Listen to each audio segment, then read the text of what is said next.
probably do too. Or you hate playing it and it's just another one of those complicated relationships in your life. Regardless, we're on the same team here. We both play Path of Exile 2 and we would like it to be a better game. That's a statement everyone here should be on board with, right?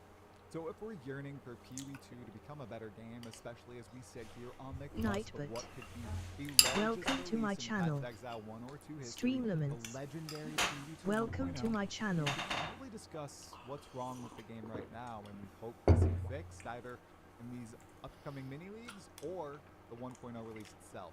Well, fellow Exile, you saw the thumbnail. You saw the title, you know what this video is. It's everything wrong with Path of Exile 2 in 2026, what they need to fix before 1.0. And if you know me, hi, welcome back. And if you don't, hi, I'm talking to Try. I'm glad you're here. This is a channel for all things Path of Exile 2 and other things I'm passionate about. And today, we're going to get a little critical. Before we step through the talent portal and start throwing a couple stones at games, here's some context about me. I've played Path of Exile 2 since day one of early access, racking up around 600 hours in the game since then. I also played the game twice before early access began at events hosted by Grinding Games in Los Angeles. And between those events and the initial launch of early access, I watched this game go through a genuinely ridiculous number of changes. The game I played in March 2024 was almost unrecognizable compared to what launched later in December. Then it changed again between 0.1 and 0.2, and 0.2 and 0.3, then 0.3 and 0.4, then 0.4 and 0.5, and now we're sitting here on the cusp of 0.55, looking at a Path of Exile 2 that is completely different from what we were playing just over a year ago. But somehow, if you squint hard enough, I heard you can actually see Path of Exile 1. Anyway, my point is that I've covered and played a lot of Path of Exile 2. I've covered the announcements, I've played every major content patch, I've played the campaign over and over, I've played the endgame over and over. I've made characters that were cracked, and I've made characters that were absolutely terrible. And I've watched this game evolve for a long time, so I'm not coming into this video thinking Path of Exile 2 is some irredeemable disaster or a bad game. Quite the opposite. I think it's an incredible game, but it's still far from feature complete, it's far from content complete, and obviously it is far from perfect, even though sometimes I go overboard with my league ratings. There are systems that need serious work before 1.0, and I think this is actually one of the most important times to talk about and bring these problems up to ensure they are addressed in the next 4 months. Because 1.0 is different. Early access gives Grinding Games an excuse to experiment. 1.0 is when the game starts telling brand new players, this is Path of Exile 2. So with that in mind, everything I'm about to say is coming from a place of love. Let's start with something that I think is one of the clearest examples of PoE 2 having an incredible idea and a rather mediocre execution at the end of the day. The Trials of Ascension. Thematically, they are brilliant. Mechanically, there are some problems here, and we all know it. The two trials have become either incredibly boring or incredibly frustrating for a lot of the player base. Personally, I fall much more into the former category, but I completely understand why some people absolutely despise these things. And the really funny part is that we already know there's going to be another way to ascend in the future. You were born for this. No, not that one. This one. Oh, that was a juicy one, Exile! Starting with the Trial of the Sekimas, there's a pretty obvious laundry list here of issues. It feels considerably worse for melee characters. Honor resistance can make the difference between the trial being reasonable and the trial being absolutely miserable. Afflictions are often dramatically more impactful than boons, and major boons especially are absolute jokes. They don't feel nearly as exciting as they should. There's a lack of monsters and bosses that feel truly unique to the trial with the asset use that's gone on in other parts of the game. And after you've run the Trial of Sekima enough times, the room variety starts to become very apparent. That last part is important. Trial of Sekima looks awesome. It has this incredible environment going on. You're moving through this giant ancient temple, you're making decisions, managing these resources, you're picking things yourself. It should feel like this miniature roguelike adventure. Which it is. Because you realize you're fighting a relatively small collection of encounters over and over and over and over again. And then there's the Trial of Chaos. which in my opinion is way worse. It is so slow compared to every other aspect of Path of Exile 2, including the campaign. The difficulty largely comes from the modifiers. But here's my problem. A lot of those modifiers aren't particularly interesting. They don't necessarily make me think, oh man, this completely changes how I need to approach this encounter. Sometimes it really just feels like, oh, this thing is more annoying now. And then there's the reward problem. Why am I doing this? What am I working toward? What exciting thing could happen here? Yes, I know there is the Gamba drop at the end, but the Trial Master is cool, the setting is cool, the concept is cool. The actual gameplay loop and even the rewards most of the time don't live up to this fantasy here. And that's really the problem with both trials. The environments and atmosphere are compelling, but the gameplay systems aren't. Monsters are reused from maps, bosses are largely reused from maps. Outside of some notable exceptions, like the end bosses, there isn't enough variety in the actual challenges, and there aren't enough ways to experience. The last frame rather is an obvious exception, but that's essentially the nuclear option. Alright, now you just can't get hit at all. Compared to the other in-game activities in Path of Exile 2, the trials simply don't feel nearly as diverse. And these are supposed to be some of the most important features of content in the game. And that's the part. Alright, and it's really the silly part.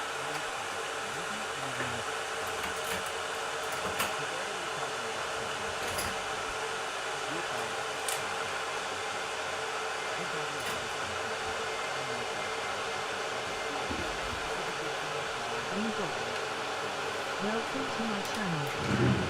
Tagging. Welcome to my channel. Hustle. Welcome to my channel. One massive weapon upgrade can completely transform your character, which is cool. It sounds good, except that creates a big balancing problem from my perspective. Because grinding your games does have to balance the monsters around the possibility that players have access to these enormous spikes of power. Right? Right? No. Your butts. Well, that's not what happens, because this just completely trivializes the game, and I think there's a better way to distribute some of that power so they can balance this better.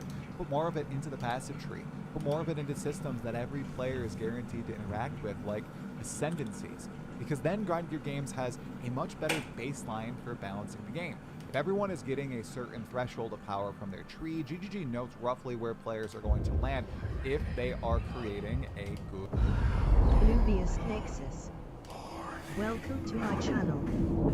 Minucious. Welcome to my channel.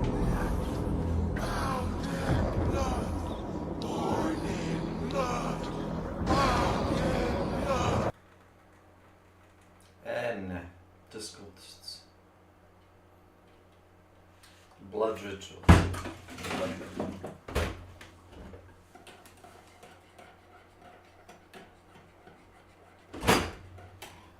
Critic. Werewolves. Hold on. That.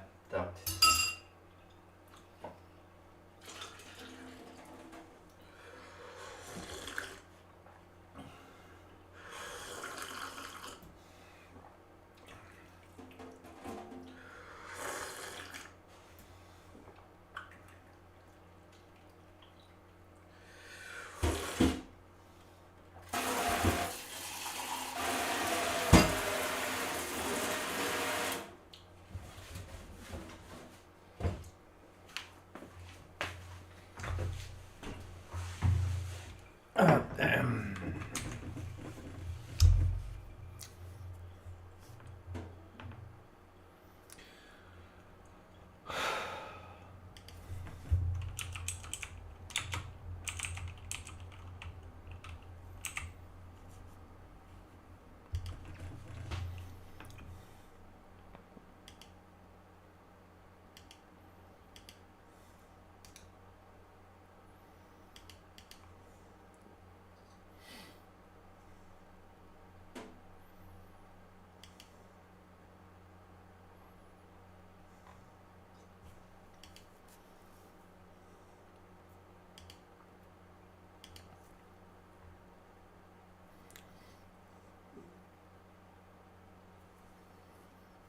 Ice.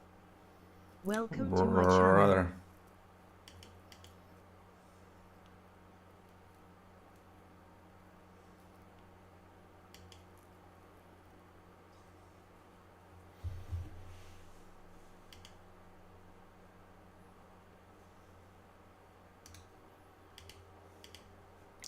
kind of dangerous. I see. So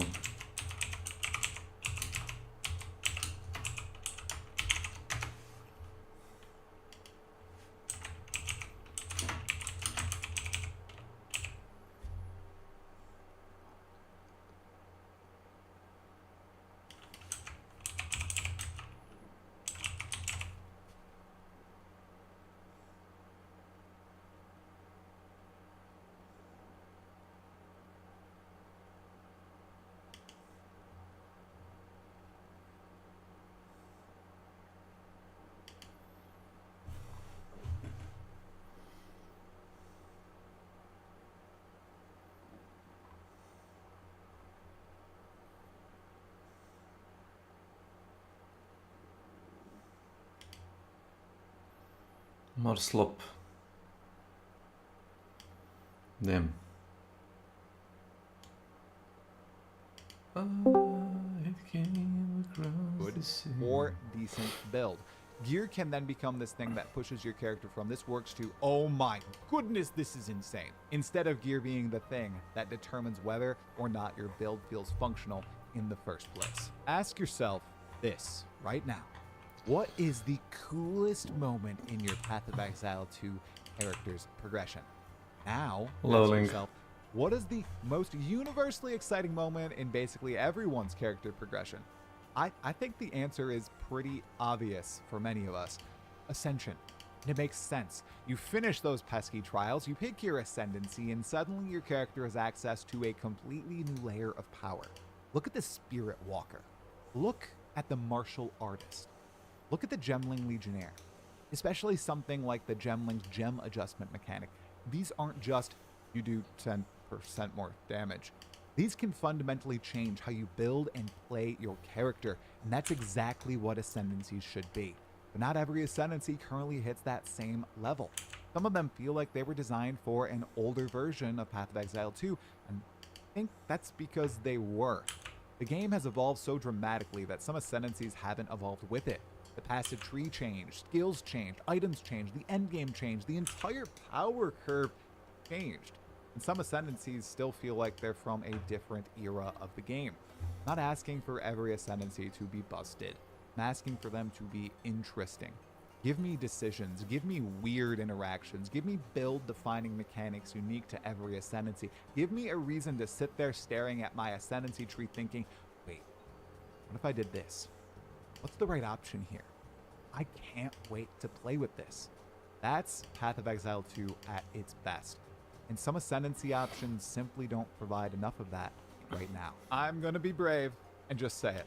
Melee lacks options in Path of Exile 2. It does. Yes! And what I'm saying might not exactly match what you're imagining. Let me elaborate. I'm not saying melee is universally weak. I'm not saying every melee build is bad. I'm not saying you can't clear the game with melee. You absolutely can. I have many times in the past. What I'm saying is that being in melee range You is can. often just a worse position, and it just feels worse than being somewhere else, like a ranged character usually is. And I think that's a design problem. Think about most of your encounters in Path of Exile 2. Rare monsters have all these modifiers you got to deal with. Bosses have huge attacks and area denial. Monsters can surround you. There are ground effects. There are projectiles flying everywhere. Yeah. That they do. It feels bad to play melee character. There are explosions, delayed attacks, and mechanics that Delayed. punish standing near enemies or on top of them, usually to do with rare monsters. And then on the other side, ranged characters get to do something really powerful. They get to not be next to those monsters, or they get to move while attacking those monsters in almost every circumstance. And that's an enormous defensive layer, and it just feels better. So it becomes the goal of every melee character to do what is opposite to the fantasy. To blow things up from as far away as possible before they're even on top of you. And that feels bad. I want there to be situations where getting close to the enemy is an advantage, not merely a requirement of the skills that you are using. Because right now, it feels like melee is being punished for fulfilling its own fantasy. And I don't think that's where Grinding Gear Games wants the game to end up. There needs to be some changes here. I think especially with rare monster modifiers. This is the largest offender logging up the screen and causing your melee character to always be in some scenario that just does not feel great, especially in the end game. All right, this one is pretty simple. I'm going to be blunt. The game gets too damn busy. Early campaign, beautiful. Mid campaign, still beautiful. Late campaign, uh-oh, here we go. Early end game, all right, it's getting bad. Mid end game, what the hell is happening? Late end game with a juiced map. I have absolutely no idea what's going on the screen right now. And I don't mean that as a joke. Path of Exile 1 always had visual chaos. That was part of its identity. Path of Exile 2 sought to fix that. However, it did not. And I really wish it did. There is a huge difference between this game is visually overwhelming because there are a lot of cool things happening on the screen, and I literally cannot determine what killed me. I don't know what's happening on the screen. That distinction really matters, and I think PoE2 is heading increasingly toward the second one, which sucks. Part of this is projectile scaling, part of it is monster density, part of it are rare monster modifiers, part of it are overlapping ground effects, part of it is the sheer number of skills, particles, and explosions happening simultaneously on your screen, and I don't think the solution is necessarily make everything ugly and boring. I think the better solution is the OG direction and visual clarity for Path of Exile 2. Fewer projectiles, more power within those fewer projectiles, or in some way giving players more control over what they're seeing on screen. Let me turn down some of this visual noise. Let me reduce effects that aren't relevant to me. Let me prioritize gameplay info over just the, I would say, spectacle, but it's not a spectacle, over the slop on my screen. Because Path of Exile 2 is at its best when I'm looking at the screen and thinking, look at what my character is doing, not holy, where is my character? And constantly, we're experiencing that second one. I know this is not where GGG would like the game to be, so I really hope they work to solve this. I don't know what's best.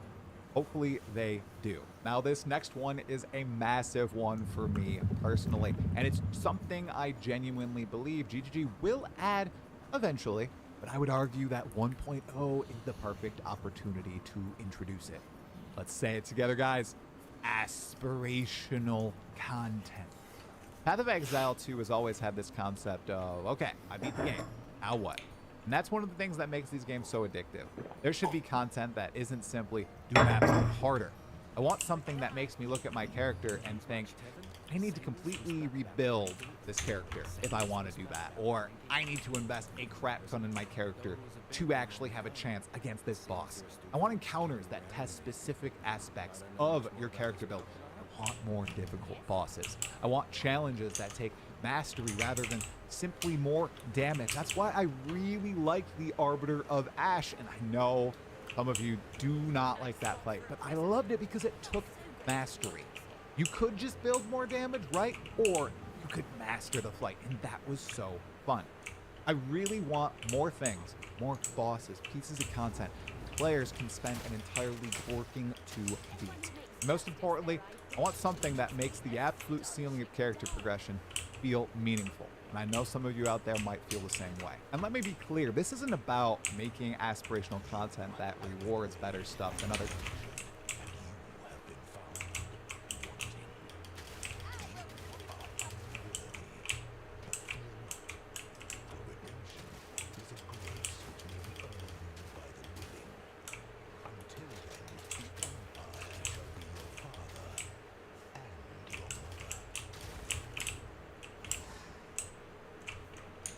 Content of the game, not at least not for me personally.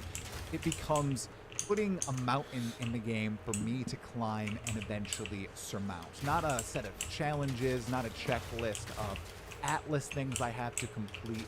A clear, definable boss or encounter that I need to overcome that is compelling. And if you really want to, maybe you throw in a cosmetic reward for beating me.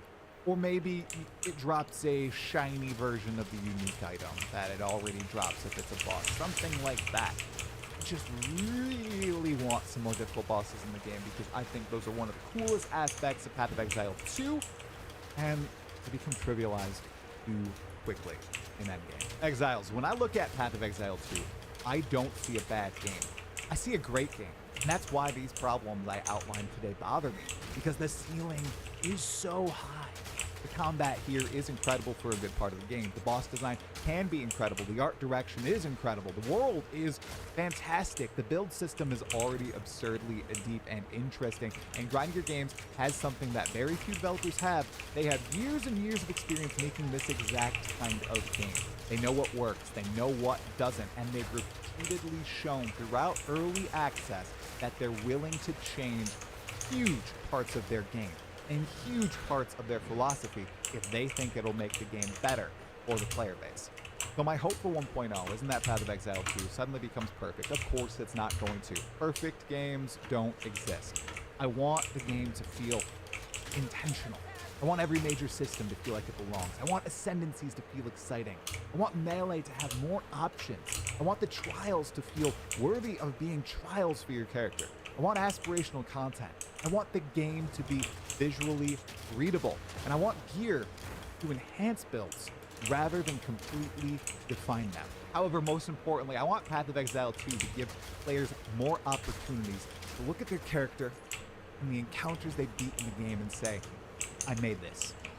I beat this. Because that's the magic. That's why we keep coming back. That's Path of Exile 2. And I think Path of Exile 2 has the potential to take these ideas further than many other games have.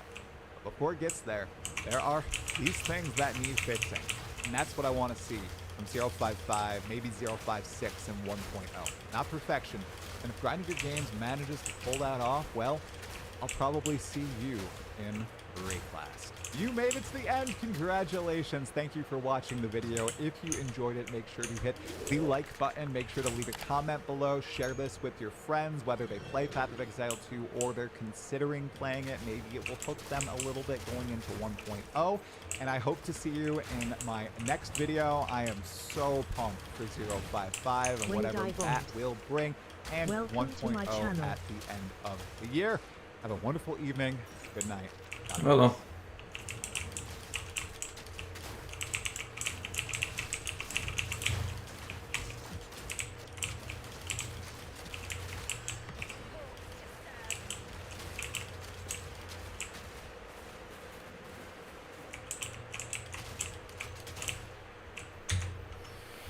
In nomine veritas, in nomine Filii Patris, in nomine veritas.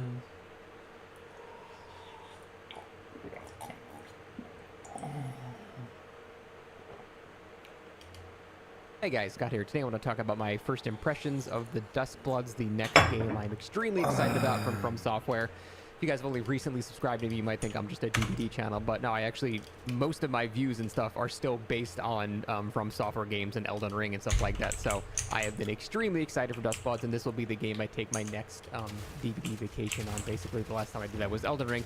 But I wanted to go over my first impressions here. So first off, for people that don't even know what the hell this game is, it's hard to describe it because there's nothing really like it. It's sort of its own genre. It's like a Dusk-like.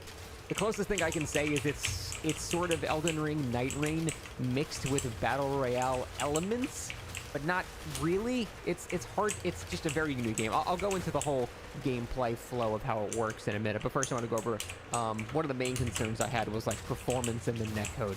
So the performance was surprisingly decent, actually. I thought it was going to be a train wreck. It's the Switch 2. 8 people shooting laser beams with particle effects, turning into dinosaurs and shit. Yeah, I imagined it would be an absolute nightmare performance, but it really was not that bad. I wouldn't say it was great either, though. You can tell the game can run at 60 FPS because when you're in the main hub area, it's very clearly smooth 60 FPS. Looks no different from Elden Ring on PC running perfectly. But once you get into like skirmishes and stuff like that with 8 players, you know, again, like shooting laser beams and shit, it does drop notably to probably like 40 FPS maybe. It's hard to exactly know. It's definitely not as bad as like Bloodborne or anything like that, God no. But I would like it smoother for how incredibly fast-paced this game actually is. So this is still the network test. They could do some tweaks. I wouldn't mind them even cranking down the resolution a bit. I would rather have a bit more blurry edges of things and have that extra 5 or 10 FPS to be just completely smooth, because this game, like I said, is so fast-paced that you need that smoothness in order to like keep up with everything that's going on. So, how the hell does this game actually work? It takes place in 3 separate stages, basically. The first stage is sort of just like Elden Ring Night Rain. If you've ever played that game before, it's basically you just run around, kill a bunch of shit, get stronger to power up for the next phase. That's really all it is, and it's the most brainless phase, because you don't have to think about anything. You see a thing that's moving, you run and kill it. Now, the way you get to these next phases of the match, because the lowest scoring players are culled at the end of Phase 2 and Phase 3, is getting Virtue. And Virtue is something that I'm still not super clear on, because I would do the same thing 5 games in a row. In one game, I'd have 150 Virtue. In one game, I'd have 5. So I haven't fully figured out what a meta strat for getting this shit is yet. But typically, just doing stuff in the game is enough. You can literally get Virtue by finding items on the ground and being the guy that's picked up the most shit. You can find these little purple lanterns that give you a bit. You can kill mini-bosses. You can kill regular things and be the guy with the most kills on NPCs. There's a bunch of random ways to get it. And the problem is sometimes it seems very all or nothing. Like, I would sometimes in the first phase have like 35 Virtue, and sometimes I would have 0 despite doing the exact same thing in both turns. So I don't really fully understand it yet, and that's why I'm not even going to try to explain it further. But the key is you're supposed to get this Virtue, and people with the lowest Virtue are culled at the end of phases 2 and 3 until there's only 3 players left. But mostly what you're going to be doing, I would say this game is like 75% PvE. So people that are not huge PvP fans take solace in the fact that most of the game is actually not PvP. So you run around killing stuff. There are different types of enemies. There are basic enemies, slightly stronger basic enemies. Then there are named mini-boss enemies that give more rewards. Then there are stronger bosses like this frog called Tom, or I forget their name. But they're labeled as trespassers. And then there are superior trespassers that are just stronger forms of this, basically. Now, when you go to fight one of these bosses, nearby players can form a temporary alliance with you and just basically co-op a boss together. You can't kill each other, and you get teleported back to where you were before you accept the invitation to do co-op. So it's not like right after the boss is dead, you can just backstab him or anything like that. So you can do this, but then you share the virtue rewards with each other. But it's still likely going to give you more than just simply not doing a boss because it takes too long to kill one by yourself. So forming these alliances temporarily to kill bosses is usually a good idea, but I think it's going to be a bait early game where you don't actually want to do that. Like, if you're in your first phase and someone offers an alliance to go fight a boss, I think you should probably decline them because you're just not strong enough to kill the boss quick enough for it to be warranting your time. Sort of the same problem with Night Rain, like tackling a boss you can eventually kill, but it takes too long, it's not worth it. So the first phase seems to be mostly just killing a bunch of little shit, picking up stuff, and, you know, just trying to get some virtue to start the round up. The second phase is, again, mostly a lot of the same thing, except now you're starting to level up. Your powers are becoming unlocked because you unlock powers as you level up your character. So you're getting stronger. Everyone else is getting stronger. And now you can actually start devoting time to fighting some of these bosses, and, you know, co-oping with them starts to become a good idea. Now, once you get towards the final phase of the phase 2 there, then you start having ritual sites actually appear. Now, ritual sites are where the PvP component comes into place, but even people that are not good at FromSoft PvP can still find success at them, and I'm going to explain why. So, the ritual sites are like the last couple of minutes, I think, of Phase 2 and 3, and they are chaos. They are absolute fucking chaos. So it's not like you're doing an honorable 1v1 duel where you gotta know spacing and the intricacies of FromSoft PvP and how latency works and stuff. It's fucking chaos. You can be Zorking someone that's fighting a snake that's fighting a guy shooting a laser beam who's getting sniped from a rooftop from... It's just fucking chaos. So it's very arcadey, and even if you're not good at FromSoft PvP, you can still beat the shit out of someone that's not even looking at you. Like, it's still very easy to be a little rat and just pick off somebody and claim the virtue for killing a player in that time. If you're not super on board with that, you can do a more passive take of the area by collecting these gold stones, which boost the power of defending essentially like a Call of Duty Dominion point, where you have to just sit in that point, and then once you claim it, it's yours. But it can be reclaimed if you leave it. So this is the more passive form of the ritual sites, where you can pick a bunch of points to defend and then kind of patrol those areas. But you can't really do that and hunt players, because if you run around and start hunting players, you're leaving the points you're controlling and someone's just going to ninja them and then they get all of your points. So you kind of have to commit to running around and hunting people or defending the points. And the hunting players is more lucrative, but obviously more risky as well because you're fighting players that can just as easily kill you as well. And defending the points are more consistent, but you get less overall reward for it. So it's kind of cool that they offer that choice of what kind of playstyle you would like to do. And I definitely found more fun hunting people, but it's hard, man. It is hard. Like, trust me, I am no stranger to ganks and shit in From Software games, but when there's like 5 people in the same area, all attacking each other, it's very hard to keep track of who is doing what, and very often you'll just get hit in the back by something and go down. I mean, you respawn in 5 seconds, you can go back and just fight more again. Like, it's very forgiving in that regard, but it's just pure, utter chaos. So even if you're not amazing at PvP, you can get plenty of good results in that area just by backstabbing people, doing underhanded tactics. There's no honor. Do whatever the fuck you want. Just as long as you get that final hit on a player, you get a shit ton of virtue. Far more than anything else you've gotten up to that point. And that's where the final 3 players are determined. After the final ritual site in phase 3, only the top 3 players are left. And once you're in this section, when 3 players are left, you are summoned to this arena. And this is where PvP knowledge actually starts to take place. It's like the last minute of the actual entire 30-minute session.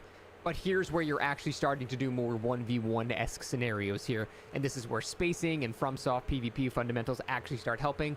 I legitimately, I streamed me reacting to it, so I guess I could have lied. But I won 5 of these in a row, and I can tell it's just because I have done so much FromSoft PvP. I know what roll catches are. I know how to space things properly. Like, I was able to succeed pretty handily in these final battles, but very often I wouldn't even get to the final battle because I don't know how the fuck to gain virtue. So you got to really master all the aspects of the game to come out on top every time. But the final battles are, in my opinion, as a FromSoft PvP enjoyer, the most fun part about the game. It's a shame they only last, you know, it's the final 2 minutes of the whole experience, but by far the most fun part. And people that don't like PvP might not enjoy that part, but again, it's just the last 2 minutes. So it's super fun the way the skirmishes like start, Luminor. because everyone's hesitant to start engaging. Hello. Sake Master. Sake. Sake! Yes! Sake Master. Hello. Nice clip you sent me. I really doubt the critic is gonna make any werewolf, but sure.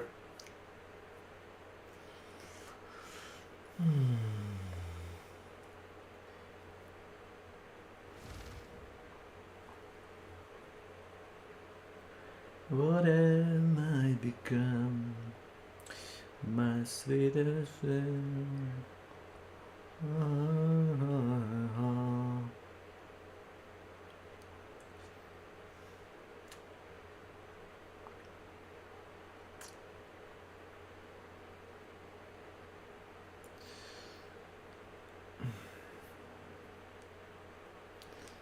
Why have I been silenced? You're not. Maybe the stream is muted. Let me check it. Why is there delay on this bitch? Yeah, there is. I don't know. Ask Twitch. Who knows? Oh, I need mighty Bodek. Mighty demon that grabs you from behind. I'm not even joking. I'm not even joking, you'll see. There is a molester demon that grabs you from the floor below.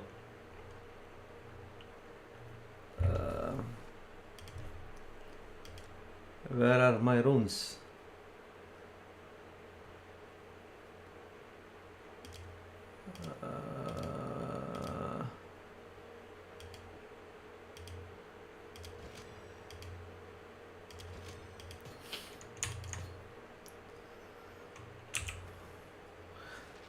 That gave me quite a bit of DPS, I think. May the Arinihas be silenced like I was.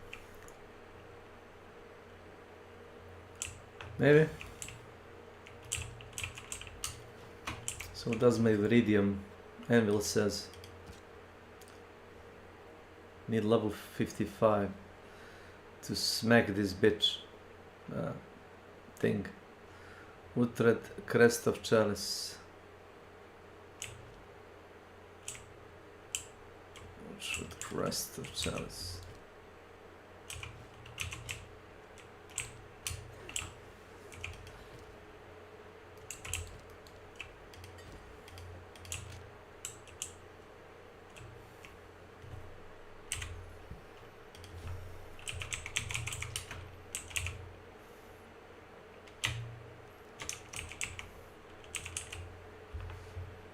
Now, so go to my hideout. And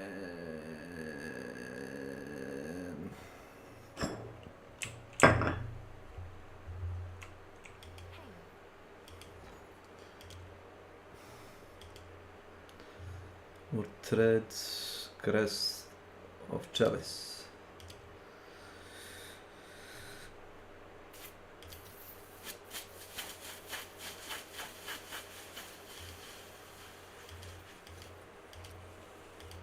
That's quite a bit.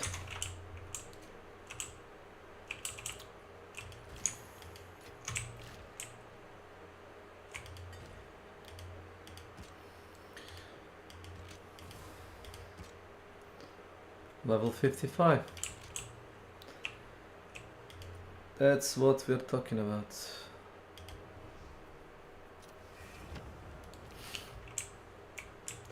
It came across the land like a Spanish influenza. Da-da-dum, da-da-da-dum. Oh boy. Lightning Zero. God damn. Damn. Let me see my body armor. Will the frog eat my bunghole as it assassinates me from my juicy behind? You probably need more TP for your bunghole.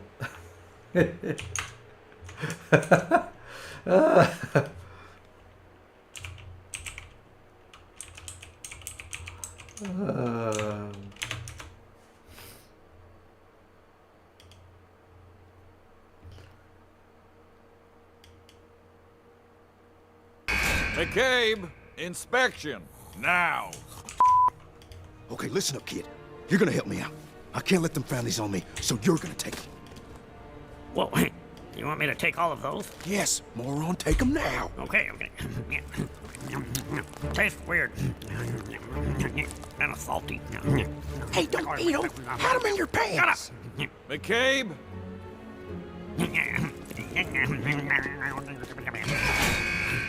This is gonna be cool. Maybe you ought to check on that kid. you better shut up, McCabe. I might. Just wanna watch this first.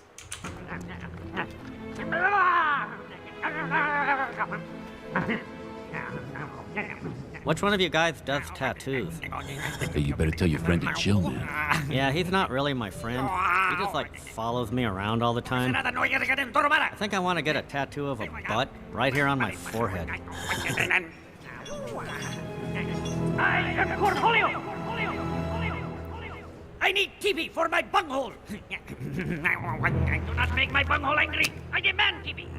Give me all your TV! All your TV now! Quit disrespecting me! I will find your TV. I seek TV. Do not disrespect my bunghole!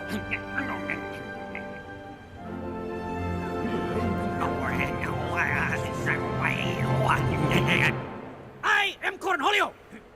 I need TV for my bunghole.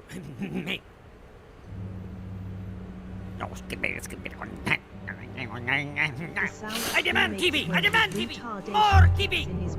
Little dude's right. We do need more TP. More TV! More TV! I demand TV! Yeah, we want more TP. They never give us enough. You will not disrespect my bunghole. Yeah, they're disrespecting us. They're disrespecting our bungholes. We demand TP! That little guy's right about the toilet paper. No man can see his own bunghole. One butt cheek here, and then one here. Look, are you sure you don't want a pair of dice or something? Dice? This is gonna be on my head for the rest of my life, dumbass. You cannot imprison the almighty bunghole. And now you must pay. What the hell? I don't get it, sir. It started out as a simple request for toilet paper, but now it's out of control. You have nothing to lose but your bunghole. Prepare the extraction team. Who is this guy? Antifa? MS-13? We ran him and his associates' fingerprints, and it came back that they died in 1998. What the hell?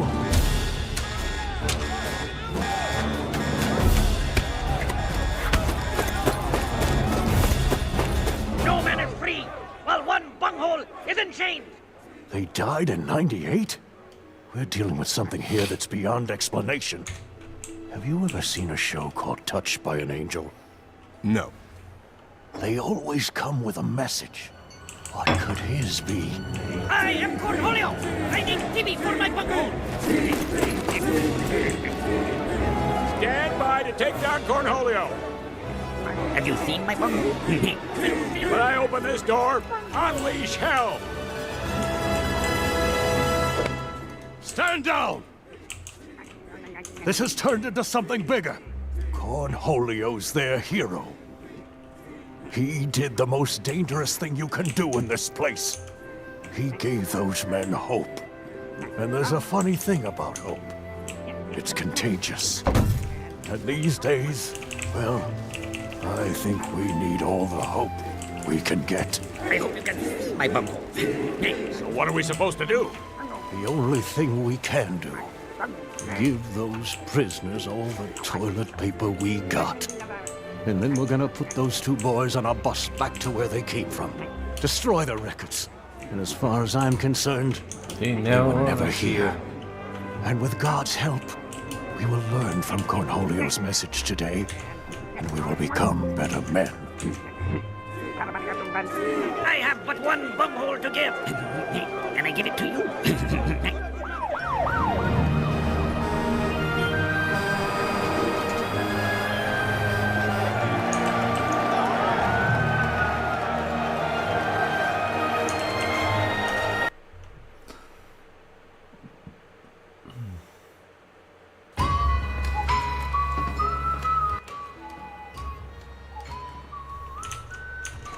What is this Hunt Showdown update?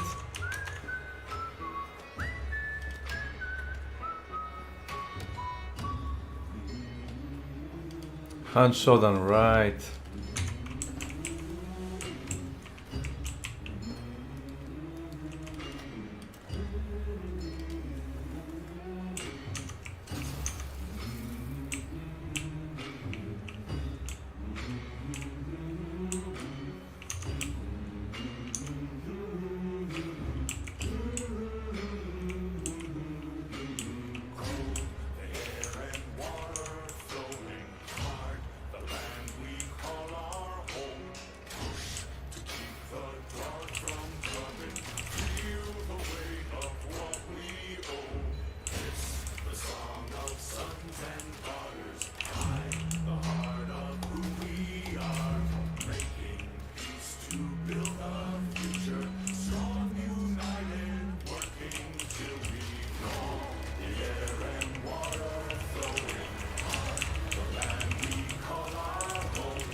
It's minus and worth the scene.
Let me find the song.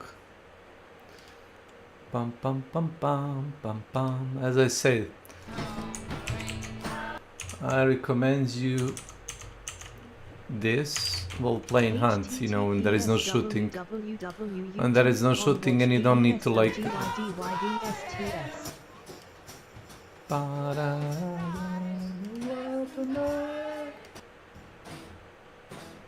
Bam, ba-da-da, bam, bam, bam, bam.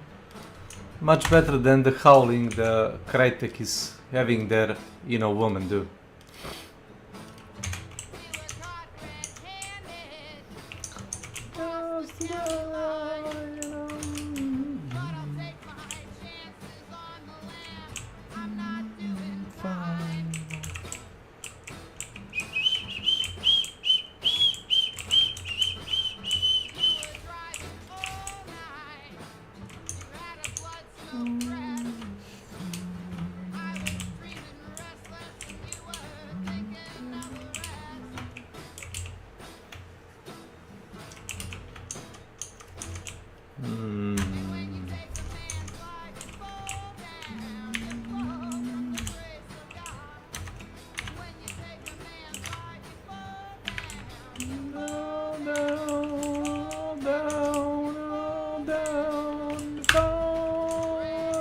Red hands, red hands. Wait, I will come later. Yeah. Red hands.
Red hands, red hands, red hands. Red hands.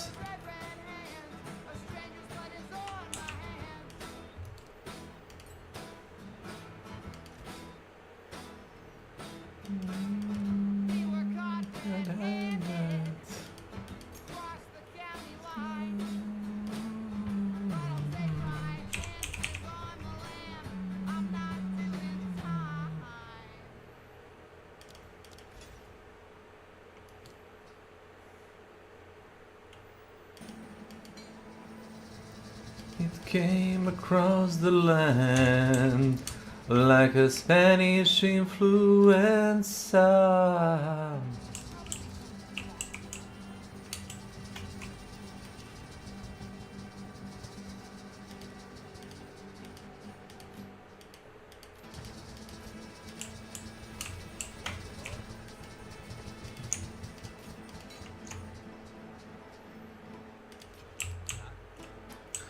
Pam param param param param param param param param param param param param param pam pam pam param param param pam param param came across the land like a Spanish influenza.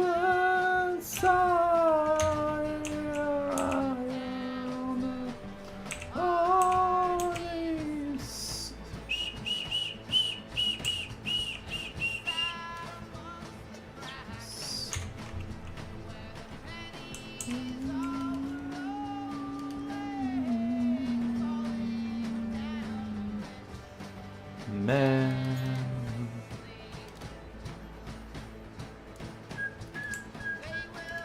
rang the bell, rang the bell.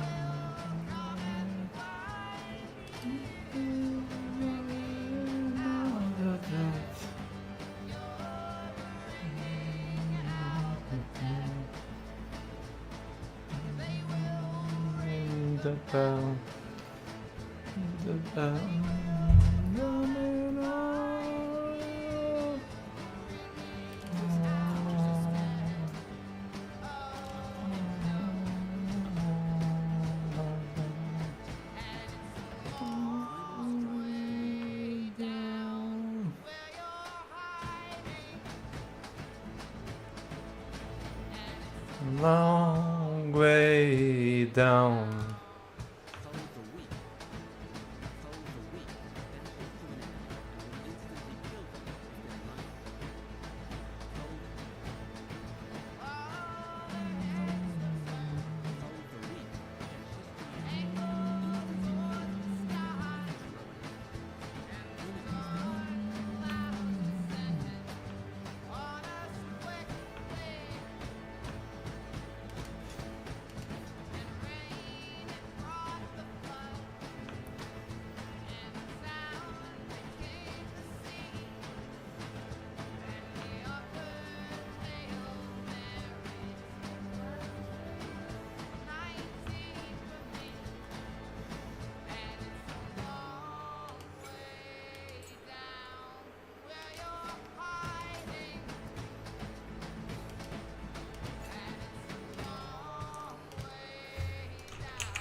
Long way down.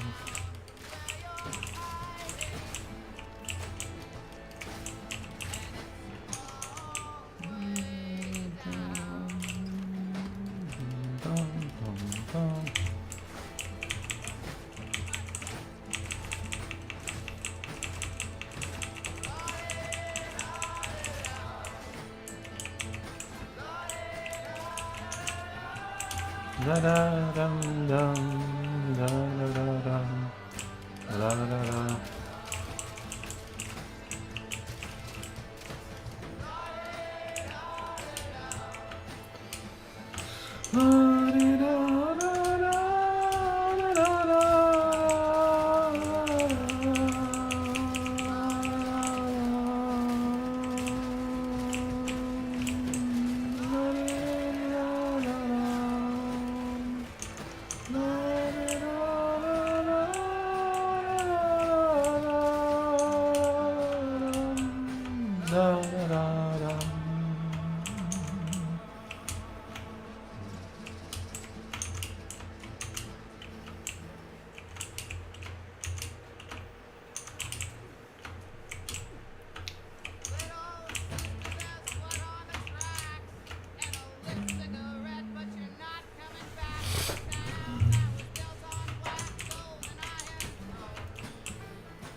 Blood dresses.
Black dresses, black dresses. She knows.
Find me at the bottom of the lake.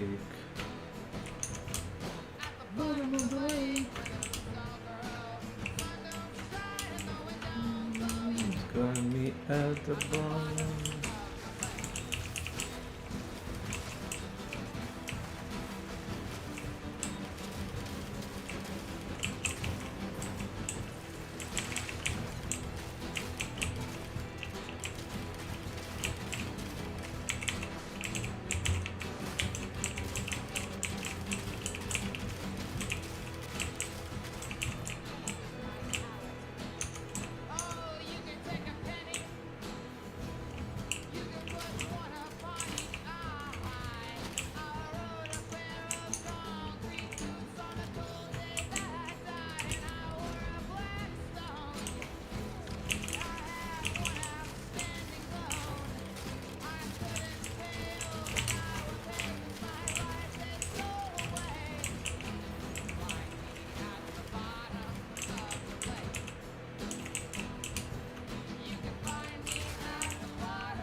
shots, your eyes are singing.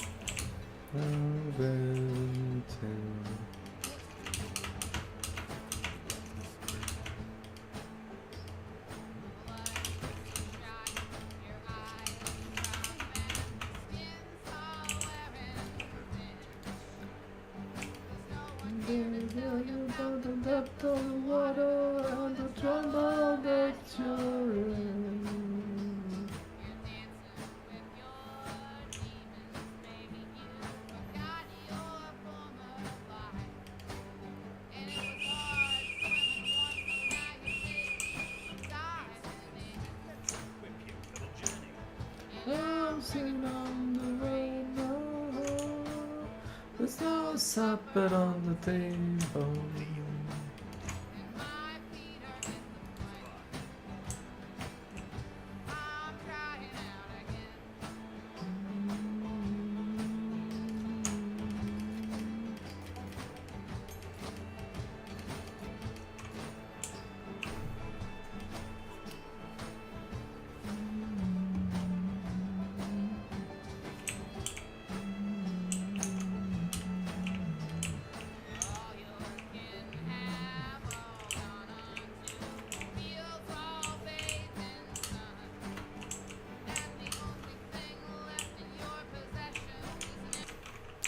Bottle of your gun.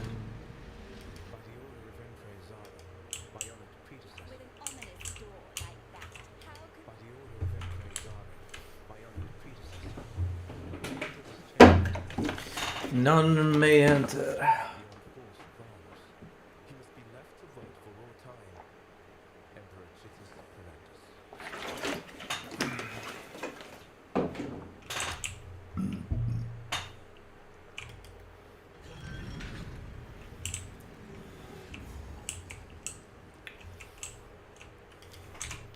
Turn back.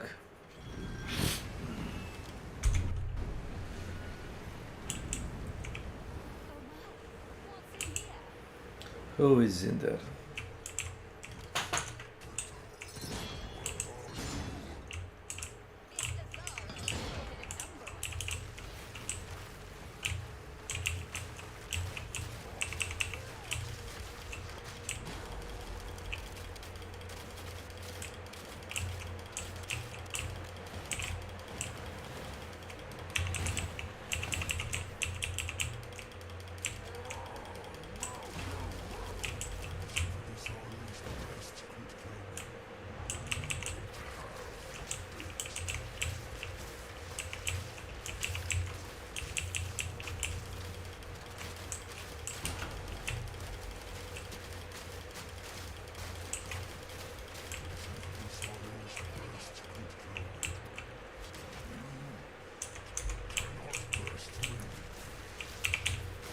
You think?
Bloodborne, the black sheep of the FromSoft library, and to a lot of people, the best sounding one too. No souls in the title, no Miyazaki, just a soundtrack that sounds like it crawled out of a cathedral basement.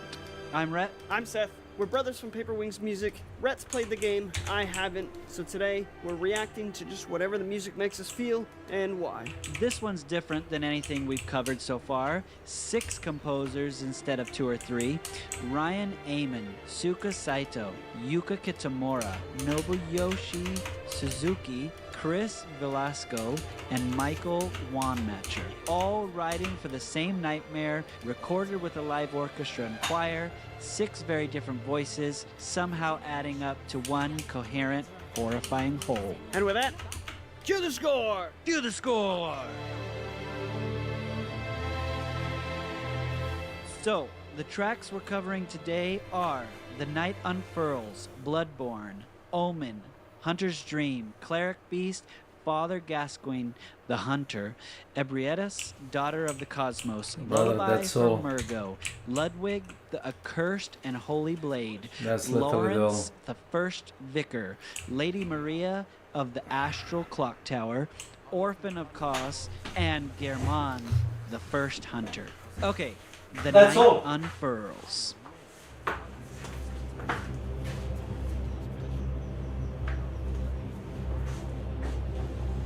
Very atmospheric starting. Mm-hmm. Just the low ahs. Yeah. The little tremolos. Ooh. That voice just pierces through. Mm-hmm. Out of all the Souls games, I think this is one of my favorites that uses like the female voice solo. Mm-hmm. Oh.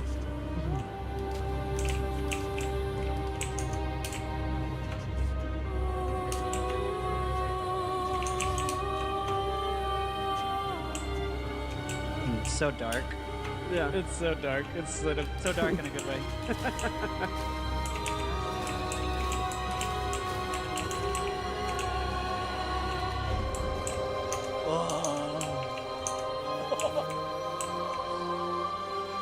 Oh my gosh. That was such a... There's like absolutely no percussion in this. Mm-hmm.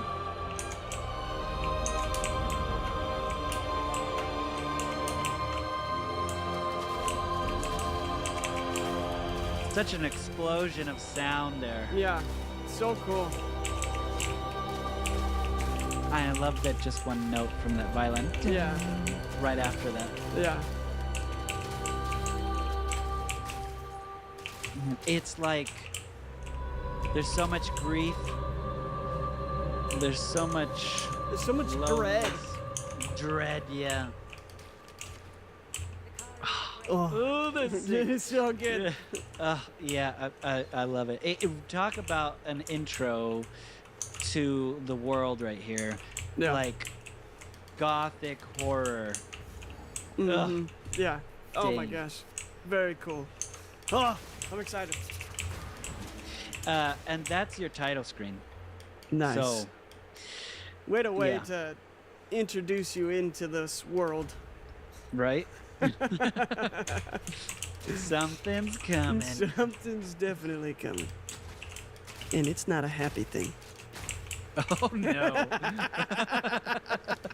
Okay, now, Bloodborne main theme.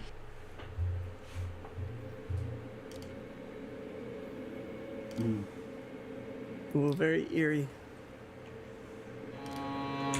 Ooh. Oh. Very heavy on that cello. The texture, Like you can hear the grind of the bow on the string. He's just pushing down real hard on that bow. Ooh. Nice percussion there. Dude. Oh. That just steady. Wow.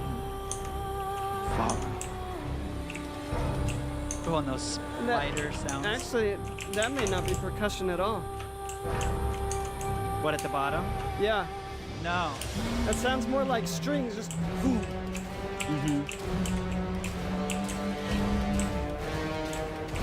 Even that might not be percussion. That might be the bow on the strings on the other side. I forget what you call that. I think we got a little bit of percussion now.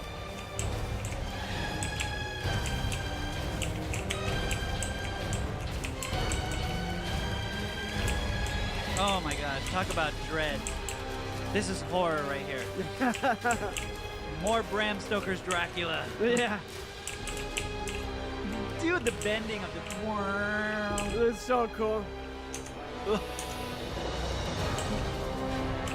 Whoa.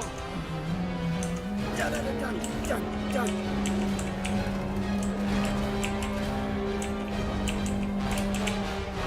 More movement, getting more active. That brass and the strings together work so well. And the raspiness of the brass. Yeah.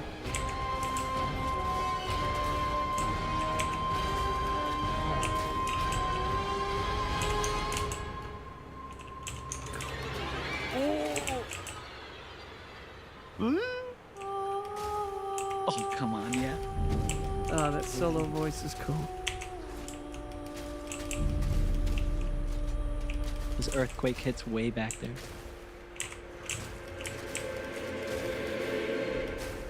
Oh, that was such a tease. Oh my goodness. Oh, that was so good. As a main theme, that seems to have like everything in it. Yeah. That's pretty nice. Oh, that's really good. The high moments, the quiet moments, the creepy moments. The drive, the adrenaline. Mm-hmm. Oh. Yeah, I feel like it's got the whole story just in that song, in those 2.5 minutes. And guys, if you're into vinyl, they do have it. This is volume 1. They have volume 2 as well. I don't have volume 2 yet, but they have it in a set also. It's freaking amazing art inside. Ugh. All the stuff that you love. Got it in the link below. Check it out. Okay, we are on Omen.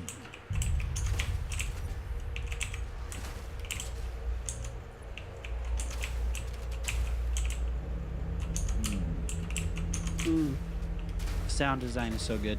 Yeah. Very creepy right off the bat. Mm-hmm. Very ominous.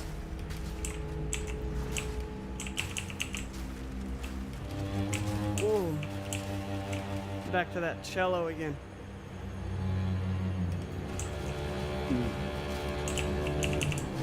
It's an interesting sound on top of it too. Like very high pitched. I'm not sure what it is. The sound effect? Yeah. Whoa. So yeah, this is the same song actually, but just a slightly different version. Ooh. Ooh. This is just straight up horror.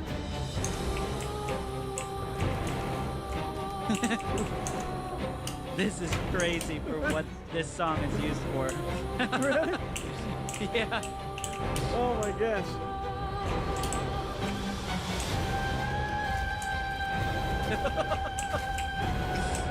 I mean, this just feels like a warning. Mm-hmm.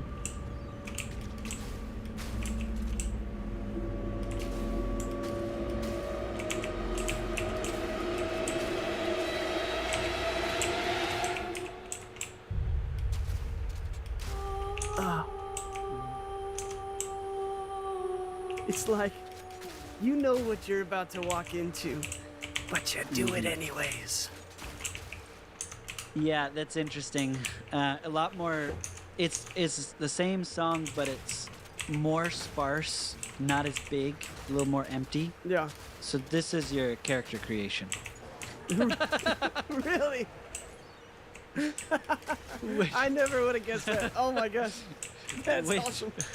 You know, usually Dark Souls, you have a softer one for your character creation. Not this one. Yeah, it seems like more of the other ones we listened to, it was very more atmospheric. Mm-hmm. This is straight up, let's go! That's so funny. I forgot about that. Okay, we're on Hunter's Dream.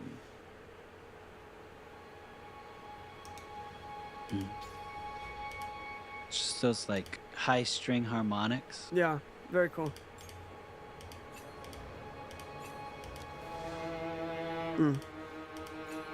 That cello is a common theme here. Oh yeah. That solo cello. It keeps coming back. Mm-hmm. Very effective though. Yeah, I mean, if you're gonna choose a string instrument, like, to be expressive, cello or violin, man. Yeah.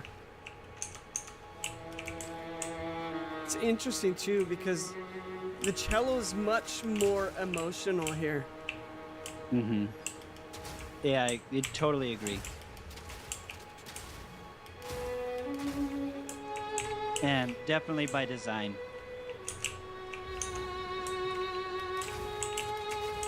This definitely feels much more restrained. Mm-hmm. I love that sound right after on the break too. Mhm. It's which is like, it was like you can hear air moving. Yeah, very cool.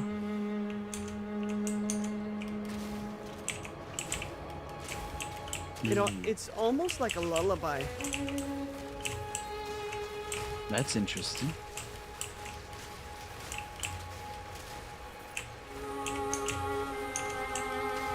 Ooh. Oh, this is my favorite part.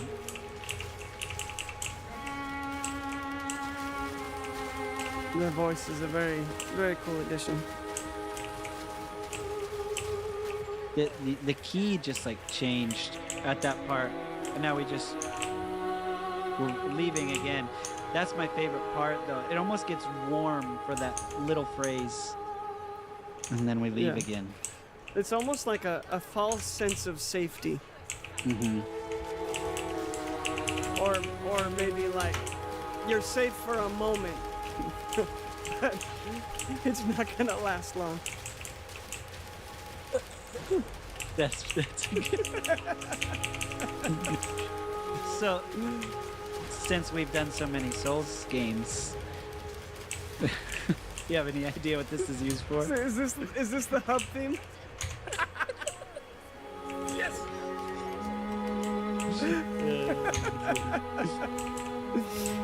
Yeah. Nice. It's like always. There's always one that's a false little sense of- different than like Yeah. And it's always false sense of security. Oh. I would say that this one in particular, out of all the hub themes, that this one is even more so false sense of security. Yeah. Yeah, from the ones that we've listened to so far, I would agree. But I mean in like location and story as well. Oh, really? Yeah. I mean, in the music, there's this tension that is being held throughout the entire thing. And it just feels like it could snap at any moment. Yeah, those high string harmonics are almost throughout the whole thing. Yeah. As a pedal tone, a high pedal tone, but a pedal tone nonetheless that just like keeps it going. Yeah. And when it's so high like that, there is so much tension. There's like, and so it's just like, yeah, it feels very fragile. yeah, it feels very fragile. Oh, I love that one. So cool. I love it. So great. So great. So great. Okay, moving on to Cleric Beast. Oh. No, thank you. I'm good. It almost sounded like stones being grinded together. I could hear like the ring girl like Ooh. This is not good. Almost ceremonial. Mm-hmm.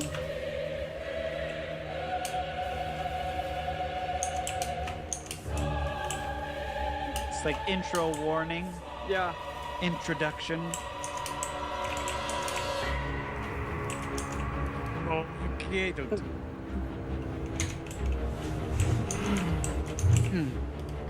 Bum, bum, bum, bum. Ugh. This rhythm. Bum, bum, bum, bum, bum. It's like, it feels like it's coming for you. Yeah. Because some battle stuff is like, it just sounds heightened, but this sounds like it's coming for you.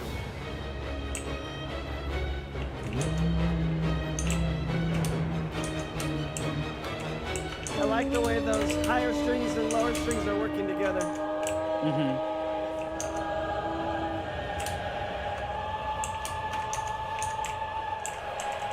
Almost everything goes out except for that choir. Mm-hmm. Some percussion here and there.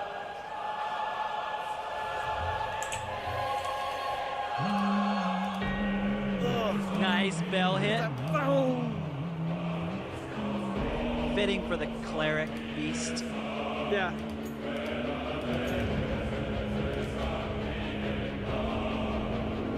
And I'm sure this chanting is like Latin, right? It's gotta be, right? Ugh, those bell hits are so good. Now we have this chanting, but now it's with the rest of the strings and everything. It's like, oh my gosh. Yeah, we're getting big now. Like, this is making my heart like skip. This is like Panic with a pulse, man. It's just going.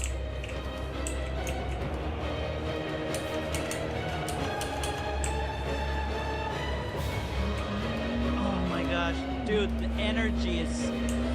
This is such a full song. Yeah.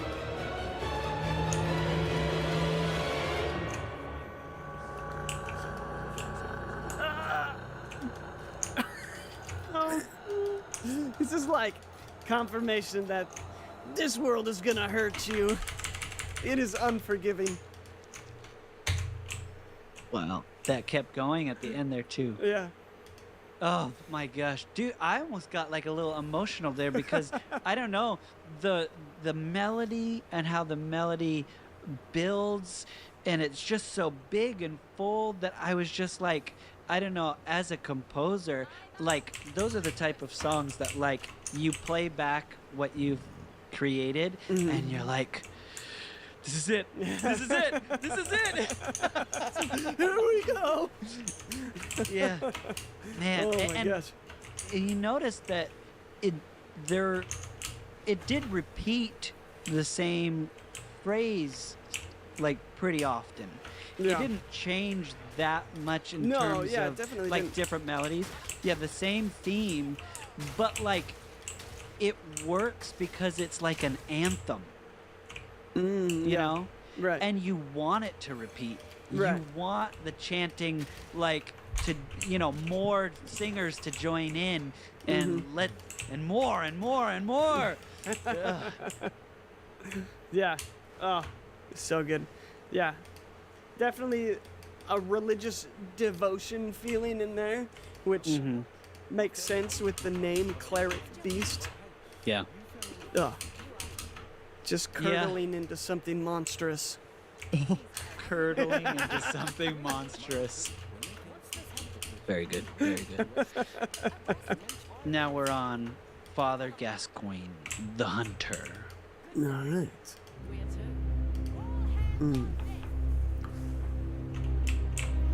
Ooh. Nice tension building right there.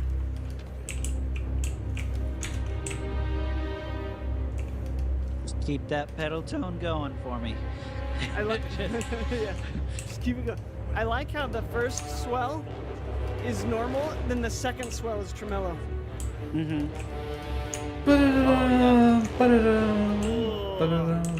More horns this time. Yeah.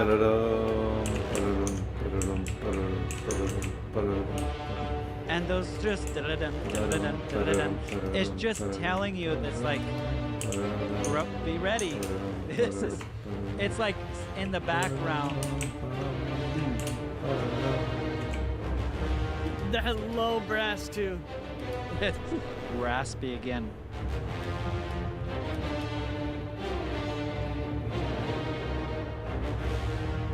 Oh, it's good.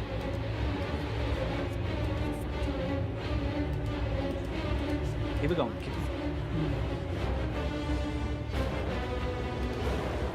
Sarah, my cat. I mean, this feels to my channel. aggressive.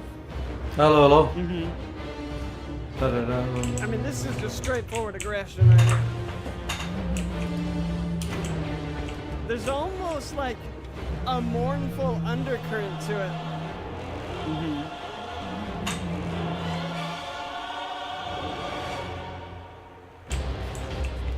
Oh.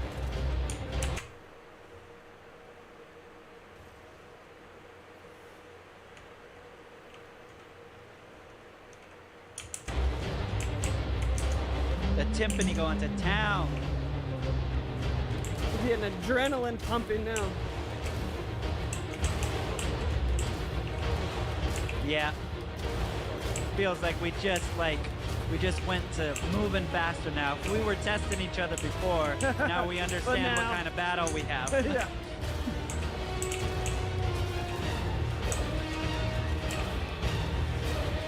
Ah, the strings.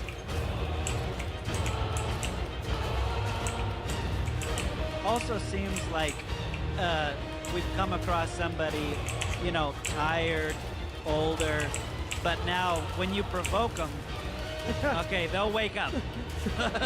Don't poke the bear. Or the beast in this sense.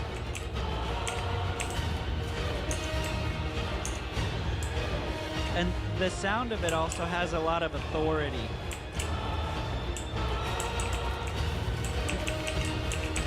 If that makes sense. Yeah.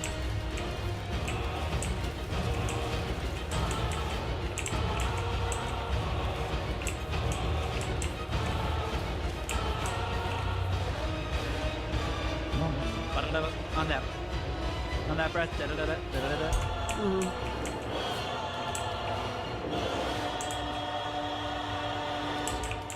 Oh my gosh.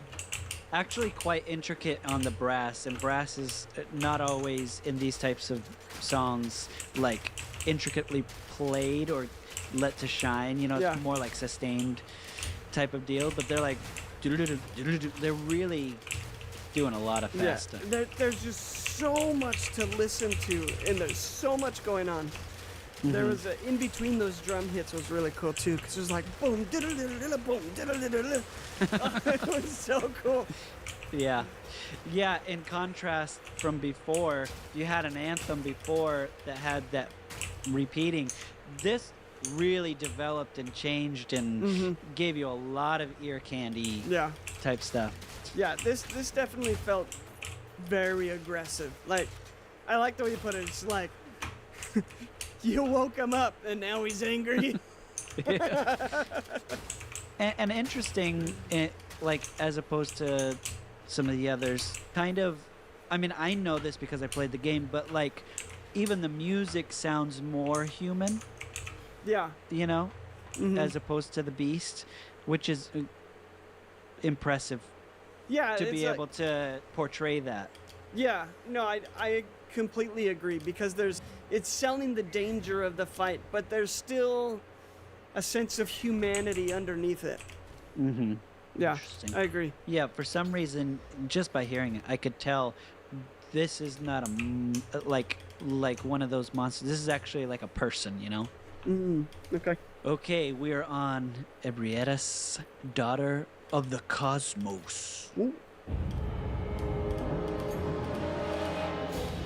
Don't know that I want to meet this person. Cosmos is big.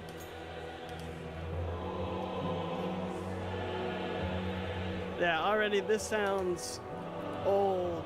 To somebody who's been around for a long time. Like before, like you said, this one also sounds, you know, seance-y or religious or ceremonial. Kind of sounds like we're summoning her. Kinda, yeah. That's interesting. A little positive here. It definitely feels more cosmic, I guess. Yeah, it feels more cosmic. Like unearthly, right? Like, yeah. It sounds bigger rather than like the horror that we've been hearing. Yeah. That feels much more grounded. I agree. Interesting how pulled back this is. Yeah.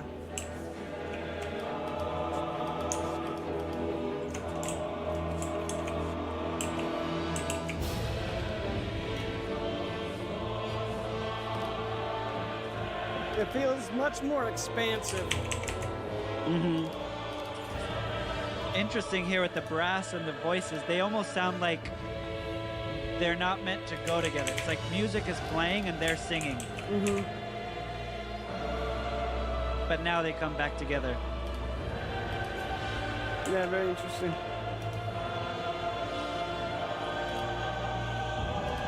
It's like this is more about the awe, the shock and awe, rather than, you know, straight up horror. Wicked fight. Yeah.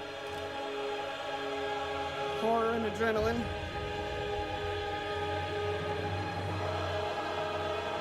This just kind of gives you the feeling that you're insignificant.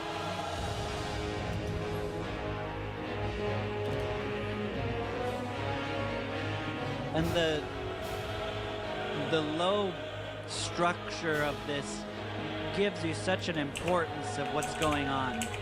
Yeah. It almost makes you feel really small.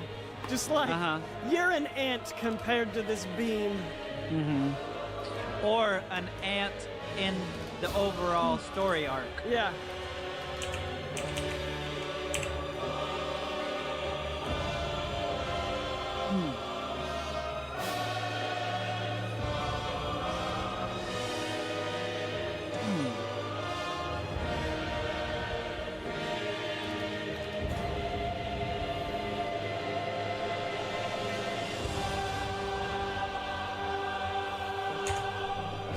Opens up here.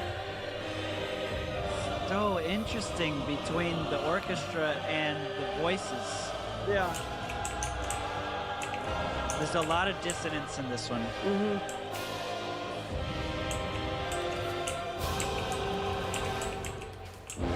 These crashes are really nice too.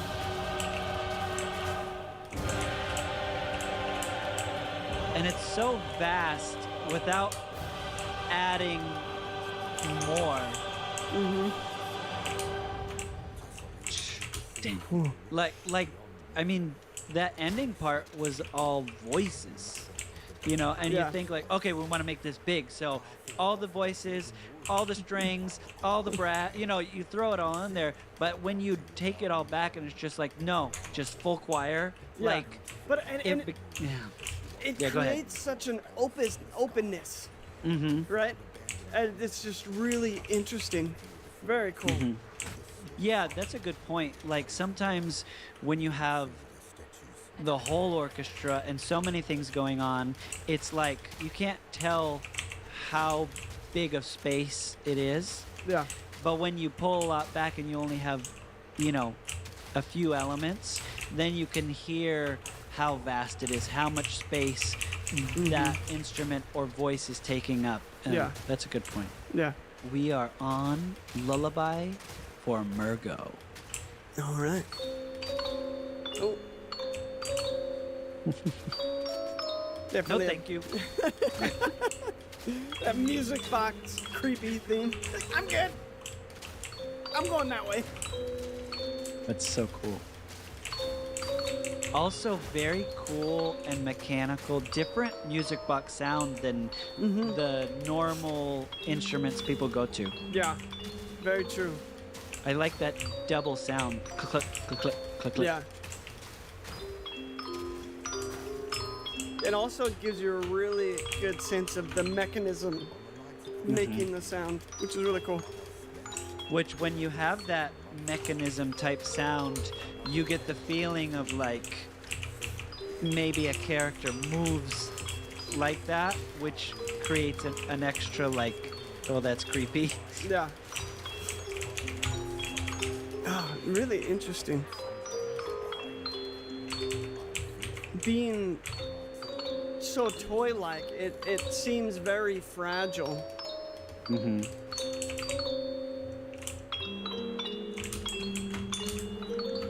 I mean, there's just nothing.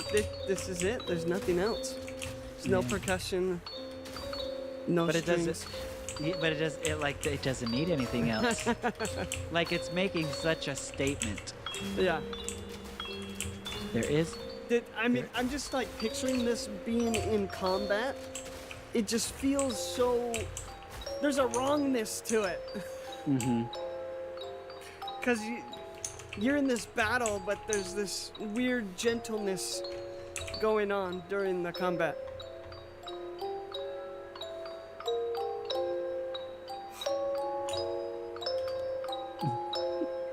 It's pretty crazy. Oh, so interesting. So cool. It's like a lullaby for something that's already lost. Mm-hmm. Oh, that's good. Lullaby for something that's already lost.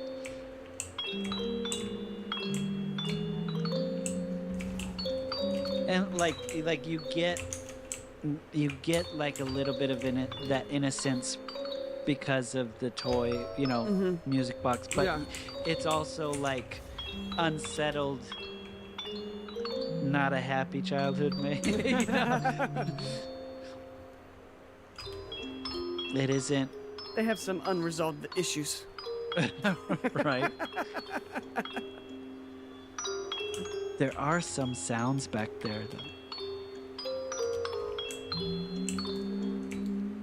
Yeah, there's a. Yeah, there's. But they're super faint. It's almost like a wailing.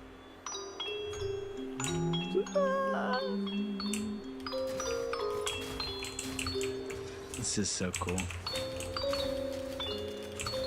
They're actually increasing, I think. The further we go, I think they're getting more and more. Yeah.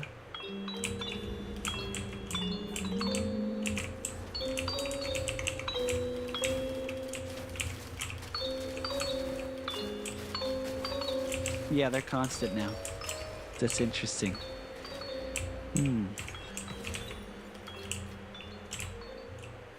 So, that's the song for Murgo's Wet Nurse.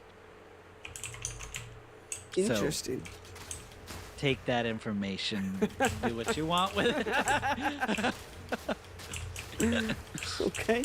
Sounds like Murgo's wet nurse is guarding something that shouldn't need guarding.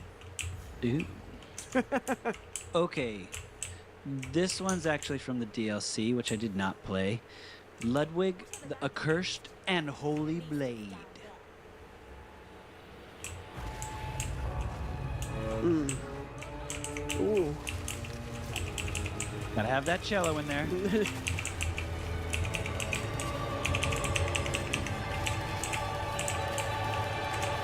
Definitely building uneasiness there. Mm-hmm. And a bit of a stalking. Bum bum. Mm-hmm. Bum bum. Oh. Love that. And how the bow bounced on the string. Yeah. Da-da-da.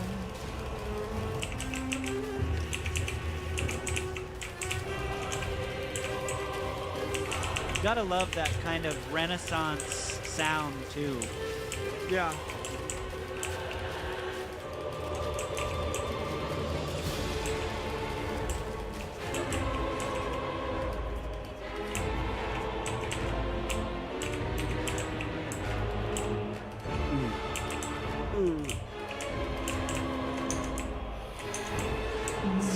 like tragic, noble horror, if that makes any sense.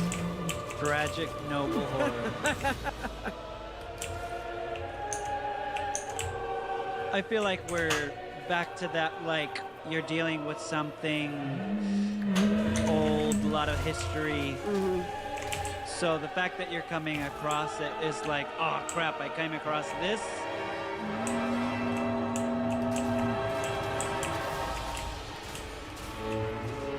Ooh. You're almost expecting like an explosion, but instead it pulled back. Yeah.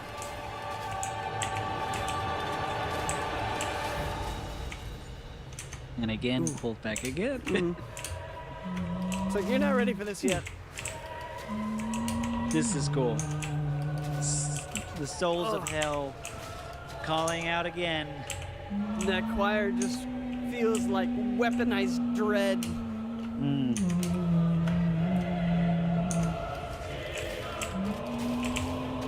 I almost feel like these souls are singing about this accursed holy blade, and they're like, you must respect this. Yeah, almost like they're holding this thing in reverence. Okay, now we've started. It's almost like now you've been introduced. Yeah. This is Ludwig, accursed and holy blade. Fear him. Fear him. The legend.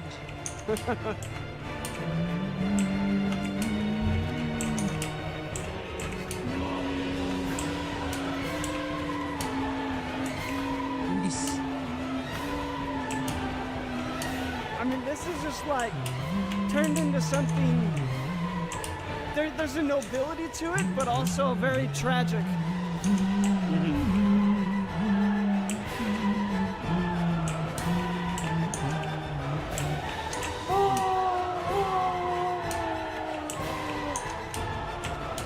Yeah, I feel like we're at a stage of this battle where it's like throw all your weight into it, all your energy.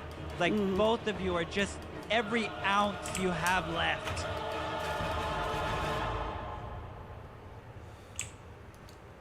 Cool.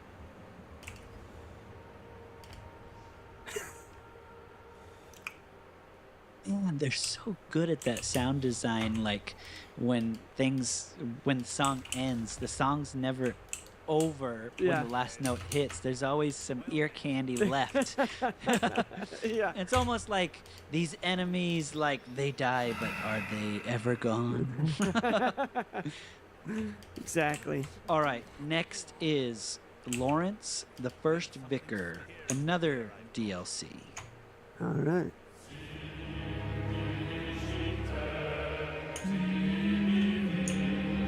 And what a name, the First Vicar. Right. And I don't know why whenever I hear the name Vicar, like the position Vicar, I always think, oh, this guy's no good. Yeah. It's like, nope, I'm good. No, thank you.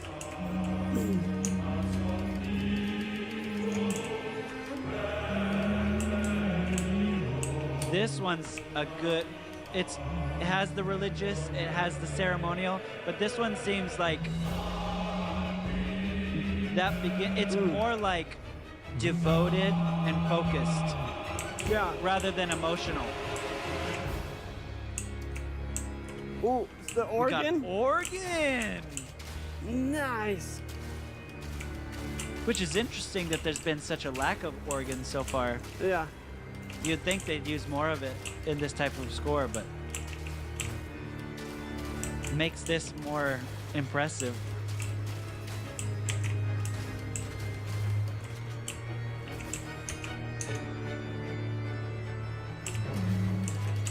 It makes it feel very much more ceremonial.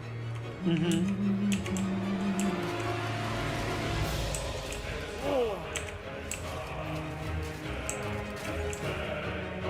Yeah, this is crazy. There's much more of that devotion. This is serious. Let's focus.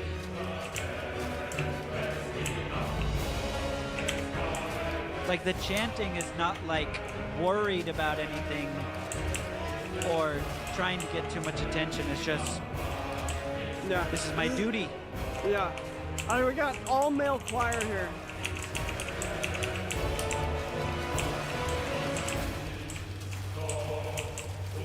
Love it. Definitely gives a much more ominous feel.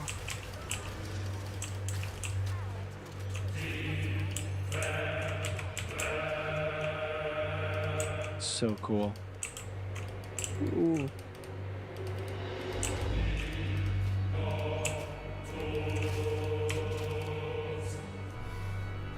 I love that those voices are not in the background. Yeah. They're in the front. Yeah. There's a lot of times when people are chanting in Latin or something, it's indistinguishable. Yeah.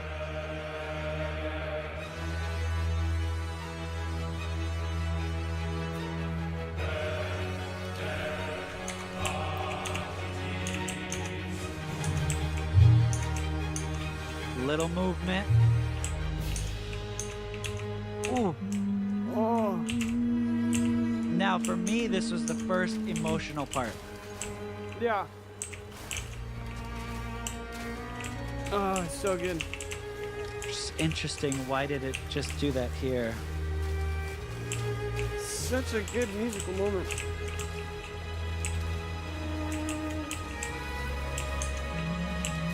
Pulling at the heart, man.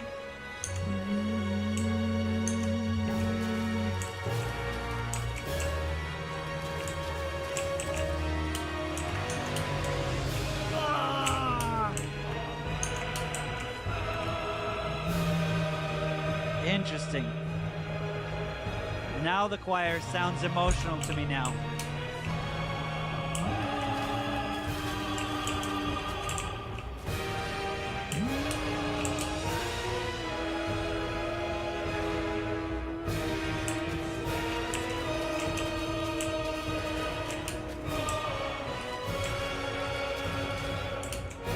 Interesting.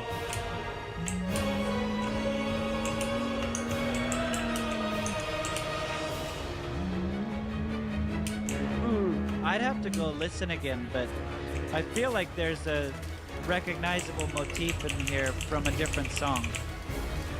I was gonna say it sounds kind of familiar. But I don't know what it would be from.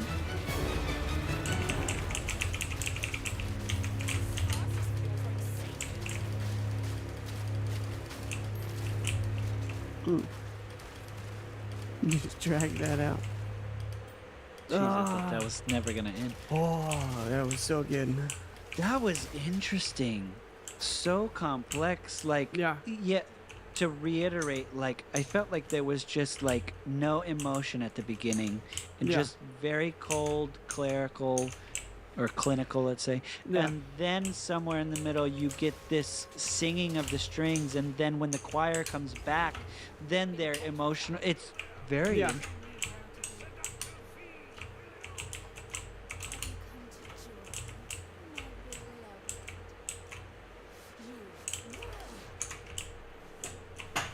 interesting. Oh yeah, very, very cool.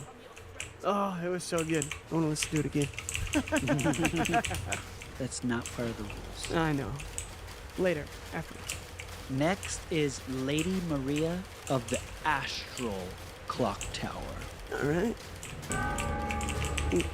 Starting off with the bell.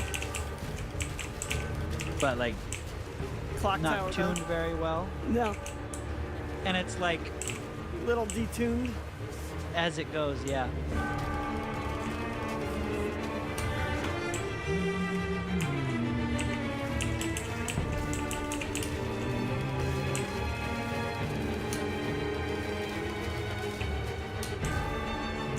Getting more of that stalking here. Something's out to get you. Definitely more string focused here. But also contemplative too. Yeah. Like, there's so much going on. Got a lot on my mind. There's so much to do. It feels more like a duel rather than like a monster fight. It's a hunter duel. On guard.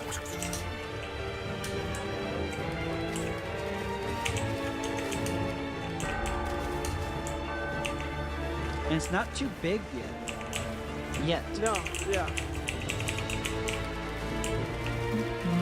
It's just giving you this, like, impatient. Okay, we were right.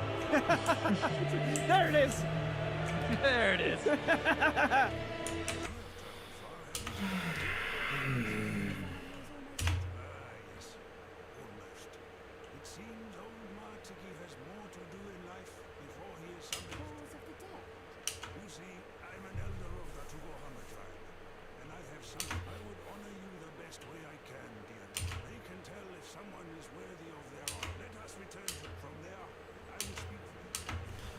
Io viene ancora.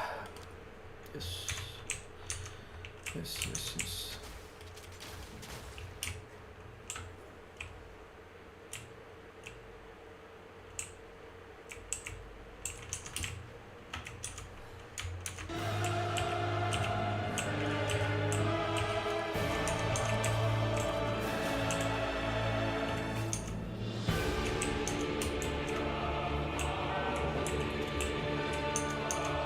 Nice. There's like almost no brass in this. Unless I'm just not hearing it. I hear some in the back, but they're a secondary instrument for sure. Oh yeah, I can hear it a little bit now.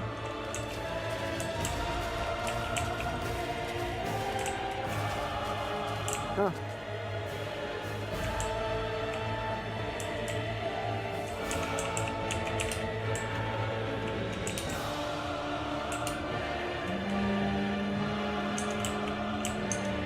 Interesting.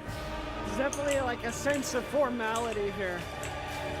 Yeah, I just realized this is our third DLC track, I think. Yeah. The DLC is called The Old Hunters. Gives me a little bit of perspective. Like we're dealing with a few legendary or characters where legends are born. Yeah.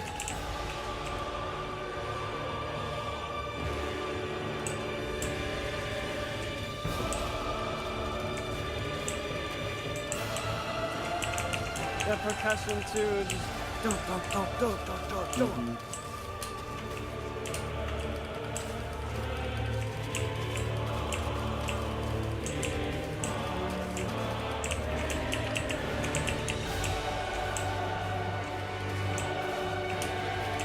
Peace. This feels like grief that's been disciplined into something more. Yeah.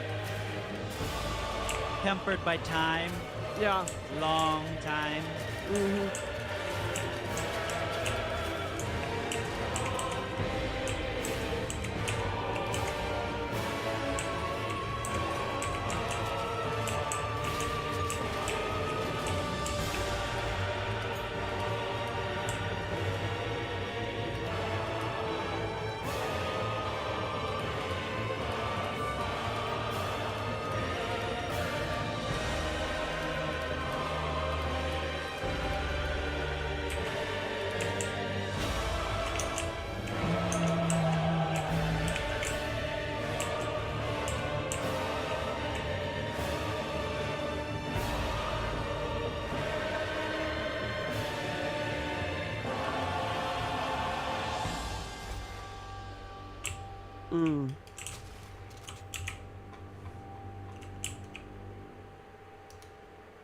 Nice ending on that bell. Very cool. Man, it's just, it seems like there's so much history. He just packed into these DLC characters. Yeah, definitely. Yeah, as soon as I saw the name of the DLC, The Old Hunters, I was like, wait, all this makes sense now. Oh, that's cool. Okay, second to last, we are on Orphan of Cause. Still DLC. Yeah.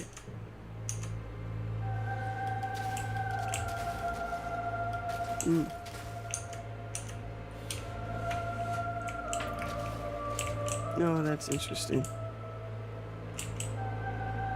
It's like a voice off in the distance calling to you. Almost siren-like. Yeah, that's what I was thinking too. Now that I just watched the Odyssey.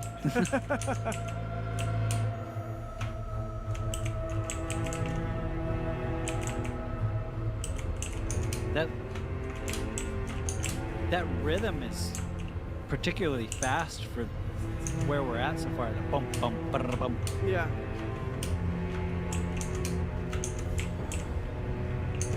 Very subtle though.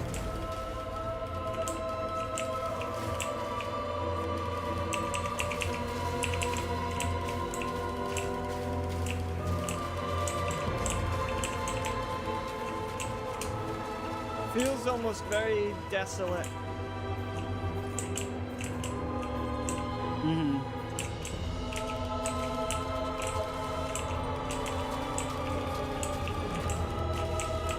I'm almost getting like it's almost like it's giving you time to process Yeah. before I'm sure some crazy stuff is gonna happen.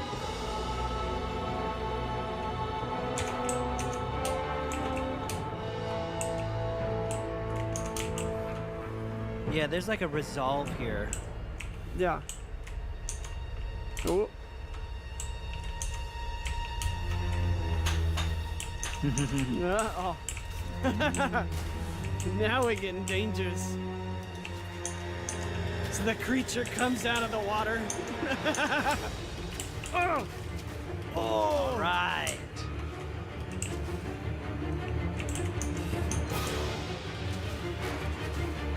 It just detonated into something far more aggressive.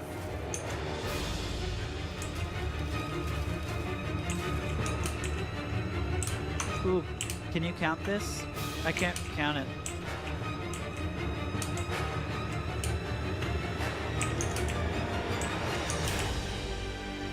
I think there's a weird split timing. Yeah.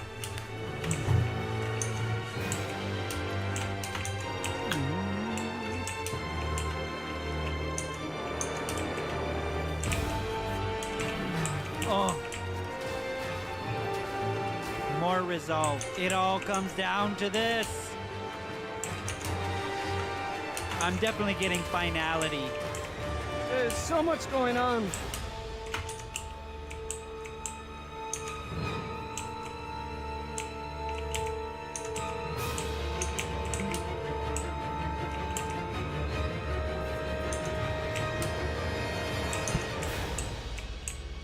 Ooh. So many parts.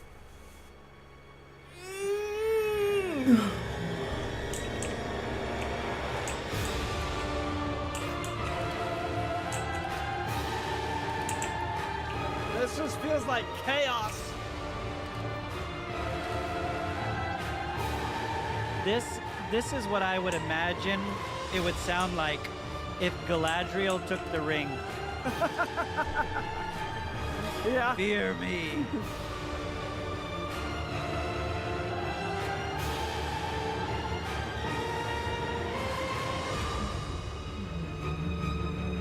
It's that first section is like almost makes you underestimate this boss, and then it explodes. You're like, just kidding. You shouldn't underestimate me. Oh my gosh. Dang. Just how abruptly that second half flipped. I'm a little speechless. Yeah. There was just so much going on. Oh my gosh. That was just pure panic, like the entire time. Just like, ah! But yeah, I just got such a finality and such a resolve in this one. Like, this is what it takes. This is what we're gonna do. Yeah. Well, it's that beginning. I keep going to that beginning half. That, like, because the beginning, the first beginning part is so vastly different than the last two parts. You know, it's almost like Not bad. it tricks you into having sympathy before it punishes you for it. Yeah. Yeah. I definitely feel like the first part was way more contemplative. Contemplative. Yeah. Where it's giving you space to process, giving you space to think, and maybe, like you said, maybe have sympathy, and then deadly. Yeah. Oh, this is amazing. Okay, our last one is Germon the First Hunter. Mm-hmm.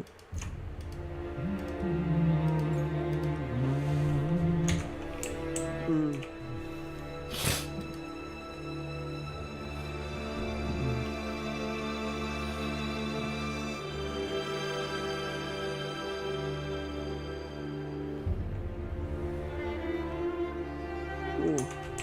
Ooh.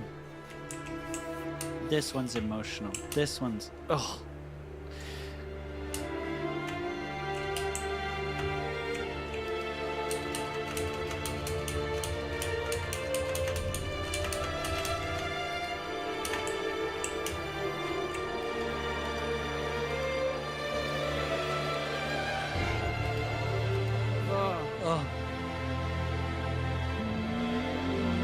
my gosh. I know the story, so I can't say anything.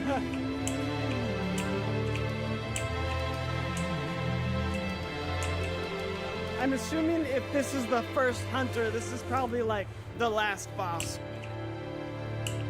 Not a bad guess.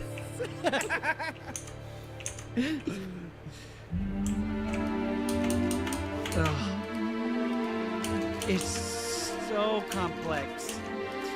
And it's almost like surprising. Like, I mean, it's a twist. Yeah.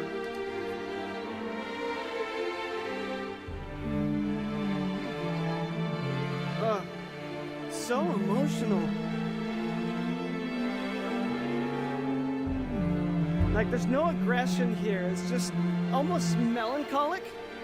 Bro, like, exactly. No aggression.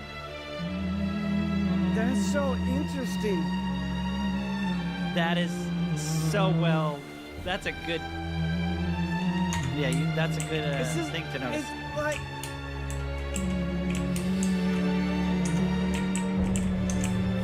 What am I mean, you're feeling the weight of your journey up until this point. I mean, it almost feels like there's not necessarily a victory here. 100%. There is not a victory here. I mean, you almost feel sympathy for this person that you have to kill.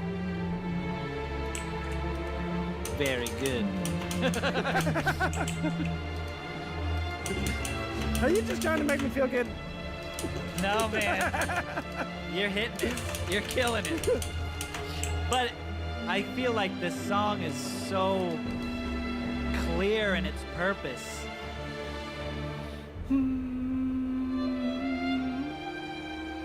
It's definitely considered like a mercy killing.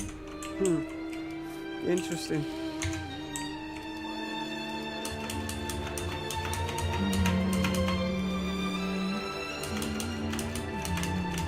I feel like it's tired, exhausted, time-worn. Like, this is the end of a very long cycle. They're coming. Oh.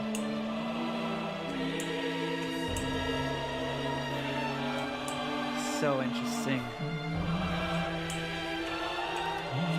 I almost feel like this choir is like putting the wings on him to leave this earth. Yeah.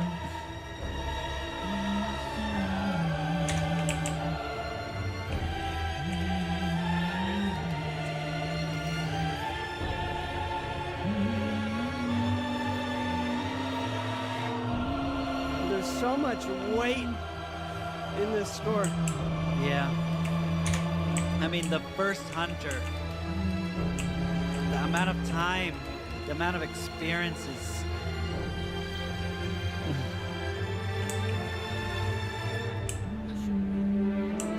Almost trapped in his duties. Yeah. There's no aggression, no menace.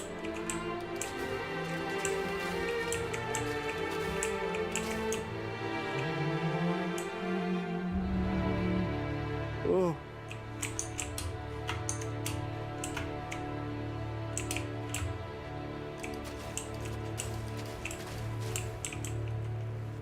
Like the last Oh breath. my gosh. Ugh, bro. That was amazing.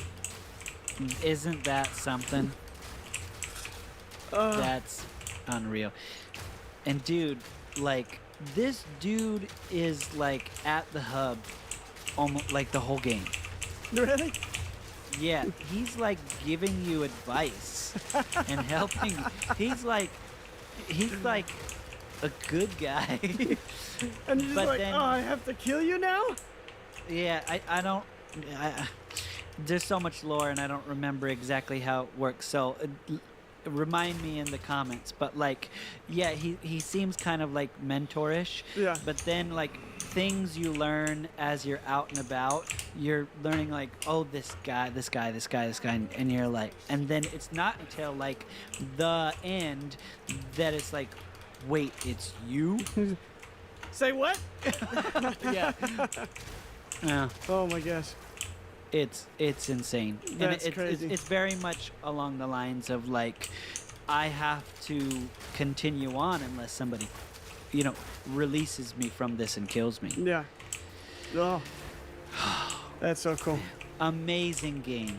Dark Souls is my like favorite Souls game in a sense that it was my first, so there's nothing like your first. But Bloodborne is so unique to the other Souls games that it's just like, the experience. You could say that some of the Souls games are more of the same world, continuing on or whatever. Yeah. But this one's just so different.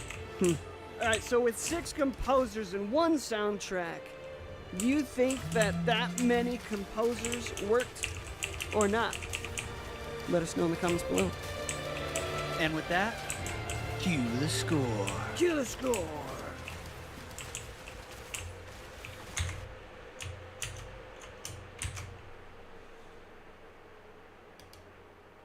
Although we solve the puzzle and get access to one of the keys. This is the silver medallion, which is going to be needed downstairs. So we take it, we insert it into the, clock tower, but it's not enough. We still need to do one more thing before we can enter to the other side, and that being room down into the creepy basement. It's a spooky area, but if we turn the generator on, now everything is sorted. So if we open the door at the clock tower, we go through, but on the other side, we're back at the school again, which makes no sense. And that's because we've yet again entered the other world. And we know this is the other world specifically because of the dark outside. This is what it looks like. It's decaying, it's dark, it's ominous, and on the ground we find a symbol, one that was not here before. It's an occult one that some of you might recognize.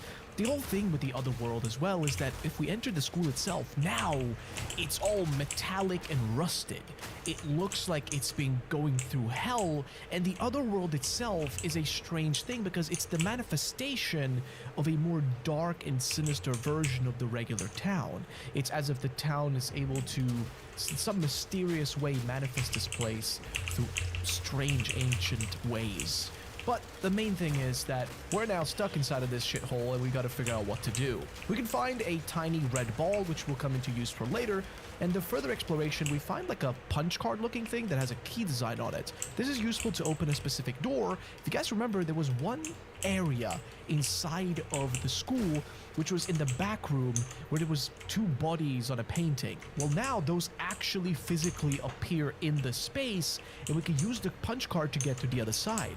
But one issue though, if we cross to the other side, I didn't know this, but if we enter the only 2 rooms in front of us that we instantly see, which is the girls and boys bathrooms, if we go in there, they actually teleport us to opposite versions upstairs where the doors are blocked off. It's like a weird teleporter, and I did not know this, so I got stuck here for a while, completely lost. Again, as much as I love these games, they are old and sometimes confusing, and things aren't always clear, but that's not a bad thing. It does force you to sort of pay more attention. And in this case, well, I got punished for not paying attention.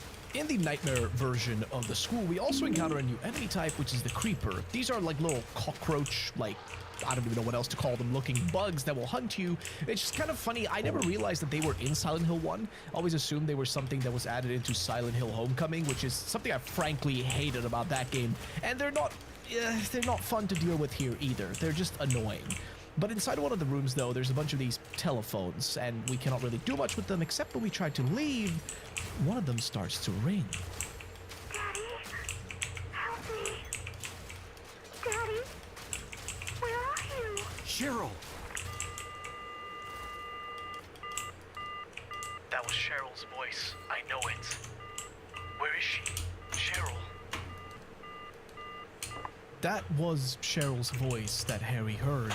The thing, though, is, where is it coming from? It's very, like, horror-esque to have something like that happen, but there is no explanation as to where it came from. Instead, we can keep exploring the school, but I do notice that we found some shotgun shells. This is a good indication that we will be finding a shotgun to use at some time soon. But over in this hallway, I notice a body hanging. This is grim. I mean, this is a game that came out in 1999, and games weren't really doing these kinds of things back then, so it's kind of intriguing to see this. But we have more things to find. Back into the locker room, originally there was nothing here, but now one of the lockers is shaking. If we open it, it goes silent. Inside, there is nothing.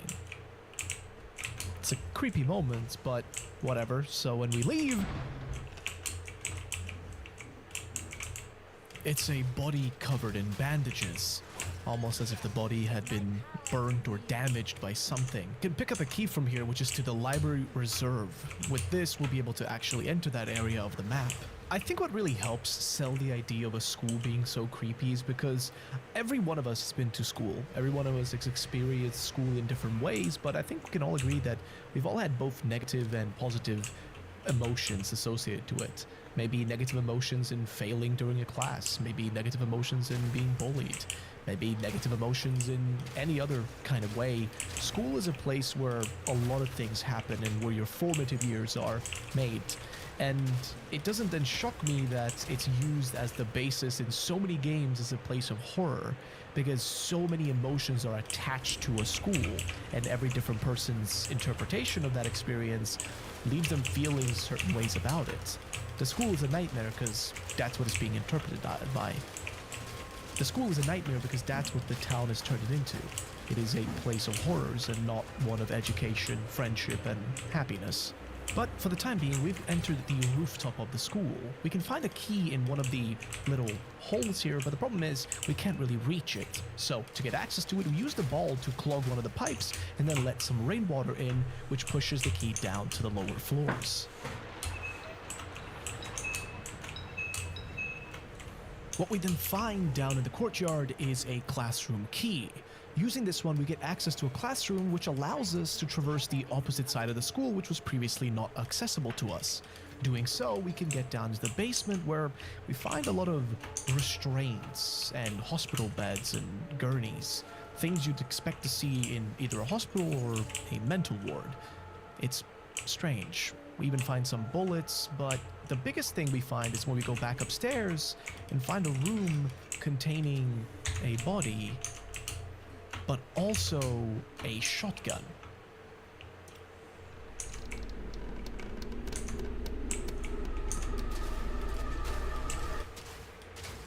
Yeah, this thing has been hung up using duct tape of sorts. The shotgun is probably the most shotgun to ever shotgun a double-barrel shotgun, if you ask me. Basically, the thing is pretty strong if you do use it. But on the wall, though, there is some text. And it says, Leonard Rhine, the monster lurks. So I tried to look into who Leonard Ryan is, and apparently he's supposed to be the janitor of the school, and he's been hung up and strewn up by someone. But in terms of other lore, this person never appears in any other Silent Hill entry or really anywhere else in any form of media. It's strange, it's kind of surprising that this is here, but they never really bring it up much. However, the text that said monsters lurk, that's actually interesting because if we look at the graffiti, we'll find a book of the same name over in the library, and this one goes in and talks about the manifestation of delusions, how poltergeists are among these, and negative emotions like fear and worry or stress can manifest into external energy with physical effects, like how nightmares can manifest into different things. It's an interesting thing to note, but for now though, we can head back down into the basement, and there is a bit of a puzzle that needs to be solved here. You see, we need to pull these levers back and forth, and we have to do it in the correct order. Frankly, there is no actual explanation for how to do it. You just kind of have to do it with trial and error, and eventually if you do it correctly, the door opens and we can pass through. The hallway leads down to an elevator that quickly descends down, but where it takes us to is the strange part. We're in a room with a body in the center being set ablaze, and around us we're surrounded. But then we finally find ourselves in a boss fight. This is Splithead, and this is the first ever boss fight in Silent Hill. The first one you will ever encounter, and the first one in the entire series. Now, the thing about this boss fight is, obviously we can defeat it by shooting it, but not exactly. See, just firing straight bullets will not do much. The only way to truly take it down is to make something specific happen, and there's actually a hint to this much earlier in the library. See, when we were in the library earlier, if we unlocked it, there's actually a book which speaks about a hunter armed with a bow and an arrow, and it talks about something that sounds like Splithead, some form of a lizard, which he had to defeat when it opened its mouth. Based off of this, what we need to do is to shoot this thing repeatedly and attack it until it's opening its mouth up. When it does this, we're able to fire inside of it and defeat the Splithead. But I will say, when its mouth is open like this, it kind of reminds me of a Demogorgon from like Stranger Things, which is kind of cool to imagine that they might have used Silent Hill as an inspiration for those things. I don't know, just thought it was something that was, worth mentioning. But now that it's defeated, what do we do now? We see the girl again. You may not recognize her, but she was actually in the opening scene of the game. She was walking on the road, and it was actually the reason that Harry had to slide away and crash. But she just dissipates into thin air. Back in the regular version of the school, and on the floor we can find a key. It belongs to somebody called Kay Gordon, and as we leave the basement, we also hear the sound of a church bell going off in the distance. We jotted down on our map, it's coming from the Balkan Church, which is interestingly named. It's probably worth going there in a bit, but first we check the front desk where we find a list of all the different teachers, including Kay Gordon. This is a good way for us to figure out where he lives, now that we have his key. So back onto the streets we go again, and we find the back alley that takes us inside of Kay Gordon's home. Frankly, there is nothing here besides a save location and some items. It's mostly just a way for us to get to the other side, getting us closer to the Balkan Church. But I don't get why it's called the Balkan Church. It never really made sense. I've looked online and nobody has figured it out. It's really strange for a game like Silent Hill, which usually has a meaning behind everything, but here it's not the case. Once we enter inside though, we meet someone.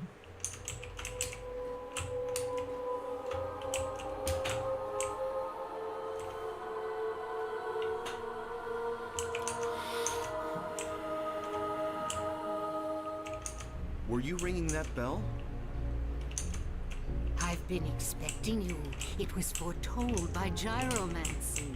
This is Dahlia Gillespie, and she is a weird old lady. She seems to know why we're here. She even brings up a girl, maybe referring to Cheryl. She also just spouts a bunch of nonsense before eventually handing us the Florist piece, a pyramid-shaped object which we can use at a later point.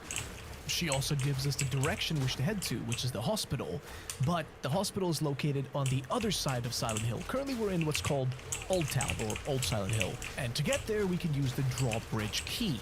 So, with the key in hand, we head over towards the drawbridge. Obviously, there's enemies in the way, but eventually we pull the drawbridge down, and we can now enter the other side of Silent Hill.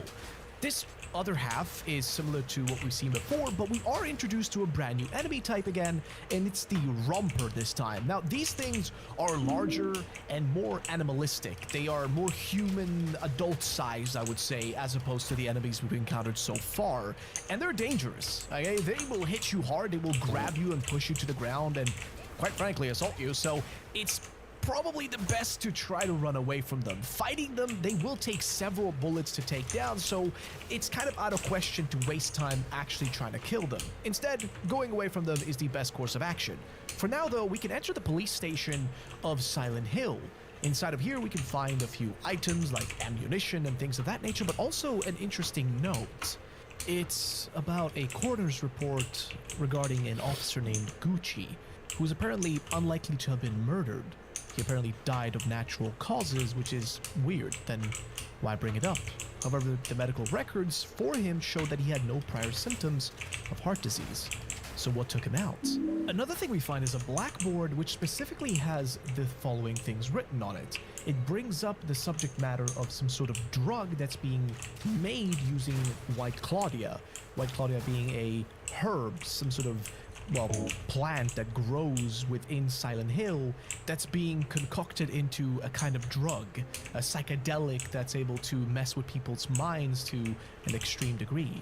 Whatever this drug is, we don't know yet, but the fact that it's being brought up here could relate to Officer Gucci and his death. Maybe he was involved in the drug trade, or maybe he simply caught someone he shouldn't have caught and that cost him his life. We don't know.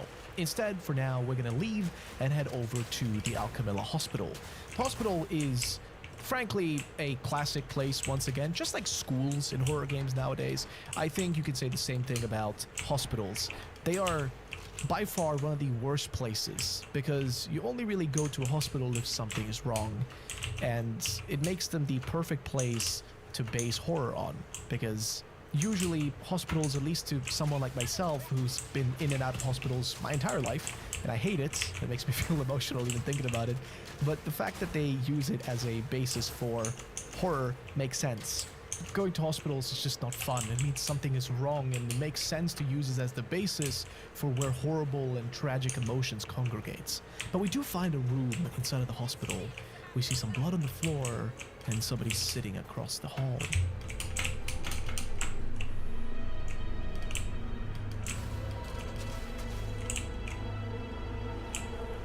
Before we can even react, the guy stands up and instantly shoots at us.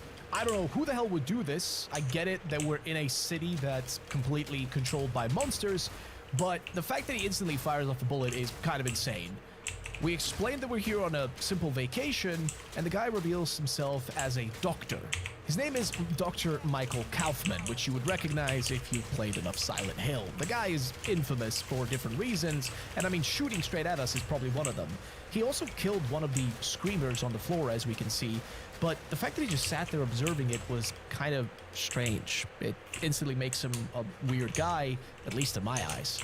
When we ask him if he's seen Cheryl, he feigns ignorance and almost implies as if she's dead by now, if she's even out there, given all the monsters, which is a fucked up thing to say to a father, but I digress. He then just disappears, and now we're stuck to explore the hospital on our own. And much like other locations within Silent Hill 1, we're mostly going to be running back and forth looking for any sort of clues. In one of the rooms, we find a pile of what looks to be blood, but it's some sort of oozing liquid. We can actually pick this liquid up and put it inside of a bottle that we can find over in the kitchen. Doing so, this item can come in handy later in the game. For now, it serves no purpose. Also, if we go into the basement, it is dark and creepy, but there is yet another generator down here, and once it's on, the elevator will be functional. Unfortunately, the first, second, and third floor have nothing interesting, but after entering the third floor, suddenly on the board, a fourth floor appears. But if we click it...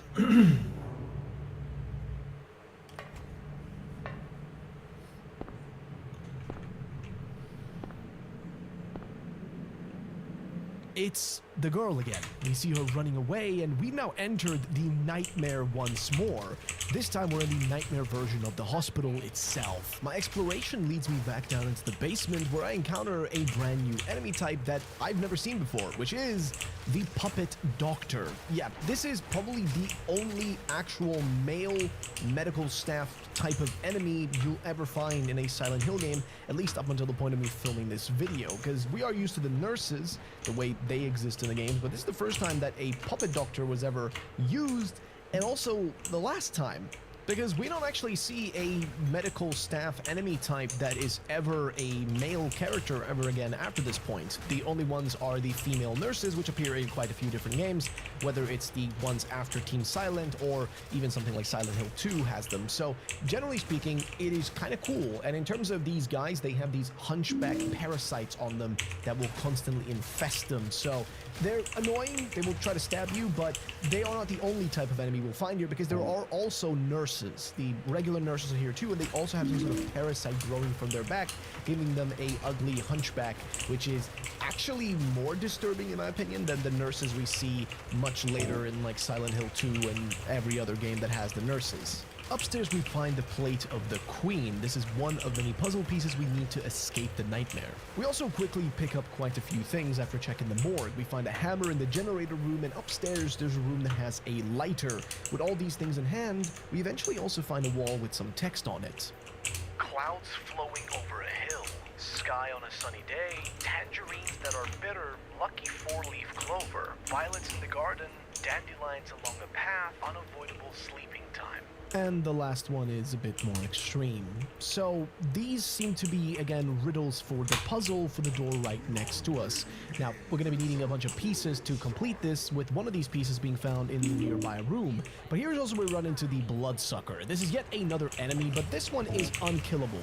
I tried to hit it multiple times, but it's very similar to the sewer monster from Silent Hill 3, where it basically just tries to grab you and you can't seem to kill it. The only way to deal with it is to give it a blood pack, which you can find in a different room, and to distract it, because this thing wants to devour anything. It's a parasite mostly. Doing this, we'll be able to actually pick up the item on the wall, that being the plate of the Hatter. Next up, we find another plate in the bathroom, the plate of the turtle, and in one of these bird cages there is nothing, but that's actually not true, because later on something will happen there. We also find a plate of the cat, and inside this one room I actually noticed that there is a CRT TV with a VHS player in the bottom. I haven't seen one of those in a long time in real life. I really want one, but nonetheless, there is nothing important, because now all we have to do is use these plates that we found to actually open up the door. In doing so, we're going to be able to get to the other side.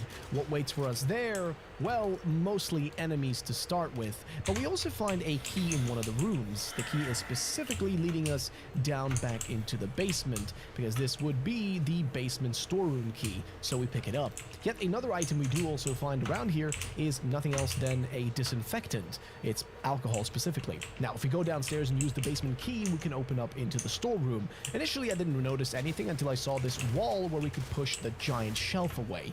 Doing so shows us a secret path going inside of here, and unfortunately we can't go through yet, because if we look at the giant hole in the ground, it's a grate, but it's covered with vines that are growing all around it. Now, initially I just tried to burn it with my lighter, but that wasn't enough. Turns out the best way to do this is to actually use a disinfectant we just found. Using this and then the lighter, and guess what? We can blast this bad boy on fire, which is exactly what we do. With that being doable, we go down into this really sketchy basement. It's very narrow to start with, and the look of the whole place changes drastically. I mean, keep in mind, the hospital has been looking one specific way, but now the walls are different. They're more wood-like, but also they're wider, as if we're inside of a mental institute or something. In one of the rooms, though, we do find something very interesting, which is a VHS tape, or videotape, which is interesting because, remember, we saw a VHS player and a TV upstairs just moments ago, which is exactly where we're going to have to head to use this thing. But we also do look around the rest of this area, because there are a few places we haven't completely checked out, like, for example, this room.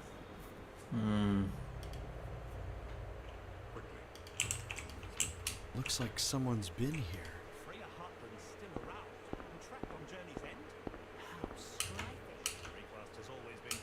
the picture we're looking at is of a girl named Alessa, and she looks like the girl we've seen when we had Harry crash his car, but she also looks like the girl that's been constantly stalking us as we've been going around this place. Who she is, well, we're gonna figure it out, but the fact that her picture is in this room could imply that she was a patient here, or maybe the daughter of someone who worked here. But now we can actually use the VHS upstairs, and what's on this tape is strange. Nothing is clear within the tape, like nothing makes sense, it's too cut out. The only thing that is super clear is the last sentence, which is, please, as if pleading for something to be over with. But for now, we don't exactly know the context of it. Instead, we can use the examination room key, which also leads us to this person.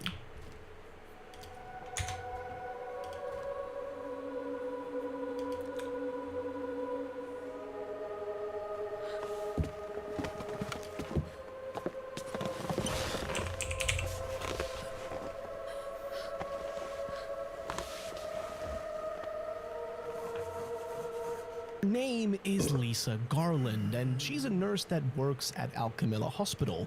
However, unlike most other people, she still remained here. The other nurses have all turned into monsters, but she's the only normal one we've found so far, and it's because she's been hiding in this room the entire time. She doesn't know what happened to everyone or what went into them, but she thinks she must have been knocked out and stuck inside of the room, hence why she hasn't been able to figure out what's going on. It's a bit unfortunate, but Lisa just seems like an innocent soul. At the same time, also seems like somebody just terrified of the entire situation. But before we can help her, suddenly something happens to Harry himself. What did you say was down there? Well, it's... Damn! My head. What's wrong? Harry? Harry, let me help you. Harry?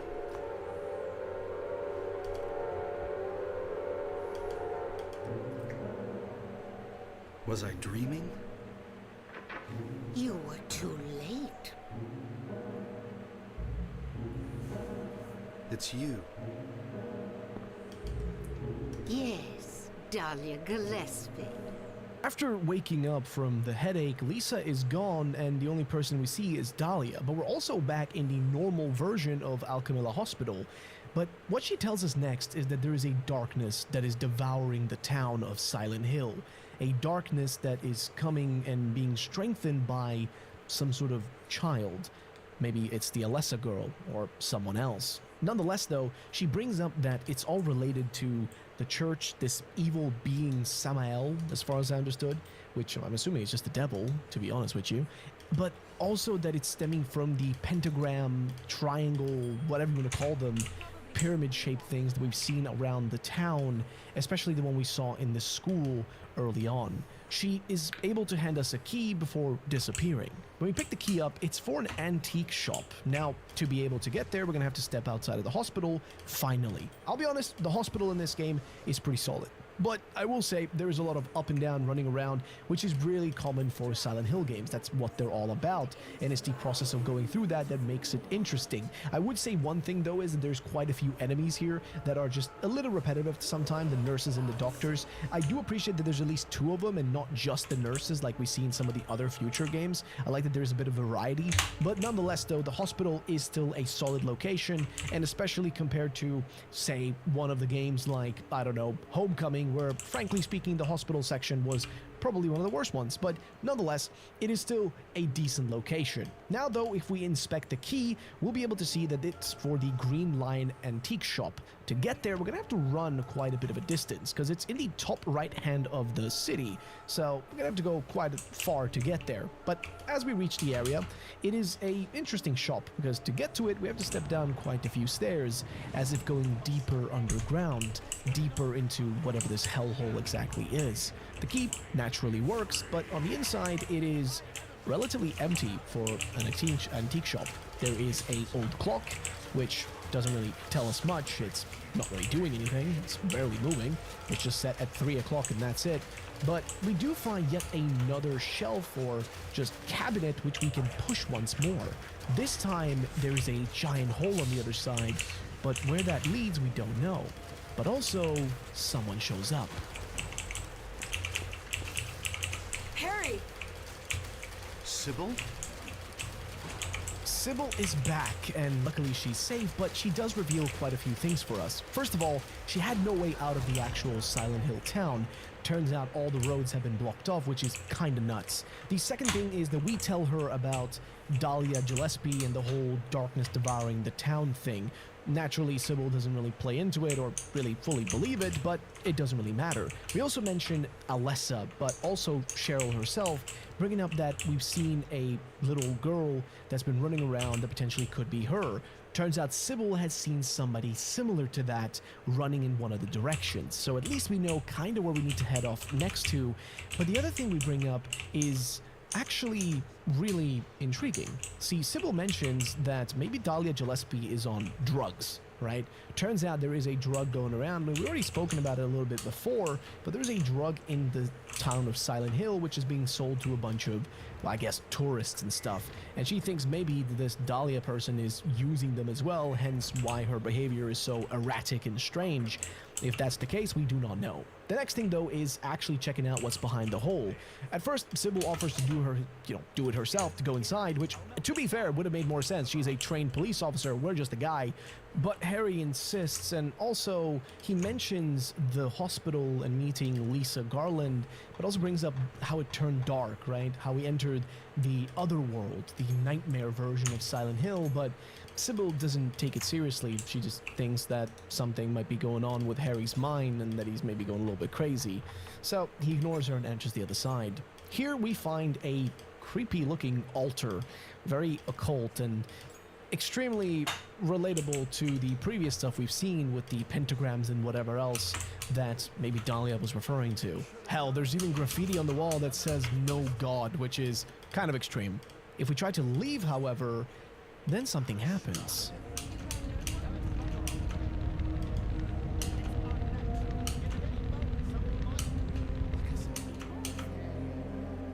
Harry? Are you okay? Harry?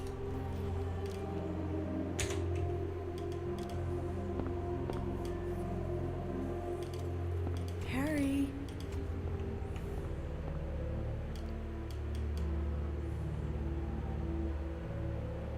Harry is gone because Harry's about to wake up somewhere strange yet again. We're back with Lisa, seemingly in the hospital. But how? That I'm in the hospital? You were having a bad dream. Was I? Hey, you don't look too good. Are you okay? I'm fine. Nothing you need to worry about. Well, if you're sure. Lisa, do you know a woman named Dahlia Gillespie? Oh yeah, that crazy Gillespie lady. She's kind of famous around here. She never sees anybody, so I don't know that much about her. But I heard her kid died in a fire, and supposedly she's been crazy ever since. Well, she says the town is being devoured by the darkness. Do you have any idea what she's talking about? The town devoured by the darkness. Yes, I think I do. Before this place was turned into a resort, the townspeople here were on the quiet side. Everybody followed some kind of queer religion, weird occult stuff, black magic, that kind of thing.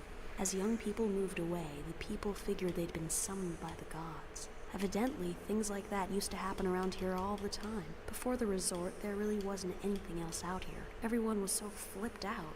Gotta blame it on something. Then a lot of new people came in and everybody clammed up about it. A cult? Last time I heard anything about it was, gosh, years ago, when several people connected with developing the town died in accidents. People said it was a curse. Oh, I'm sorry. I'm rambling. I'll shut up.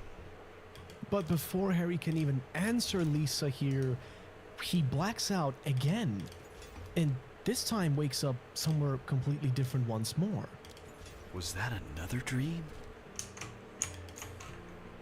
Did I pass out again? At this point, even Harry is starting to question if all of this stuff that's going on is just inside his own mind. Could it be possible that he had a car accident and now he's just laying unconscious, just dying, and all of this is just a bad nightmare? Who knows? Maybe it is, maybe it isn't.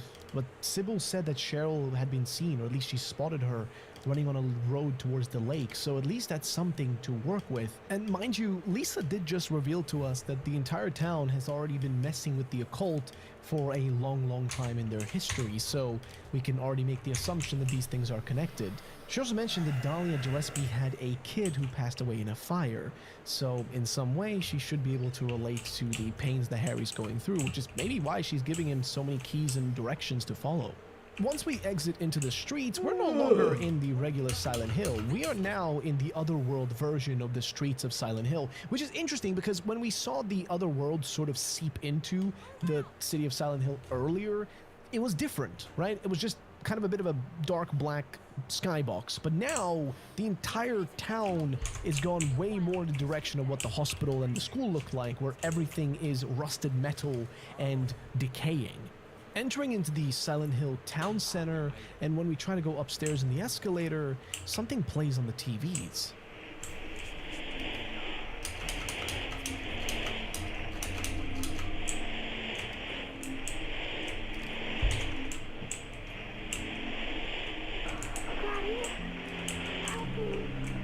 Say that this is disturbing is, well, the least we could say. It's literally Cheryl showing up on the screen alongside a bunch of different patterns, including the pattern of the cult that we've seen before. So at least we know that she should still be alive. So all we can do is rush upstairs really quickly, but in the corner, it looks like a body and a bug, but before you know it, we fall down into a boss arena. Yeah, that's just pretty obvious. It's a boss arena. It's instantly clear to us, but the boss fight is an interesting one because this is the Twin Feeler, and it is a sort of bug that will bury itself underground and then jump out and headbutt the living shit out of Harry Mason.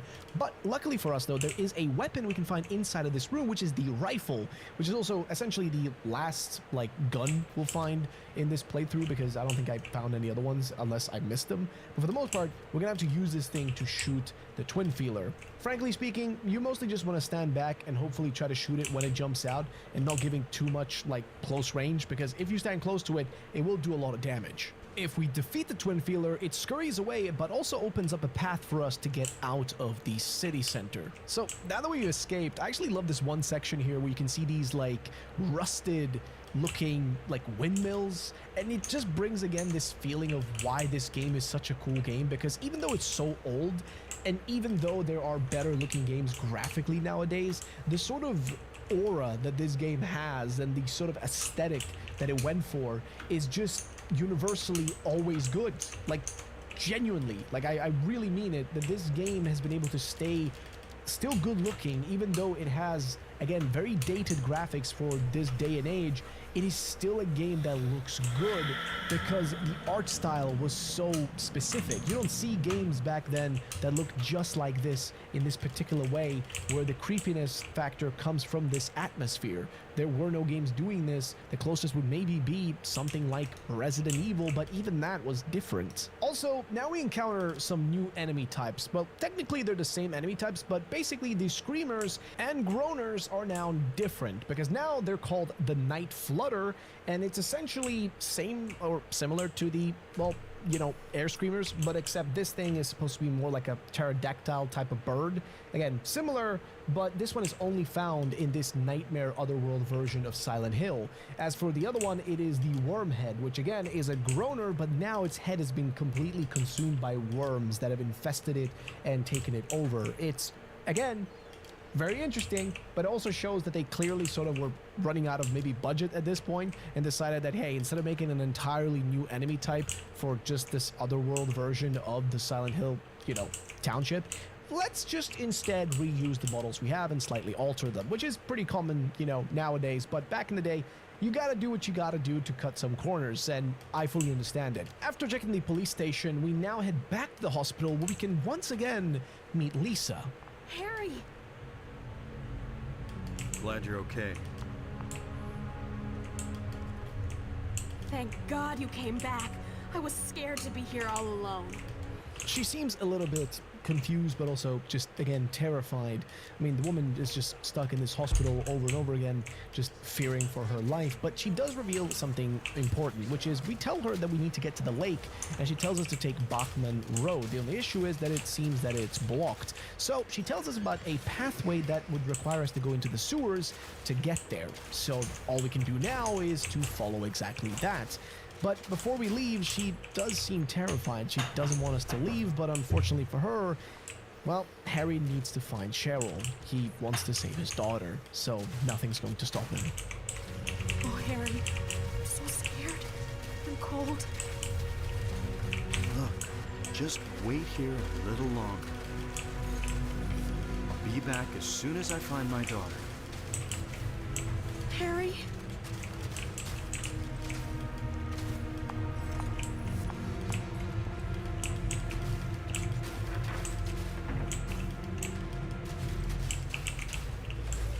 It doesn't really feel nice exactly to leave her behind. I'd love to take her with us, but that's even more dangerous. But also staying with her would be leaving Cheryl out there in the open as well. It's not ideal no matter what we do. But when we try to leave the hospital this time around, we're not actually outside on the streets again. Instead, we're on a rooftop, and we're in yet another boss fight. This time it's against the Float Stinger, and this is a giant moth-looking enemy. And I'm gonna be real with you, I hate moths, okay? I'm a massive moth hater, so killing this thing is the best thing I could possibly have been doing here, because this fight is, generally speaking, a little bit harder if you do not have ammunition on some of the higher modes in the game. But given again that we're playing this on easy mode, it is not that difficult. We just have to keep our distance for the most part, because the thing will like shoot us with like acid or something. So for the most part, going around corners and staying further away from it is the most ideal thing to do. With it defeated, we should be able to get back onto the streets.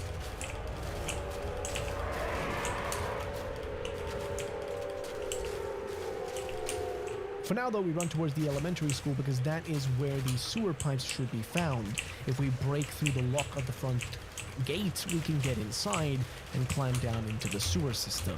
The sewer section of the game is probably, I would say, one of the weakest sections because it's relatively short and there isn't really a lot of things of interest down here, besides obviously one type of enemy, that being the hanged scratchers. These weird things are found in the sewer mainly, and they are extremely annoying because they will sneak up on you and attack you and make an annoying noise. Not the most fun enemy type to fight against or, you know, deal with, but they are here, and I do like their overall design. In terms of what they look like, at least to me, they just look like these weird, almost like frogmen, if you want to call them that, like frog bugmen mixed into one. Now though, we're able to actually get out of the sewers and find ourselves on the other side. See, now we find ourselves in the resort area part of Silent Hill. This is where the lakefront is, but this entire section here is actually optional. You don't have to do anything here. You can completely skip the entire area, but there is a side quest here that is important if you want to get all of the other endings. If we run over to a place called Annie's Bar, we can save the Dr. Kaufman from being almost killed by one of these enemies called the Mumbler. The Mumblers are these weird mole-looking creatures. They're actually what replaces the Grey Child characters, monsters that you find in some of the other versions of the game, like in Europe and Japan. But in the US, they actually kept them. So, yeah. Now that we've found this guy and saved his life, he still doesn't give us any answers. And when we ask him if he knows a girl named Alessa, he says no, but something tells me he's lying, because he says it in a very aggressive tone. But Kaufman made a big mistake. He dropped a few things behind him. One of these things is a key and also a receipt. If we check the receipt, it actually has a code which we can use somewhere else. See, it's able to open up the Indian Runner, I think drugstore is what this place is meant to be. And so on the inside, we'll find a few items. One of the first things we find is a drawer containing a safe key. Now, there's a safe right there, but for whatever reason, I just didn't use it. Don't ask me why. I'll explain what's in the safe, though. But we also find some notes. August 20th, he came by. I handed over the package that the woman left here. September 12th, he showed up at Norman's, too. Don't want to be involved with the likes of them anymore, but I'm getting creeped out even more than before. Thought of leaving town, but I'm afraid of what will happen if I do. So this sounds like somebody who worked at the store itself who had to deal with possibly Kaufman And, well, we can learn one more thing, which is if we check one of the boards here, it has a list of things that need to be delivered, and also that needs to go to the back door daily at 8 a.m. at the rear entrance, and the code is 0886. But here's the big one. If we look at the safe and we actually open it, which I didn't do in my playthrough, but had we opened it, what we would have found on the inside would have been PTV. Now, PTV is the drug that's created from White Claudia, plant from the city and town of Silent Hill. So this can deduce a few things for us. Kaufman is clearly involved. The fact that he had the key to this place and he has some sort of involvement with this thing, and the fact that he is a doctor. So if there's anyone who could concoct something like this together, it would make sense. But it's also kind of fucked up because we've been helping this guy. We've been saving him so many times only for it to turn out that he is potentially a monster. Inside this room, I'm assuming it belongs to Kaufman because we find a newspaper just like the one in the hospital that had been having its pages torn out, and what we read is that it's an investigation that stalled on the PTV dealers still at large. Suspicious deaths continue, like the anti-drug mayor, a narcotics officer dies of a sudden heart failure of unknown origin. So basically, this has to have been Kaufman. Who else could have done it? I mean, it's pretty clear it's what the game is implying here. The fact that right after we met Kaufman, we found a newspaper just like this one, but the pages were torn out. But here we can actually read what those pages said. They were about somebody dealing this drug, and that probably is Kaufman himself. The correlation is pretty clear, and all the implications are there. But inside of this room, we can find a magnet to pick up. It's a weird concocted magnet, but I'm not going to question it. Also, there's this photo. So if you're a gooner, there you go. If we leave the hotel main lobby and use Kaufman's key, we can find his room. Moving one of these shelves here, and suddenly we find something on the floor. It is a key, but to reach it, we're gonna have to use the magnet we just found. Oh, now we have a motorcycle key. Using it, we run back to that same door from before and back into the garage instead. The garage does have a motorcycle, and when we observe it, there are a few strange things, like the fact that it's been sitting here for years, but something is strange about the bicycle, or the motorcycle, which is the fact that it's dusty, but the dust is wiped away just around the gas tank cap. We then decide to use the motorcycle key, at which point we find a small glass vial wrapped in a plastic bag. It's just like the busted vial that we found in the director's office at the hospital, if you remember. The liquid we scooped up using one of the other plastic bottles that we found. But just as we do this, just as we grab it, Kaufman appears. And he's not happy. He demands us to hand over the bottle, and he's very aggressive about it. That's none of your business. Instead of messing with that, how about coming up with a way to get out of here? You shouldn't be hanging around here goofing off. X-Collector. What do you think you're doing? Welcome to my channel. You want to get yourself killed? Get out of here. Okay, take it easy. Unless you want to die, keep your mind on business. Got it? To say that Kaufman is a piece of shit is an understatement. The dude's an asshole through and through, and the reaction he had, clearly again...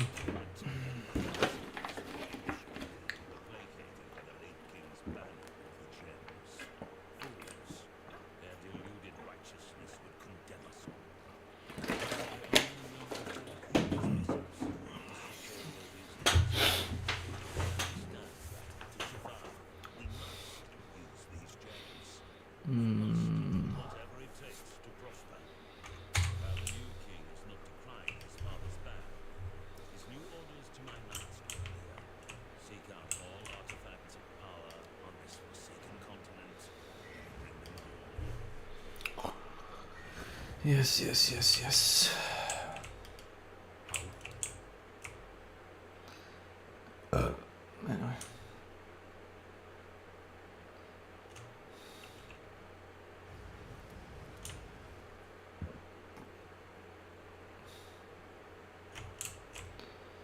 In nomine Veritas, in nomine Filii Patris, in nomine Veritas.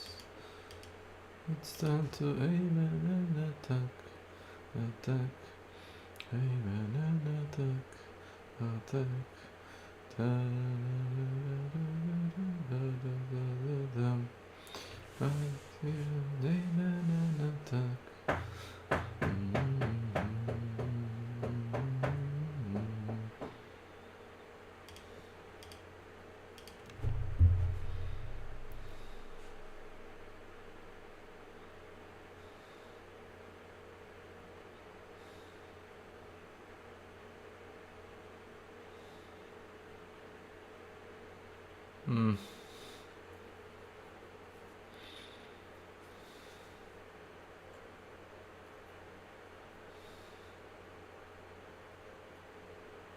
It's kind of bad.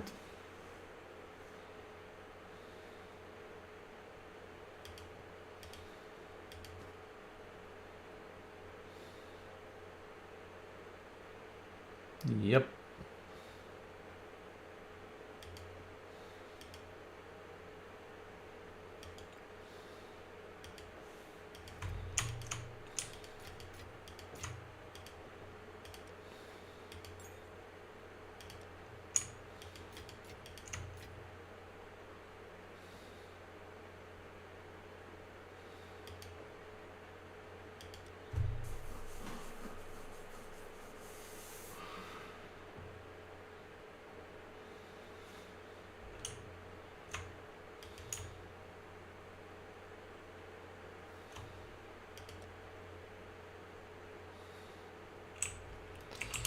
Oof. Hello.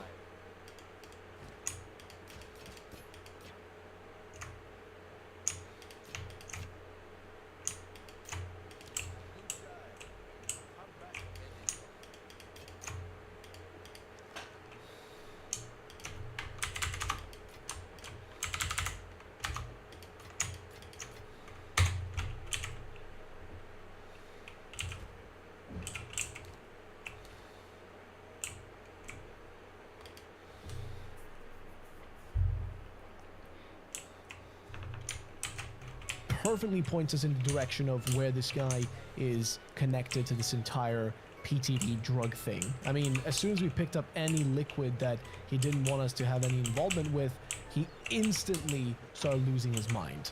With Kaufman gone, we can now actually run towards the pier and the lake. But as we do this, in the middle of us running, for the first time, Harry does not faint, but he does witness the moment the town literally turns into the other world, and it instantly shifts, and suddenly things are back to being catastrophically bad for us.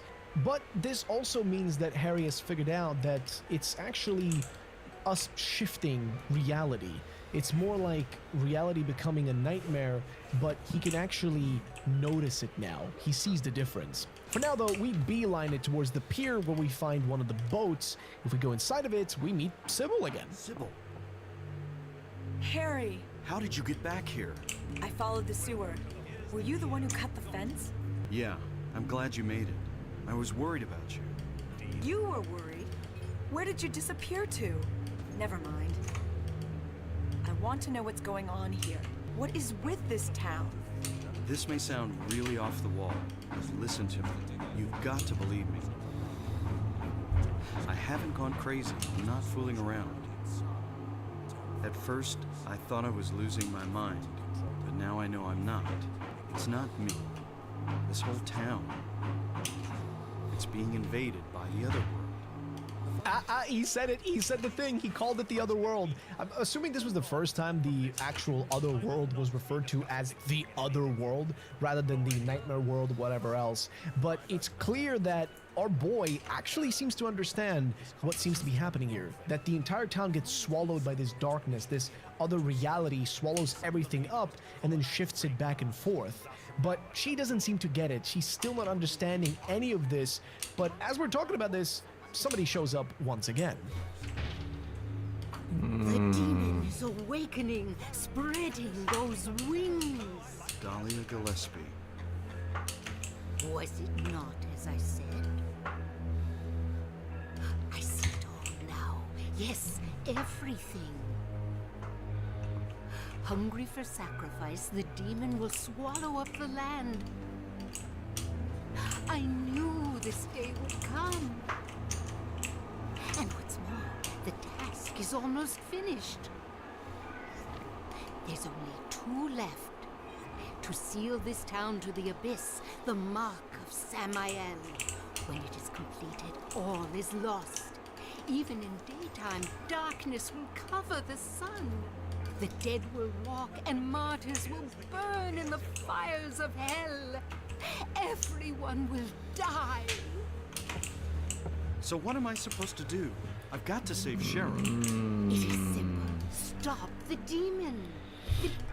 The demon taking that child's form.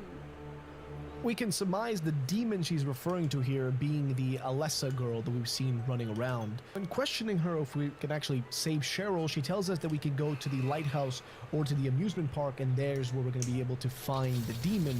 So, luckily for us though, Sybil offers to go to the amusement park, but when we ask Dahlia if that's even going to be safe, well, she's already vanished. So the only thing we have left to do is to run to the lighthouse on our own. So the road to actually get to the lighthouse is kind of annoying, but the lighthouse itself is pretty straightforward. We just go up these spiral stairs, but who we find on the top is Alessa.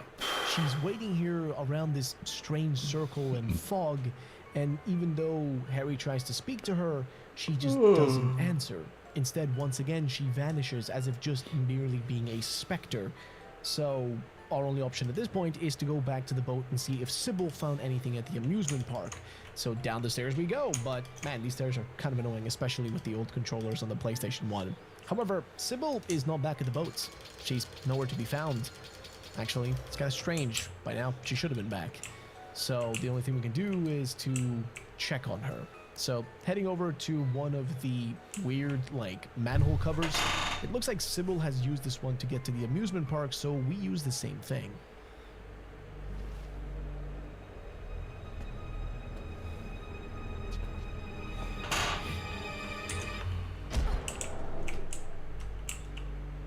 Looks like Sybil was knocked out by someone in the underground tunnels, which could potentially have been, well, really anyone.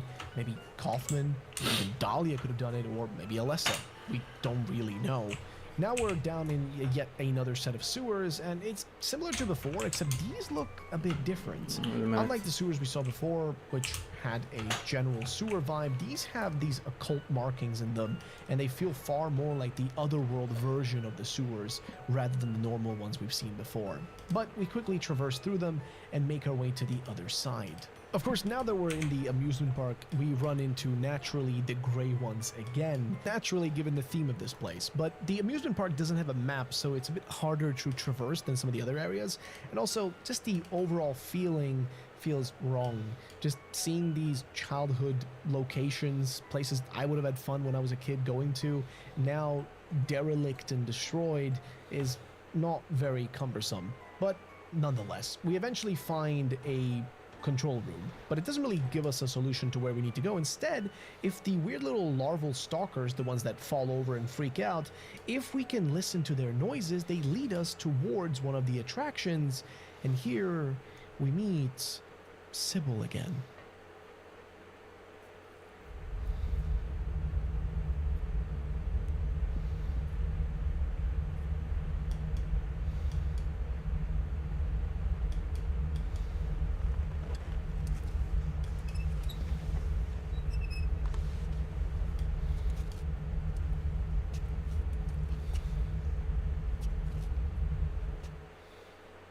So this is one other boss fight in the game, and it's the boss fight against Sybil. She has been taken over by something. Whoever knocked her out seems to have infested her with something that is akin to the other monsters that we've seen in Silent Hill so far. And this thing is awful, because now we have to take on someone who's only been trying to help us. Sybil is a sympathetic character. She's a decent person. All she's been doing this entire time is trying to help us, and instead we are now forced to kill her. But this is where something important comes into play. See, if we had picked up that weird, like, reddish liquid back at the hospital, this is an important item that will completely change which ending you get in this game, because if we have that said item, we can throw it at her, and this will cause her to force the larva out of her body. Doing so, Harry can step on it and destroy it. Now, mind you, this leads to a completely different ending if you do it, and it's completely side and optional. If you didn't do it, then guess what? You're not going to see what this ending leads to by keeping Sybil alive, because the only other option is to kill her. But now, Harry reveals something very important. Harry, why did they take your daughter? Why her? I'm not sure myself. But, you know, Cheryl isn't my biological daughter. I actually haven't told her yet. She probably already knows anyway, though. We found her abandoned on the side of the highway. Nobody knew where she came from. We didn't have any kids of our own. My wife was sick, and it didn't look like she was getting any better. So we took Cheryl in. So in that case... There might be some connection between Cheryl and this town.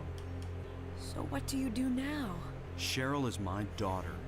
I will save her no matter what. Yeah, Cheryl's not even his biological daughter. Him and his wife found her essentially abandoned on the road as a baby and took her in. Like, think about that. This man adopted this girl and still cares so much that he will go through literal hell to find her, because she is his daughter, no matter if she does or doesn't have his blood. She still matters so much to him that he will do everything in his power, go through quite literally hell in this game to save her. That is beautiful, but also so tragic if you think about it. And the fact that we had almost had to kill Sybil, and if you actually killed her, you would have never even heard this part of the story, is depressing, because it adds even more just lore, but also more character to Harry Mason, the man who's gone out of his way to do all of this to save a girl who technically isn't his own blood, but somebody he took in, somebody who's become his true daughter because of how much care he's given towards her. It's actually incredible, but I digress. Now that we figured this out, we need to keep going.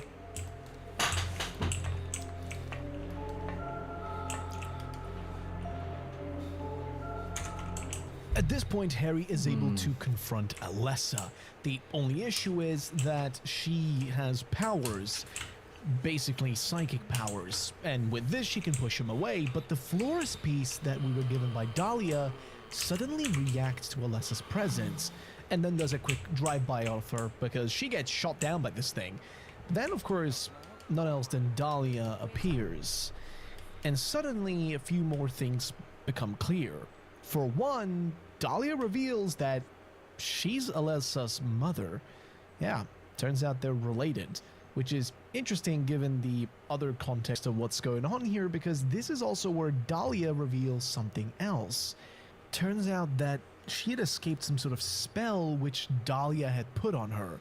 For what reason, at this point we don't know, and before we can stop the two of them, they disappear and we re-emerge back at the hospital once again with none else than Lisa. But something doesn't feel right about her, and actually, I don't know if any of you or anybody's ever noticed this, but if you look at her face in this exact scene right here, you can see in this one split second where her eye twitches. I don't know if that was a mistake that was done by the rendering engine. I don't know if this was a mistake made when they were like making the 3D, animations, but just that little eye twitch makes me feel a little bit more suspicious of her. Maybe I'm crazy, but I don't know, something about that was a little bit off to me.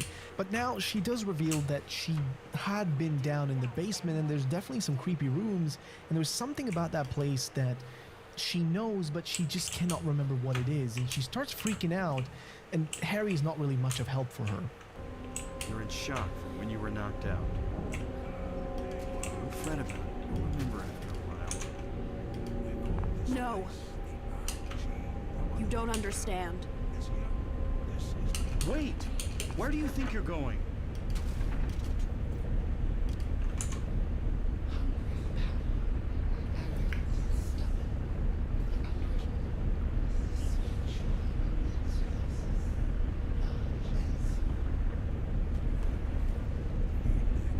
with Lisa gone, the only place we have to head towards is the basement, and since we're back in the hospital, we should know our way around, but when we exit through the door, the place looks different, like it's changed in some way or shape. I'm being summoned. What happened in this town? What could be making things like this? I have a feeling if I take the elevator down, I'll find it. Cheryl. So, we aren't really in the hospital. We're technically nowhere, which is kind of funny because, yes, that's what the entire place here is called. Rather than being somewhere, it's nowhere in Silent Hill. It's a location that doesn't exist, but also does exist because it's a manifestation of something. It's a manifestation of somebody's mind and a place from that mind. Either way, now that we're nowhere, we have to find out where to go, and that is somewhere. And that somewhere should be the source of this entire thing. But as you will notice, a lot of the locations inside of this place are actually containing locations we've seen before. The birdcage now actually has a key inside of it, which was not there before.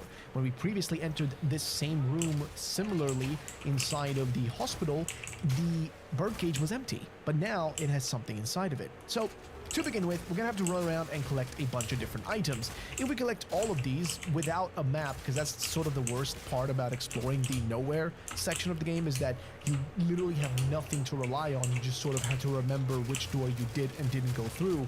And since everything here is sort of interconnected, there are areas like this place, which is the antique shop, but then there's hospital sections and a little bit of everything mashed into one from the different places. Like rooms that looked like the elementary school, rooms that looked like the hospital, and rooms that look like the antique shop right here. Also, if it isn't clear, we could definitely assume that these locations are related to Alessa. The fact that there's only one bench inside of this classroom was probably her bench. We can see that there are markings on it, as if markings from bullies. She most likely did not have the best time when she went to school, which also would explain why all the creatures and monsters that we encounter seem to be of child size. Maybe because other children didn't treat her that well. If we pick up a screwdriver and some pliers, we can actually use these in different rooms that we'd previously seen, like in the hospital, that we were not able to, actually access. We also uncover a giant board that lists out a bunch of different names and a few different people on the Grim Reaper's list. However, if we take the first letter of each of their names, it can spell out the word. Actually, I think even the word later, but the word we need is alert, because if we type this into the door right next to the plaque, we'll enter what looks to be the storeroom from the hospital, followed by a pathway into the morgue where we'll find one of the objects we need to get through the next section. But that's not where things end, because on our way out, we run into someone. Harry? Lisa, what's the matter with you? I get it now. Why I'm still alive even though everyone else is dead. I'm not the only one who's still walking around. So, it's Lisa, and she doesn't really sound completely fine.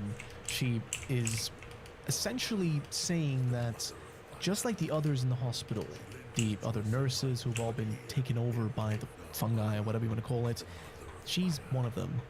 It's as if to admit that she is not actually physically there, that she's merely a specter, but as she goes in to hug Harry, he panics and pushes her away.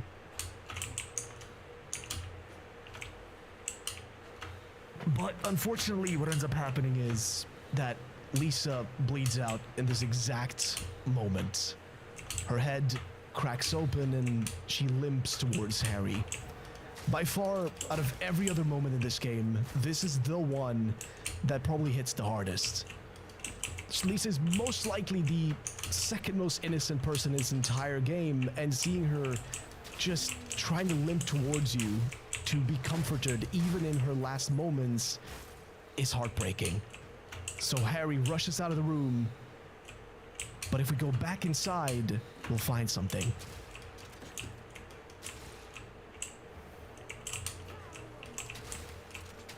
It's Lisa's diary on the floor, and we can pick it up. Ask doctor to let me quit being in charge of that patient. It's too weird. Still still alive, but with wounds that won't heal. Told the doctor I quit, won't work at that hospital anymore. The room is filled with insects. Even with doors and windows shut, they get in to spite me. To the hospital. Feeling bad, need to throw up, but nothing comes out. Vomiting only bile. Blood and pus flow from the bathroom faucet. I try to stop it, but it won't turn off. Need drug. Help me. Out of many of the characters in this game, I think Lisa's character is one of the most tragic. Based on what we can read here, based on what we can observe, and this is not even the full picture because there's one more thing that will reveal more about her when I check out in a second, but the fact that Harry pushes her away, basically cracking her skull open and more or less killing her, but not really, because Lisa was never there. What we saw was merely an apparition of sorts. The real Lisa is long gone. What remained was merely a husk, just a piece of her soul, perhaps, lingering in the hospital, hiding and cowering in fear. But what we read inside of here is that she was seeking a drug, and we know there is one particular drug that is very present in this game, the one that Kaufman seems intricately connected to, and we can already surmise that Lisa was using these drugs maybe to cope with what she was dealing with at the time, which was taking care of Alessa. Because that's the girl she was taking care of. It was Alessa's body that was down in the basement. It was her that she took care of, and the one with the burn wounds. It all makes sense. Because, mind you, we know, based on what we've been told from others, that Dahlia, well, her daughter passed away in a fire, but she didn't really, because it's Alessa. For now, though, we solve one of the puzzles in this other room, which just requires us to press the exact amount of limbs that show up on the different creatures on the walls. If we do this, the Stone of Time will pop out, which we can take. With that item in our hands, we can take the elevator down to another floor to find the Crest of Mercury and the Ring of Contract. With these two, we're going to be able to also go and check something else. See, there's a key here, but it's locked behind electricity, so we can't get it. We also pick up a camera, but the biggest thing we'll find is going to be when we explore upstairs. There is an altar of sorts and two rooms on either side, which need to be solved with a puzzle. I'm gonna be honest, had to look this one up. This puzzle was just way too complicated. You have to base it on the images on the wall and where the coloring on it is more dark and where it's more white. It's confusing. I'm not even going to try to explain it. But we do also find the birdcage key, and this one is important because we need to check what's inside that birdcage. There's also a botanical reference book here, which unfortunately I cannot read because I didn't actually check one of the blackboards in the police office. But had I done that, we would have learned about White Claudia, and here it just talks about it being a perennial herb found near water in Silent Hill. It reaches the height of 10 to 15 inches. It has oblong leaves and white blossoms. Seeds contain hallucinogens. Ancient records show it was used for religious ceremonies, and the hallucinogenic effects was the key. So again, this builds up this idea that Kaufman is related because the room we find these inside of is the room where it was his office previously. Also, we find a key, the phallic key, inside of the birdcage, which takes us to a new area.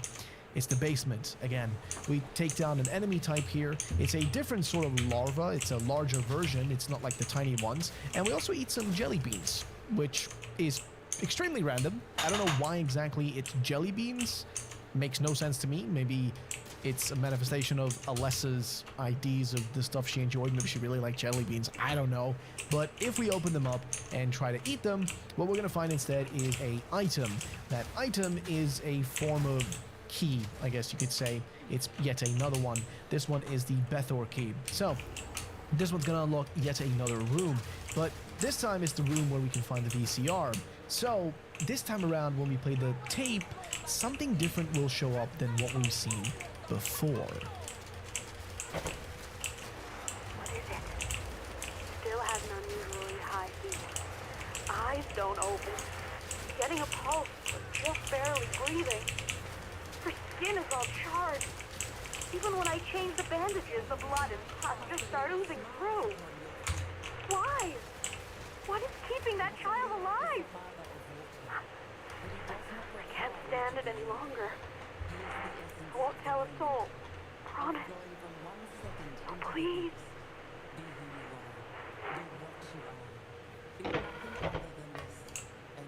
So this confirms the existing suspicions already, which is that Alessa is basically being kept alive for whatever reasons, and Lisa was the one taking care of her down there. And while doing all of this, she was sort of just disgusted by the whole thing. You can even hear Dahlia in the clip asking what the deal is, what the problem is. But if we go back down into the basement, we'll find a room filled with a bunch of graffiti on it, and in the corner we see the apparition of Alessa.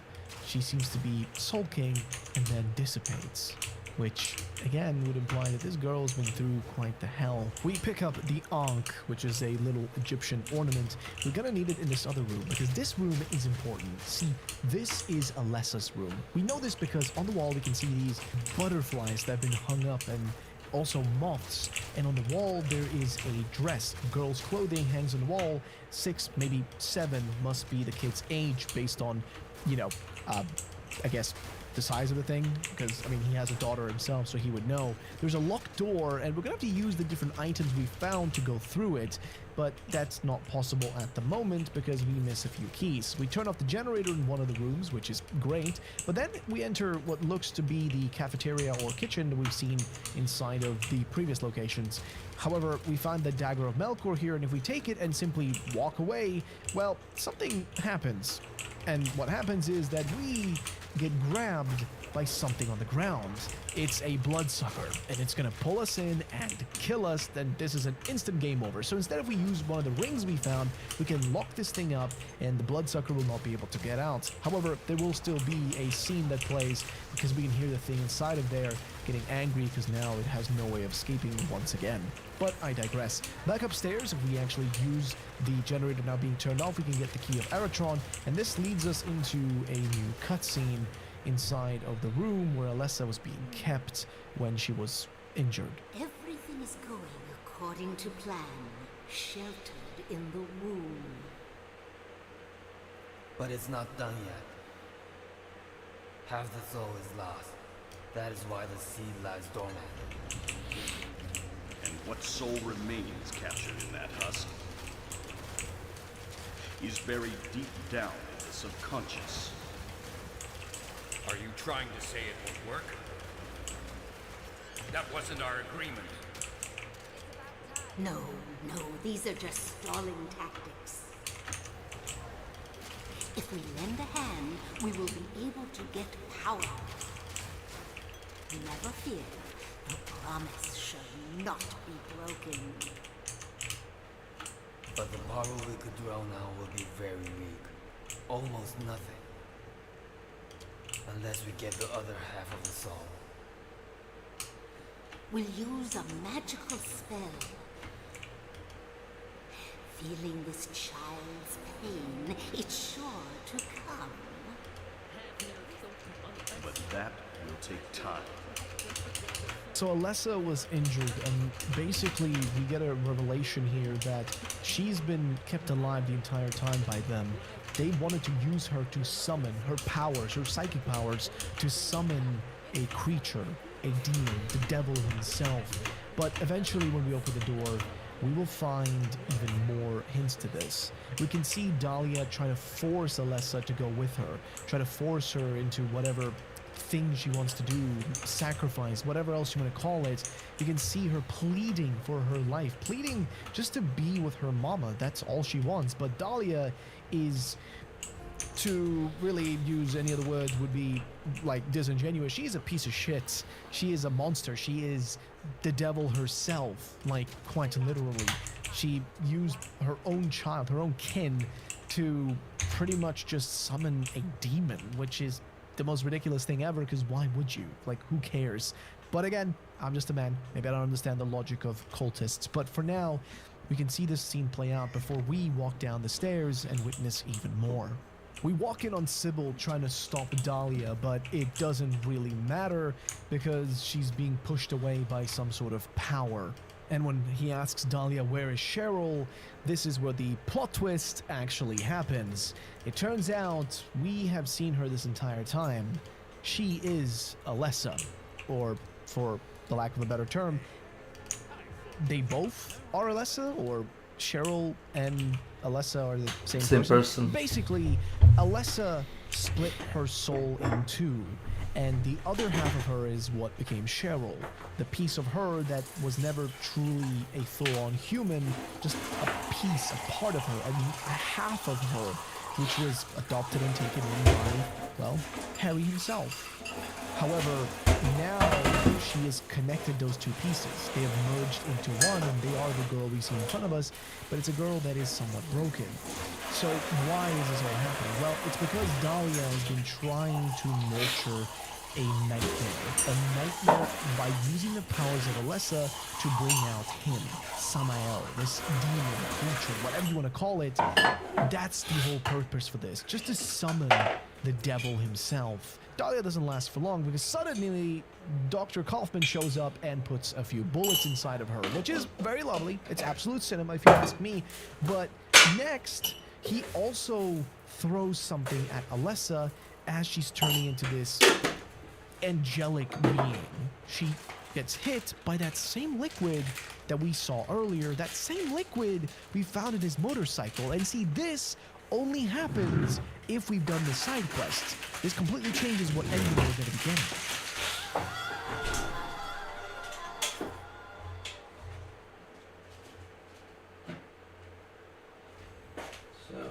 If this liquid has the same effect, it should pull the creature, the parasite that was inside of her out, just like what happened to Sybil. So what comes out of her? Well, it's the demon himself that exits her body. And this, ladies and gentlemen, is our next boss fight.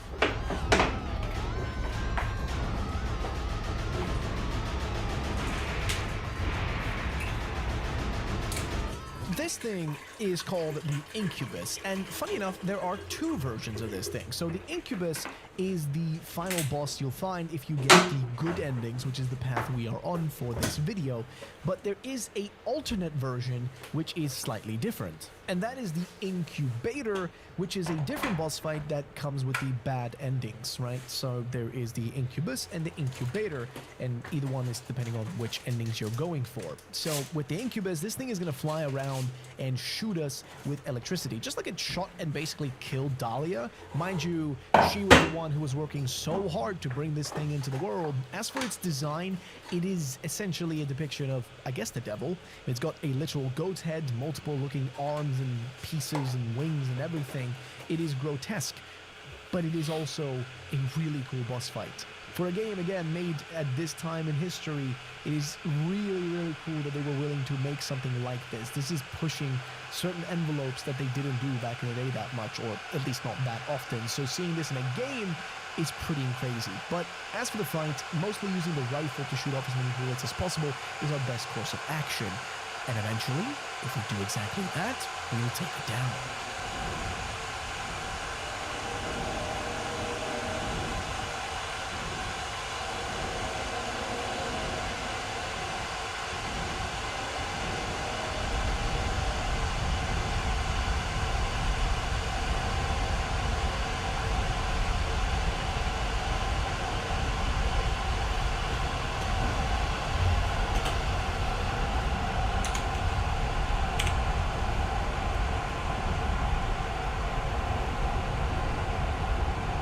Alessa has handed us a child and then points us in the direction to run away. If we head in that direction, we can escape together with the baby, but also together with Sybil. But when Kaufman tries to get up and escape as well, he's not as lucky, because someone waits for him, someone beyond the grave. It's none else than Lisa. She comes up from the literal shadows, from hell itself, to pull him with her. She's not gonna let him escape with the insane things and evil deeds that he's committed. She takes him down, which is justified.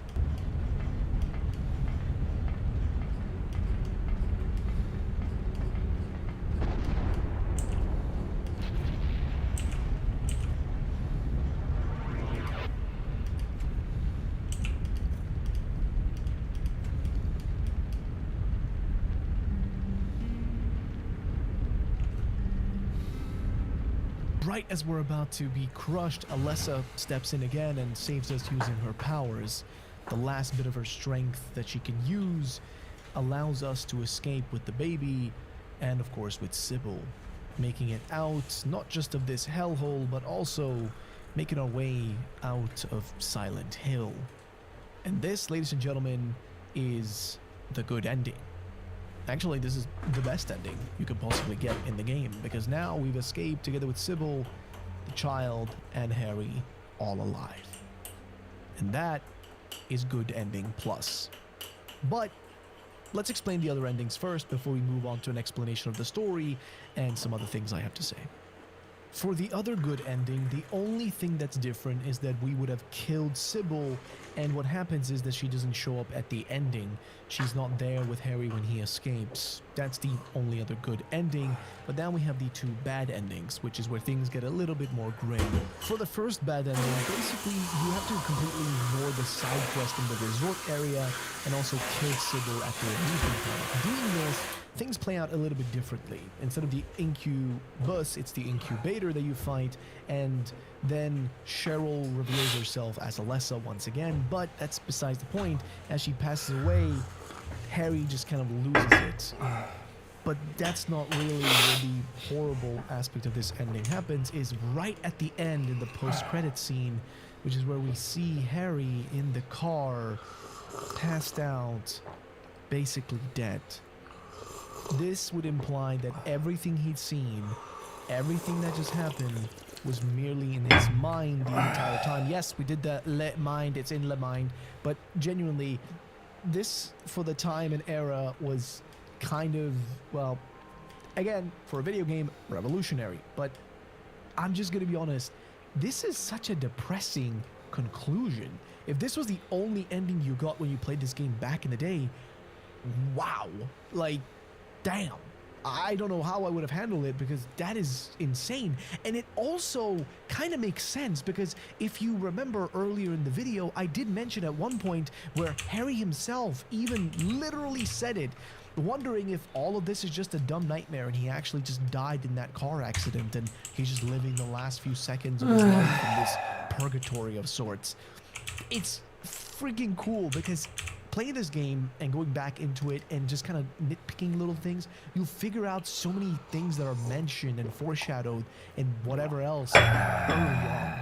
This ending is brutal and it's terrifying, but there's still another bad ending, that being the bad ending plus. Bad ending plus just requires you to do basically the same things we've already done, except the only difference here is that we should keep Cheryl alive but not get the vial found back in the resort area. Doing this, the things play out the same again.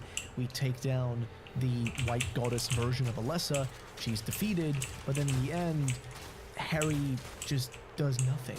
He just gets bitch slapped in the post-credit scene by Sybil, and that's it. And since it is a Silent Hill game, of course, we do have to have a joke ending of some kind, because the UFO ending started for the first time here. For this one, you have to do a series of things by going onto the rooftop of the Nightmare School during the Nightmare section, the Otherworld section of it, and you basically have to have a few items. This is only possible in like New Game Plus. It's the only time you're gonna be able to do this, but if you've done all things correctly, a UFO ship is gonna stream down onto Earth, and of course, Harry's gonna ask them, have you seen my daughter, Cheryl? Not questioning the fact that they're aliens. I mean, he hasn't questioned any of the weird shit he's seen so far, so what's a few aliens to him? And they're then just gonna knock him out and take him to do some butt inspections of him up in space, just like they did to Eric Cartman. But I digress. This ending is just funny, goofy, it's there. What can I say? It's lovely. But now, let's talk about a few things. So, first things first, the endings, which one is canon? Well, that's kind of a debate, to be honest with you. Some people would debate that the ending when Harry is dead and all of this was just a nightmare would be the true ending, but a lot of people would argue that it's actually the good ending plus, right? The one where you escape with, you know, Sybil, the baby, and whatnot. And this would be the most logical one because of who the baby is. We know that she turns into Heather Mason in Silent Hill 3, which is a essentially direct continuation, I guess you would say, of the plot, the story, the general idea, which is a game that I really want to play, one that I've yet to play, and one that a lot of people have generally recommended. Dude, do I need to make a video on that too?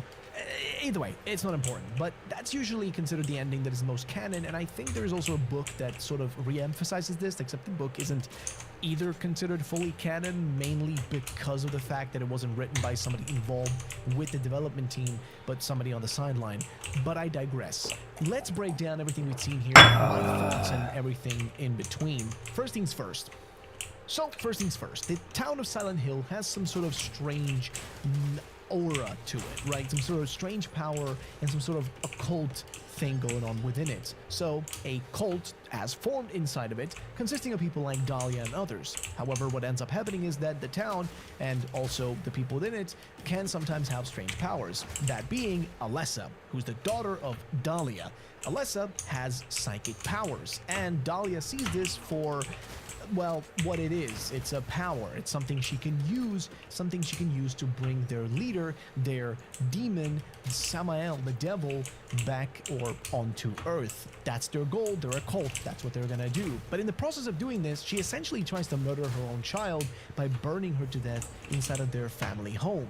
But doing this doesn't exactly go as planned, because in the process of it, she still lives, and what ends up happening is Alessa splits her soul in two.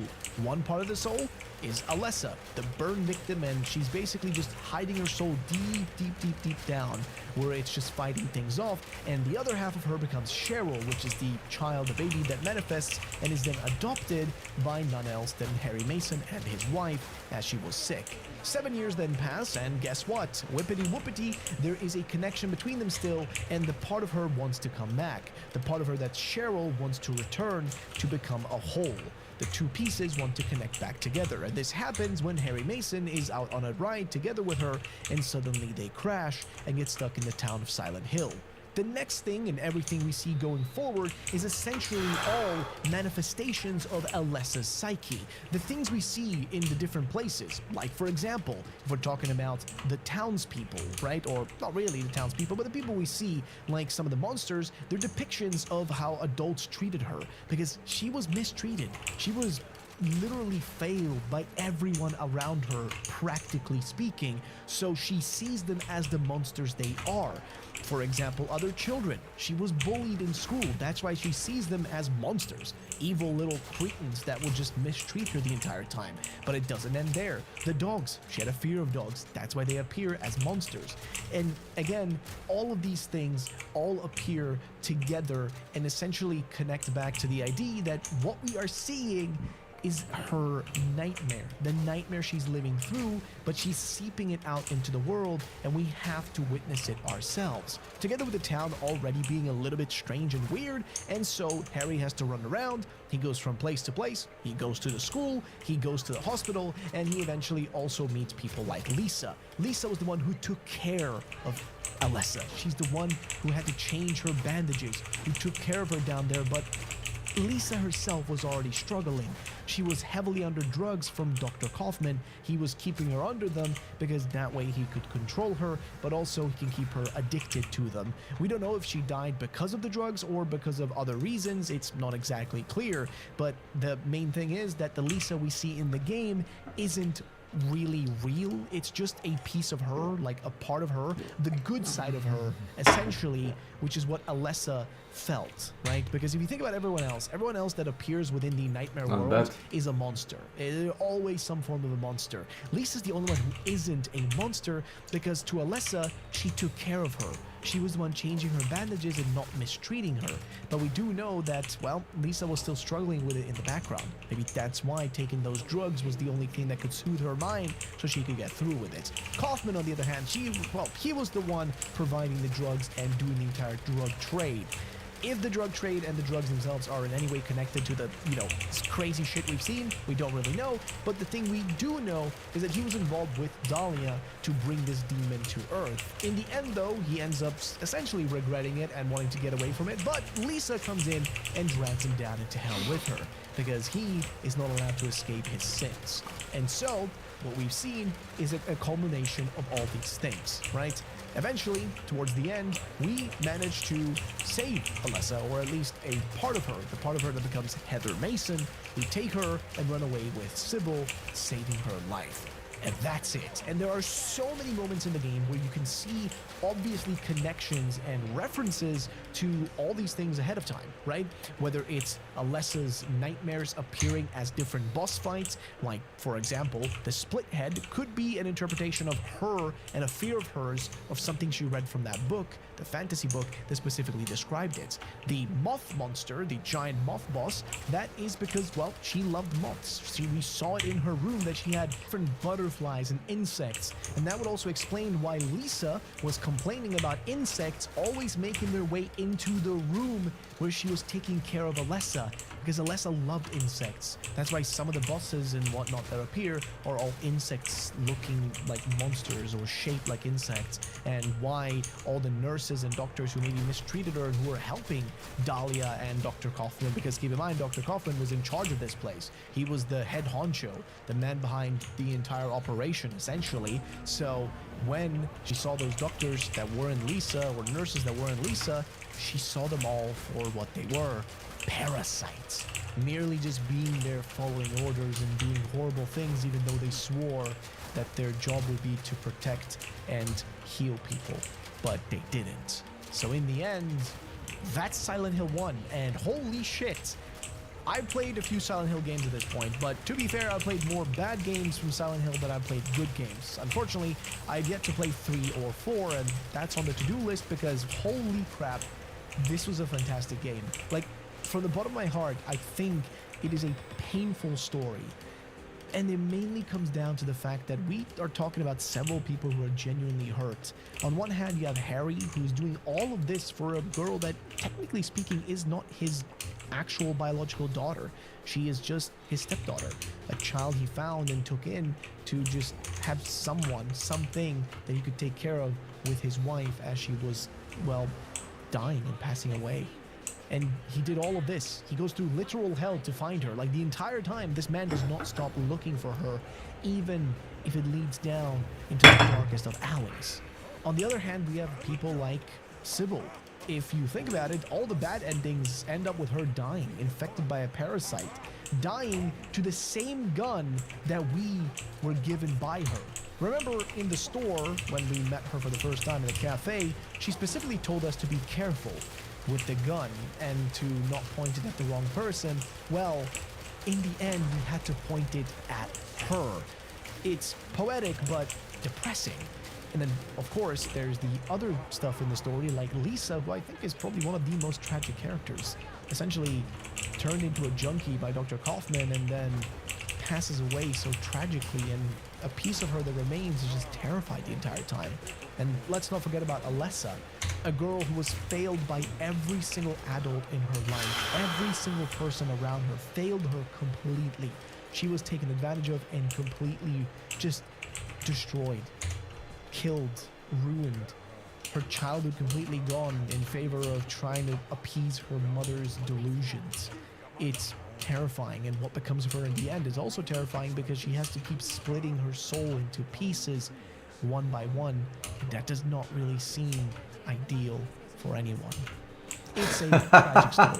It is a painful experience, but it's also one of the most beautiful, because at the end of the day, it is sort of weird, but in life, everything needs its ups and downs. If life was constantly on an upwards trajectory, if everything was perfect and there was no pain, then you would not truly be living life. For life to be worth living, there needs to be some pain for anything to be gained. And so, that is what I feel about Silent Hill 1.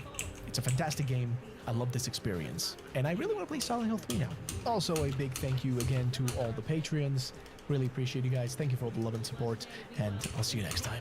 Of course, lads, don't forget to use my Raid Shadow Legends link in the description or the QR code on the screen to get the insane bonuses and the 2 new epic champions.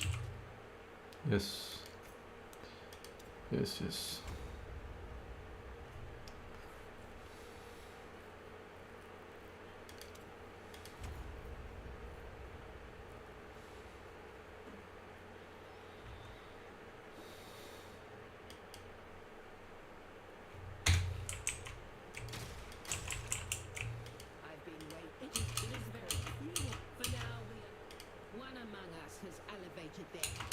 He has convinced they are...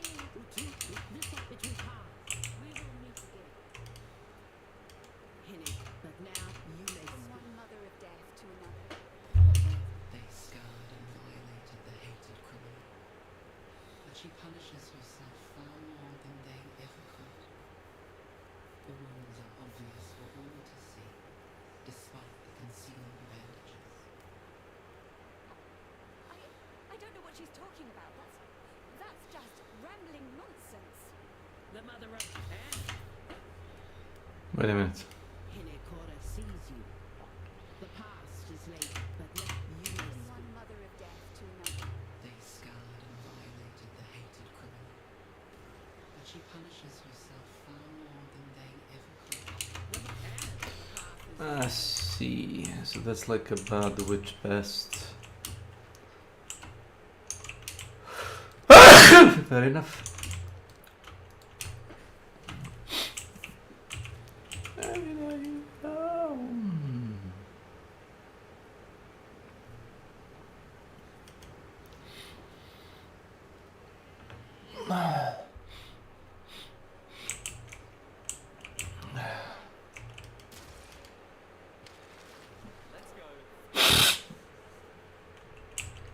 Watch your step, hey?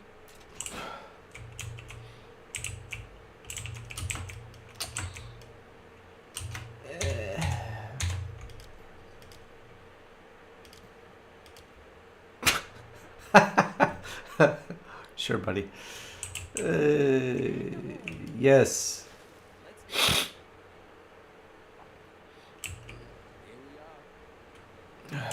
Thank you.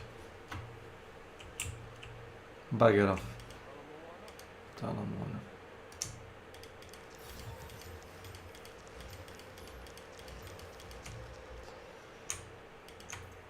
Sell this shit to me. Yes. I'll take it. I lost myself today.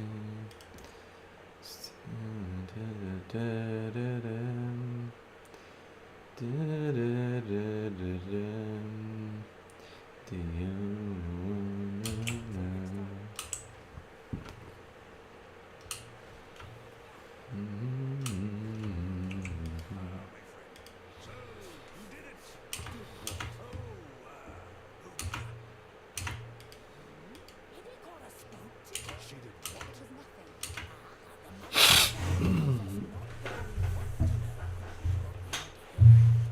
Yes.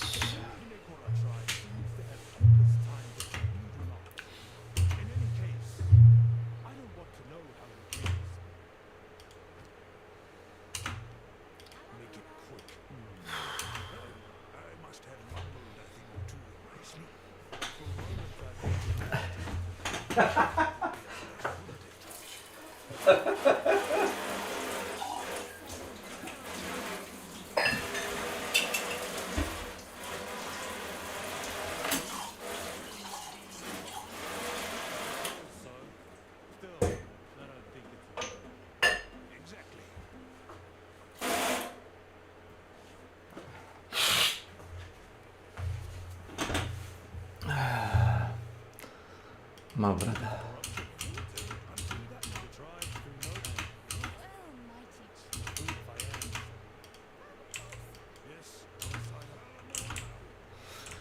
I don't know, this guy's a riot. A riot, I say. Let's sail to Arastas.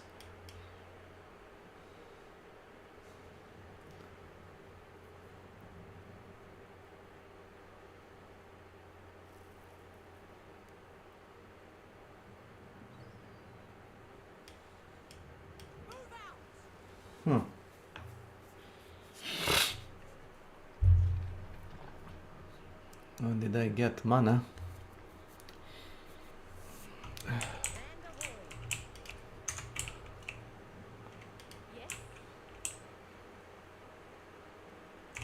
Where's that cretin?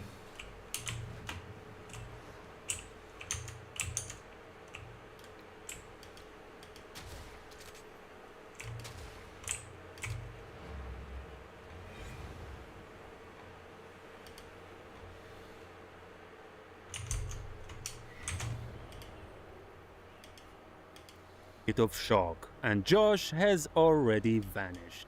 As Alex searches for his brother, he discovers a dark truth.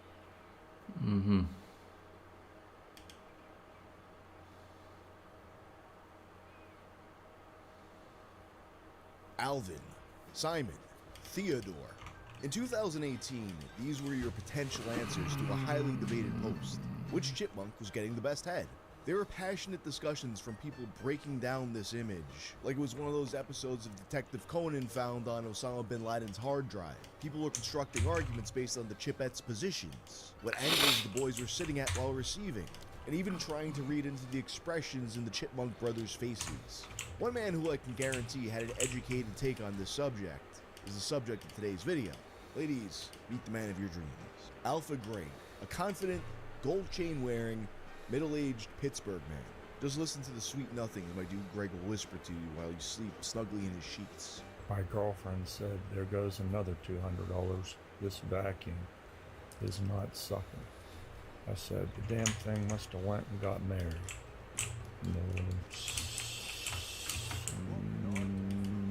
Greg, just lying in bed shirtless, barely awake, telling you his biggest turn-ons. We put the first man on the moon years ago. Why did we not put all of them in there? Leaving me here with the bitches and the hoes. Greg's a real lady pleaser. Some of those women he's pleasing. There's AI-generated girlfriends. Most famously, the Chipettes. The very ones who were given head. Today on Tales from the Internet, we're diving into one of the most unfiltered characters that the Instagram algorithm has ever served up. Greg Westlake, aka Mr. Goodbar 21.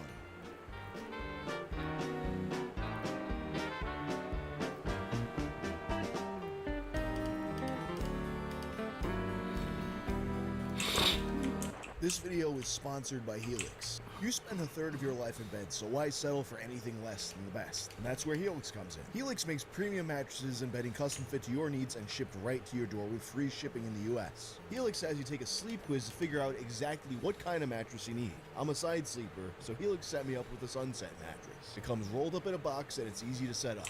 And now they just sent me their new Comfort Adjust cooling pillow, and it's easily the best pillow I've ever had. I got the king size version, which was the right move because my shoulders just sink into it, and as the name implies, it's meant to be adjustable. For me, it was perfect right out the box, but if you want less cushion, you can remove some of the shredded memory foam. I've been sleeping in a Helix mattress for several years now, and it's some of the best sleep that I've gotten. And to make sure you're happy with your Helix mattress, they offer a 120 nights sleep trial and a lifetime warranty. Thank you to Helix Sleep for sponsoring. Visit helixsleep.com/wang to take advantage of their Labor Day sale. You'll save up to 30% off select mattresses. The peak of me enjoying TikTok was in the early days when you just get served the constant stream of maniacs, hillbillies, and various kinds of eccentric characters. People the average person would just never encounter in real life. All with names like user bunch of numbers.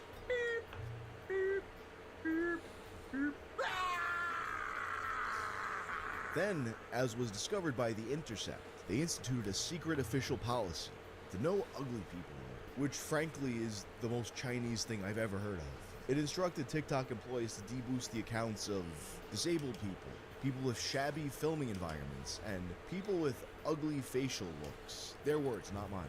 Among a number of other guidelines to bury anyone who would make TikTok seem less than glamorous. Once the policy was instituted, all these interesting characters more or less vanished from the For You page. But in the past year or so, it feels like Instagram has started to pick up the mantle, with every other reel that's served on Explorer being some kind of person who, I don't know, thinks they're being gang stalked. Like recently I had seen a guy who posts hundreds of videos every day about how the government locked him inside his apartment, and they occasionally send his brother over to taunt him. Of course, you get a big helping of AI slop fever dreams, and then everyone's favorite, uncomfortably sexually forward boomers. Bob, piss in a pussy like it's a toilet. And of those boomers, there's one man who reigns supreme. Alpha Gray, username Mr. Goodbar21, a fitting username, with Mr. Goodbar being a play on the 1970s Diane Keaton movie Searching for Mr. Goodbar, about a woman who teaches deaf children during the day and rebels at night against her conservative upbringing by banging older men in random hookups in seedy environments. Did seeing this movie unlock something in Greg's mind? Does he envision himself as Mr. Goodbar himself? According to his bio, Greg is a day trader, model, trainer, teacher, electrician, world kissing champ, lover of all things beautiful, and a wizard. Citations may be needed on all of these, but I believe him. Animals are his friends and people are his pets. What about the hybrids he seems to date in these AI videos? You're sitting there doom scrolling and suddenly you see this Edgar Winter looking man. He's getting all hot and bothered by a harem of CGI chipmunk women. And said chipmunk women seem to enjoy it too. They have these robotic female voices interacting with Greg's signature extremely dry delivery. And it's often followed up with his catchphrase. You know what I'm saying?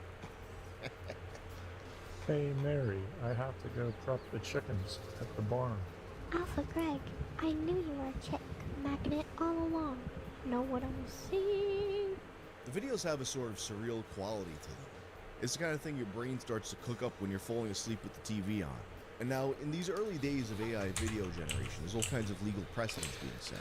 Taylor Swift had to start legal action to stop AI-generated images depicting her in compromising situations. But instead of AI generating a real pop star, what if that famous pop star you deepfaked wasn't real either? And not only that, what if they weren't even the real Chipettes? No, this isn't Brittany, Eleanor, or Jeanette.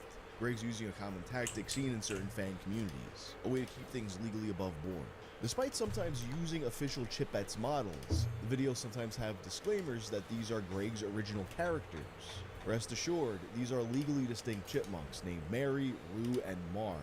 And thankfully, it should be noted that unlike the Chipettes who are children, Greg is very clear that these are college-aged adult chipmunks.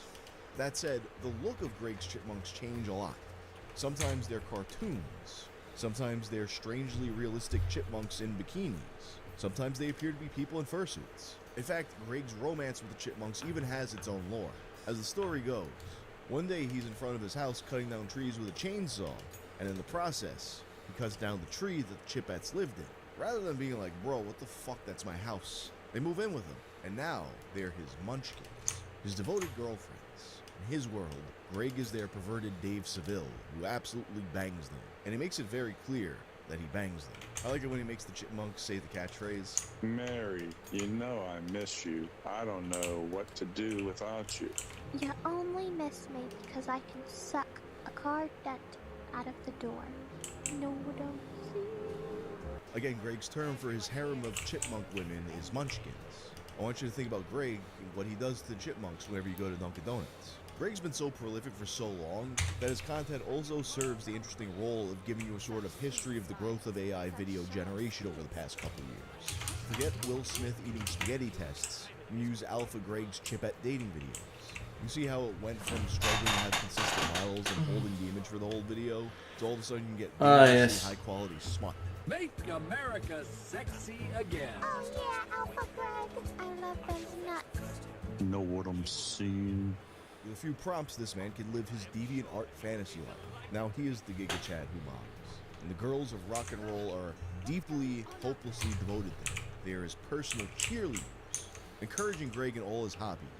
Karaoke, sports, rock and roll.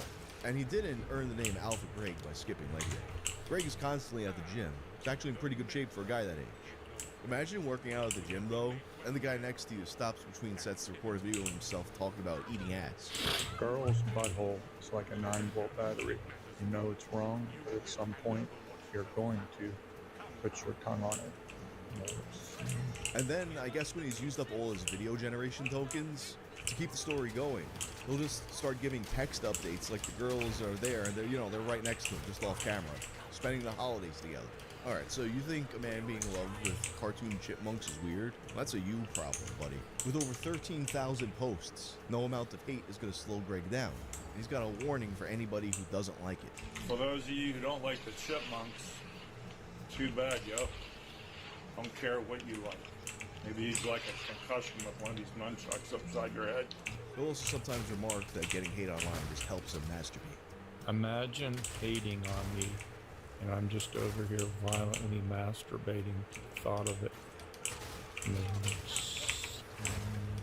To be clear though, Greg isn't just about fucking chipmunks. Greg is known to share life advice that hits like a drunk uncle's would. What is easier to pick up, the heavier it gets?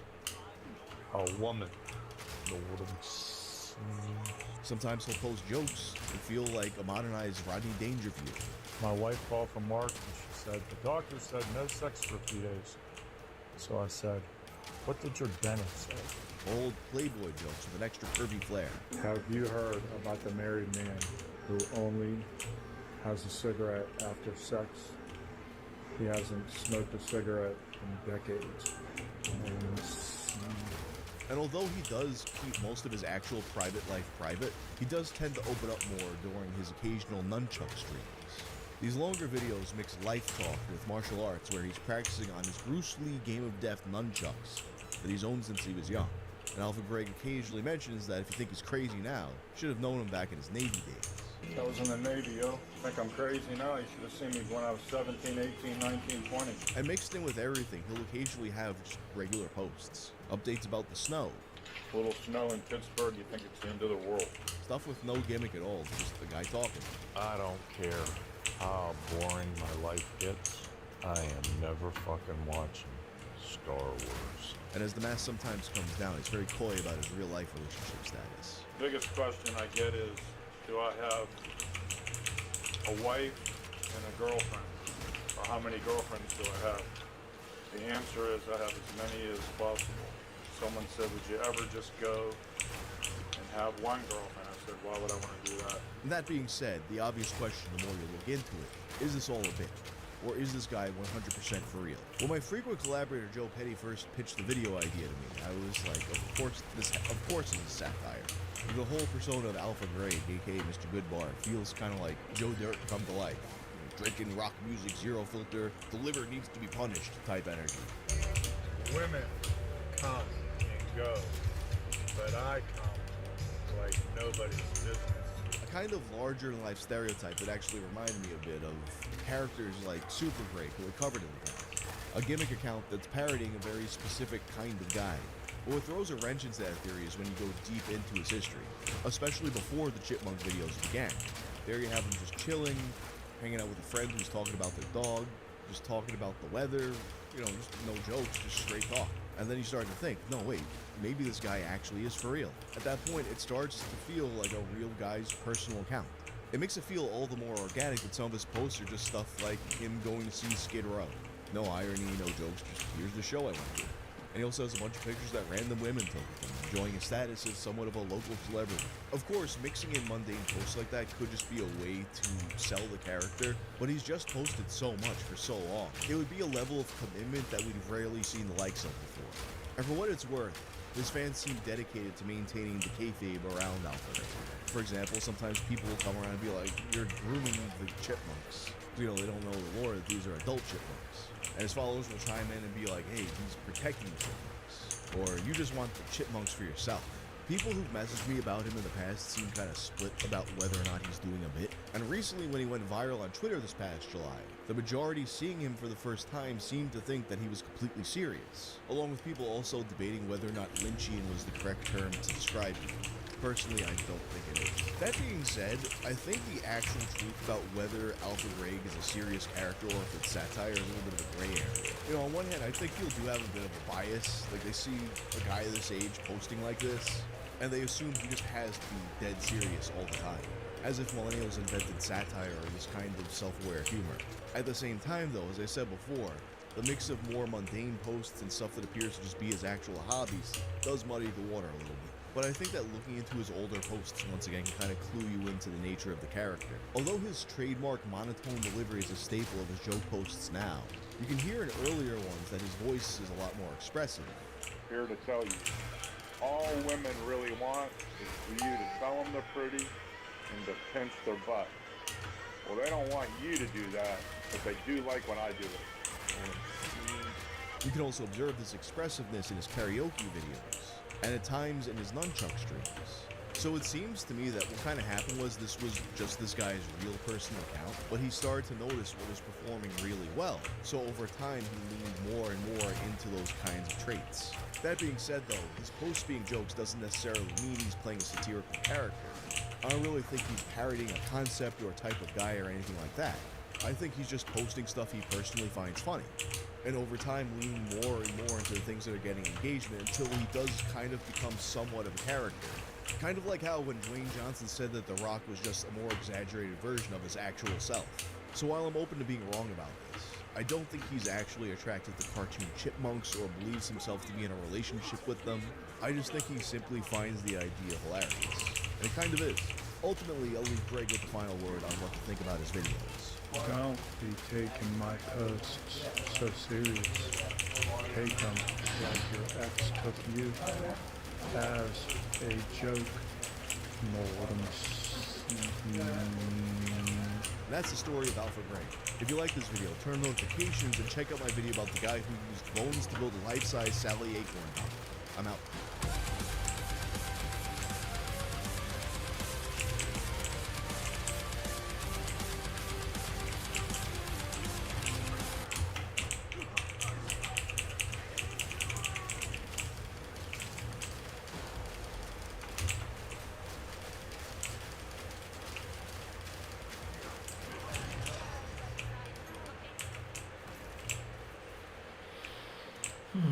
Anyway.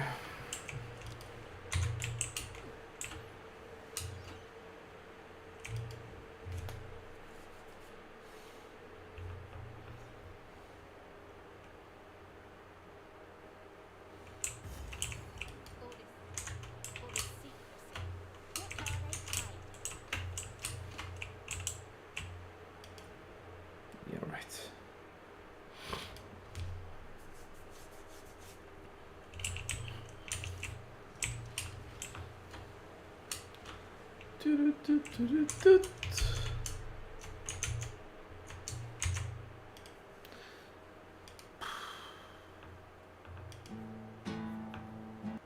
Bum bum ba-dum bum.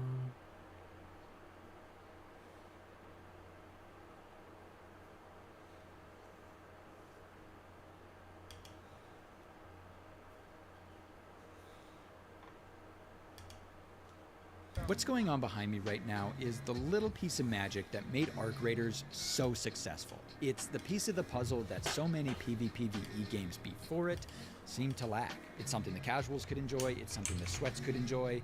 Dare I say, it's the best part about this game. And I hate to say it, but there's a chance we're losing it, guys.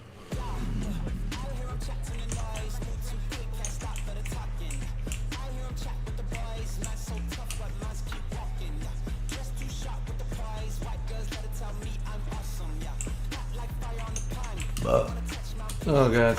Now I'm not going to be jumping on the bandwagon of bashing Arc Raiders. I still love this game. It's still some of the most fun I've had playing an online multiplayer game ever. But that being said, we all know that it's got its problems. And by allowing these problems to go unchecked, you don't just lose players, you lose something far more valuable to the magic of Arc Raiders. You lose your variety of players.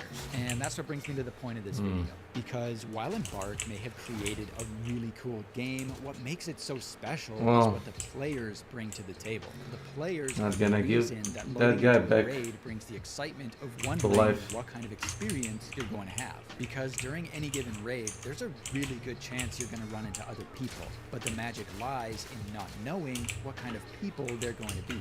Are they going to shoot you on sight? Are they going to be silly? Are they going to help you? Are you going to help them? Are they going to ask if you're friendly only to shoot you the moment your guard is down? Spoiler alert, if it's a kid, the answer is always yes. Friendly? Yeah, I'm friendly. Oh shit! Oh, you little brat.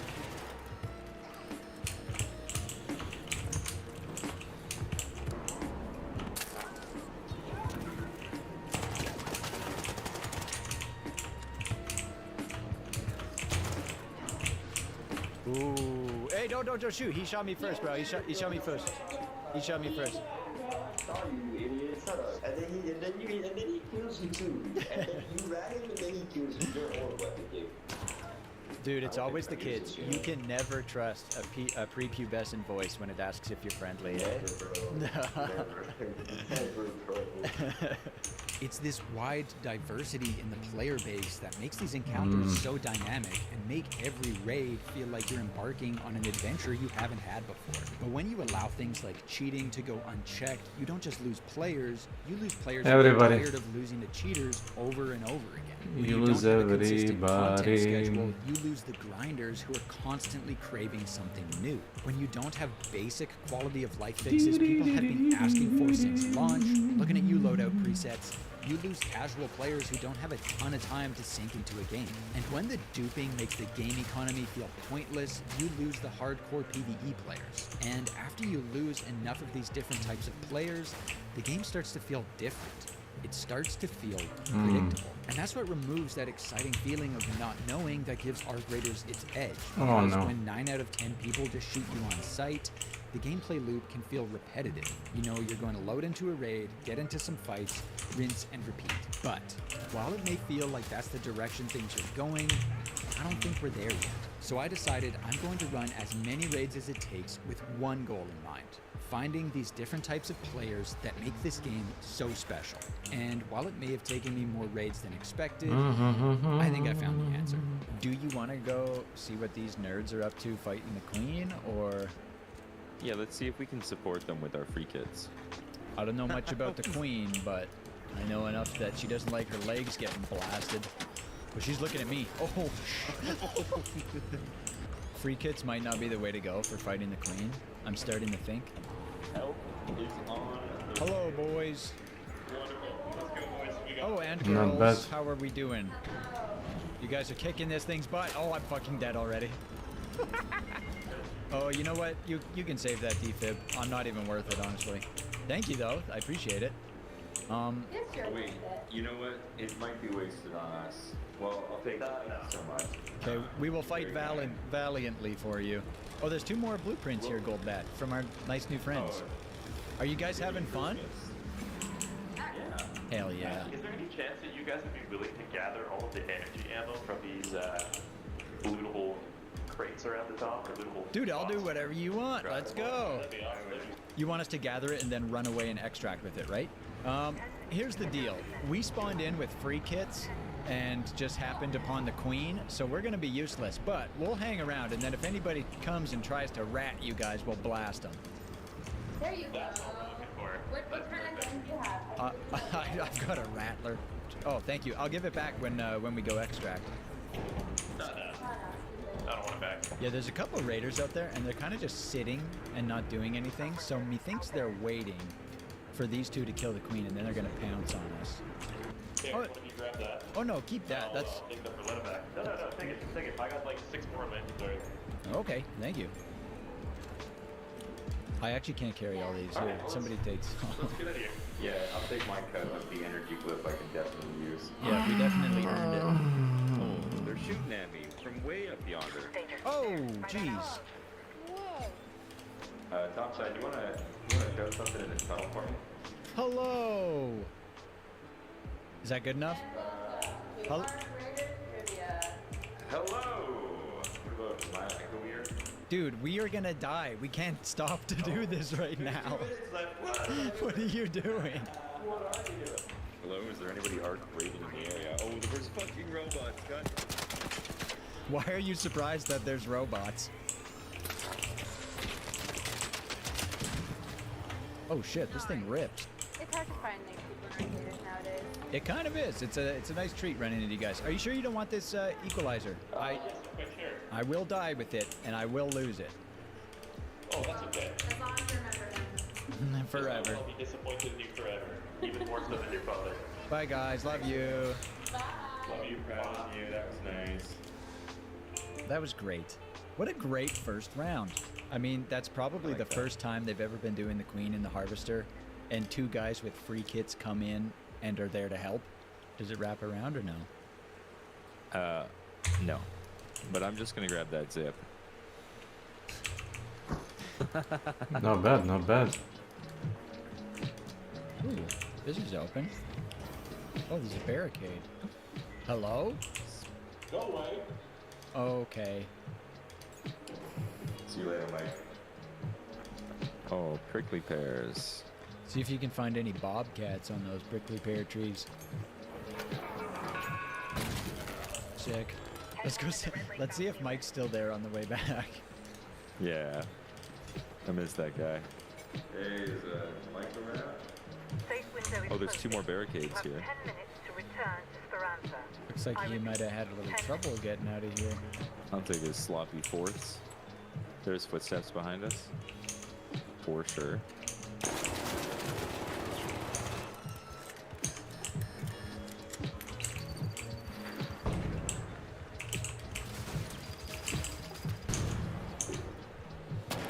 Oh my god, they're over here too. He's pushing. Yeah. Nice try. Oh, it's Mike! Dude, we came back to look for you, dude. Bro, that's awesome. Hell yeah. You deserve to win. Yeah, we weren't coming back to kill you. We were just on our way to the extract to testing annex. Oh, thanks, man. Oh, no way. We saw those barricade kits up out here. Did you get into a fight after we left? Yeah. Oh, shit. Well, I'm glad you won. Well, there was the two free kids that we killed up here on the ramp.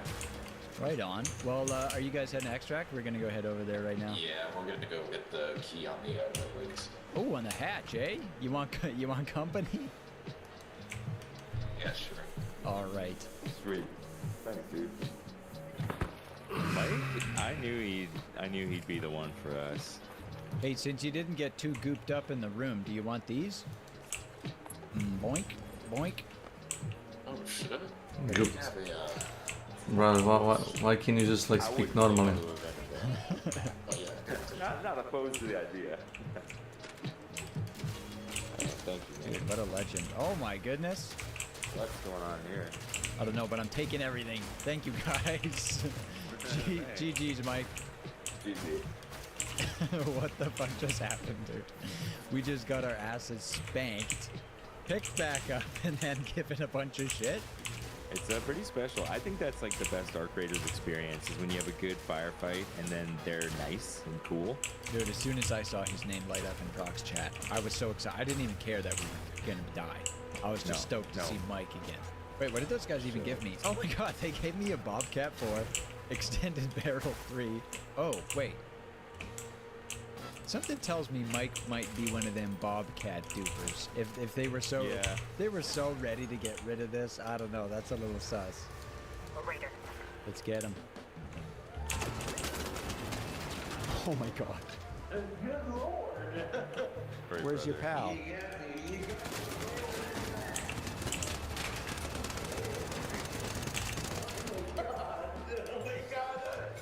Jiminy Christmas.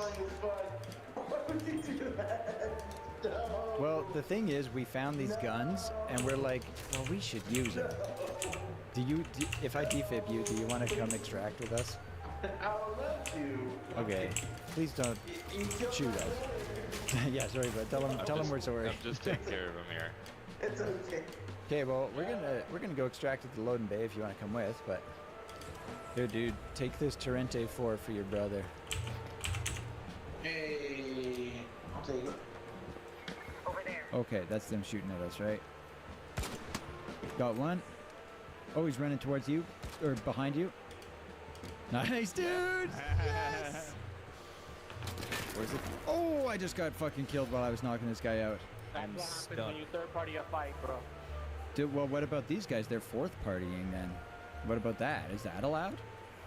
That's fine. Fourth partying's fine, but third partying's bad? Dude, what? I'm just stuck in this tree. I can't fucking move. You're doing that thing where if you put the camera at the right angle, it looks like your guy's jacking off furiously again. I need help. I'm stuck in this tree. I can't get out. I need help. I can't stop jacking off. Trail blitz. That was on the other side. Those Goop Lords taking our volcano blueprint. Ooh, I found a landmine. And a cat bed. We could put the landmine in the cat bed, and then if these guys are cats. Bye, guys. Hello. How are you? Hello. That scared the shit out of me. Hello? Oh, hey guys. Oh. You guys want to kill Queen? Is your Queen here? No. It's hidden bunker. Are you guys doing the hidden bunker? We're gonna go hit some antennas, but anyway. all right. Well, maybe we'll see you around. GG's, boys. Oh fuck! Fucking rat. You fucking rat so too, man. Where is he? This guy? He shot you first. I watched him shoot you first. He did shoot me first, and this guy was calling him a rat, so I'm assuming he was the aggressor. Well, I guess it's safe to assume you're friendly. I'm friendly. Hell yeah, dude. Are you having fun? Yeah, just looting with the occasional rat chase down. Yeah. It's business as usual. A silent free kid is just like, like get on your mic if you want to be trusted. You know what I'm saying? Yeah, let's get the fuck out of here. And don't follow us.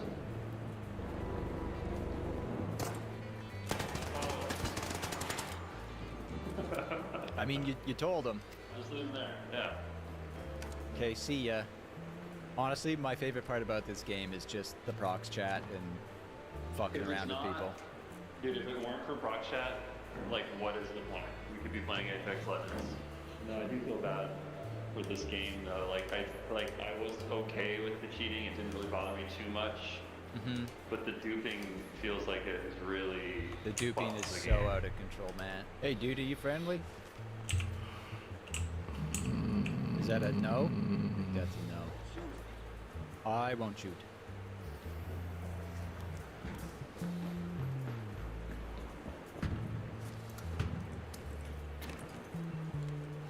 Oh, dude, did you stick me? Oh, that's a good shot. Damn.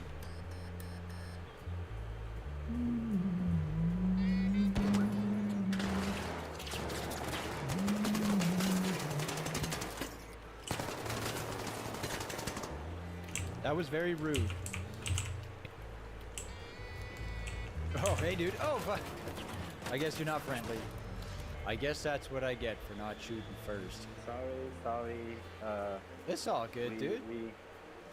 We can go to get out. You can loot me if you want. I don't really care. No need to apologize. That's how the game goes. Let's go together. Okay. Hello. Hey. Nice. This guy's helping me escape here. Oh, you dick. Oh no. Oh, you fucking biffed it, dude. Bylaw's gonna come get us. Oh, jeez, that's gonna be... Oh! I got him. Oh, I think I just broke one. For the second guy. Got him. Yeah.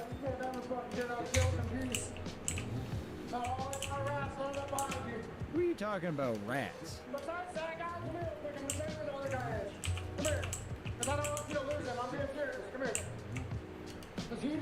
Dude, are you like pretty upset? Are you pretty upset about this? Because I can defib you. I feel kind of bad. I mean, fuck, I'm leaving out of town tonight, so it's kind of gay, but it's up to you. Well, fuck, let's go, buddy. If this is one of your last games tonight, do you want to... No, it's all you. We were... Oh, shit! What the fuck? I got blaze grenade. Oh, up top. Yeah, come on, we'll kill those guys. Those guys ain't shit.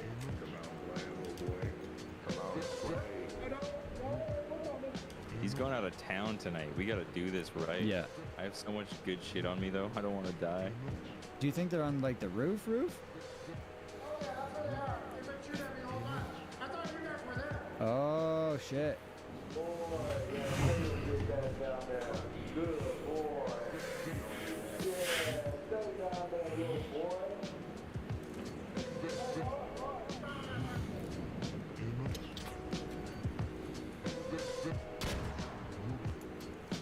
You up there? Yep. Oh, you. I got one. Oh, he's on your side. Get him, Goldbat.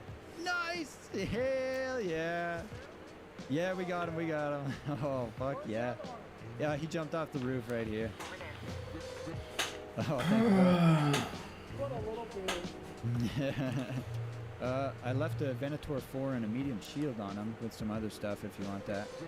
Anyways, we're gonna head to Extract if you want to come with. Okay. I took some of your buddy's shit. Here's his broken snap hook. Yeah, that's alright. Oh, shit. Oh, damn, dude. What the hell? Whoa, come on, Goldbat, you gotta catch up here. Dude, same here. Oh, that one might get me. Yeah. Oh, Dude, how funny would it be if you just knocked me out right now? Is your buddy coming? Oh, he's super over encumbered. There's a Rocketeer. He got greedy. It's like that South Park episode where they're in the cave and Cartman eats all the fake treasure thinking it's real gold. They have to carry his ass back.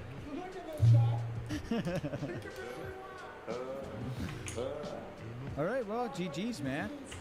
Have fun on your trip. Have fun. Yeah, he sounded like he was really not having a good time at first there, and I'm really glad that we were able to turn that around because that ended up being so much fun. Dude, Dude, those guys on the roof got awful quiet as soon as we killed them, hey? For all the shit they were talking. Ooh, mushrooms. Do you want some mushrooms or Scrappy? Yeah. I just gave him mushrooms. I don't want him to get fat. You want 10. Hey, there's a raider here. Hello, raiders. Oh, why are you aiming your gun, bro? Wait, are you guys gonna kill us? No, don't worry. I ain't got my gun out, man. There's no threat. Real good, boys. Real good. We still shake hands and get on nicely. All right. Well, best of luck to you guys. Yeah, man. All right. Cheers, mate. All right, Robert. Yeah, take it easy, man. That guy did have a nice accent, though. I like that. Yeah. Oh, Raider Cash. I found myself a Raider Cash. I found myself a Raider Cash and you can't have it. Oh, speaking of dead guys. Well, hello, dead guy. Oh, he's got 2 fireworks boxes on him. 4 fireworks boxes. Whoa. Dude, we're having a party at the extract. Ready for party time? I can't believe whoever looted that. Yes, sir. What gave it away? Whoa, dude, I did it again. Oh my gosh, You did it again. I love that one of the selling points for this map is increased amount of birds. That's gonna get people hopping back on the game. Oh shit, behind us. We're getting shot. He's knocking me out. Oh fuck, is he? Yep. I'm coming. Oh wait, no, he revived. Alright, I was being nice and reviving you, but okay, go fuck yourself then. I didn't know you revived him. That's my bad. You need some bandies? No, you're good. Honestly, I've just learned to start shooting first in this game. Fair enough, dude. Fair enough. Got me in the back. I was no threat, man. I've just learned to start shooting raiders in the back of the head first in this game. Oh, hello, guys. What up? We're doing good. Wait. Oh shit, those are flares. I'm gonna go rescue our boys.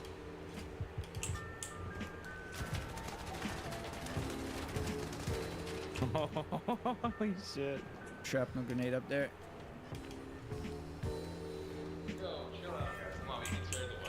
Wait, weren't you guys just in a fight up here? We heard a flare and a bunch of gunfire. Oh, dude, are you the chill guys we ran into downstairs? Oh yeah, bro. Sorry, we thought you came into a trap up here, so we were like coming to save the day. We just kind of fucked shit up. Sorry, guys. That's our bad. We're gonna take off now. They're probably so confused. That's the Arc Raiders experience. Wait, hold on. Are we doing desktops? Oh, did that Rocketeer see you? He saw you. That thing is busting your beans, holy.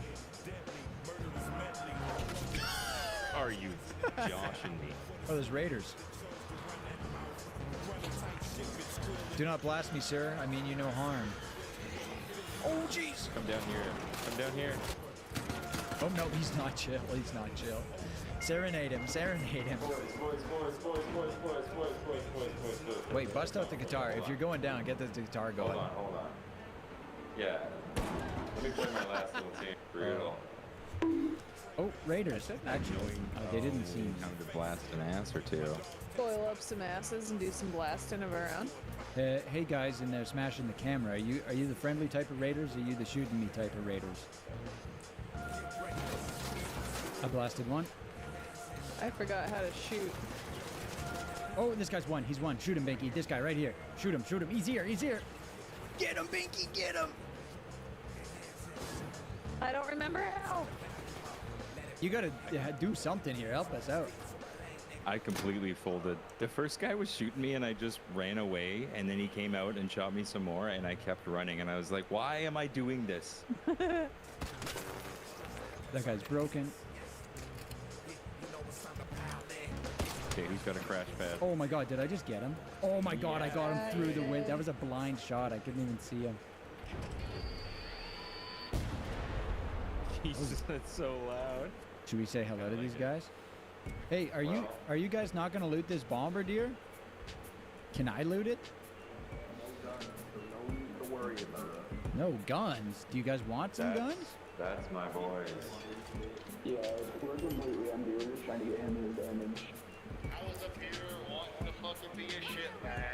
Where are you? Oh, he's up at the top there. What's up, dude? Yeah. I was here and I was like, alright, well, we've been doing a little bit of PvP lately and shit. And then I was like, oh, somebody went after the Vash, get pushed up. And then y'all are like, oh, yeah, we always get shit on when we do this. And I'm like, God damn it, I hate it when that happens to me. And I can't fucking do it.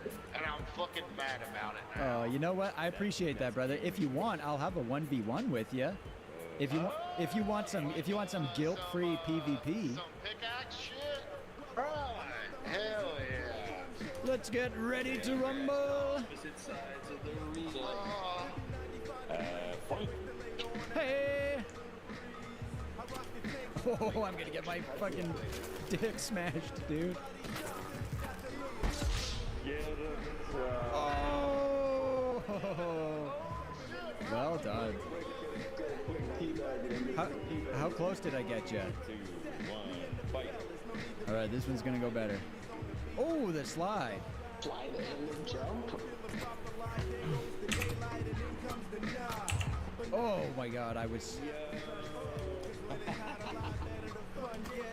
Fucking worry, bastard. Oh, nice. Well done. Here, take this. The victor, to the victor goes the spoils. Oh, thank you very much. No worries. Aim for the bushes. Run to the prison. Hello, sir. Are you gonna blast me? You free kid? Yeah. You? Good for me. Yeah. Oh, give me a chance, bro. Give me a chance. Oh. It's a lick. GG's, brother. Good luck with the rest. Okay, that is the downside of always being friendly until they shoot first. But you know what? I'm gonna keep doing it. Can you fucking let me up there so I can do my goddamn quest? Okay, so you block the goal. I'm a fucking pharaoh. You have a candle. You can sit there and tell me that I have like a sliver of fucking help you. No help you. Hey, I'll help you, bro. I'll help you do your quest. Let's go.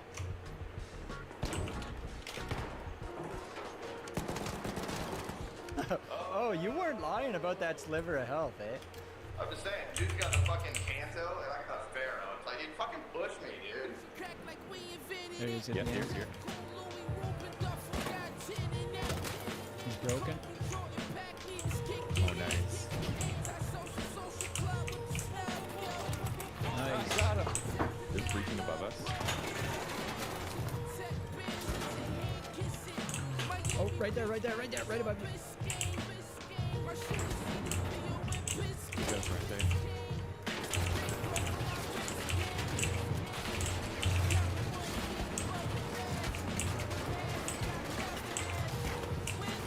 Oh, you're alive. One more. Nice. Oh, where did he come from? Good fight, boys. That was a good scrap. Wait. Guess what? I'm friendly all of a sudden. Friendly! Is that a turret? Oh, shit. That came in so fast. Dude, it came out of nowhere. I guess we just live here now. Oh, my God. I'm jumping down. This is crazy. Yeah. There's a shredder. No. What?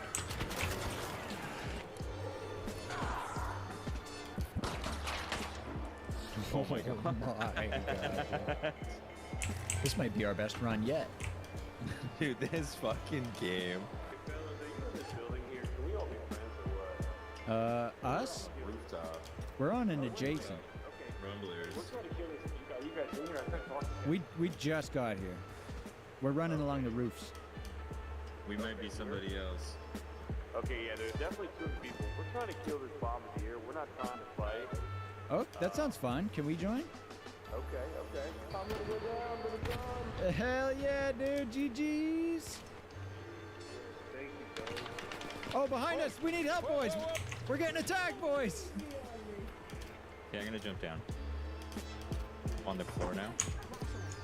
Nice. I don't know why it wasn't letting me defib. Oh, that's a fucking grenade? Oh, no. Why did you do that? Well, Why don't we go in with hull crackers and just blast big guys? Because every time I do, somebody just kills me. Oh, hell yeah.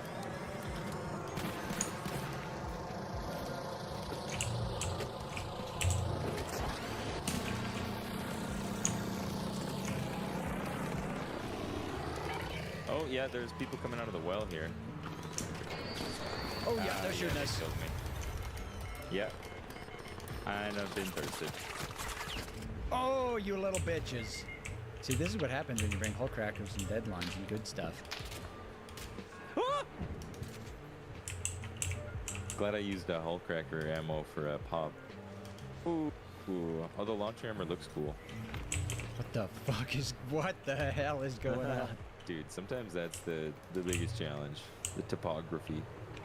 Yeah, forget the other raiders, forget the art. The real challenge of this game is a gentle 26-degree incline. Like this there. Yeah, the drones and shit, they're really cool. Oh shit. That was funny. They're gonna yoink it. Oh, what the hell? Ow. Oh, there's raiders in here. Oh, Torrente time, dude. He blew his Torrente load too early, man. Both of them did. Oh, you're still here. Come here, I'm going to tell you a secret. We've got a Discord server full of really chill people, and I only ever shout this out near the end of my videos because my thought process is if you can sit through 20 minutes of one of my videos, you're probably a pretty chill person. And so far, it's worked pretty good. Everybody in there is really cool. I'm honestly surprised I haven't had to ban anybody yet. But it's basically your regular Discord server where 2% of the people do all of the talking, but it's a good time nonetheless. So if you like gaming, if you like talking about games, if you like meeting new people to play games with, check out the link in the description. We'd love to have you there. Unless you're a dick. No dicks. While the player base of Arc Raiders is smaller than it was before, I think that the medley of players who make this game so special is still very much intact. The goofballs, the rats, the PvP demons, the friendly teddy bears, we're all still here despite the game's problem. I can only speak for myself, but personally, my love for this game will keep me hanging on to hope that these issues get fixed soon. And I hope they do, because Arc Raiders just seems to scratch a certain itch that other games can't really reach. Embark's next update is supposed to be a huge one, so we'll just have to wait and see how many people it brings back. But in the meantime, we can still have an evening of raids that surprise us. And at the end of the day, I think that what makes this game so special isn't what Embark puts into it, it's what you put into it. It's what the players bring to the table. And as long as that ingredient remains intact, this game is going to keep being fun.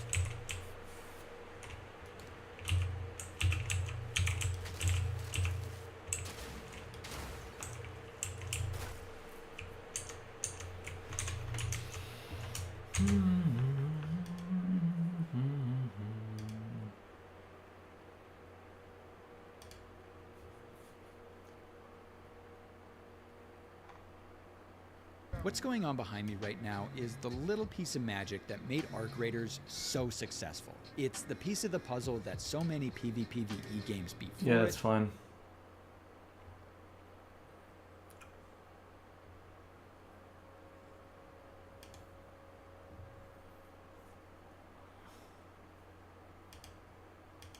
Texas teacher breaks down after seniors struggle to read and write. So I am on my lunch break. It is, I don't know, 11:30 or something like that. And I just finished a 3-hour class. We have what's called block, and block is where first and second periods are combined for subjects that need it. And so I literally broke down in the middle of class because I'm teaching seniors. 17 and 18 years old. Maybe I'm being optimistic. 19 and 20 years old also. But supposed to be 17 and 18 years old. Oh. Evo je Vara došla, ajde skuvaj. A ti ideš? Idem dole da uzmem nešto za... Pored to praga. Dobro,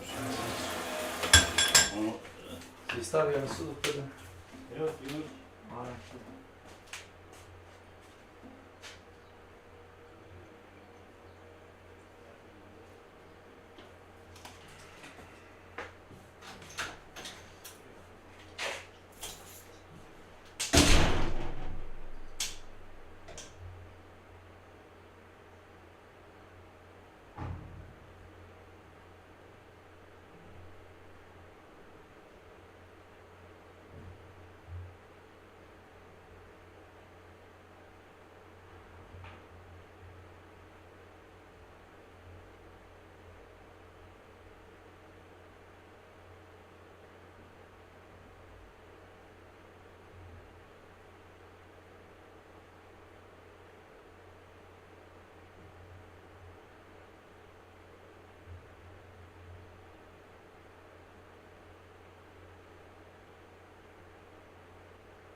Sorry, I don't hear you.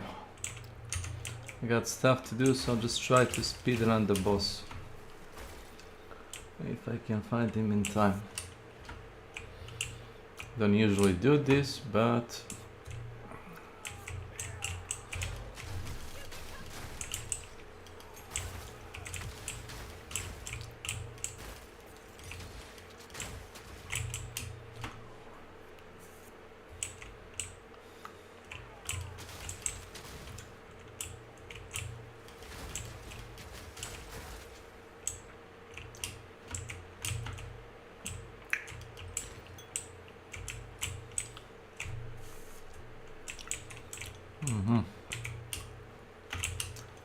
all right.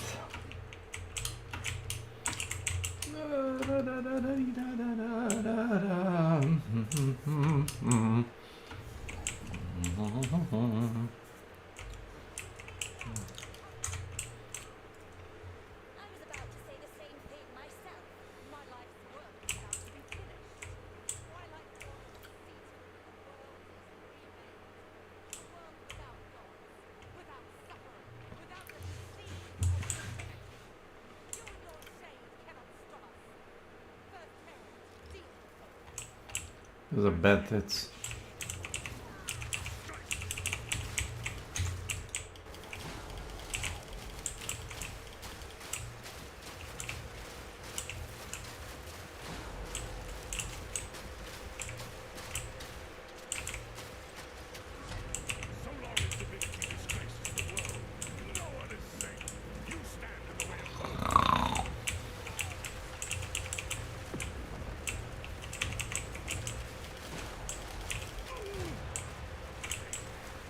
as he's gonna explode.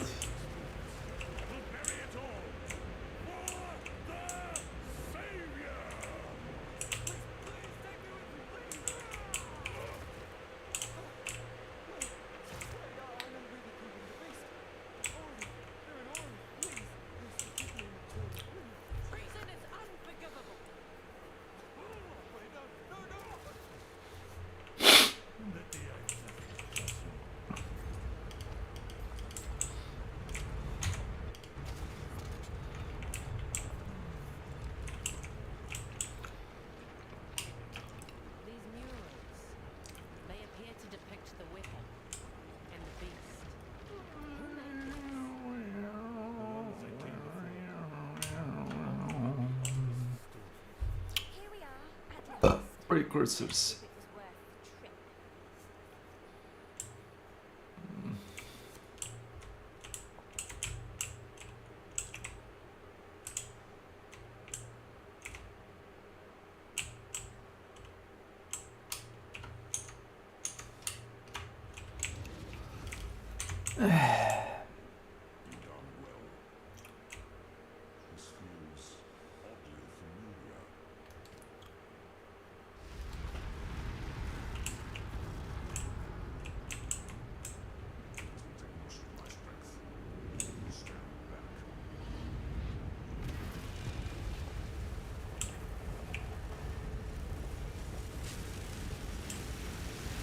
Give it to me. I want it. Not really.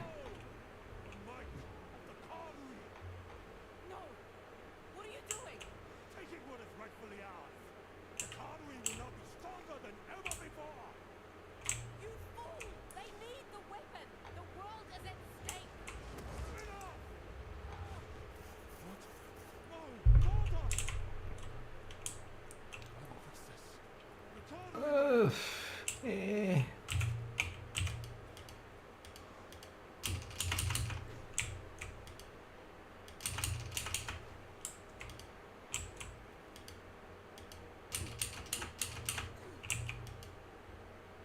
Oh no.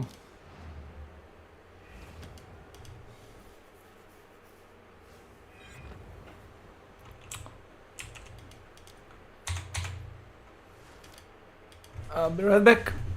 I'll be right back.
still a lot of money. 60k.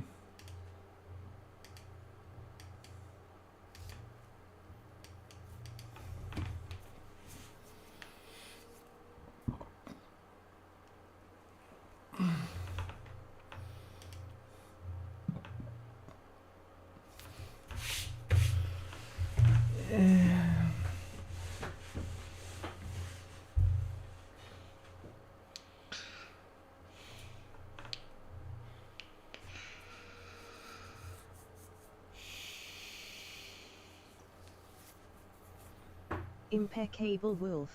What is Welcome to my channel. 11:00 a.m. PDT? What the fuck knows?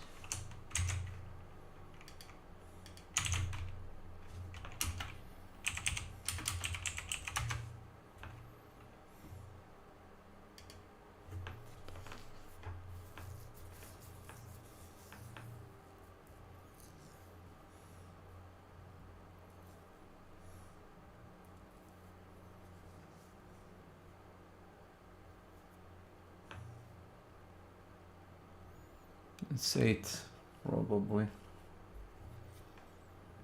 7 or 8.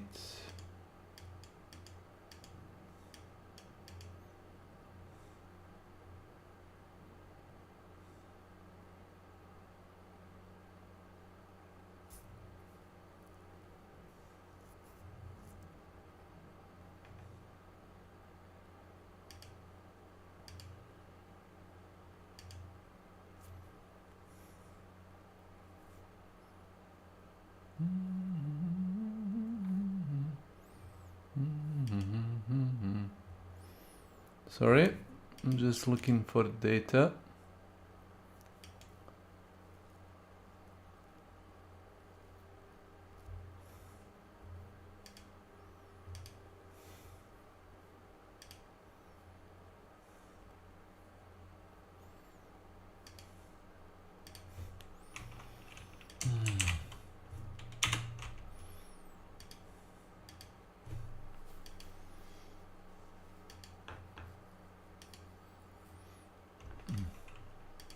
Kids are leaving high school and going to college, hopefully, after they finish.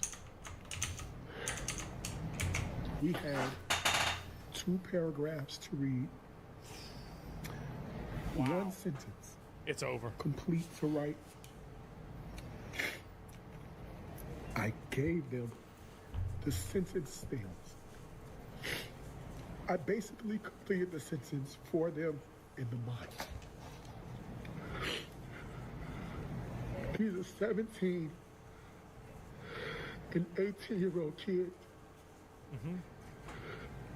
And they couldn't fill in 4 words. 4 words. Man. I gave them the scenario. We annotated together. That I gave is scary. them the answers. Why is he crying though? I mean, imagine dedicating your whole life, like, I mean, it's To not education. their fault, right? I mean, they spawned And in this one. Like, this they is the fail. beginning of August. So, like, I mean, these are not like kids that he it's not his job to teach them reading. Like, imagine like this, he's passionate about this. It's sad and frustrating. Yeah, exactly. Yes. And also, like, you guarantee are gonna have him getting blamed for this shit now. Before we even had the problem, and they couldn't do it. I don't know. I simply don't know where the problem is. This is only day 2. And I have seniors who simply cannot read. We were more united. We've had to divert power to the most critical. A bastion cell. You know what you call those seniors next we year? were more united back during the first wave. Voters. We had to. Now you can see why this isn't an overreaction. Yeah. Super senior? Not true. They'll get graduated anyway. We had tons of them in my school too. They cannot write. They can reason. They have the ability to defend their reasoning if it's talking to their homeboy, but applying that to a written text, 2 paragraphs, they couldn't do it.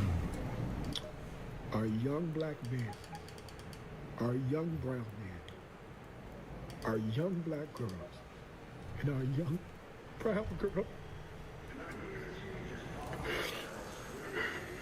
This, by the way, this is the conclusion of the pathological narcissism of the Karen councils full of white women that are the teachers' unions, the PTAs, and the administration boards at schools.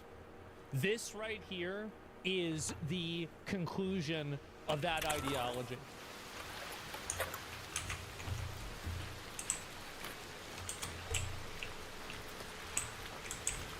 Go to that location. We've got word of a patrolling queen nearby. That means a harvester is there. Be careful and make sure you're well equipped and brought back up if you do try to take it on.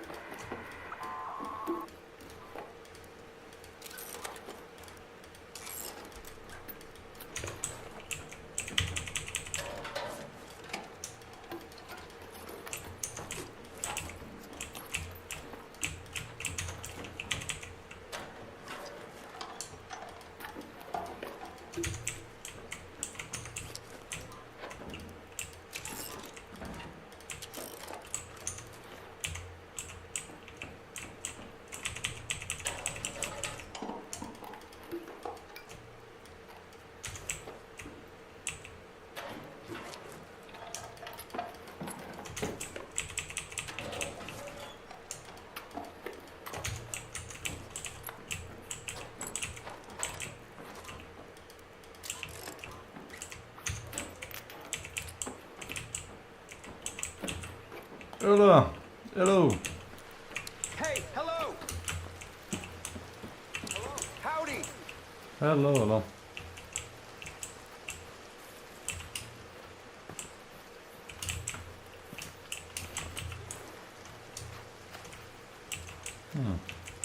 Hello.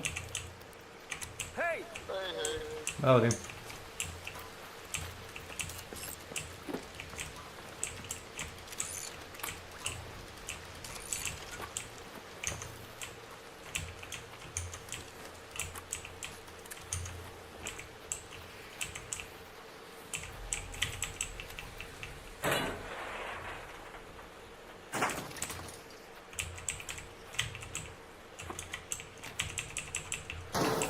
Damn, so many crates.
Tell us, God, please tell us why you had to hide away for so long. Where did we go wrong?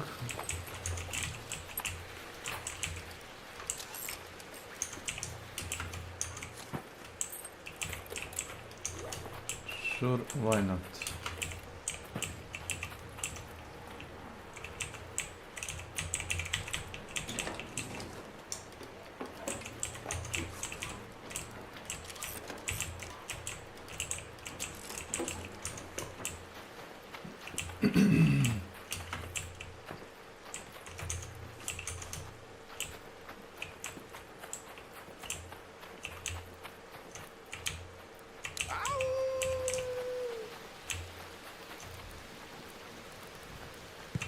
Howdy!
Hey!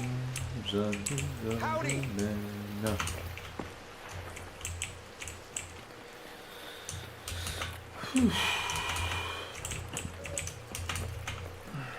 Yeah, right.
I see.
Oh, bro.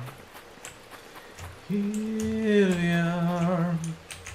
Why do I mention Sorry, black kids? tackle you. Because he's probably in a Welcome to majority my black channel. school. There's probably an overwhelmingly black school. Realistically.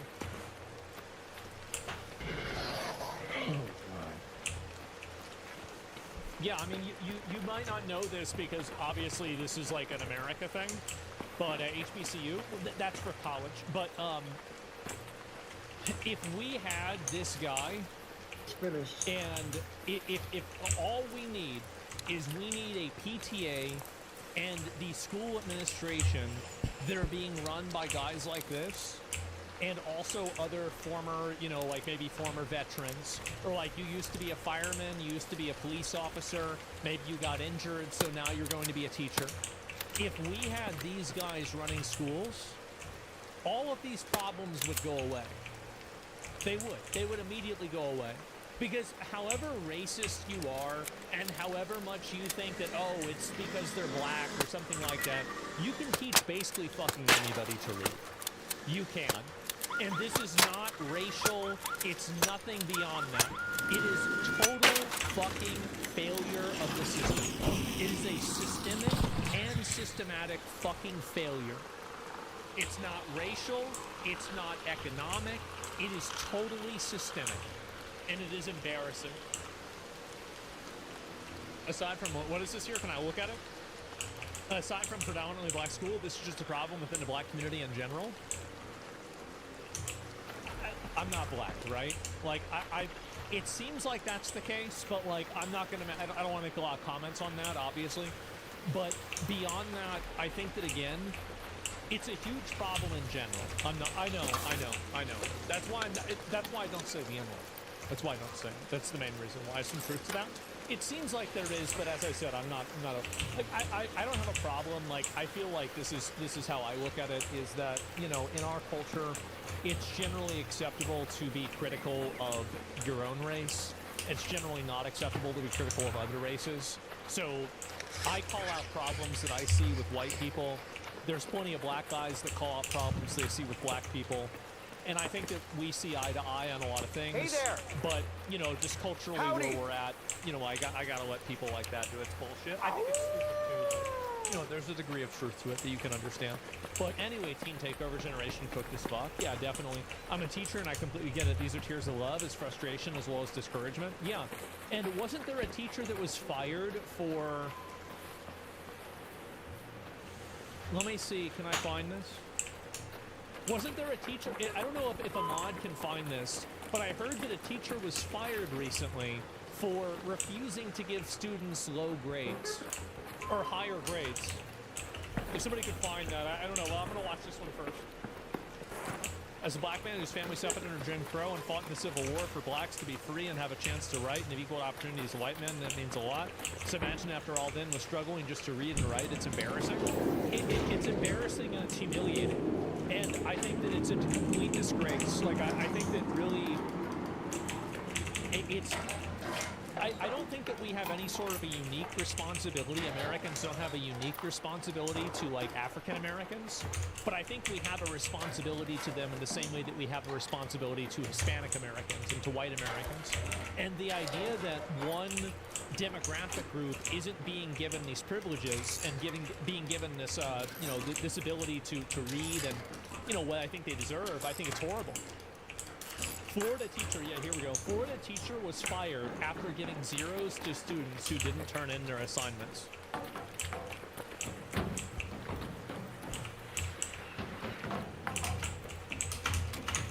The K-8 school has a rule called the no-zero policy.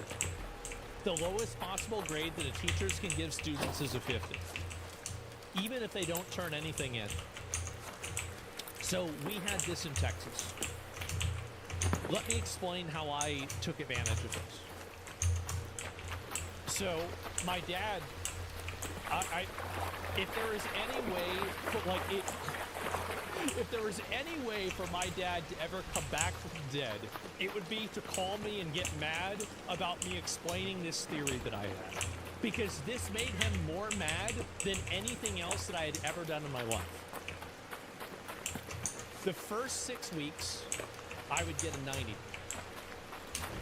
The second 6 weeks, I would do nothing and get a 0, which would actually become a 50.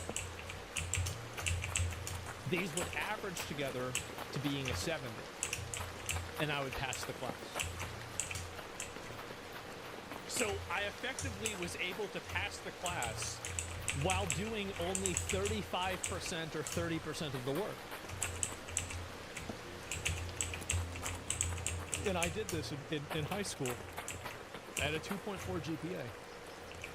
You abuse the exploit. I realized this very early on. I realized that you couldn't get a 0. Because I looked at my report card, I saw everybody else's report cards. My dad, when he realized this is what I was doing, I don't know if he ever recovered. I don't. So this woman right here gets fired because she didn't want to give people a 50. That's really it. This works with jobs as well. I had a 1.8 GPA. I remember, bro, it was me and Cody and Jeff, we were out, like, this is right whenever they graduated, because I was like a year or two ahead of them. So Jeff is like saying, Cody's so stupid, bro, like, Cody's so dumb, bro, like, Cody, bro, like, I think there's something wrong with his brain, like, I think his brain is smaller than my brain. Like, I think I'm just smarter than Cody, like, Cody's really just not that smart. And I'm like, finally, is he just baiting this, right? Because Cody is still ordering food. And I'm like, okay, why is Cody so stupid? I'm like, he's like, Cody had a 1.8 GPA graduating. I said, oh. I said, what'd you get? He says, I have 1.9.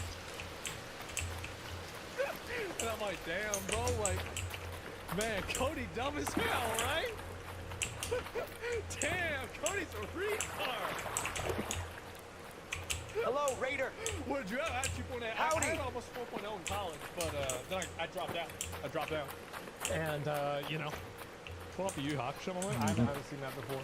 But Florida teacher was fine. Yeah, this is just, it's so sad to see this. So let me read this one here. In spring 2023, I'm teaching Calculus 2. Yeah. So that's second semester Calculus course at Berkeley. I had something between 12 and 1,400 students in 2 classes, so a huge number of students. And for the first time, I noticed that about a third of them were disengaged with the class after week 2. They would not come to lecture. They were disengaged. Okay. They missed quiz here, not submitted homework there. The first midterm was a disaster. I had never seen anything like this before. And don't get me wrong, we have still fantastic students at the higher end. But the lower end was so far behind, so many standard deviations behind. This is what's going to, and AI is just going to make this worse. We're going to be creating an Ubermensch society that's tiered out, where the people that don't have access to education and they don't have the requisite intelligence are effectively going to be at best indentured servants. Their classmates. So, and at worst, they'll become housing units for their organs. We're going there. People don't see it yet. Some people are starting to wake up. They don't see, but they're beginning to realize it. So I, on the fly, actually had to redesign the syllabus to make it easier, more accessible. I introduced bonus points. I introduced polls in class just for participation. We did the same thing. We had same thing. Same thing. Come and answer these 2 multiple choice questions on your phone, and we will give you some credit. You gotta do a multiple choice question on your phone about math. Oh hey, man, hello. just give them the 100. Just lock him in with the 100. Just give it to him. And even then, this bottom... In 2 years, Dr. Seuss is going to be a mandatory high school read. Yep, and in 4 years, it's going to be in college. Third did not come to class. I had to revise my grade cutoffs. I lowered them down in order to help students pass the class.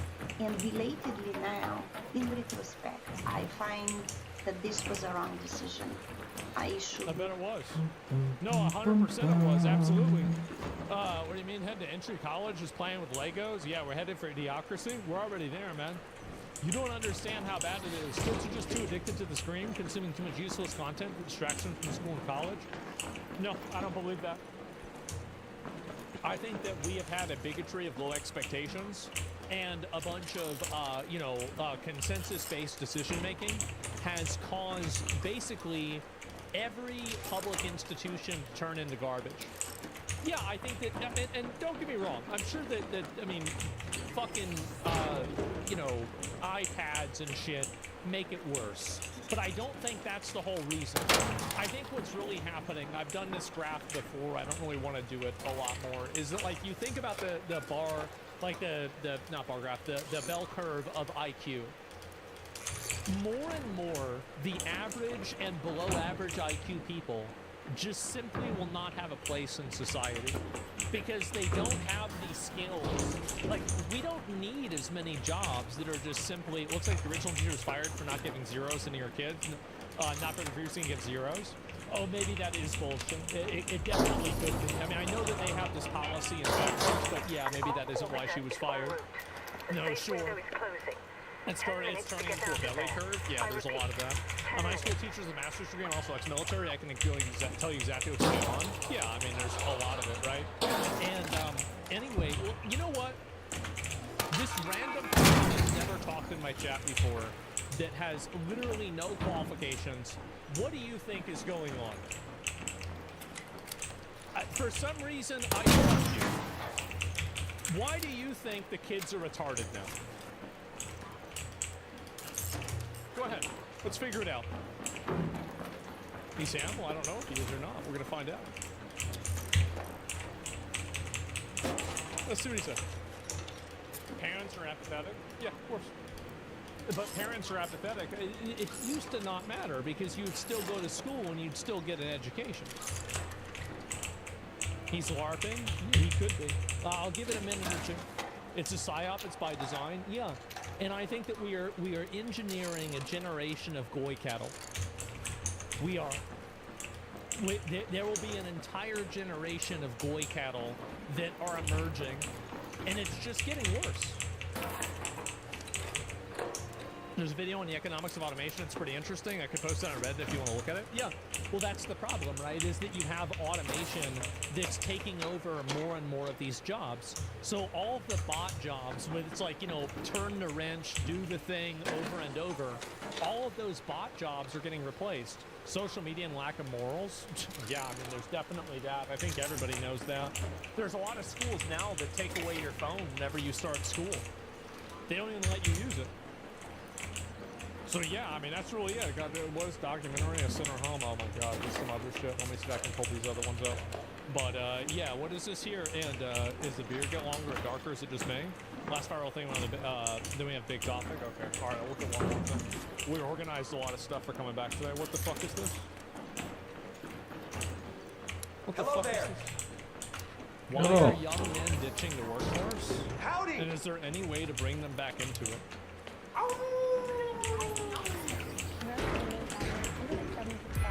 More favorable jobs for American men. That's a far cry from 3 decades. Where did all the guys in the office go? American women now hold 176,000 more favorable jobs than American men. That's a far cry from 3 decades ago when men held nearly 7 million more jobs than women. What changed? The largely male-dominated industries of manufacturing and construction have lost employment for decades due to automation and offshoring. Meanwhile, the healthcare industry, which is 78% female, is thriving. The male unemployment rate is actually relatively low right now, but the number of men who aren't even looking for a job has reached a nearly 20-year high. This is another sleight of hand that's done with unemployment. So there's multiple different ways that unemployment is calculated. For example, somebody can be frictionally unemployed, which means that they're in between jobs. They could be seasonally unemployed, which means that they only work during certain periods of the year. For example, people that work with taxes or people that are teachers. Or they could just simply not be looking for a job at all. And in a lot of those cases, when people want to show that unemployment is low, they don't include the people that have simply dropped out of the workforce entirely. Gen Z men grew witnessing the effects of the Great Recession and corporate America's push to bring more women into male-dominated fields. That left many... It's a huge mistake. Huge mistake. Them feeling pessimistic about their own employment prospects. They should. So for the guys who aren't working or even looking for work, what do they have to do? Many are living at home. Jacking off to anime. Next question. Some are even embracing the trend of being a stay-at-home boyfriend with a dread-winning girlfriend. Those are all more and more of life is happening through a screen. Social media, video gaming, sports betting, further isolating men from real life. But we can fix this. We can encourage more men to enter education, healthcare, and administration, just as women were encouraged to pursue careers in STEM. We could also expand vocational training and apprenticeships for men who are skipping college. It's time to bring a generation of young men back in from the sidelines. I would be curious if this woman would want to get rid of the DEI policies that probably enabled her to have a job. Because the reality is that the reason why a lot of young men are no longer in the work, so there's a number of reasons why, okay? Yeah, wait for it? Okay. Free expression. Okay, let me, wait, all right, let me finish it. This woman is Mary Julia Koch and is one of the heiresses to the billionaire Koch dynasty, which is why she got her career at Wall Street Journal. She graduated from Harvard in 2023. She's essentially a billionaire heiress with no life experience, lecturing young men about laziness.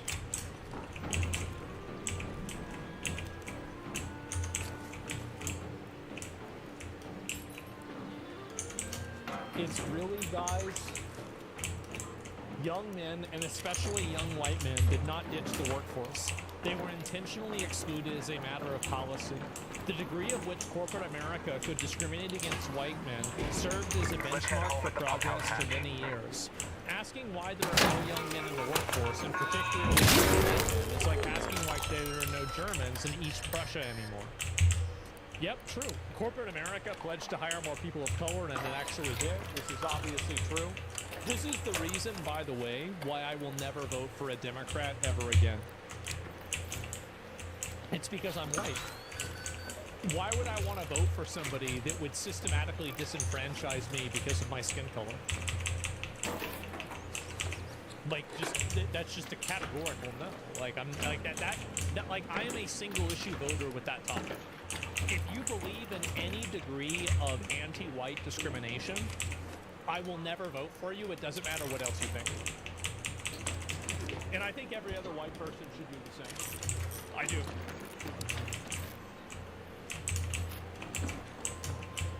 Sure, but Republicans have not changed this. I don't want to vote for a Republican either, but I will always choose the lesser of two evils. Well, not always, but I usually do. Like, I do. And I know people might not want to hear that, but I'm a pragmatic guy. And I get it. It's called self-respect. Yes, every white person should have self-respect and never vote for a person that supports DEI. Because DEI is made to systematically disenfranchise you from opportunities that you are entitled to. You should have some self-respect. And this is also true, by the way, if you're a black guy, if you're a Hispanic guy, an Asian guy, they're coming for you too. They are. Because this affects all kinds of groups of people. It's mainly male and female. And yeah, talk about racist. It is. It's absolutely racist. It's insane. Who would you want to see in charge? I don't know. I mean, I'll wait until they have the new presidential election. I'll decide that. You can sway Republicans to the correct policy. The issue is that the American public isn't ready for the opinions that I have. The Western public is not ready for the opinions that I have. Some elements of it are, and it has grown exponentially in the last 10 years, but it's not ready yet. But it will take time. And in 20 years, maybe even 15 years, potentially 10, they will be ready. And when it happens, this stuff will never happen again. Good example is Fishback losing. Yeah, Fishback did lose. Again, I'm not involved with Florida politics. And again, Byron Daniels had a million infinity money behind him. I mean, again, but he polled at 10%. If James Fishback had run 10 years ago, he'd have polled at 1%. So it's not about where you're at, it's about the trajectory. It's the same issue that people have with demographics. It's not what they are, it's where they're going. So it's about looking at things long term. That's my perspective. 10% still huge, it's moving the needle. It is. I respect them, I do. Byron Donalds. Oh, sorry, I fucked it up. Excuse me. And it's really everywhere happening. The thing that makes white people being mistreated. The reason why white people accept being mistreated is because they're psyoped into thinking that they have collective guilt for World War II. And that there's some kind of collective guilt for colonialism. When if the reality is that if it wasn't for colonialism, a lot of the countries that they colonized would be even worse off than they are now. So that's what I would say. Yeah, original sin shit. Yeah, it is. It's embarrassing. And so this is that's why young men, by the way, this is the reason why young men aren't working in offices anymore. Remember, I spent the last 20 years systematically purging young white men from universities and professional workforce. Now you're acting confused as to why there are no young white men in the workforce. Fuck you. Fuck you isn't enough. You have to get revenge. You've got to get revenge. You've got to fix the system. And more importantly than fixing the system is punishing the people that made it. It's not enough to make things even or equal. You have to punish the people that made it unequal in the first place.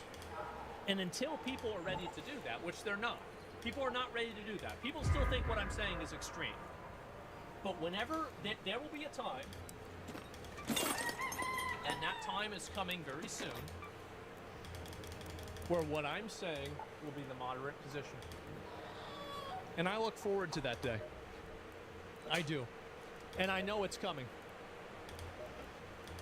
Back again. I don't sometimes think you're extreme enough. Well, I can't be. I mean, I have to. So I was extreme enough, apparently. I got suspended for 2 weeks over it. Did you see the flag? Vance tells me power is back at full capacity. Bees. They were spotted near the Blue Gate. Be careful when collecting the bees, though. They can... I have another job. I found out when my mum may have bunkered during the fight. Don't ask me how I lost them. I set them down, got distracted, and only realized I didn't have them anymore when I got back here. Yeah. People always tell me I shouldn't bring my journals topside, but that's where all the best ideas and musings happen.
Glad you showed up.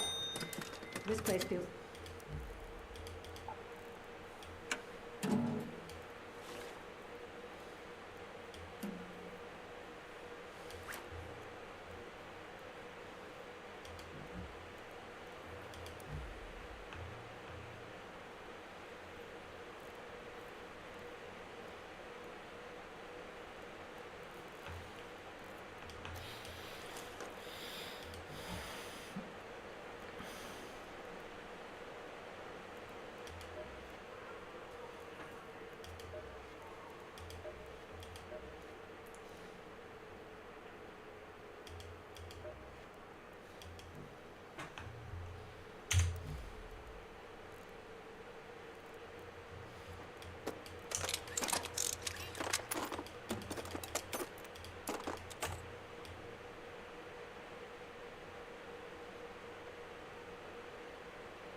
Don't ask me how I lost. We're lucky that they seldom seem to come in pairs, if nothing else. Don't forget about Stella Montes. You know, that place isn't going to investigate. Sure.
Hello?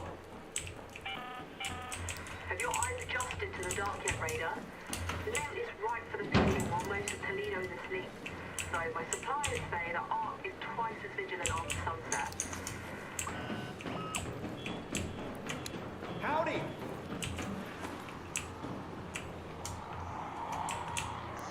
Hello? Better run. Hey, hello!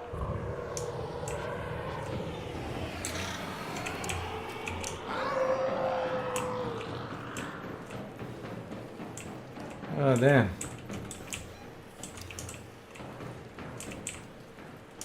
Where do we go now? Hello.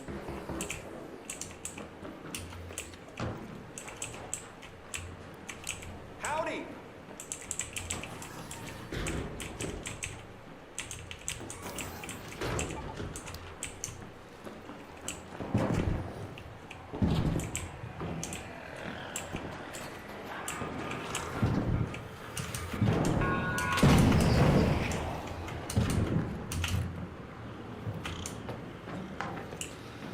How can one little thing expose so many lies? Hello. Hey, Raider!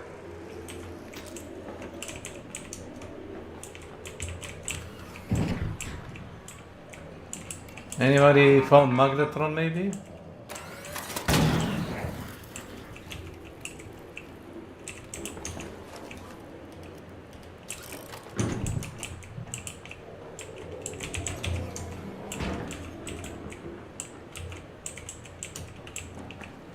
Hello, stranger.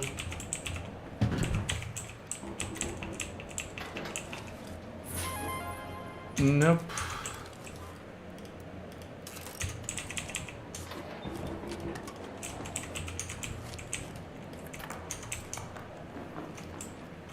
Anybody got a magnetron? Spare? Nope. It's not it.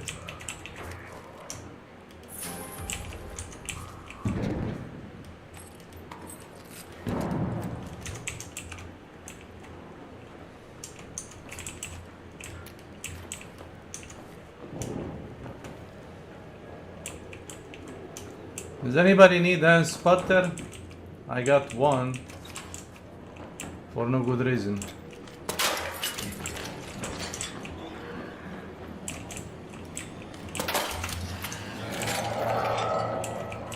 Oh my.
God damn. God damn.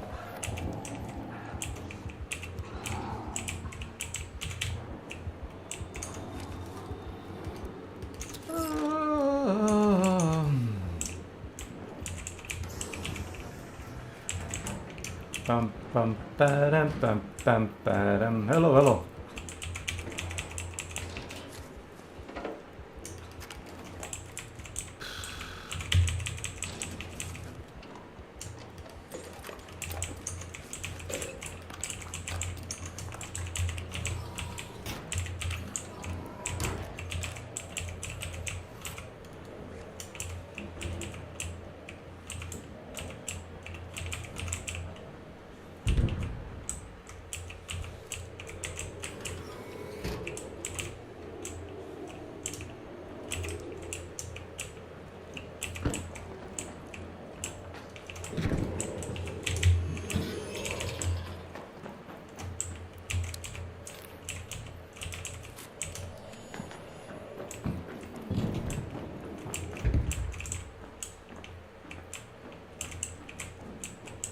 Hello. Hello, hello. Hello. God damn. Jesus.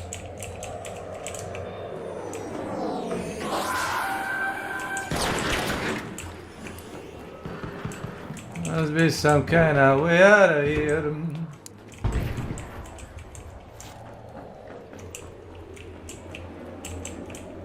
It's too much confusion.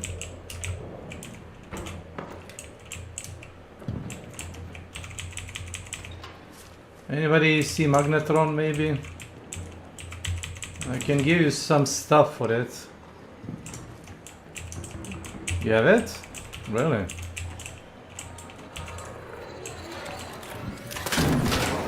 Got him. I can give you Iron Sputter for it. Or this. I know you need both of them.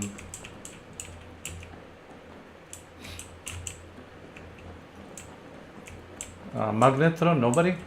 Okay, sure. Take anything, I don't care.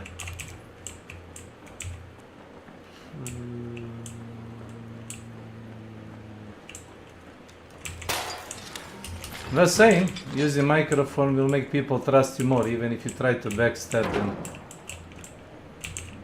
Not less.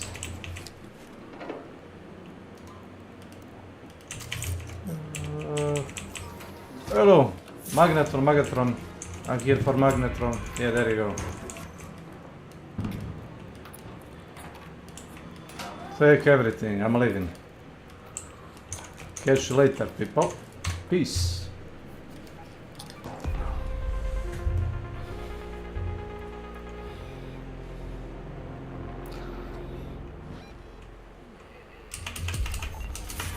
There you go.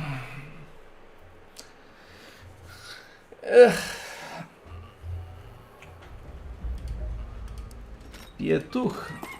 Здравствуй, петух.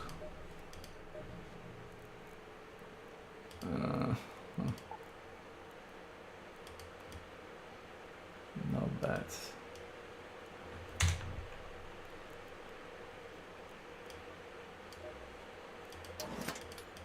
The more I hear about Stella Montes, about my mother's Sure. Have you ever noticed I've sketched out a design for a device to track celestial movements? Battery It'll need some encoder. components that were only manufactured during the Exodus. Yes, yes. Sure. Give me all the bulk you don't need. Give me.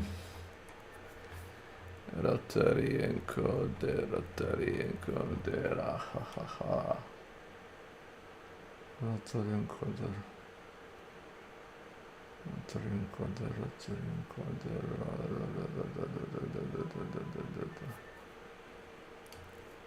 Halo. Zdravo. Što se radi? Evo, malo pe sam čentalo bio rotary encoder da ne bi zaboravio šta tražim. Ovi... Ja radim zaratke neke. Igrao sam jutros Pet Effect za Uplašio sam se samog sebe koliko sam pregazio kampanje i onda sam malo samo usporio, ništa drugo. Rekao, brate, stari, ako je treba tako čovječe. Znaš,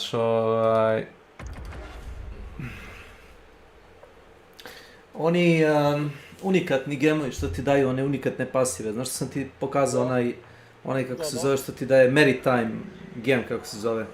Oni u suštini daju fiksne pasive, one notable pasive, daju uvek iste. Samo je pitanje gdje želiš da ga staviš na skill tree. Pa da, ili daju neke bonuse na njih. Ne, imaš pasive, na primjer, znaš da ljudi uzmu socket, jewel socket, ali recimo pasivi oko jewel socketa su recimo za tvoj build trt. Onda uzmeš taj jewel koji u suštini odgovara tvom buildu. Naprimjer, ovaj sam video recimo da ima 40% increase cold damage. I ja mislim da daješ 10 intelekta. Znaš.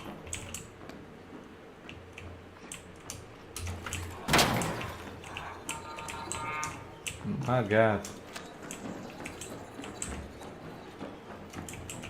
Come here, bitch. Come here. Fight like a man, not like a pussy. Come here. Come here.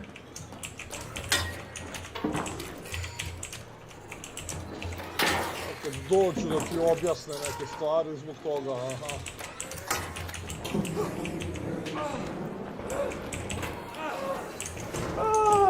Krajderija. Brate, zapalili što? Šta si ušao bez opreme, ničega? Ništa. Getting hot here. Nobody can rob me if I got nothing to loot. Nothing to loot, yeah. Aha.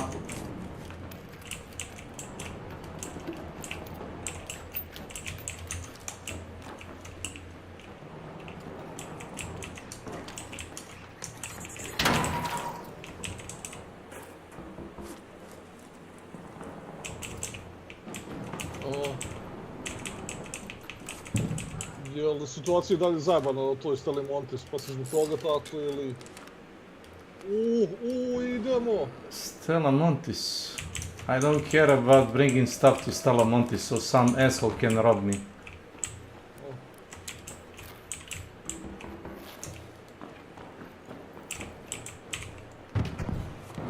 What you get it, what you see. Things don't come in easily.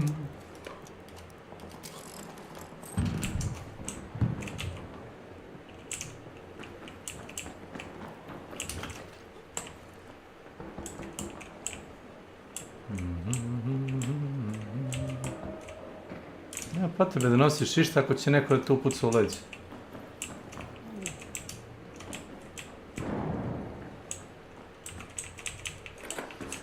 A zato rekao ili dalje situacija zabavna, zato je to. Mislim, mala mapa, zatvorena. A znam, ali u nekom momentu se to izbalansira, baš postane Not with a retin lobby.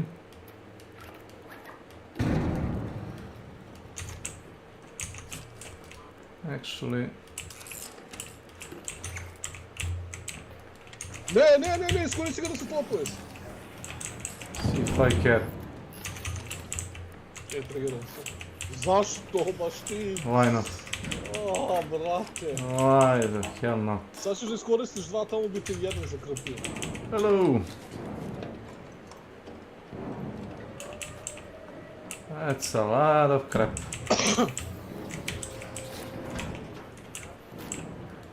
I didn't bring any revives, sorry.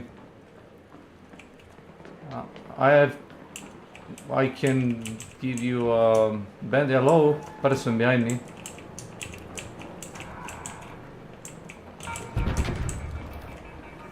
I see. Oh. Oh, it's fine.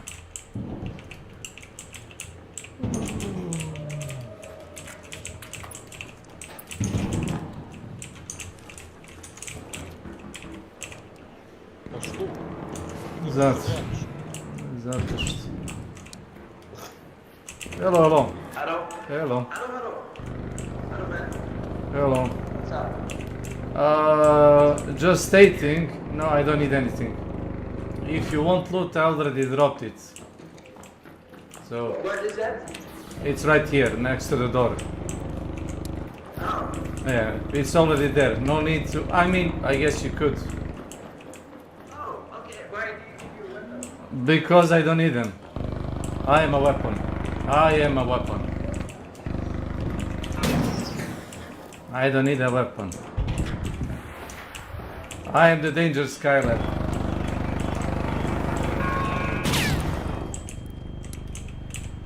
Well, a wounded weapon.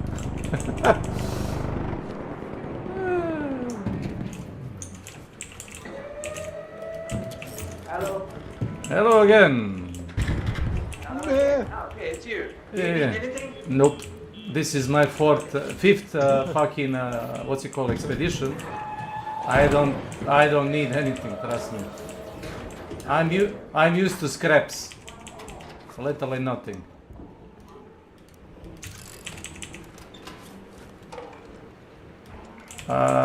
There is a stuff for you to sell. I found a what's it called? Snow bulb. Snow bulb. Yep.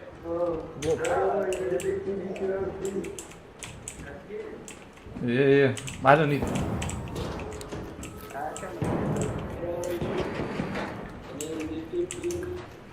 I can give you a bandage. Where are you? Where are you? You're welcome. Enjoy. Who needs to say that? Where is the one down? He's probably in a hangar from the sound that I hear. Hangar. It's close.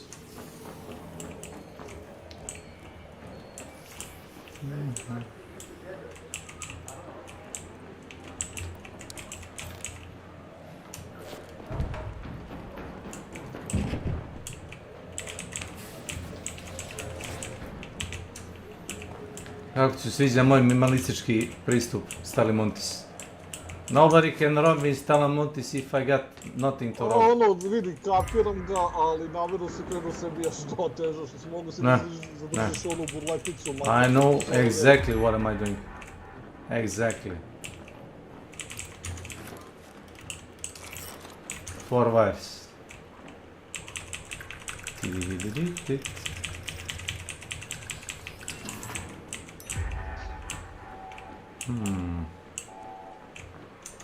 I see.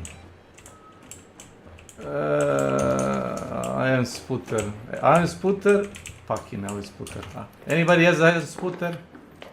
Fucking hell. Oh my god. What a bullshit.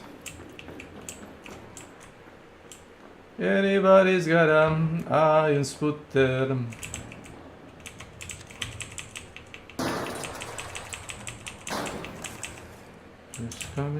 He's coming, he's here and have no fear. Ta-ra-ra-ra.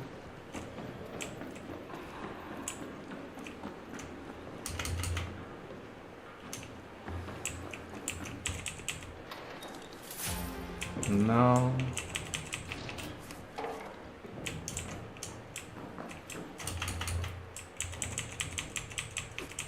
Anybody found that Spooter maybe? Hello, folks.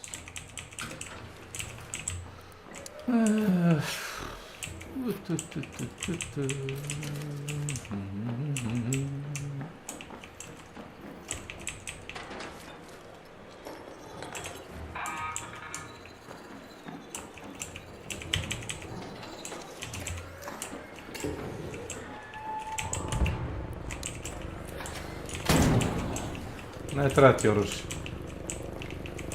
Znate, samo mozak, brze noge i 3 krpe da se zakrpiš.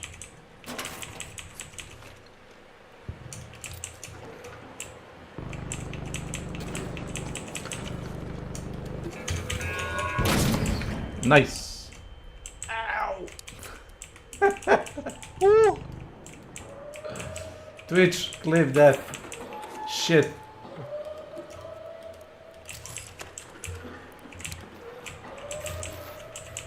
God.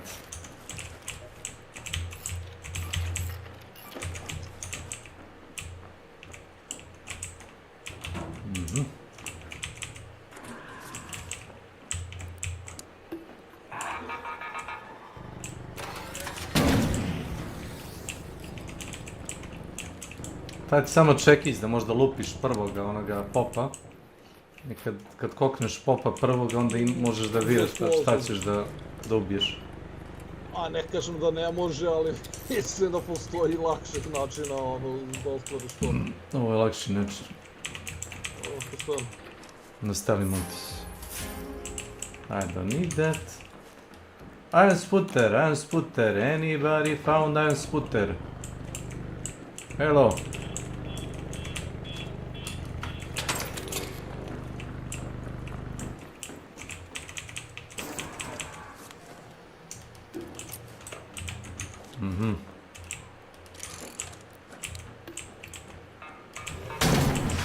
Shut up.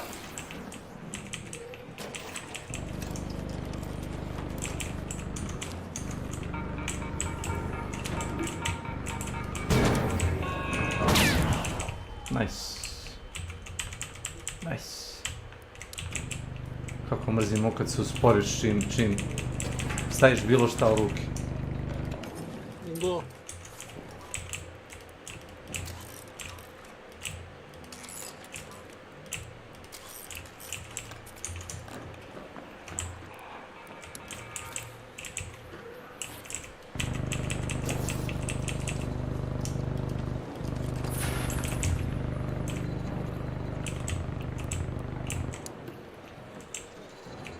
Što bi ono žut?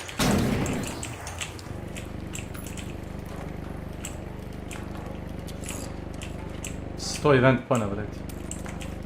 Aha. Mada mi se radio već event. Anybody got a Iron Sputter, maybe? Evo.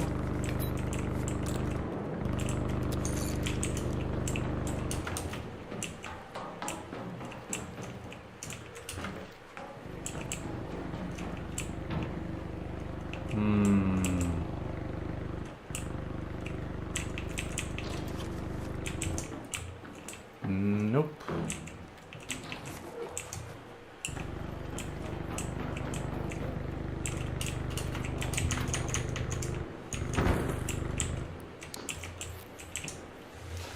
Prošao meč sam našao Iron Sputter, znaš? Ali sam se pitao koji će. I onda sam ga bacio, čovjeku, random. Htio da kažem, brate, na koju foru čovječe znaš da uvek treba Iron Sputter? Treba i za prestiž također, tako da sam ga mentalno otpisao da treba za questa. Aha.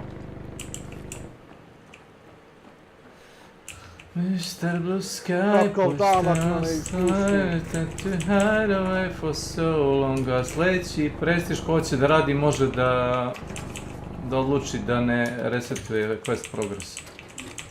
Drage volje ću to da prihvatim. A ne, da smo samo malo te testovi prilagodili sa nagradama na neki način. Nagrade su kurac. Okej, brate, prvo 2-3 puta, ali posle toga već ne znam. Posle ne znam 20-30 zrata kad dobiješ 10-20 onih kao zlatnih tokena. Drugo, ja mislim da i ne da. To je to. To su bacili. No.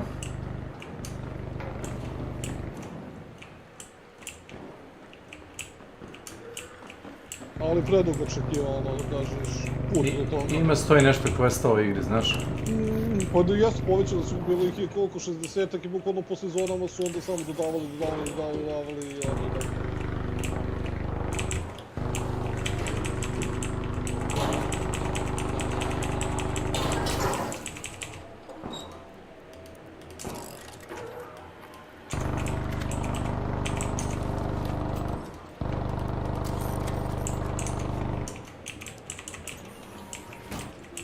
Anybody got a Iron Sputter? Hello?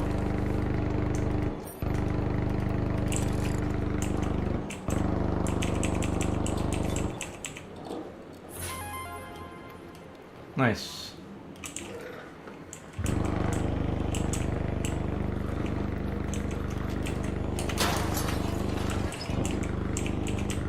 Pam pam param pam pam param pam pam param.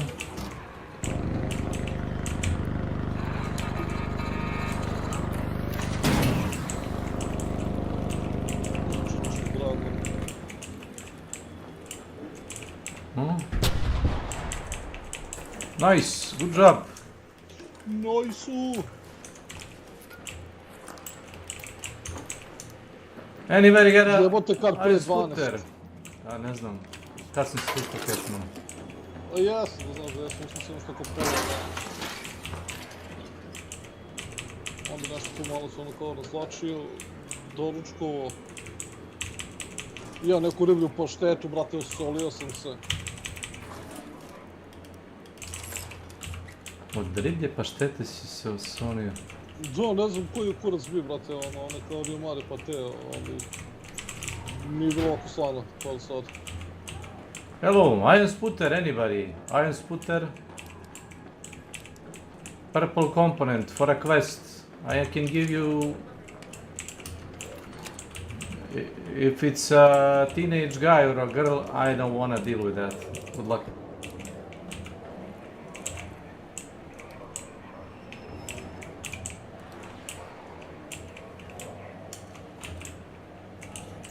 Pam pam param pam pam param pam pam param pam pam. Maksimalni level, brate, neko ne radiš. Maksimalni wave, mele derzne, nisi nešto.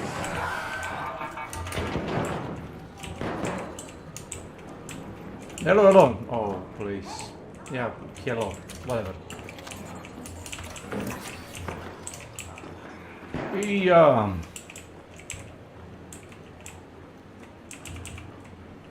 Iron scooter. Anybody found iron scooter? Hello?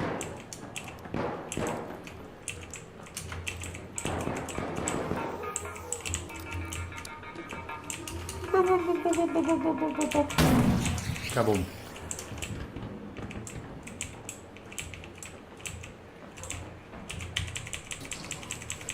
Iron scooter. Anybody? Ja htio da kažem, taj sam s puterom je davno otišao. No, no. As a matter of fact, nobody searched the lab. Spectrum analyzer here.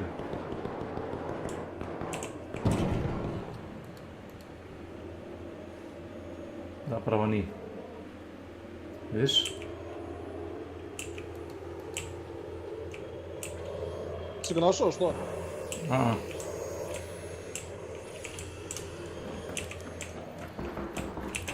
Anybody got a spectrum analyzer? No. Magnetron. No. No. What's it called again? Iron scooter, yes. Confusing.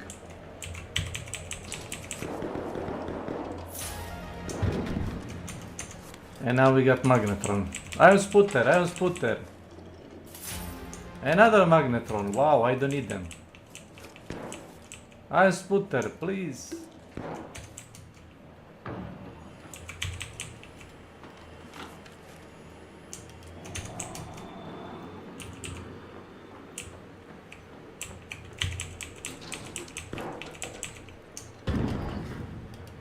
Oh wow. Damn.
Hello, anybody found magnetron? No.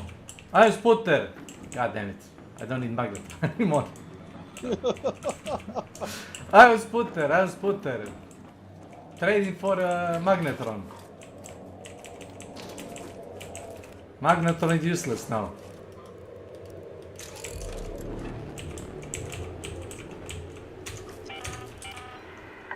orbiter is en route. The safe window is closing. You have 10 minutes to Head home and see Vulture shaft. I repeat, 10 minutes.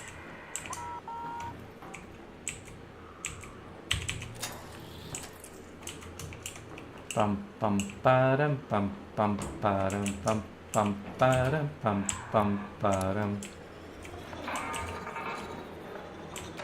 Dok misliš da ostaneš u partiji? A izlazim posle ovog meča. Jebeš ovo. Fuck this shit. I'm out.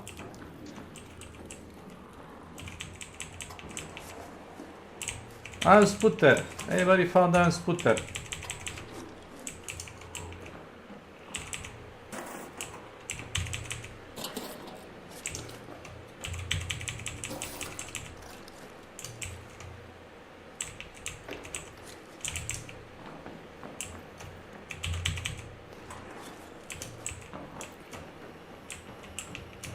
Sam da se setim kako da izađem odavde. Mislim bez da me ubiju.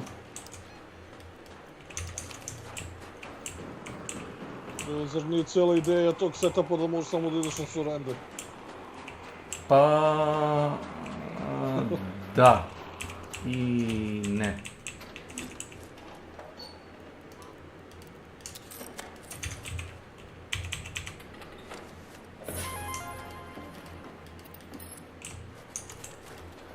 That's interesting.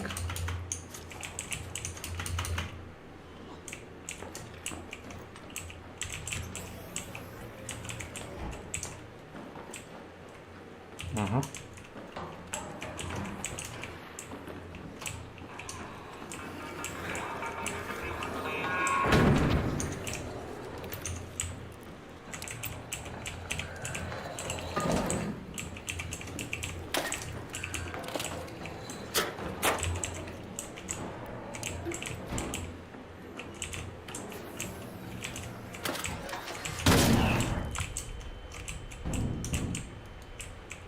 Damn.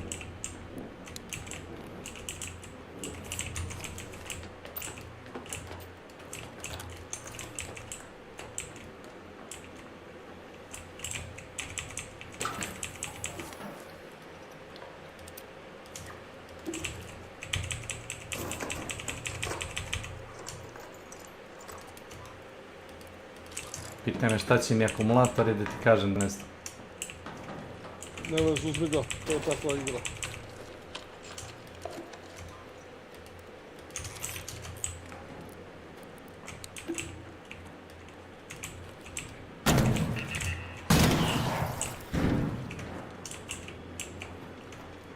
Halo, Hogbar.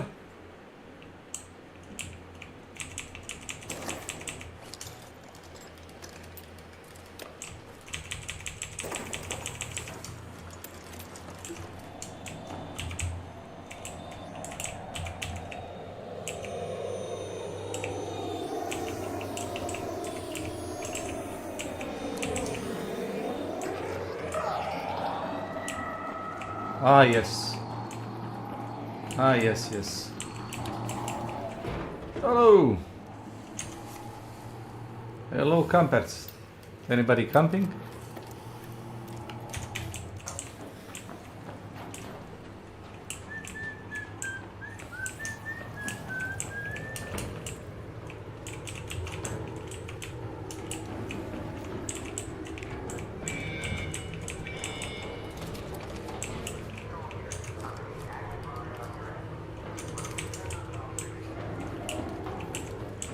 Anybody alive?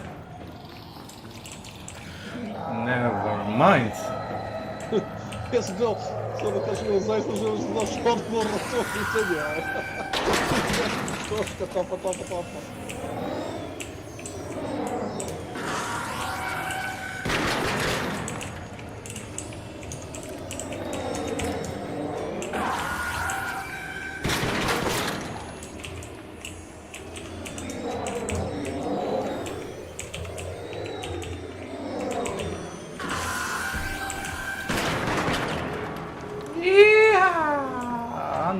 Ándale.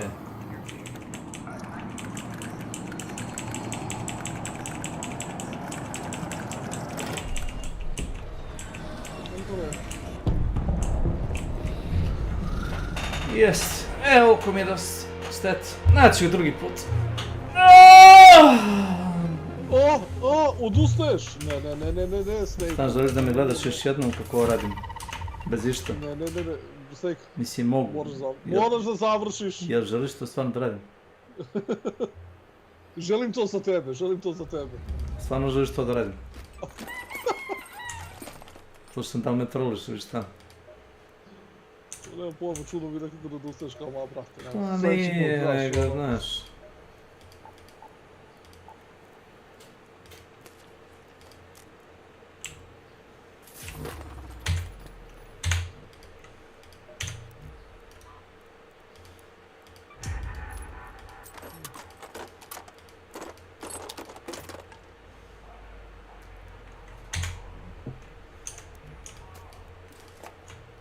Magnets are tools, not toys, even the fun ones.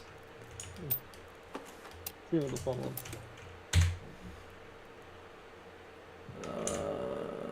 A bili su gotovi magneti kad sam bio klinac? Da, daj samo sekundu. Možda si imao se zabaviš na toliko način. Trajal, mislim da me nisu direnkovali. Uopšte ni to mi je bilo bitno.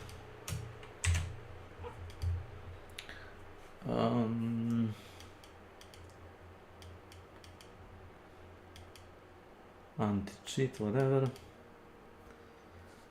Wasp weekend community highlights.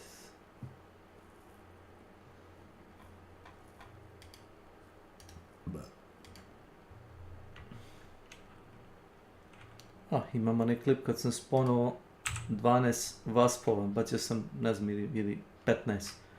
Maksimalno broj koliko sam mogu iz onih skenera. Bacio jedan na onaj wolf pack, sve sam ih razbucao. Tad sam izlutao bio, 7 salvova sam dobio samo na one waspove.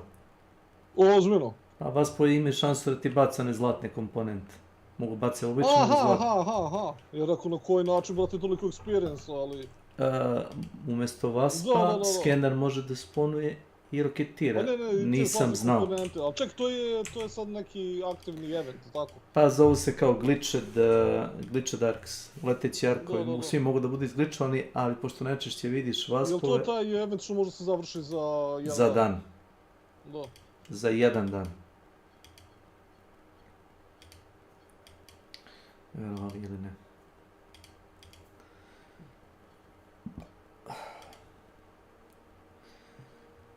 Fixed crash the curval browsing vehicle customization menu. Šta god. Fixed dynamic resolution scaling crash. Ništa od toga. Ništa od toga. Čisto sumnjam da je baš sve to bio taj mali hotfix, ali dobro. Počinjem da zazivamo developera. Ima oko 7-8 večeras announcement neki. Reveal. Od strane developera. Zašto? Za Path of Exile ili? Za Path of Exile, da. Aha. Nisam znao da li pričaš za Ark, ili me je malo iznenadilo, znaš? Ne, nema nikakav reveal, ne boj se. Pa to ti kažem, za Ark. Ne, znam. Mislim su svi shvatili da su ovi otišli. Ne. Nemaš ništa do oktobra, a u oktobru ćemo vidjeti. Znaš? Da. Vidjet ćemo šta su napravili, navodno, ne znam, jedan boss, nova mapa, nekakav progression sistem nekih outposta, gdje u suštini ćeš moći da upgradeš kao svoj neki hideout, mobilni, nisam baš shvatio najbolje, reworkovan skill 3, da će to sve baš biti u tom jednom bitu. Pa da, skill 3, znaš i sam da je Pravo ti kažem, tome se radujem s obzirom da od početka igre igramo sve isto. Niko ništa nije menjao. Samo smo krenuli da uzimamo neke skillove ekstra zato što smo dobili više ovih poena i to je to. Da. A da, nisam počistio ovu mapu. Ali sam ubio bossa.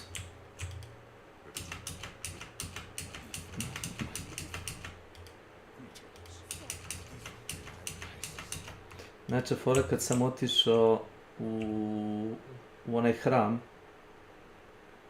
i pričao sam sa onim majmunom, onim bernim, kako zove, Jama. I onda počne nešto da mi priča kao drvo u šumi kad padne, skupe se crvi kao u panju i kao tu kao nastaje novi život. Ali kao treba se paziti kao trulu drveta. A ova moja ženska veštica kaže svašta kao, kaže majmun je počeo filozofira, kaže let's go out of here. Nešto u tom fazonu je bilo, znaš? Presmešno je bilo.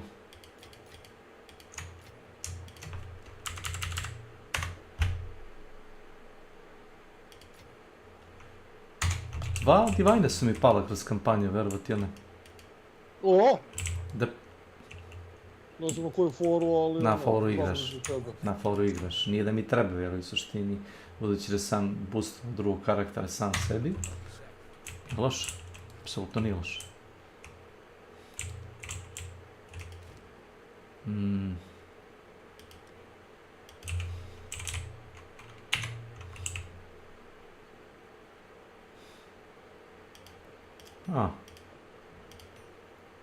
Okej.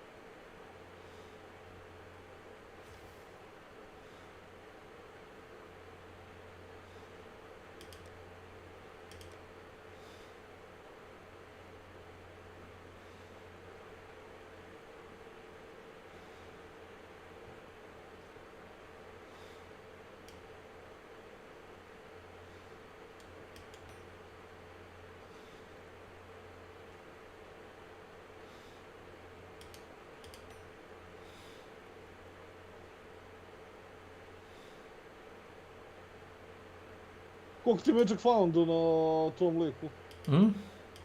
Koliko ti Magic Foundu na tom liku? Ti pokušavaš neku formulu da izvučeš šta od toga. Aha, pa uvijek gledam te stvari, ono. Ta... 33%. Nema to veze.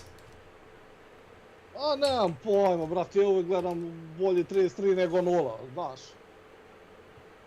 Ako ti tako kažeš. Ako ti tako kažeš, dobro. Mislim da Neša to i dalje gazi, ono da gleda da mu opremo to ima. Sad ne znam sa ovu.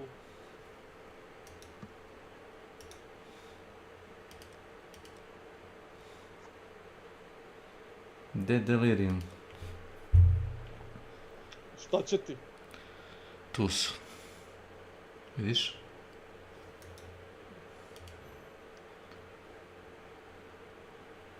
Target is not rare. Aha.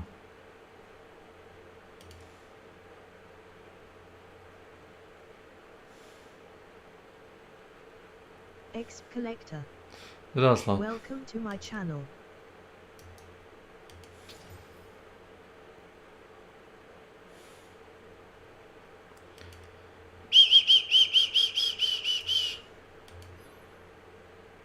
To sam znao će da piše. Da već imam taj mod.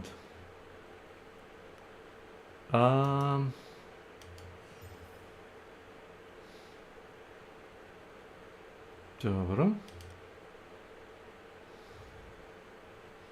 Uopšte to nije loš game, znaš.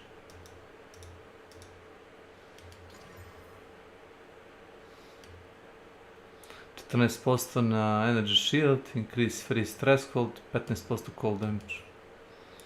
Pa pitam koliko taj Cold Damage zapravo mi...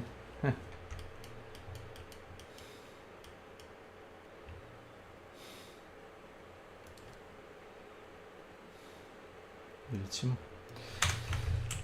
Kad dobijem soket.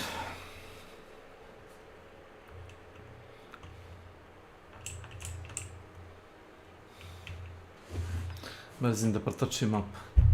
Cijeli bio zaposlio da gledam na šerpu sa mlekom. I onda sam više gledao mleko nego što sam ovo igrao. O, da, pa naravno, brate, nemoj ti skipi, pičko materiju.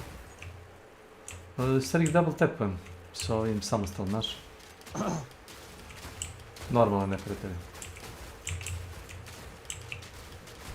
Oho, lepo. A koliko brzo udaraš? Pa nije da udaram, nego opalim jednu strelu, onda on na reloade samostalno, onda opalim 3-4 brst kao. tako radi. Bar ovaj samostal, onaj drugi bi trebao da puca automatski kad dođe do to drugog samostala.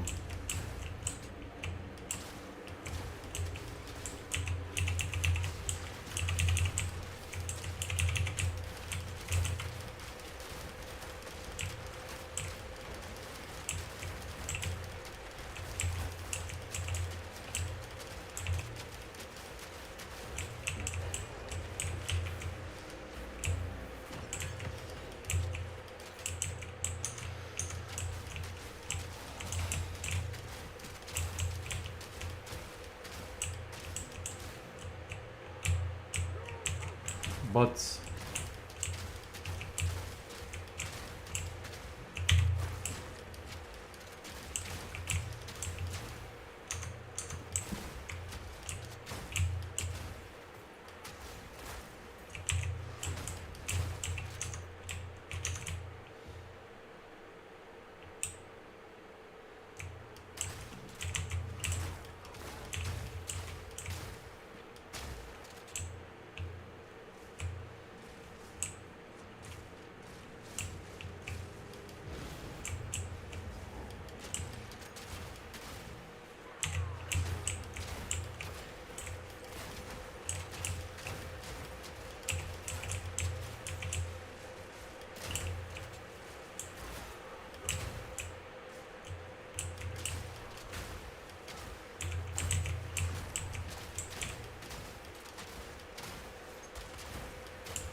Bots.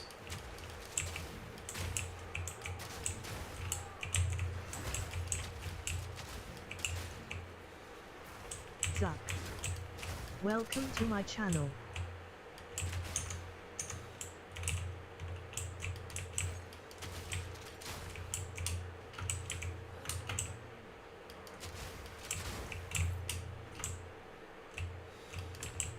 Onoga bossa sam skoro iz prve faze ubio. Onoga visoko.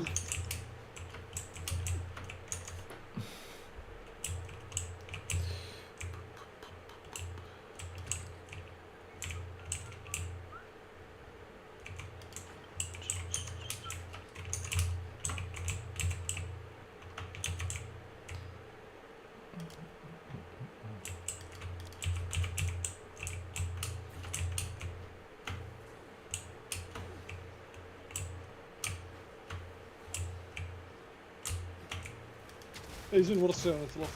Okej. U bazi su.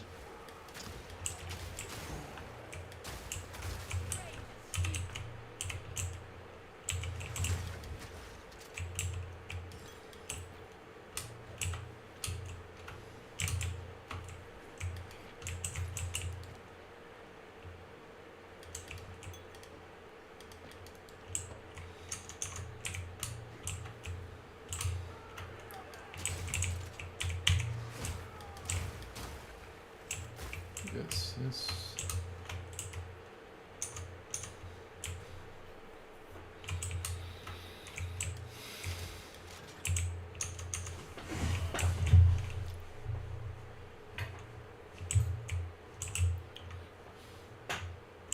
Ovo bre.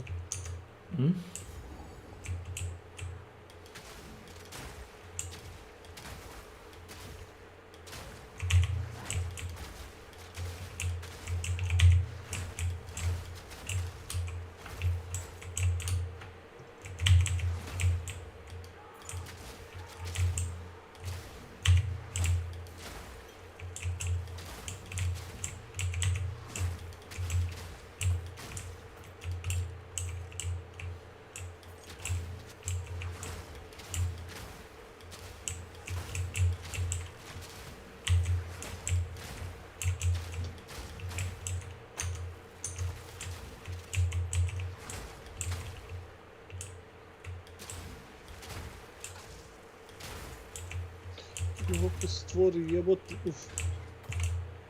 Ma više da izbacim moj Space Marines iz rotacije, ono... Izvoli. Sviđa mi se, mislim, ova ideja sa Dailyjem, ali nemam pojma. Počne ljudi da mi ne više slabo. To mi niti loše. Znaš, ono, ideji to ne zvuči loše kao odigraš 3 misije drevno i kao pokupio se daily. Ili imaju neki currency koji dobiješ samo kad radiš daily ili te neke stvari, onda možda kupuješ neke, ono, alternativne verzije postojećih oružja. U smislu statistika, u smislu skinova. Da, imaju skinova dosta da se kao, ono... Ne, kad si rekao alternativa, šta je alternativa? Alternativa izgled ili alternativa? Pa neko oružje dobije, ne znam, na primjer, granadni, oni kao lancer ispod, ali, znaš, ono, malo ga promeni način pucanja i to sve, ima taj alternativni mod i tako te stvari.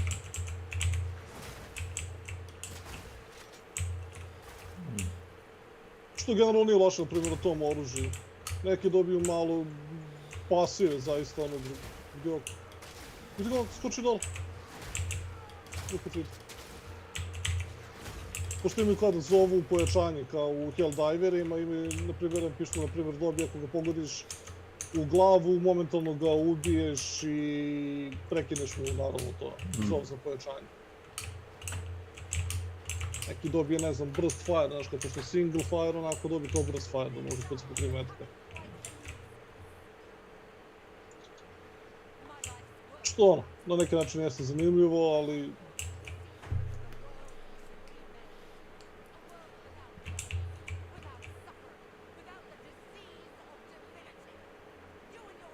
Ne kaže se Divinity, nego Divinity. Fuck you. American actor.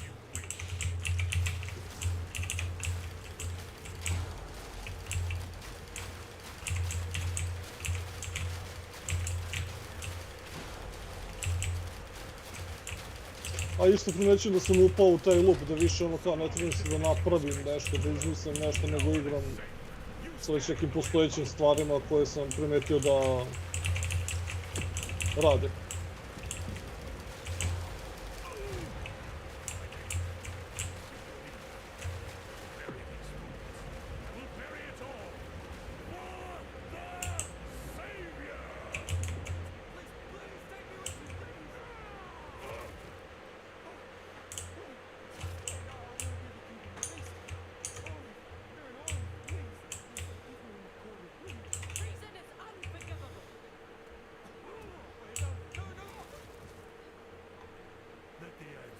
To nisu loše, su brzo.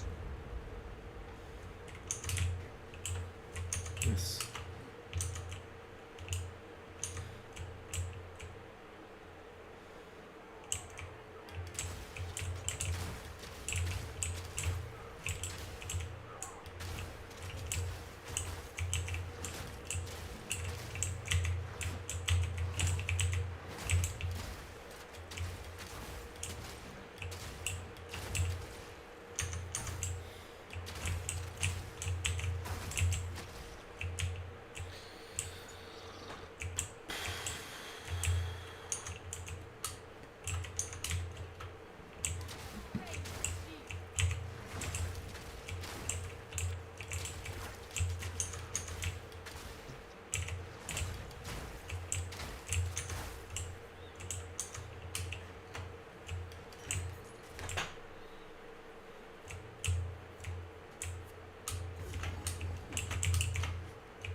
Čekaj, što misli sad baviš u ovom Pit of Exilu, s obzirom da si završio sve ono?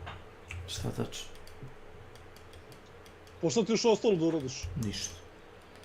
Joyride. O, Joyride, eto. Gledam koliko mogu da stignem daleko sa Samstom, kako hoćeš. Aha, zbog toga si kreirao na kraju krajeva novog lika. Bez nekih super jakih minijena. Iako ova veštica u suštini ti je... to je bilo druga stvar što sam da pitam, hoćeš opet biti skroz minion build ili putem misliš... A onda mora da bude nekromancer bukvalno. Za minion build moraš da odeš skroz desno, baš. I nisi takvi pasivi, znaš. Nisam video da u suštini ne znam kakav SNS ima veštica. Ne vidim. Bravo! To ali ima što za minion. Pa ne znam, imaš on ima neki blood lead. Necromantic conduit, while you're not on low mana, your allies in your presence have unholy might. Unholy might je buff. Kako ja znam? Možemo set your fall damage as extra chaos damage.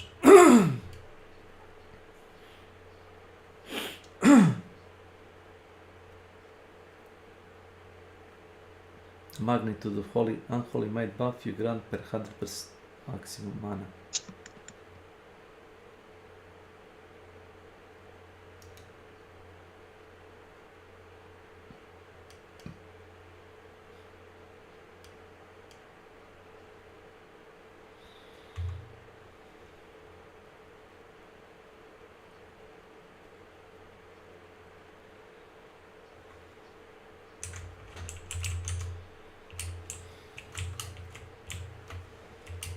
Opa.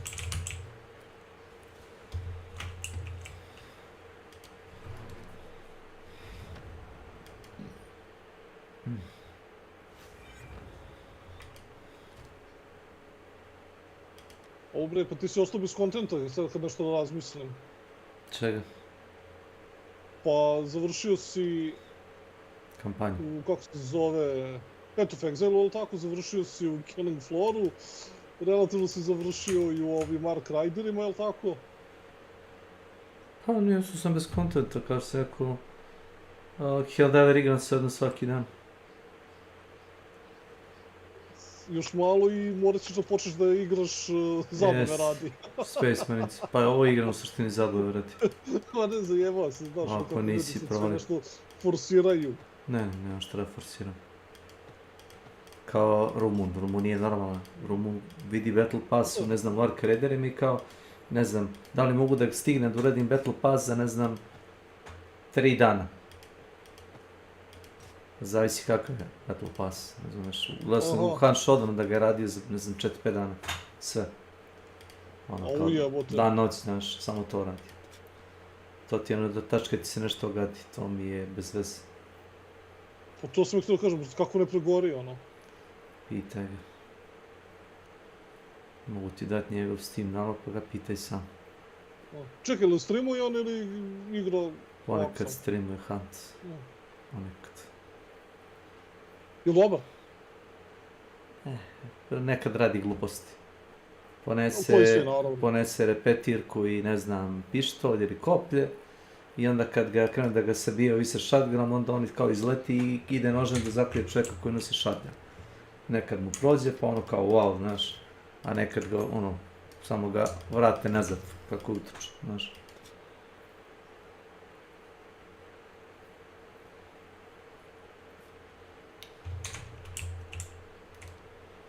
Dobro, to baš nije glupost ako pogledaš na jedan način, to je ipak shotgun, ono, ne možeš baš mnogo toga da uradiš. Jep. Sem da izvučeš shotgun, znaš, ono i ti. Boots... Shield... Po meni je shotgun oružje koji nema, da kažeš, neki odgovor. Ima, drugi shotgun. Pa to.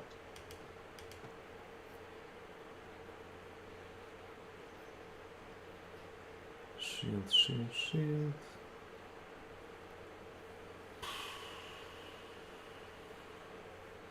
32 na strength. Gledam seriju i sad scena, oboje su, znaš, ono, kao policajci, ali kao ne znaju, nisu sigurni, znaš, ono, kao šta su i kao izvuku oružje jedno u drugo, kažu ne, ja sam policajac, ne, ja sam policajac, ono, drže upereno oružje jedno u drugo.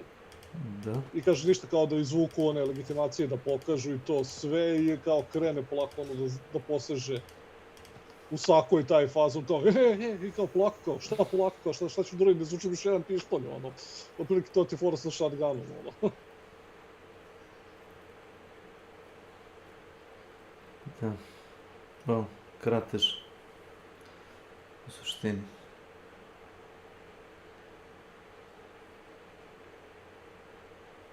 Not bad, not bad. 108% increase evasion and energy shield. Best evasion and 75 energy shield. Solid.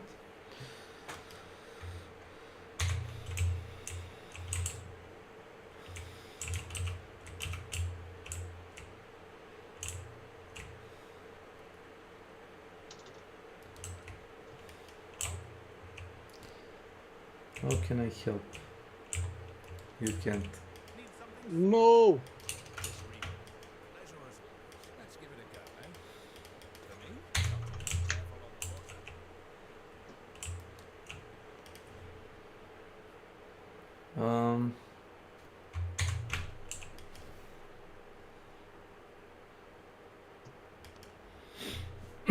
Pa nego što završim četvrti akt, samo da vidim.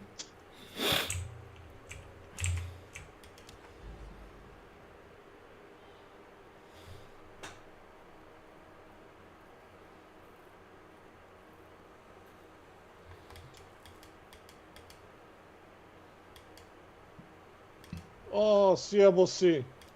Ko ja? Ne.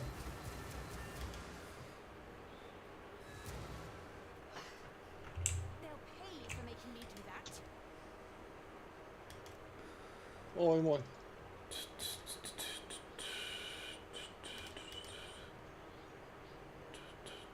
Cool Lucky Invitation, ako se dobro sećam.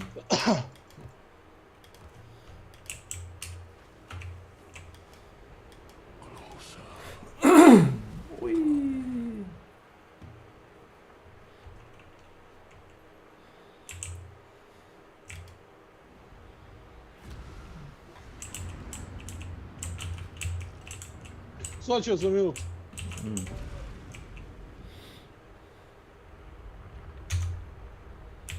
Monster level 82. Well, I'm dead. I'm fucking dead. Eto ga. Gde si Slavko? Čekaj, moram da se odlučim sad. Slavko priča nešto, ja ga ništa ne čujem. Čekaj, ima jutarnji glasić, brate, nemoj tako se. Da. Jutari mi od 6 jutra. I dalje se ga zadržao.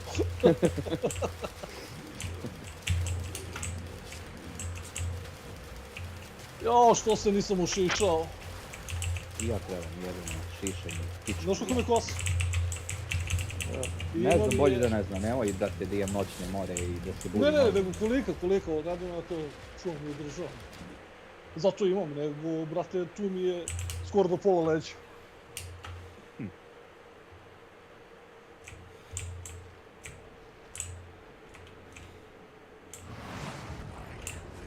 Koliko li će pare da traže za ovaj Alien Spy na Ligu 2? Jo, brate, meni je i Kec bio ono fail, nemam pojma. Fail, da? Pa ne znam, meni nešto nije delovalo da igra ima. Čega, potencijalno da igraju. Pa da, stvarno... Možda ti, brate, da bude s ovim drugim delom bolji, jedino na... Pa ne, pa može. Znači da vidimo za roku od 4 sata.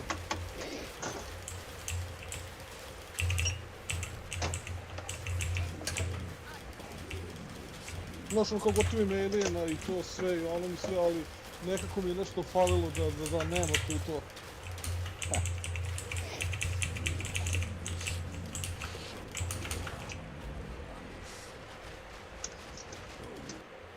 Okej.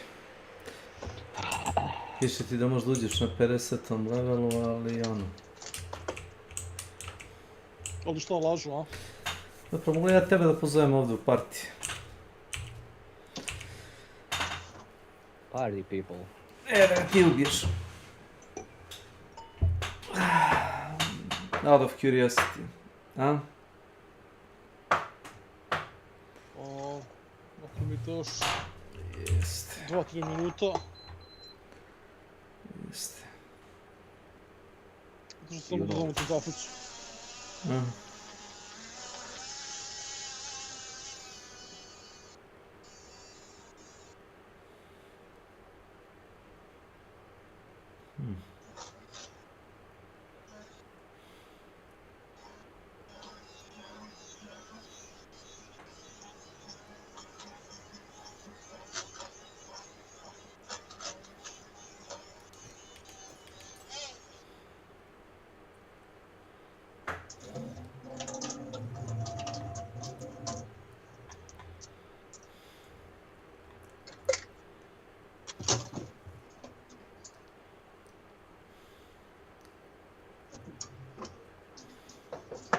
Ne mogu da vjerujem, upravo se Proton 11 pojavio za Steam Deck.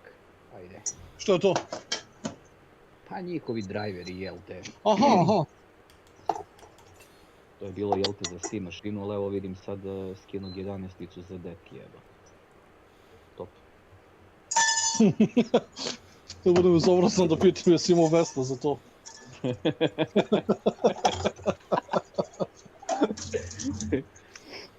Uzeo sam od Nenada onaj hard disk od 256 ili 128, nemam pojma koji ima. Jebi ga, mislim, razlika je baš ono.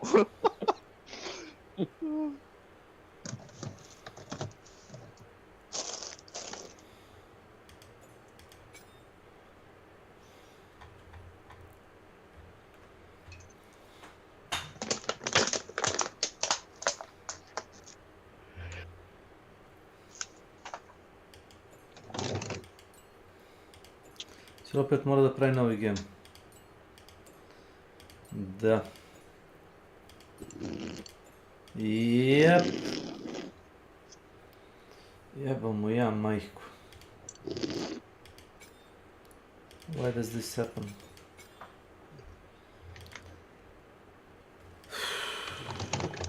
Tell me why. Tell me why.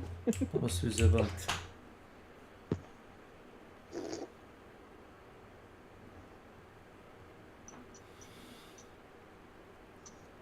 Fuck is wrong with this?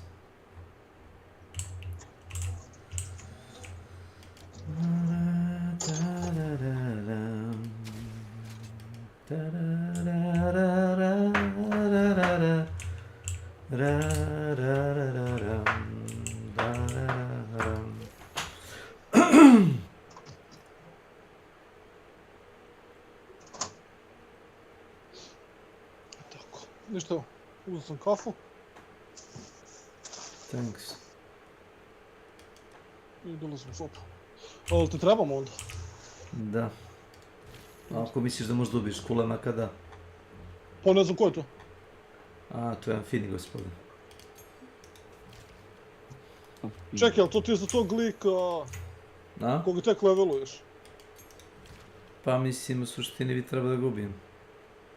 A, pa ako to, mislim, taj neki iz kampanje mogu sigurno, ako je nešto ono... high-end, nemam pojma. Nije baš high-end, piše treba level 82 da bi mogo da mu radiš normalnu štetu. A? Kako je to u kampanji? A, pa jeste. Kako?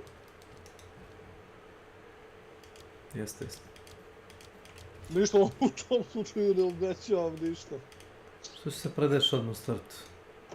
Nisam se predao, sam se rekao da ne obećavam. Neće da se pošto mi je bilo da ono, više, nemam pojma. Šta? Preteći?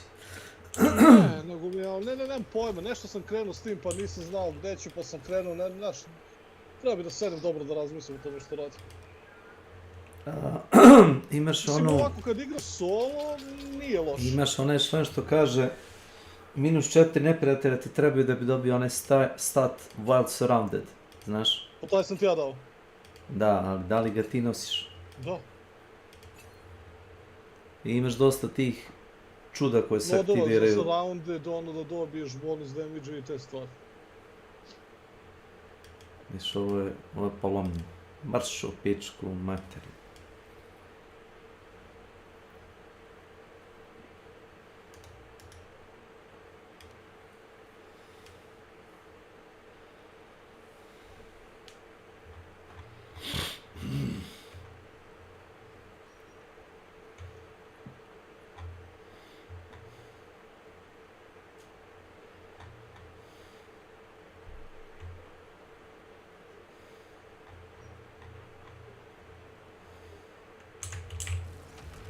Jebote, danas 25. Aha.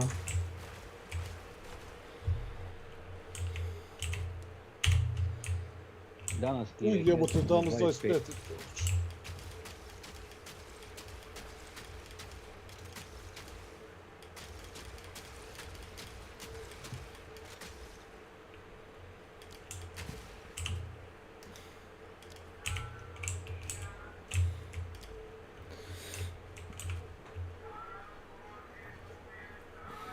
25.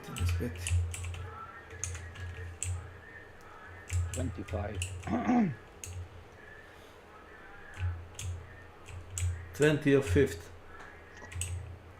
20 of 5th. Možda tako.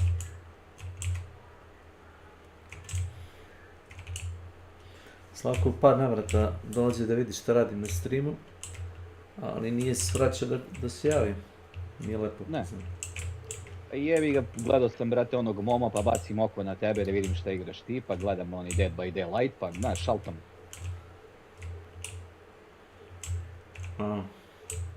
A jes. Jeste ja pozvao, jes? Mislim da će na tebe, skočit ću se. Venom Bones. Jest, to si da, Venom nisam, Bones. pozovite me, pozovite me. Pa već jes. Pa nema invite ovdje, ne vidim. Probiš nam.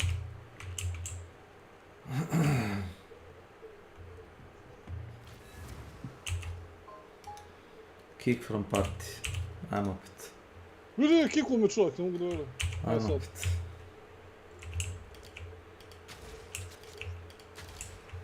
Daj se vratio Hajdat, a? Ode glavice. Kako puciju, kao tikve. Na šta igraš? Samo, možeš da dođeš. U Well of Souls dođem, a? Izvoli sad. Učini što možeš. Gledat ću da ne poginem. Gledat ću ja da ne poginem. Ne, 82. je level ovaj čoban. Skinuo sam mu 200.000 health-a bio, prema nego što me ubio s nekim talasom, znaš.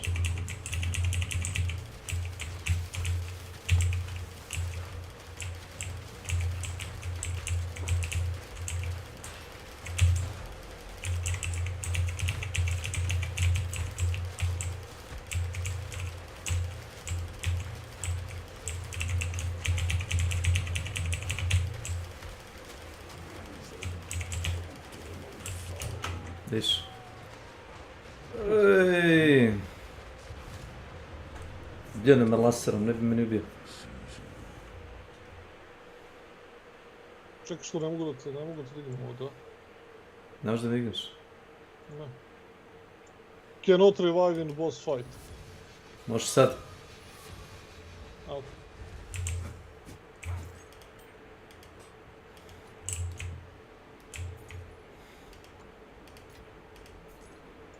Gdje je tu Ascendancy?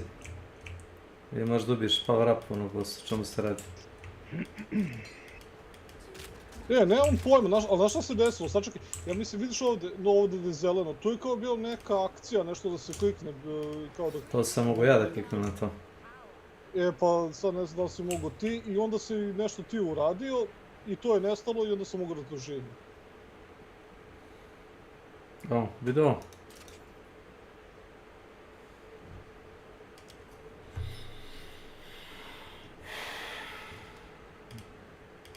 Pročite šta piše, to ne drugi red. Dobro, četvrti red, ajde. Vidi šta možeš s tim. Vidi šta možeš s time da uradiš. Možemo ovo da ponovimo nekako? Možemo, ali da ne poginem. Mislim da je to poenta da ne poginem. Nismo ga... Šta je sad? Map completed. Gdje ćemo sad? Nemam pojma, otvori portal kao gdje ćemo. Ne mogu da iskočim regularno, baram oko. Imam ja Kulemak Invitation.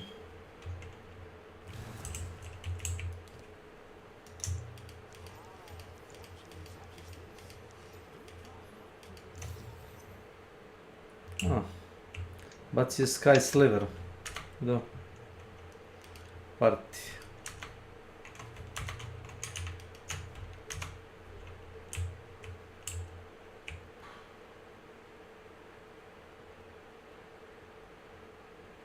Nije mjesto.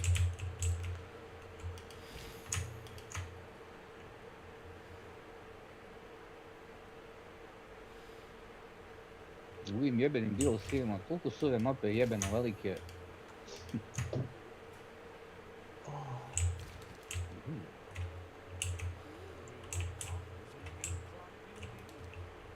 Plump, indeed. Ja treba bi 70 da završim, majko mi. Artisan. Koji ti treba 70? Ili imaš Celestial Alloy? Verovatno. Vanquisher, Diesel Coolmarker, Full Strength. Celestial.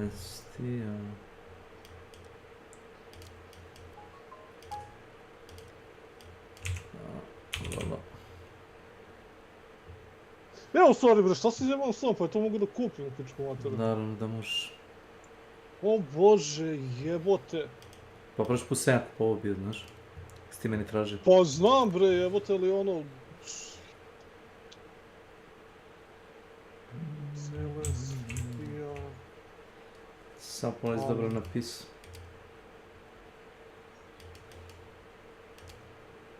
10 egzaltova, brate, šta si ja zajebao? To je komedija. A direkt Whisper, a nemoj mi to. Imaš da mu posjetiš isto hideout, imaš takvih. A ima i takvi, ali vidim da... Što radiš to tako? Kecmane, dođi vamo kod Angie. Šta radiš ti tu? Dođi vamo kod nje. Idi na Currency Exchange. Gdje ti ona? Evo, kako ne vidi. Nisam izgleda otvorio još, pa izgleda. Nju nisi otvorio. Pa valjda. Ona ti je base NPC tamo u Kingsmarku. Ispričao Kingsmarku s njom uopšte.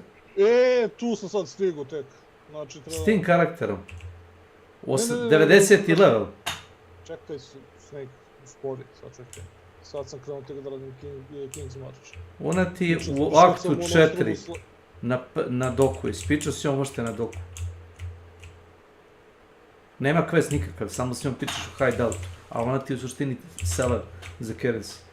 O, ja sam tamo, ono, kako ne. Možda ti ne vidiš nju kod mene, imaš je u svom hideoutu. Ova crna žena. Ne, piše kao da moram nešto da završim da bi... Šta moraš da završiš? Idi u akt 4, popričaj s njom. U akt 4 Kingsmark, idi. Na doku ti se nalazi, popričaj s njom 10 puta. I onda bi to spavio u hideout. Evo ovdje imam, na primjer, za Currency Exchange. Jest. I klikneš da izabereš kako se zove taj... Celestial Alloy. I na ponudi šta imaš. Košta te 10 Chaos Orbova, boga mi nije jeftino. 10 Chaos Orbova ili... 300 za 1. 300, nema Exalted da daješ. Daću ti ja za... Brate, onda mi jeftini, pa neću baš kupit ću ga kod onog lika, kupit ću ga neću, kupit ću ga kod onog lika trade, traži 10 Exalted. Čisto sumnjam, piše na ovom marketu da je 10 Chaos. 30 Exalted nema šanse.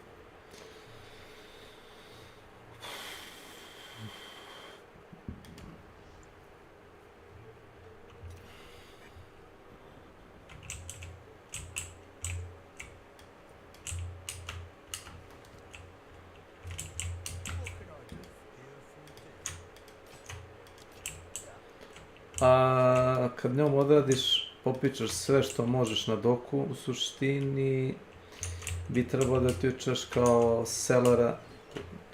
Imaš i u svojoj bazi, možda je dodaš kako ja znam. Na onom drop down menu. Postoji sam bio sve NPC-a okolo i vidim da kod nje možeš to raditi.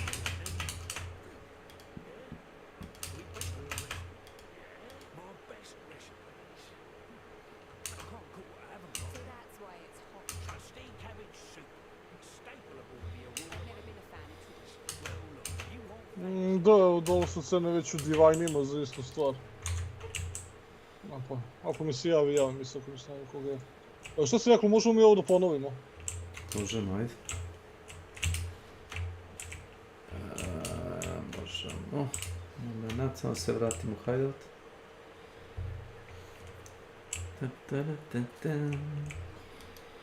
Gdje si sisnice, dođi, ono. Dođi. Greška u koracima, Što igraš ti, Slavko? A jebe. Zombie Army. Zombie Army. Šta je to? Sniper me nagnjava. Sniper Elite Zombie Army. Sad je bio sale za to, jel tako? Sniper Elite Zombie Army. Nije Zombie Army, već Sniper Elite. Nije Sniper Elite, nego je baš Zombie Army. Sniper Elite Zombie Army. Prijatno, druže. Ne. Prijatno. O, dobro. Kako? Prijetno, neprijatno. Sniper Elite je bilo originalna igra. Jest, i onda se napravi mod. Pusti ga. Pusti vodu. Pusti Snake-a. Pusti vodu.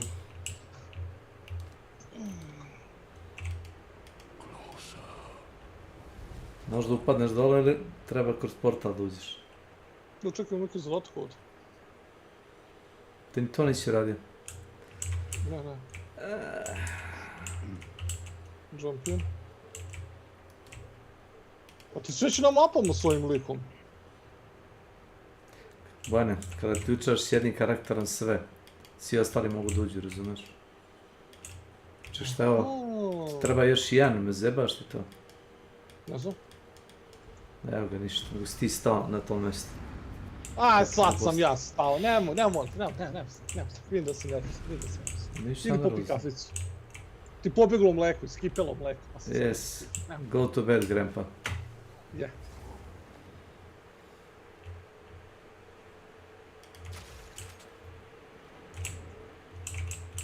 No dobro, ništa, makar znam da ću ovog lika moći lako da solovam. A dok ga ne boostuješ, moći ćeš.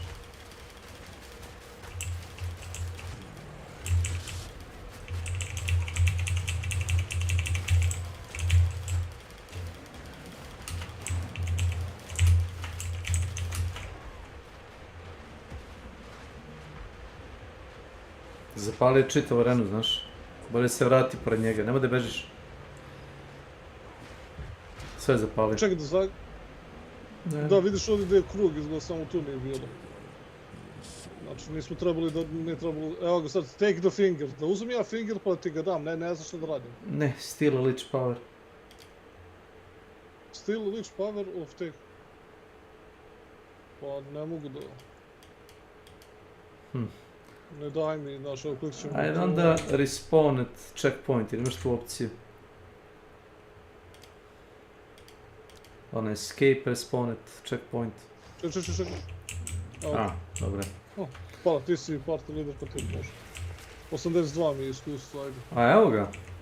O! Fantasy.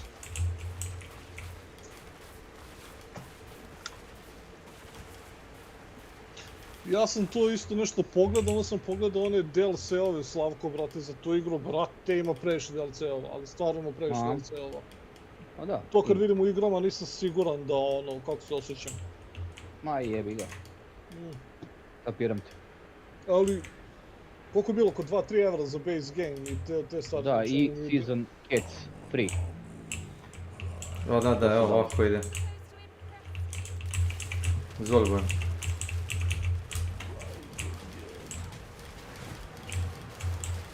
Aha, sto ko mene. Ali ja mu ne vidim health samo da znaš. Ja isto.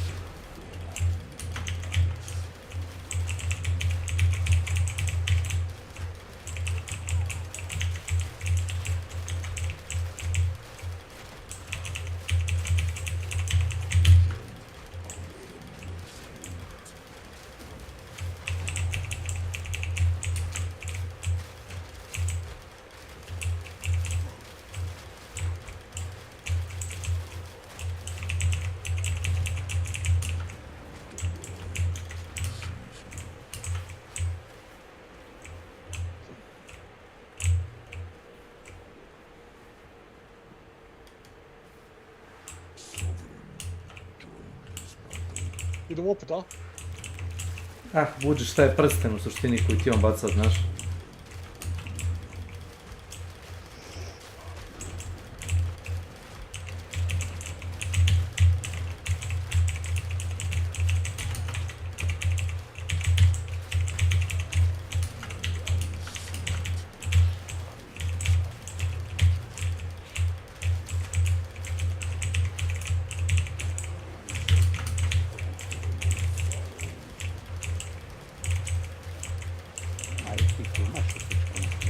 Nazad. Vrati se.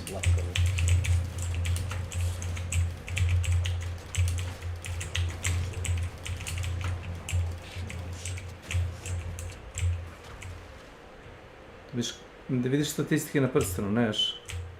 Abyssal, 23 dus present cara. I ovo je zadnji, pazi da ne teže. Levo. Uf.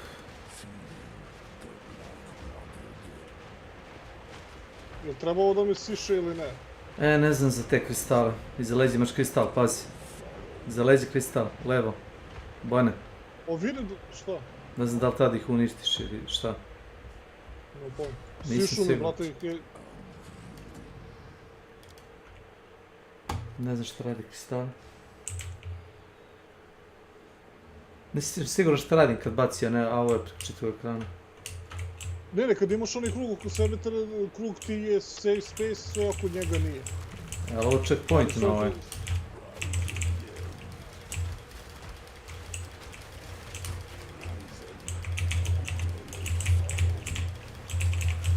Jebi se zajebao, otpušao se.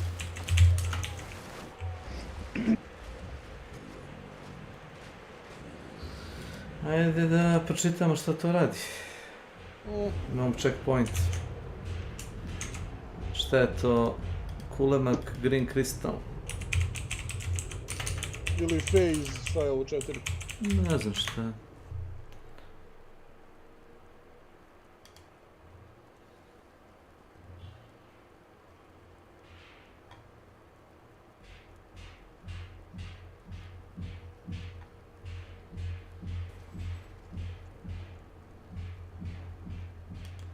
Imaš ovo watch every kulemak mechanic, 11 minuta samo.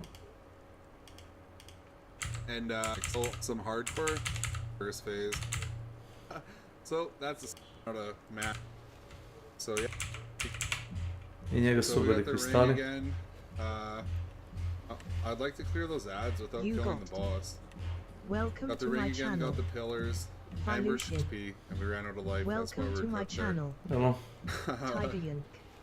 So yeah, Welcome to I my think channel. that's like the Ring of Blue Fire. Beast Nexus. He does the blast. He does the black Welcome to my circle channel. around the arena. Azzy. Mislim da možeš da priđeš elome I iz think that's all the kristalu. mechanics for this phase. But I'm just gonna clear him here. For this build as well. Hurts. We got the circle again and the pillars that are doing dot damage.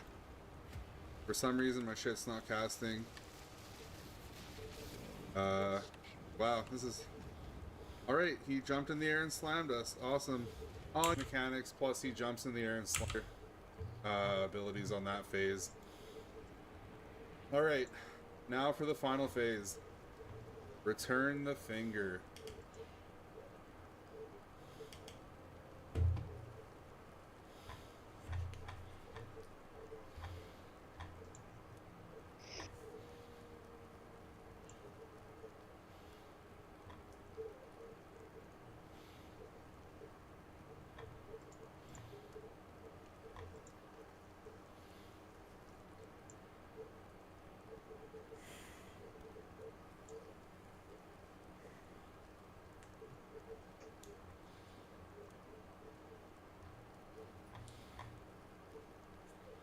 Nikakvo objašnjenje ovdje nema za ovo.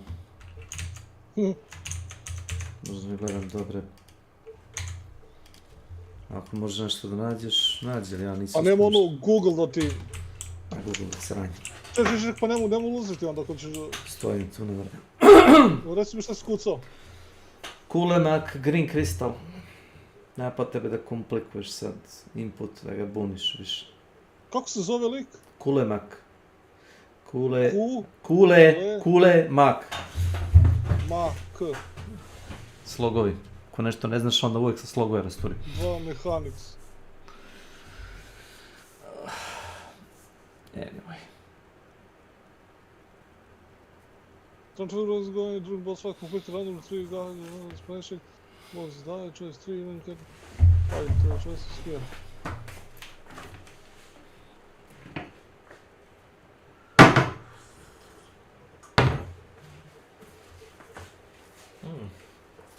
Not bad.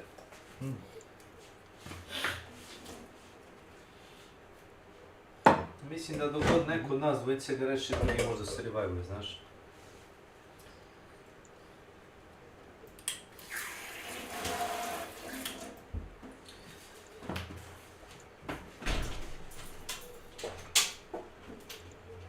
Aha, njemu se tu te mehanike zavise od toga što si ti izabrao, znaš. Zato nisam to da biram ono dobro. Danas.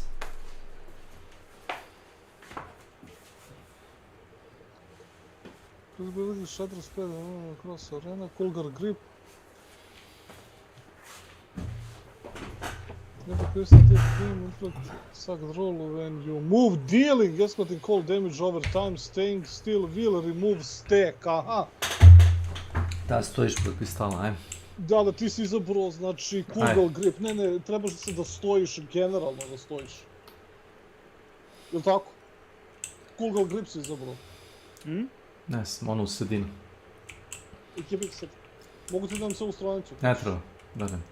Znači, probi samo da stojiš, jer i ako stojiš mirno, onda ćeš da skloniš te stakove. Aj, stoj mirno ti. Evo ti, stoj, ne mrda.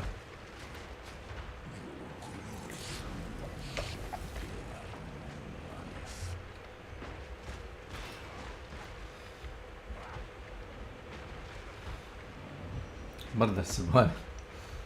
Da, ali nije toliko, razumeš, ono, nije mi skinuo stakove. Sad ta samo stojiš taj krug, jel' tako?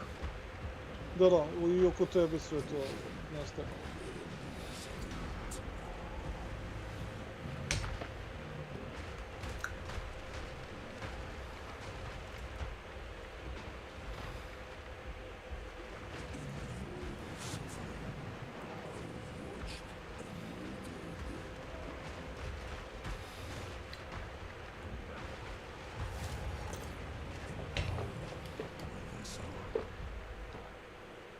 Sad ne znam da li možeš da uradiš. Čekaj. Ćeš revivim me.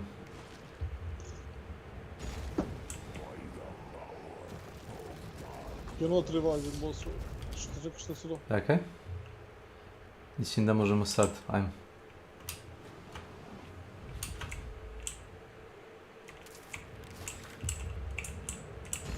Čekaj, bude povišen. Da, ne. To je zadnja faza. Zore, sam opet stavio. Ja znam ja šta je. Gledaj. Ja sam odradio sa Hunters, ali ovo mi je previše mali level, znaš. Naravno. Najme ja health-a zao. Ne znam šta je bilo ovdje. Ne, brate, ovo mi... Ali bio i dim, brate, nismo mogli da vidimo ovo zeleno pod nogama. Trebamo s desne strane. Pa isto će, onda će da gađamo desnu stranu samo. Stani, ti s jedne, ja s druge. Ne da mi da preskočim.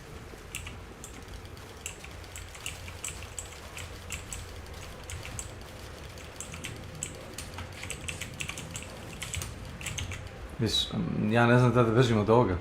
Nice. Vidi. Nisi ne vidio, brate, da će ovo da padne ovdje.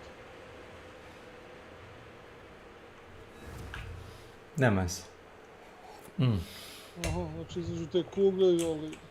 Nisam vidio da je kugla izašla, samo je bila eksplozija. Nema se, hvala na... Šta kaže?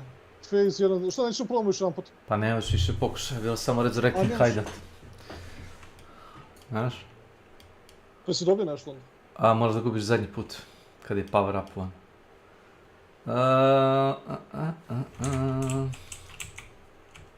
Tome se radi. Nema veze, treba mi 80. level, u suštini da ne bi bio... U suštini level me jebe, previše si debuffovan sa defensom i sa DPS-om. Naprimjer, kad ti nisi ušao, ja sam u prvoj fazi skinuo 200.000 health, to mu je tipa 10 HP-a, on ima 2 milijuna nešto. To je sve super, ali razumeš, kad skoči još šine, razumeš, glavom, ono, a ovo je, skine mi sav shield i ostavim na 100 HP. Znaš. Znači, bukvalno ne mogu da istankujem toliko. A ja imam 170 strength imam. na statue bar Pa ne mogu, samo da. to, mislim, generalno, koliko sam ja vidio, brate, i mene one-shotuje, ono, ovdje s nekim mehanikama. Ne, svi ti bossovi, to su ti kao Uber boss, znaš? Kao ili Aha, Pinnacle znači boss. to. Da, oni svi imaju one shot napade. Isto kao onaj, a nisi bio na Tower of Divinity. Ne. Ili kako zove, Origin, Tower of Origin. Tamo imaš onoga Arbiter of Divinity, da li se tako zove? Ili ti prvi edikt. Oružje prvog edikta. On ti je, da, također specijalan. Isto ima par stvari koje te ili ostave na 100 HP-a ili te ubiju. Ako imaš malo bolji defense na 100 HP-a, ako imaš šanse da se skloniš i napuniš štit ili ward, možda preživiš.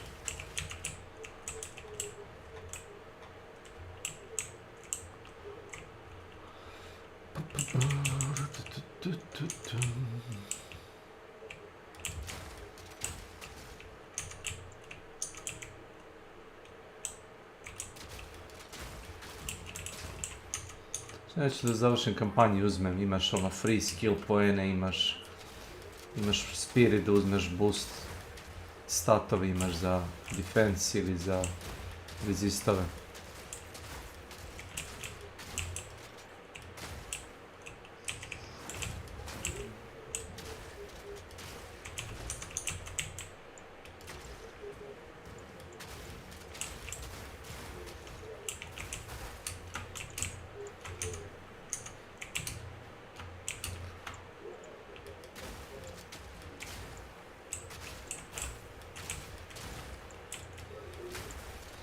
Zaledim ja njega isto. Znaš, imam ja dobar taj build-up freeze. Zaledim ga jednom i drugi put već vidim da ima resistance na led, znaš. Dobije vjerovatno neki buff. Drugi put već teže ga zaledim.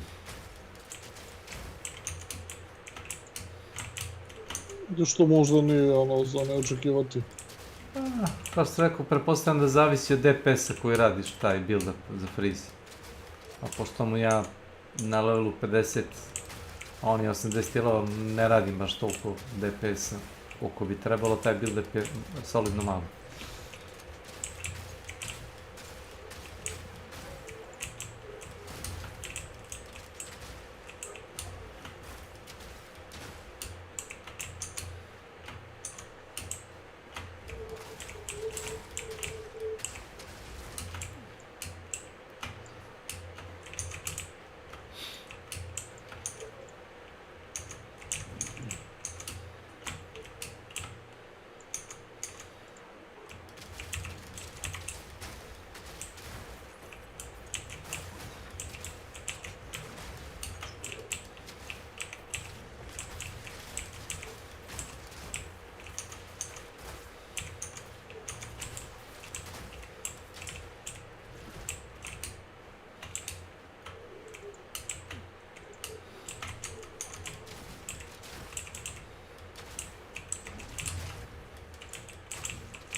Fred.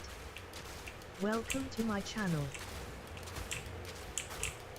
Fred? Fred Flintstone.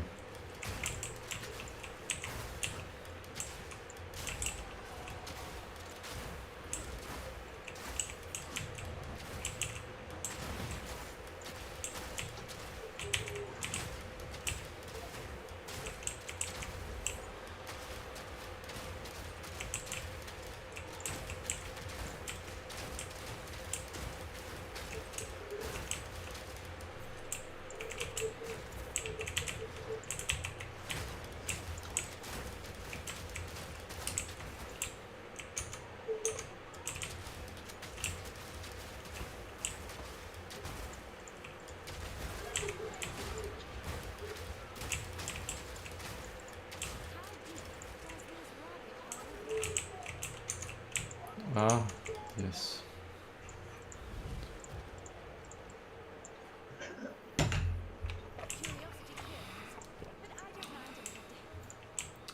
To dobiješ nasumišu kad radiš Abyss mape.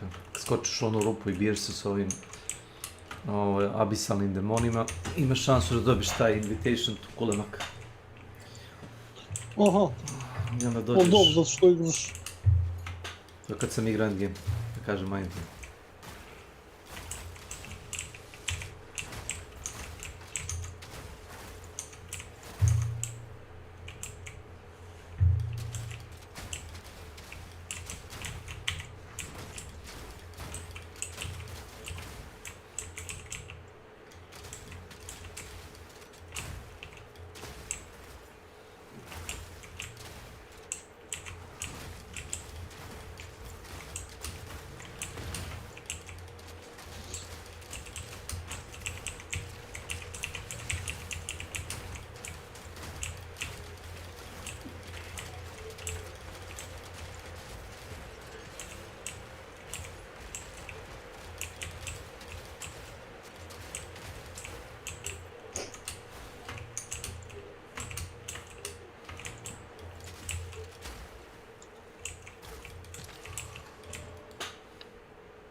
Main hand cold resistance penetration 90%. Yes. Yes, please, huh? Yes, more of that.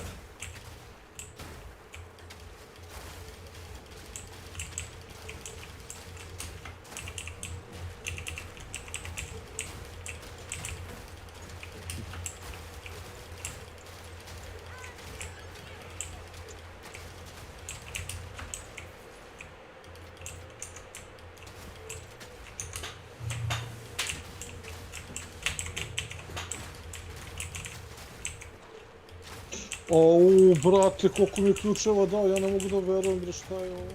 Za? Za mapu, šta? A kad si otvorio sanduk? Jesi boostao sanduk? Kao ono, radimo ostrova. Da.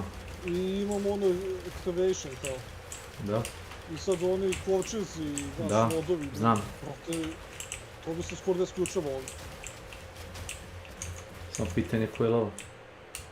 14-ica, mislim, ne mislim su neki 15-ica, nisam siguran. Ali to uglavnom igraš ili? Ne, ovo sam tek sad krenuo, nisam igrao ostrova uopšte do sada. Uglavnom 14-ku, 15-ku igraš ili šta si stavio da... 15 gledam da igram. Pa onda si to dobio. A mislim da je uče... Ne, ovo 15 si stavio.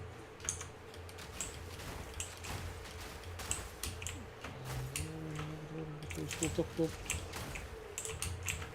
Što pa ekspedicija ti je to znači kontent u igri, znaš? Pa ja mislim da. Pogotovo što imaš one kamenje, brate, one stonove da ih otvoriš. Da. On je dosta bobova. Ti moj mogu da ti ubiju. Evo to znaš, vrlo lagano.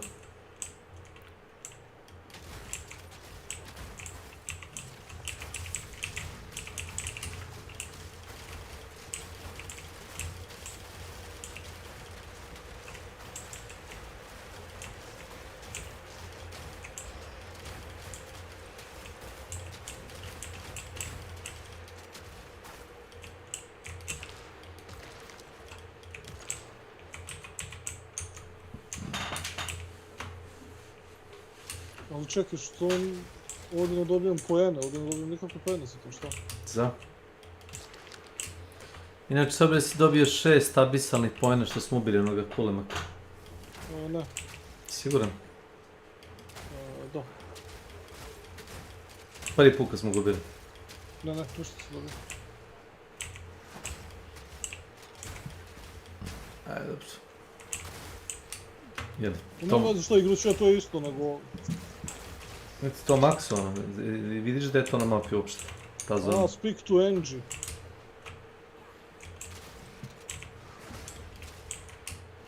Evo je Angie, sad imam Angie. Uopšte nisi pričao s njom na dokovima, a? Ne, sad kad sam završio nju po kampanji dobiješ. Čekaj, u kampanji ili kad u endgame-u ono u kampanji? Ne, u endgame.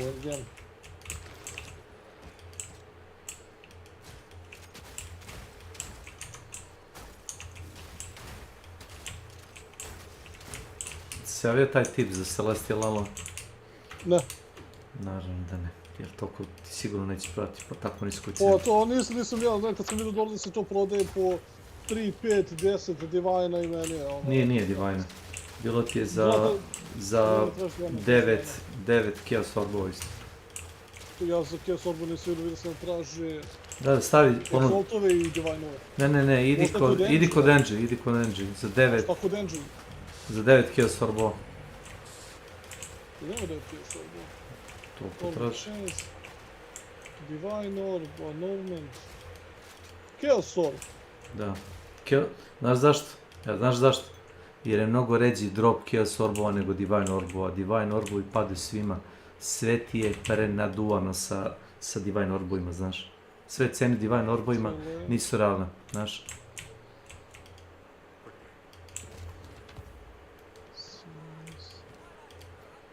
Ako kupuješ nešto, kupuj preko Chaos Orbova. Uvijek. Savjet plus. Ne preko Divine. I ljudi idu pretpostavkom da i ti imaš dobar farm za Divine Orbove i kao zato su ti sve takve cene. 10 komara mi traži. To je ništa. Ko imaš toliko. Ali neće mi da place order. Kako neće? Čekaj. Klikneš levo pa klikneš desno. Aha, čekaj, evo ga. Celestial Alo.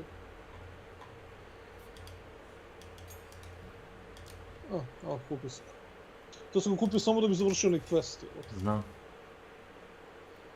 I know.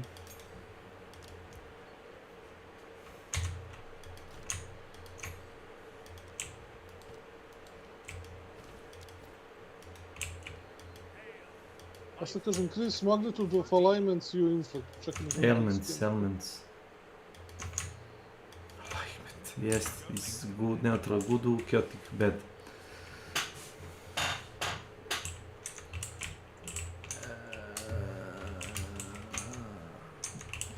Ako ti ne treba, sokatuj ga negdje random. Ako ne radiš nikakve elemente... Ne, radim elemente. Radim poison i kako se zove, bleed. Mislim da takve stvari idu samo da je limit jedna stvar po komadu opreme, znaš. Da. Previše jak.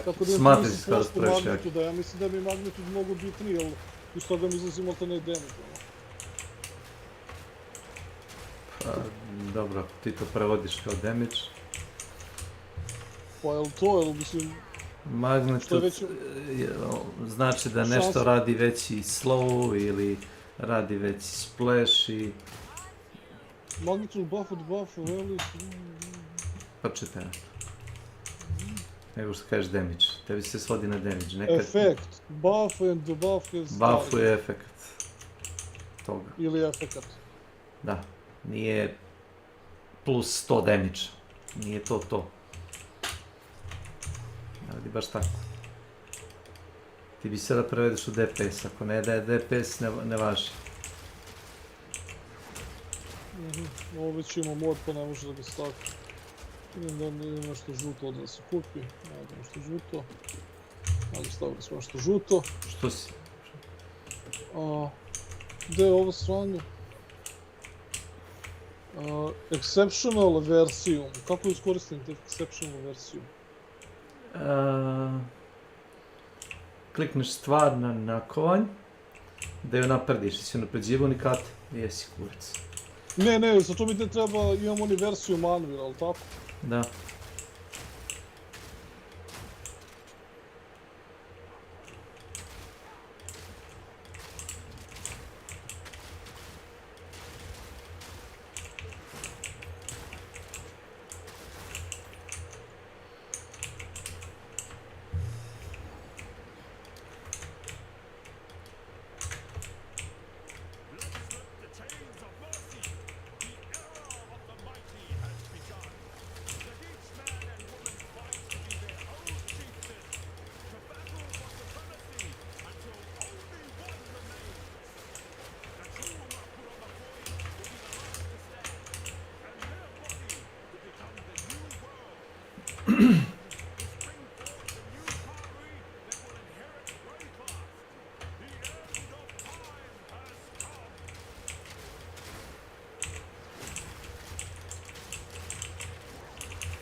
Čekaj što ne mogu ovdje nikad unaprijed, mogu...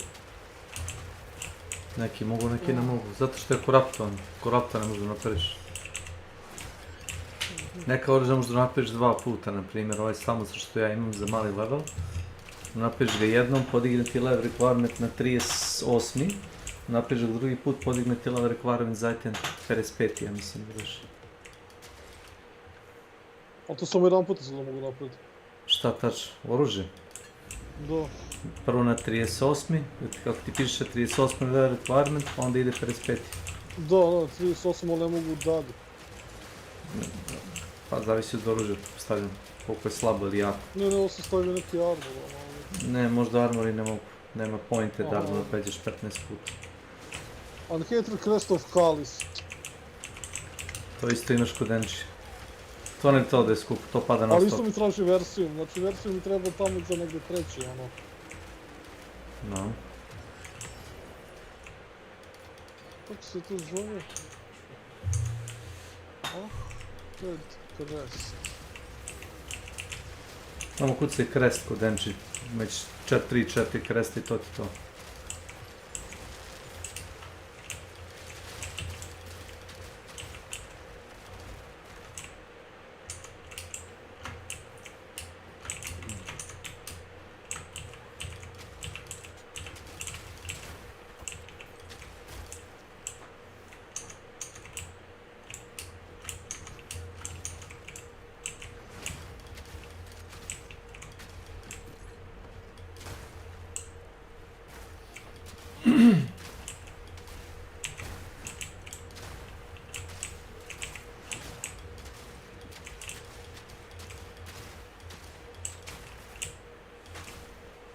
I šta, ni ovo ne mogu dalje? Na 60, posle 65. Možda 2 puta napraviš item, šta bi to 100 puta? Htio bi da iskoristim taj exceptional versijum, to bih htio. S obzirom da je to jedin razlog čega to je radim. Čekaj da vidim šta je exceptional versija, moram da se vratim u bazu.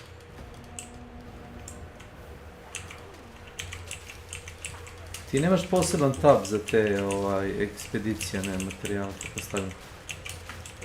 Ne, nisam to zato što mi ono treba za svaki. Ali čekaj što to nije...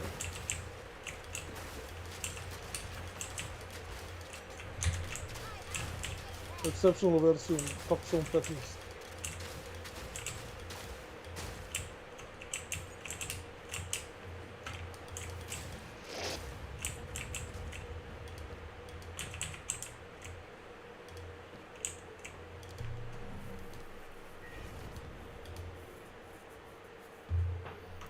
Samo da vidim.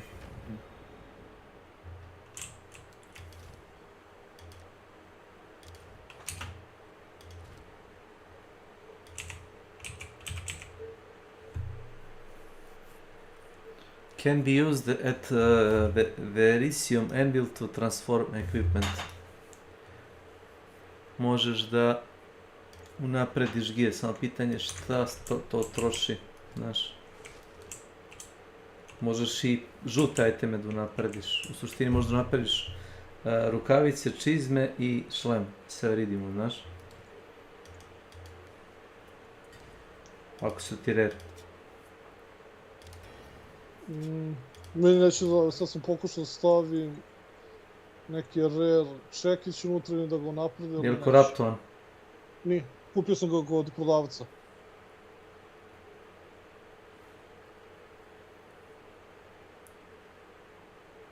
Misliš ne koštate ništa ili neće da ga napredi? Šta tačno od toga? Ne, neće kao crveno, ono kada ga prevučem da ga stavim tamo. Zašto treba materijal? Piše ti dole levo. Materijal koji traži. Ne da mi da ga stavim unutra, crveno da ga stavim unutra. Možda mora da ima full statue da bi ga napredio. Pa, čujem se da ima. Koliko ima? 3 stata? 4? 4. Probaj da za 2 egzalta glupiš, više će ganda.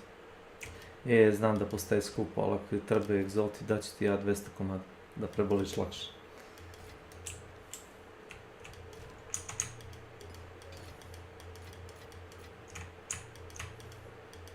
Čak sam stavio neke čizme, za čizme mi kao da ih ono poručujem. I šta ti piše treba od materijala, da troši taj exceptional verizim? Obično mi tražio. Obično verizim, Aha, ali njima je stavio runike, mislim samo. Pa stavi runika, ali kažem ti, za neke komade, jer ti imaš jedan unikat. Kako misliš da li imam jedan unikat? Samo sekundu, izvini Slavko.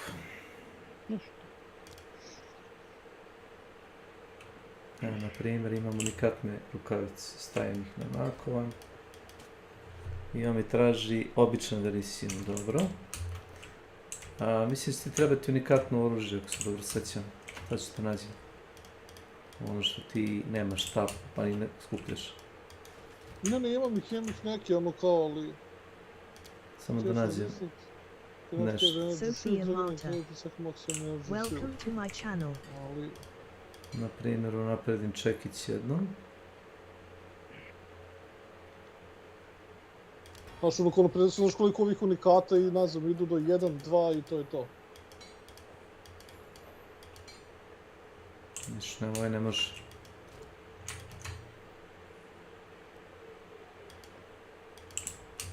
Možda li ovaj? Corrupted.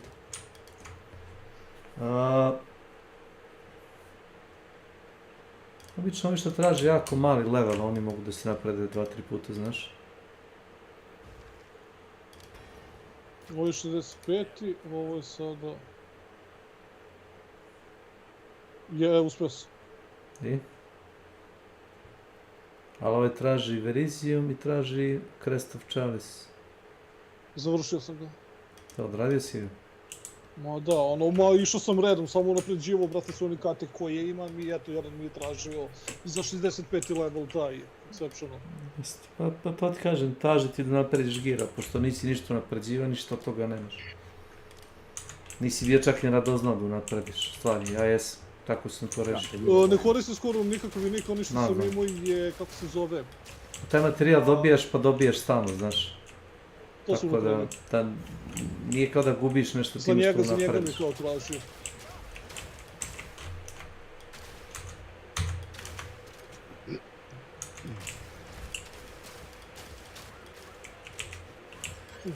Dobro, sad pošto sam se strašio s tim materijalima, uopšte mi nije žao.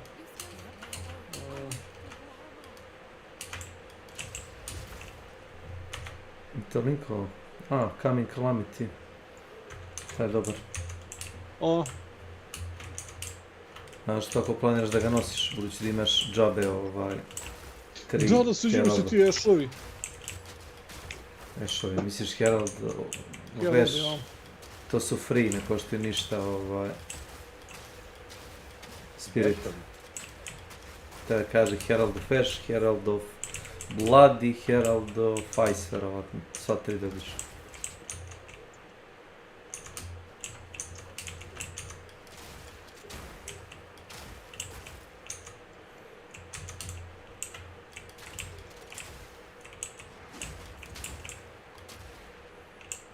I uzimamo pre-order kod Veronike Anslav. Kako ne. Napravljeno je sve od prirodne ruke i od prirodnog drveta. Voli me briga da im plaćam parč papira sa malo plastike, da im platim top dolar. Nisu normalni. Fizičku kopiju, a? Pa vidiš da ih bojkotujem nedelju dana. Tako što ti nisi platio pretplatu, šta? Ne palim Sony. Blackout nedelju dana. Kako ih samo kažnjava? Od 23. do 30. A onda? Onda ćemo da vidimo šta stavimo. A ček, to neki organizovan skup, a? Da, protiv digitalnih ovih sranja, neće da ovo što gledaju, znaš, prvo što će da te zarobi za njihov servis. A to je njima point. Direktno plaćaš servis koji inače ne radi ni približno dobro kao Steam. Nikakve usluge, ne? A? Ima, kako beš, svaki mesec za onaj PS Plus dobiješ... To je za casual, Ilija. To je znači ono, da se kaže da imam nešto da... Dobiješ igru koju možda dodaš trajno na akaunt, ali možda igraš samo da plaćaš akaunt. Dok si u pretplati, da. A šta ako ja na Steamu ne kupim ništa narednih 10 godina dok Steam postoji i dalje mogu sve da igram, tako kecmane? Da. Što sam kupio pre 10 godina. Da. Wow, technology. Tehnologija. Ok, dok god publisher i developer ne povuče igru sa Steamom. Oni misle da znaš ono dok si u pretplati možda koristiš igre koje si kupio, ako nisi u pretplati kao gubiš sve. Da. Genijalno. Hoćete da vam kažem nešto? Šta mislim o tome? Kupio, brate, Helldivers 2 za PlayStation. Ali ne može da igra, znaš, ako ne plati pretplatu. Hoćete nešto da vam kažem nešto što je ono... Očigledno, reci. Da vas šokira. A je? Evo Street Fighter 6, na primjer. Ja. I tu isto možda kupiš kao neku in-game currency. Dobro. A fora je u tome što za japansko tržište in-game currency koji kupiš imaš određeno vreme koje ti traje, na primjer mjesec dana ili 2. I šta onda? Znači kupio si ono kao premium valutu, ali nemaš je zauvek, nego imaš je samo da iskoristiš 2 mjeseca, posle 2 mjeseca gubiš svu premium valutu. Za naše servere kao Evropu, Ameriku to ne važi, nego što kupiš to ti ostaje. Zašto ima previše... Znači hoće od čekati da naprave taj Japan i u Japanu to prolazi. Pa prolazi, a nismo mi tako društvo. Isto kao onaj gača u Koreji, znaš, ono s mobilnim telefonima, mikrotransakcijama. No, to je strano, za to ne možda kažeš nešto, to je i ovdje jako. Sve igrice na Google Store-u su ti, brate, gača igrice, maltene. Više nemaš jednu pravu igru. Sve su neki koji se igraju same i eto, kao trebaš da kupuješ stvari. Zato što je puno in-game, brate, plaćanja, jebim materijal. Debila. I sve su devojčice neke male. Nemaš više normalne likove, brate, znači ništa. Devojčice tenkovi, devojčice brodovi. Ne znam, to je za matore perverznjake. Da se tako izrazi. Pa ne, nego došlo kao vidi, okej, ali ima i neki gameplay. Ja bih stvarno zabranio takve stvari. Znaš, ako nemaš neki kontent i razloga to da postoji na način na koji postoji, brate, zdravo.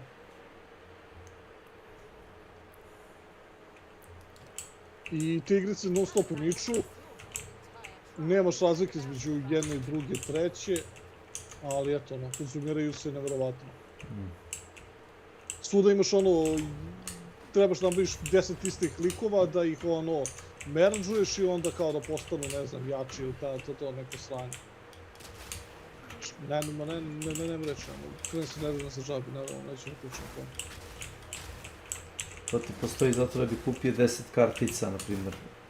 Da bi kao moglo na random da dobiješ 10 istih tih, ne znam, banera i onda si kao, sad si stvarno. Sad si jak.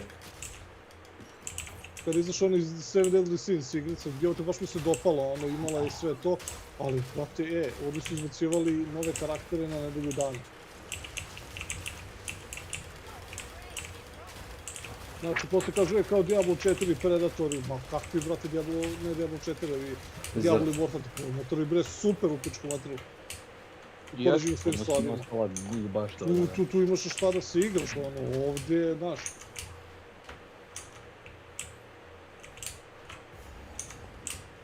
Znaš, moraš ti da kupuješ, trebaju ti oni gemovi da bi mogo da napređuješ, evo ti ne možeš da jačaš bez toga, istina, ali opet nije da nemaš šta da radiš bez toga. A ne ono stop neka gače, jedu gače.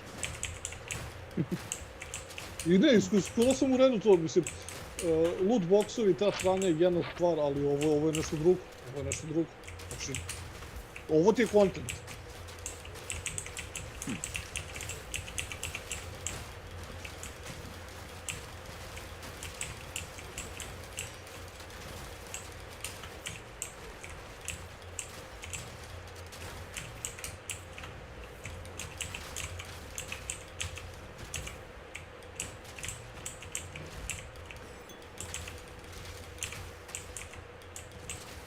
Samo sam pravi krug još. Krug oko mape. Ja, to je da sirena boss, znači ne treba da uđemo u planinu negdje.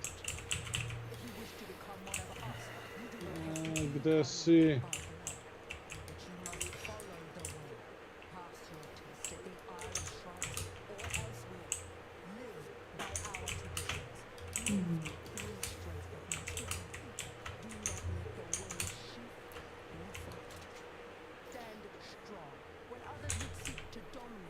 Što nešto tu? Nešto tu? Zajebavaš? Are you kidding me? Aha! Znao sam da je u nekom ćošku, ono.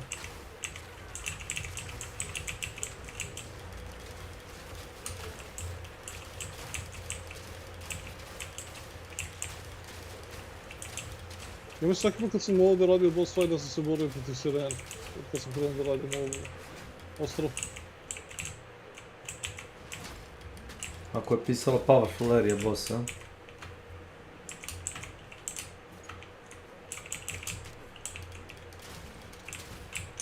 Da uopšte ima velikih bossova tu. Da, ali ne dobijam one poene za...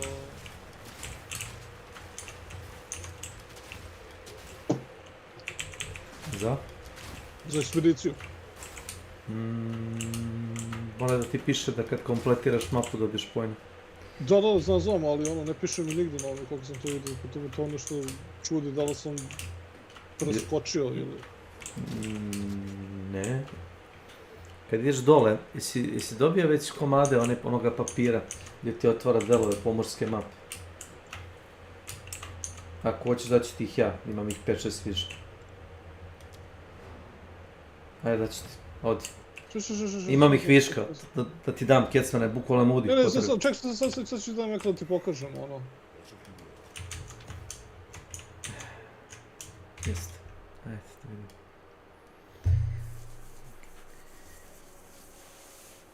You must give me all your tipi. I need tipi for my bankhole. Bankhole.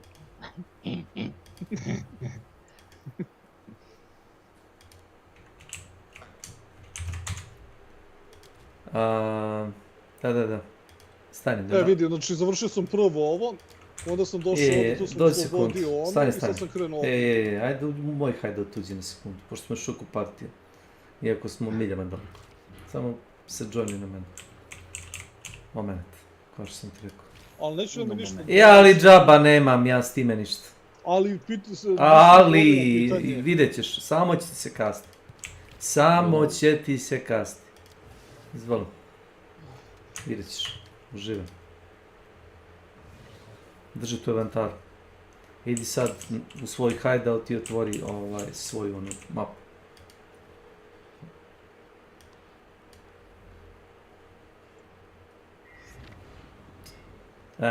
Sad scrolluj malo dole. Scrolluj ka dole. Što? Jesi bio u Kingsmark? Samo to pitam. U gradi si. Evo, samo to da odgovoriš. Da te čujem. Idi po priče s tim ljudima da dobrim. Ima par nekih dijaloga da se popriča s njima.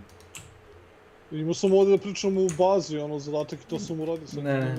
Ne, imaš. Ja ti kažem da ideš tamo. Grad je malo razbucan, ali i trebamo malo vremena da čitam. Da, znam, bio sam, ono. Pa popričaj sa svima pomalo. Pa nikom ne daje, ono. Pa, bukvalno popričaj dok je ne strpiš, tako ja radim. Space spamuješ inače poruke, to znaš. Ne samo X. Escape. Ne escape, samo prekidaš dijalog. Escape i završiš razgovor odmah. Pogledaj samo taj quest log da vidim na sekundu. Map pritisni. Map, ne pa. Da vidim samo te queste. Koji se odnosi za Kingsmark? Ekspedicija. Te papire što sam ti dao, ti stoji u inventaru? Da. Trebalo bi kad scrolluješ ka ivici mape da ti da iskoristiš taj charter, znaš. Kako ti objasnim? To ti samo pri moru, ne tako. Moraš da budeš pri ivici mora i da ti da opciju da otvoriš dalje mapu.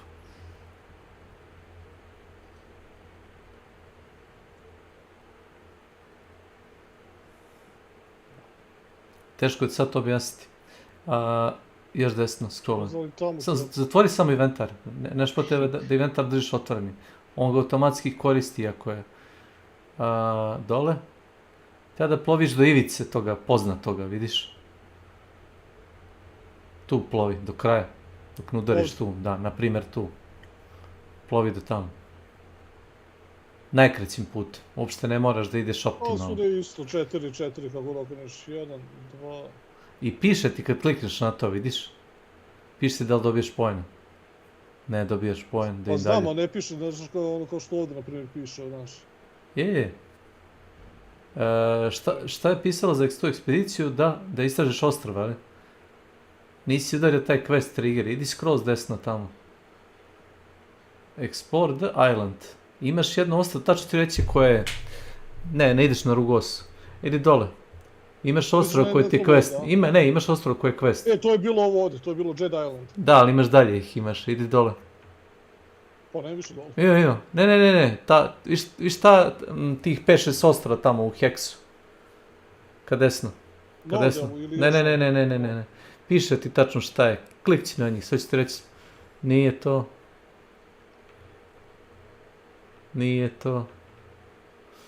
Nije. Možda. Vidim dole levo. Ne.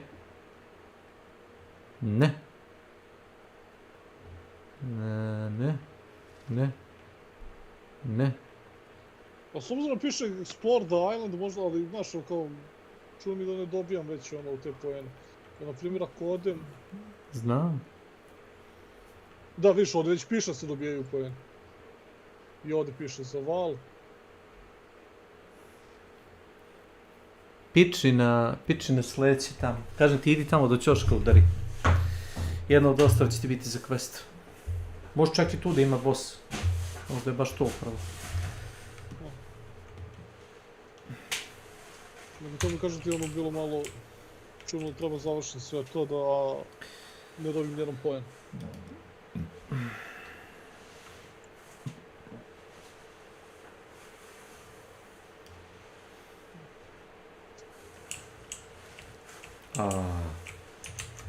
Demija. Koliko više čoveče, ajde. Ne, nego treba da udariš quest trigger, znaš, da bi ti on dao opciju da možeš da, na primjer, iskoristiš te male chartove, da ti, on ti treba da bi otvorio komade mape okolo, znaš. Zašto ne klikneš u magu, u mrak, klikneš i onda ti on da iskoristiš papirići. I otvoriš taj deo mape, otvori ti novi set ostrova. Tipa, ne znam, 90 komada otvori.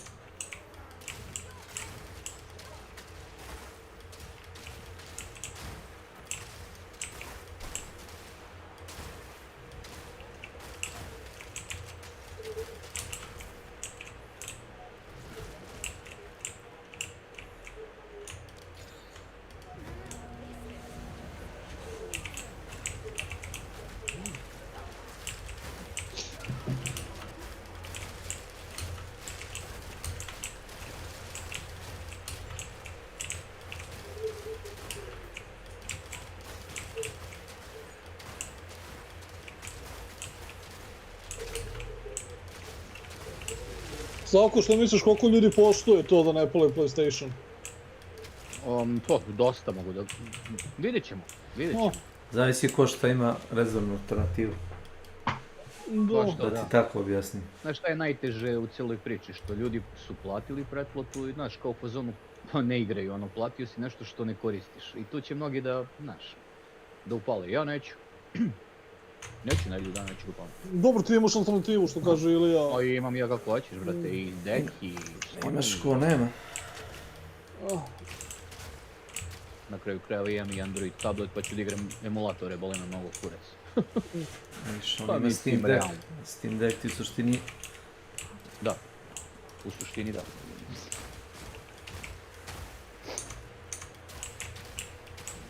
Mamu jebem alapljivu.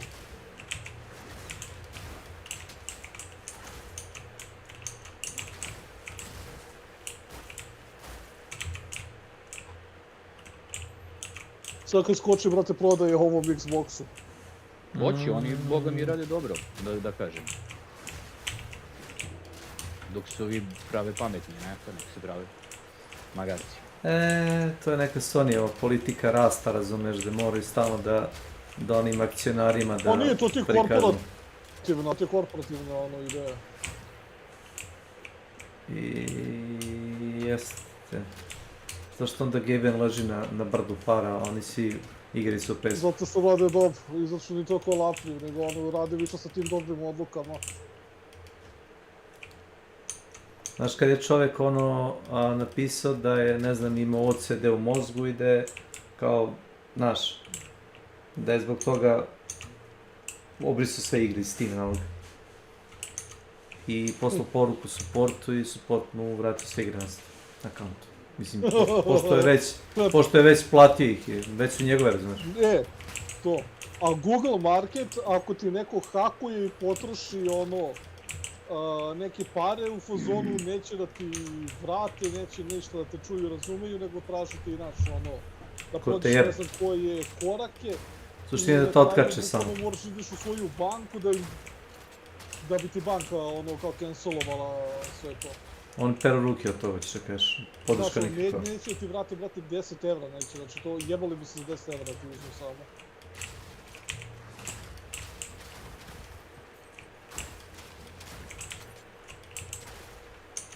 Nije mi teško da povaram.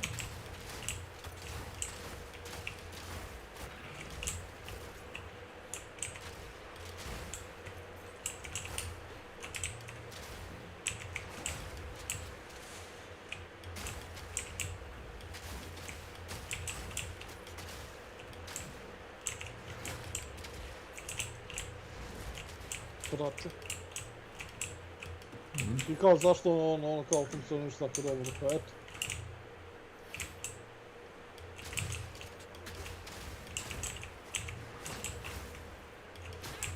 Pa Epic Store pokušava da emulira Steam kao platformu, ali Epic Store samim tim što gura igre besplatne kao igračima koji su solidne igre. Ma nema šanse, oni imaju jako loš sistem recenzija, ne možeš da deliš slike, nemaš ti ništa. Nemaš ništa da vidiš, evo te i kad kupuješ igru ne znaš šta je ono. Mačku u džaku, nikakve ono user review nemaš, nikakve ocene, mišljenja korisnika. Kad uzimaš Steam igru možda se raspitaš, pogledaš koliko je ljudi kupilo, da li su plaćeni bio, možeš sam da nagadaš. To vidi, zna se da se review kupuju, prodaju i ta sranja. Da, ne možeš da kupiš 15.000 reviewa, na primjer. Ali, znaš, ono opet ima i pravi. Ljudi kupe par stotina reviewa, ne kupe 20.000 reviewa. Ako viš 20.000 reviewa, overwhelming i pozitiv, budi siguran da je iskupljeno. Niko nema baš toliko para da baca, razumiješ, na reviewa.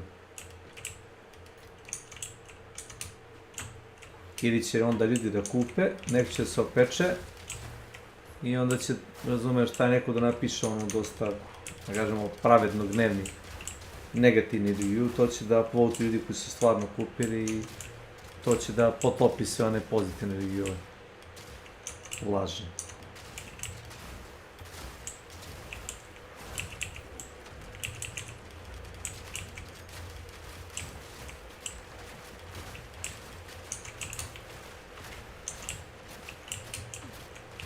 Gudi, kocka leda budi.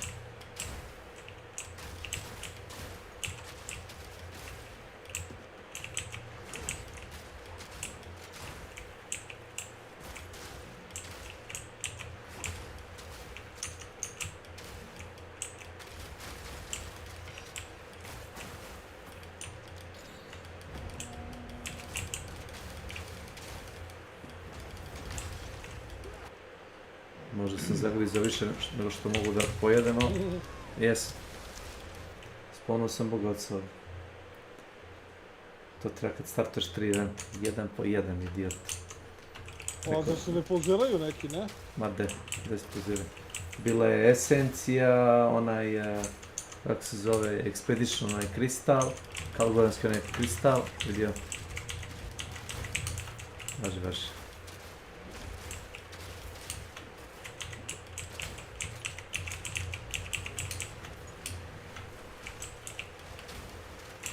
Nešto se pozira, nešto baš ima.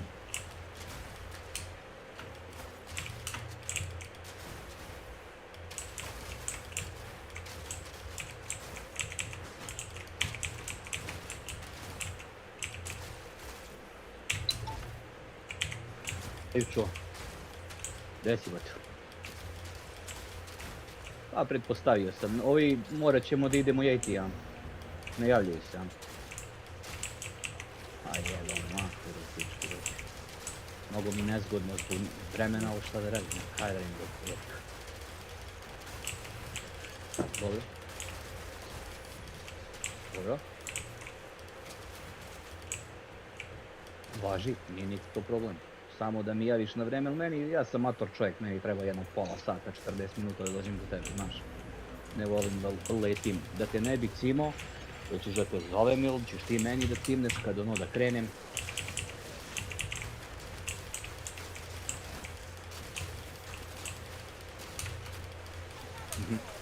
Ajde, svakako, ali znaš, da ne lupam tamo bez veze ruke i noge, znaš, mora da nam ovaj dečko potvrdi, znaš.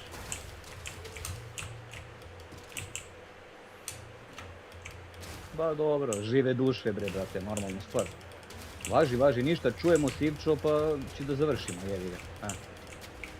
Izvini još jedno malo, jebi ga. Ajde, brate moj, ajde, čujemo se, ćao.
I disagree.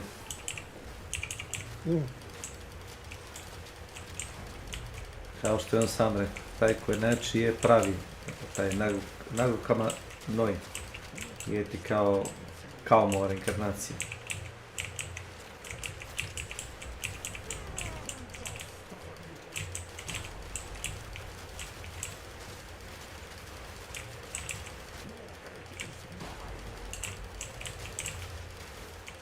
Jedva se pomeri.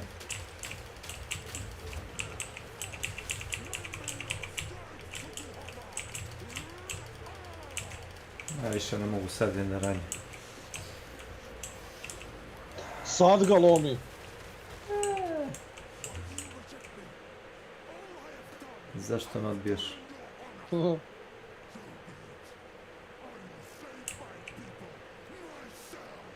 Slavko tu? Je, kako da ja znam da ste vi... Kako ja da znam da je Slavko tu ako nije Slavko tu? Slavko, gdje idemo Slavko? Gdje ćemo? Idemo u Jagodinu. Kod Vlade? Ma kakav Vlada, čovječe? Vladi nosim A on samo zajebaš, pa moraš poštu, te javiš Vladi.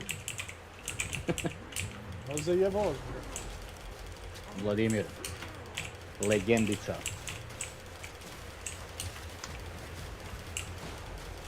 Jel valjate Jagodina za nešto?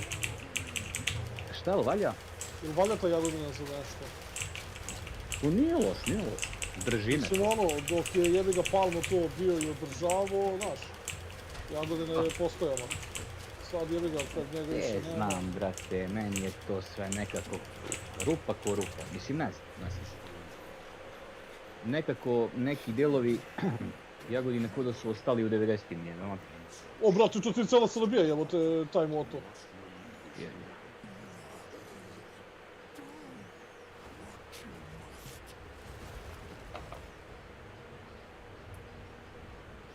Znaš, pogledaš, jebi ga sam Novi Beograd, 70-ih je građen i ništa se to više nije radilo. Bukvalno.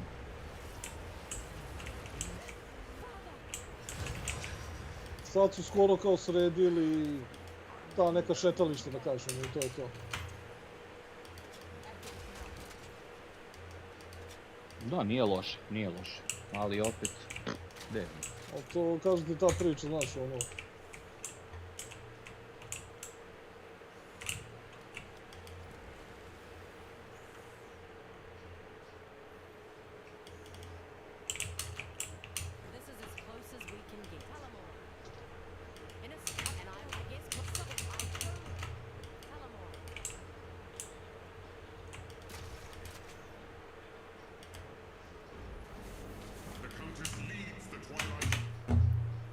Jest.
Kupio sam bio za Chaos Orb ili Divine, za sam ove Orb of Alchemy na 34 komada.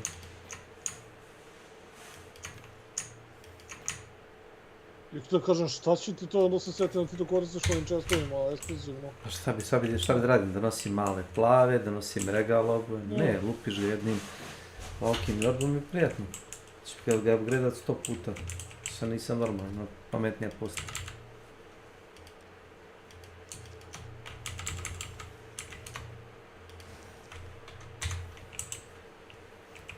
Postoji efikasniji način da se to uradi. To ti to. No.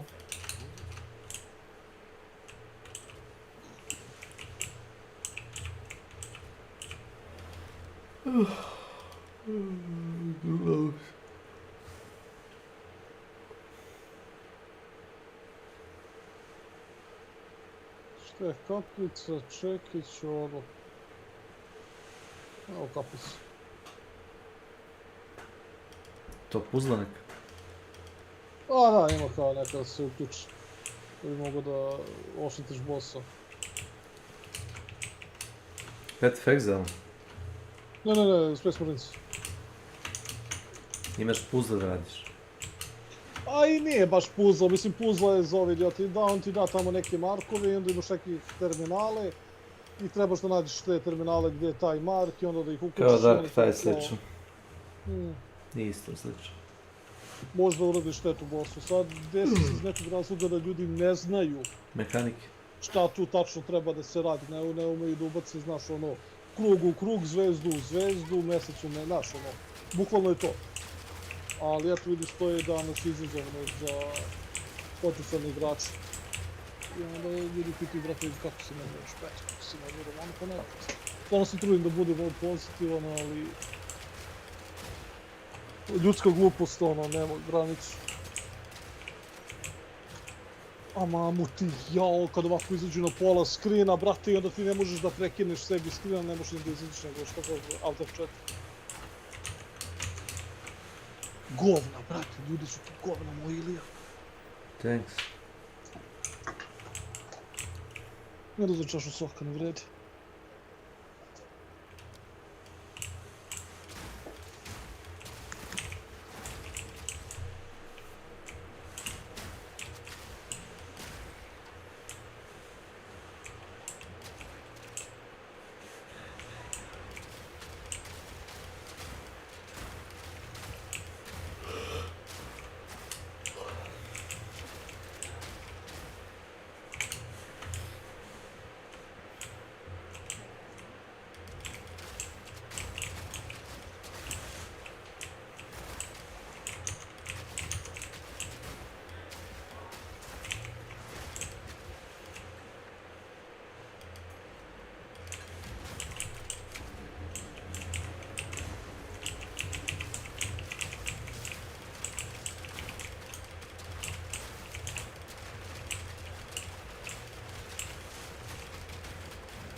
Aha. Mlince. Aha.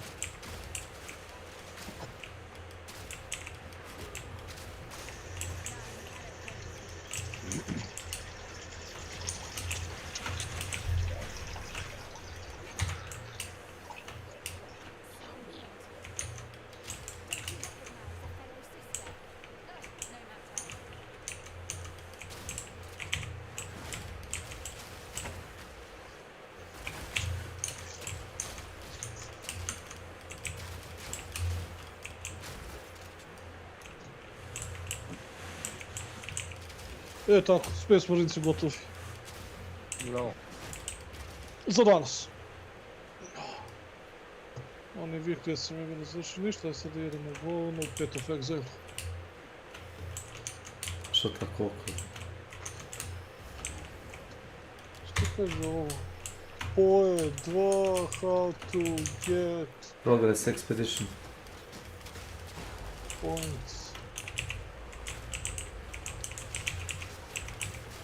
Ne, loše si postoji pitanje. Kako da progresuješ quest? Kako se zove, bre, nije ekskurzije, ne? Kalgur Expedition. Expedition.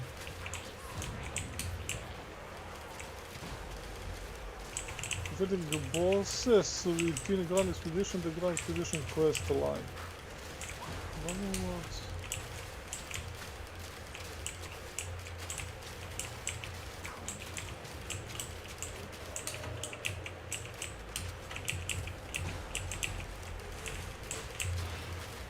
Grand Expedition offers passing points in Battlefield 2 by defeating bosses within Grand Expedition and the Grand Expedition quest line.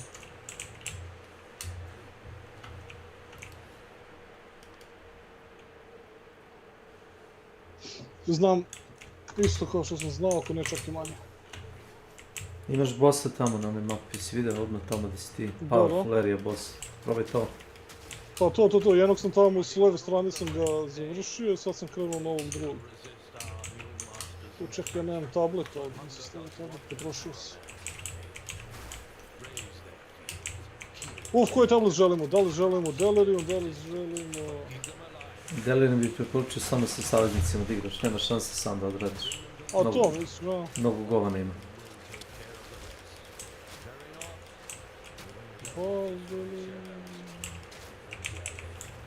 Sve osim Deliriuma bukvalno. Zato ih i imam najviše. Da, Delirium se najviše i baci. Najviše se na Delire ga jebate ko da je za žabu. Imaš razlike, imaš mape koje su ono Delirious. Bričeva uopšte nisam mnogo dobio dok sam igrao Bričeva, znaš? Mislim da bi ostalo da li 3 ili 4 priče Deliriuma, ono da se... Na Atlas pasiva moraš da napraviš da dobiješ više ti. Uzeo sam sve za Brič, sve sam uzeo po jedno. What the fuck?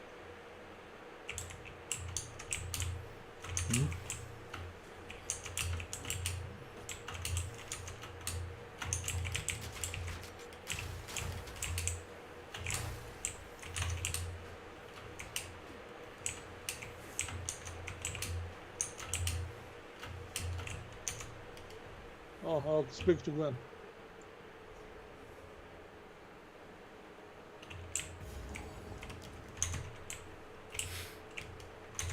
Nema na čemu.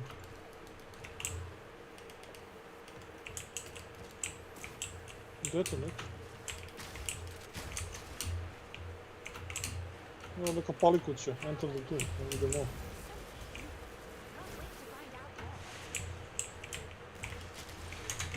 Defeat Medved, the Fallen Star. Tako se zove. Ovo posliči jebate ono, Diablo 3 sa Kirilom.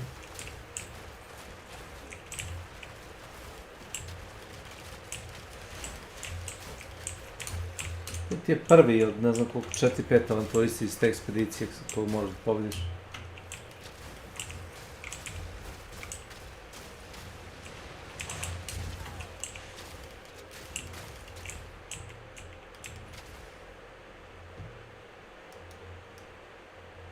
Ja sad sam dobio 6 pojena.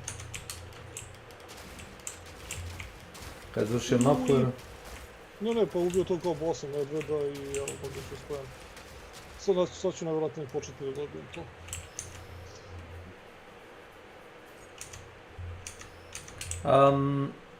Idi na globalnu mapu i pogledaj da se, znači pri ivici te zone gdje može se plovi, možeš da klikneš, da ekspanduješ sa ovim papirićima što ti ja dao. Kažem ti dok radiš ekspediciju, gledaj ti uvijek inventaru, to malo čudo. Ti logbookovi ti služe da ti otvore delove mape. Dok si na Atlasu.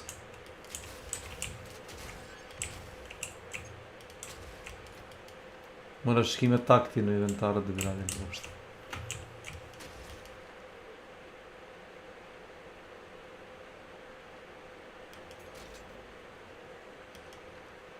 Expedition now contain Versium Centris, šta kaže Liquid Versium in exchange for Versium, šta Expeditions now level up modifiers.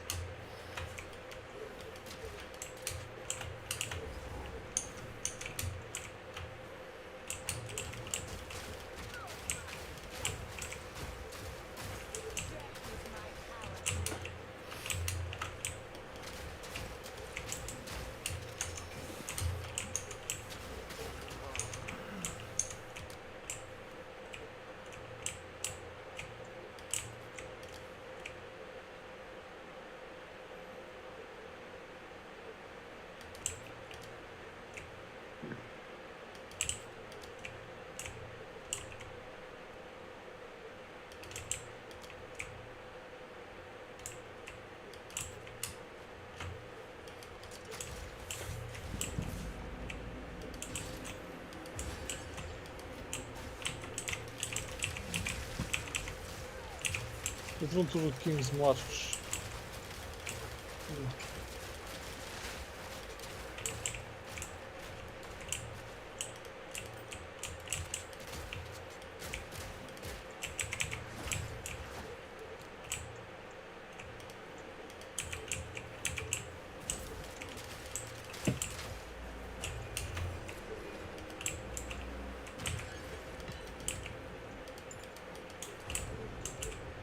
Dobar ključ, 60% dobim novi ključ, super.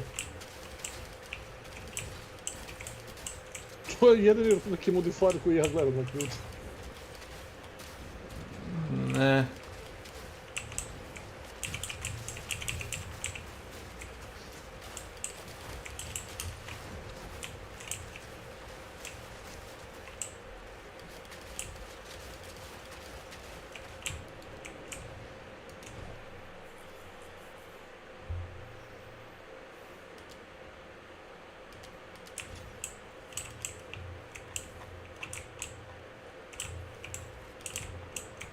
Use Vorona's logbook.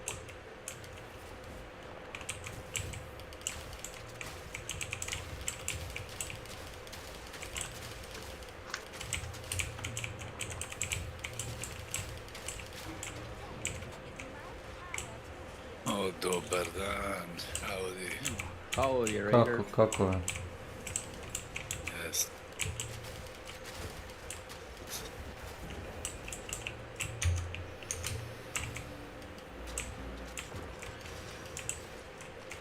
Juče sam vas rano napustio, nažalost.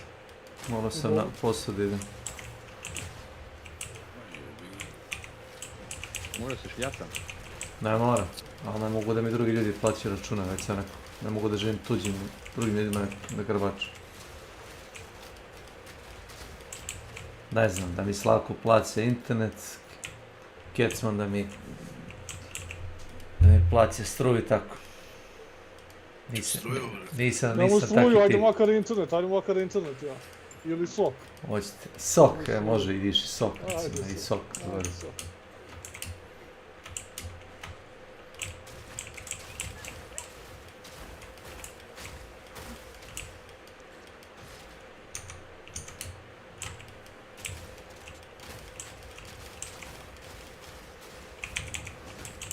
Što su dali jednu misiju kampanju u beti. Šta ću igram jednu misiju pa posle opet igram. Gde, u? U kodu. Modern Warfare. To ti se zove demo. Ma znam, ja ću sad čekati kad izađu, pa ću onda da igram, šta ću igram. Viđa mi se što će da se nastavlja priča na DMZ. Imaće više vrsta misija, znaš. Kao story missions i dynamic missions, tako nešto.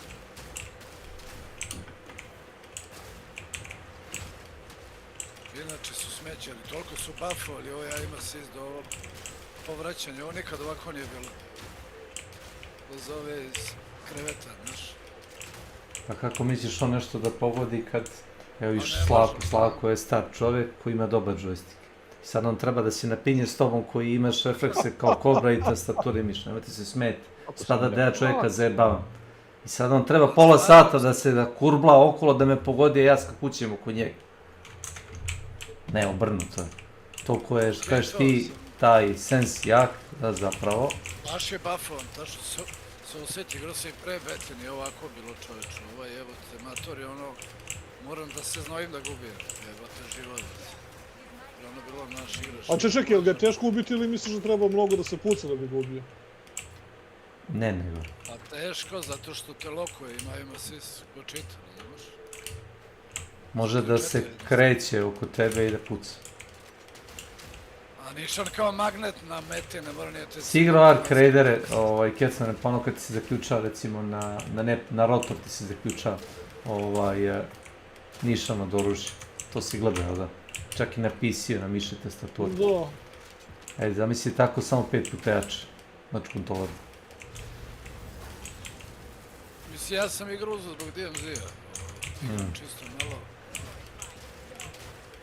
Mada opet će beta sad, ja mislim. Sljedeći vikend. To je free beta, ovo je kao.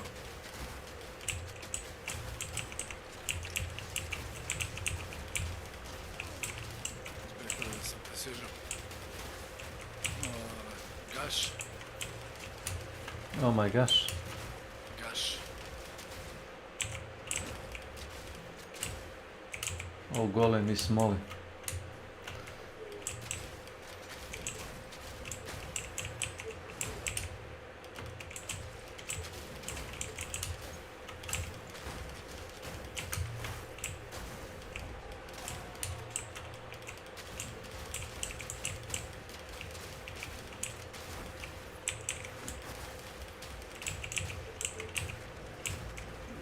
Jebote, kad ja imam KD 367 u meču. Sa mišljim tastaturom, onda zamisli koliko bi imao da nemoj ja imam assist. Šta je s onim da streameri imaju onaj... Kronos? Ne, nego onaj lobby u suštini da ih ubaci protiv ljudi koji ili su free useri ili imaju Gledao sam i to mi je nesvatljivo kako ljudi onako igraju, bukvalno kao botovi. To ne igra ljudi tako, mislim, ja i ti uđem u meč, ne da ne igra tako ljudi, nego A to što, pa jebi ga ono što sam ja pričao za Space Marinesa kad sam igra, jednostavno ne znam, ova mlađa generacija i ti mlađi ljudi debili bre, znači moćnost mišljenja nula. Bi se oni potrudili oko nečeg, to bi bilo, razumeš? Treba i da igra, joystickom. Kad pogledaš ove videe sada na YouTube, kada ti streameri objašnjavaju kako trebaš da se igraš i kako trebaš da se zabaviš u igrici koju si ti kupio. To treba da ti kaže sve, znači više nije samo buildove da objašnjavaju, nego bukvalno, znaš, moraju da vidi kako se neko zabavlja da bi znali da se zabavi u tome. Da je to zabavno. Aha. Koliko sam čuo, ne znam da li je tačno, da su prvi put sad objedinili sve kamose, ćeš moći da radiš bilo gdje da igraš, iste, samo masteri se razlikuju, što je okej. Znači ona zadnja 3, ovo ako igraš samo DMZ, ne moraš za istu pušku 3 puta da igraš, idiotizam, razumiješ? Bolje da se igraš odjedno. Nice. DMZ, to je, pa dobro, to je baš bilo grindy onda. Kako je bilo prevrst. Ako si to mora da radiš sve vreme, svaki put.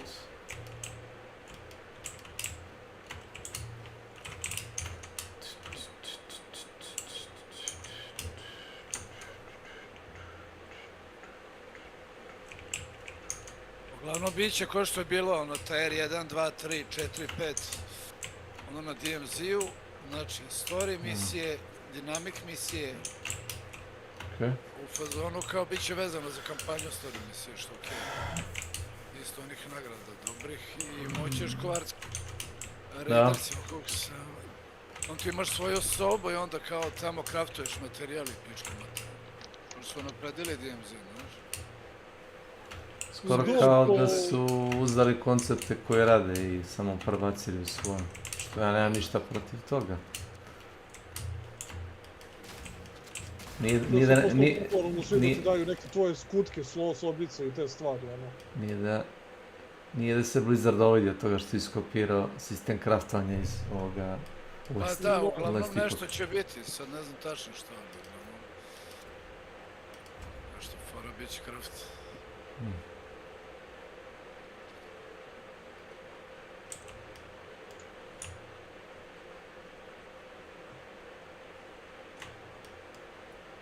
Sad tačno kakav sistem ne znam, uglavnom.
Kupio sam jebate u petak, ne u subotu. Sam uzeo džag granula od 25 kila, sam odnao na posao tamo za mačkice. Ujebote. Znaš koliki kao džak za cement je, jebote. Pa to htio da kažem, ti se baš bacio u to održavanje. Volim se životinje. O. Neka sad su mirne par mjeseci.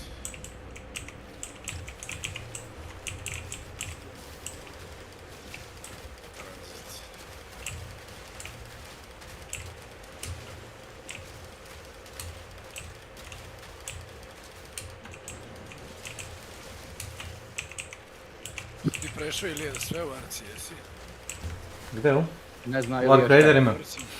U Ark Raiderima ima onaj projekat gde moraš da radiš štetu sa onim komponentama od Arkova, to nije. Gleda me kad sam šta radim. Gleda me kad sam šta radim. Prešao sam ja sve. Eto ti si završio za ovo. Pa nije teško. Ne. To... I što se mene tiče, to je okej.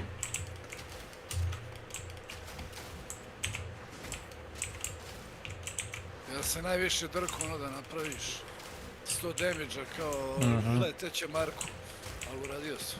O jebote, kako ne mislim se zakačim nešto. To je zadnja.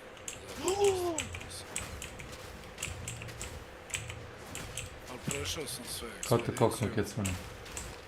Project event. Zaledili me, usporili me.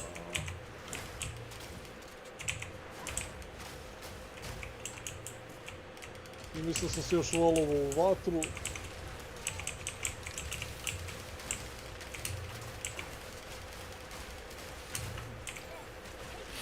A bio sam tako blizu levela još. Dešava se.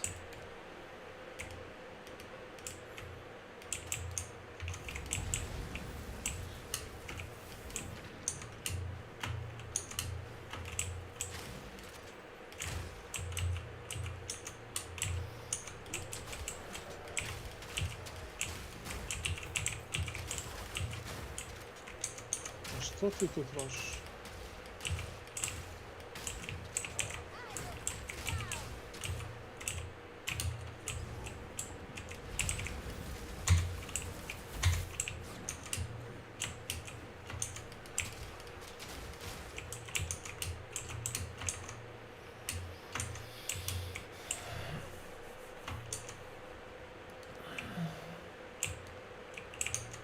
Kaži mi li ono, to tek kad budemo ove 5 puta prešao, onda ću moći ono da ne resetu misije.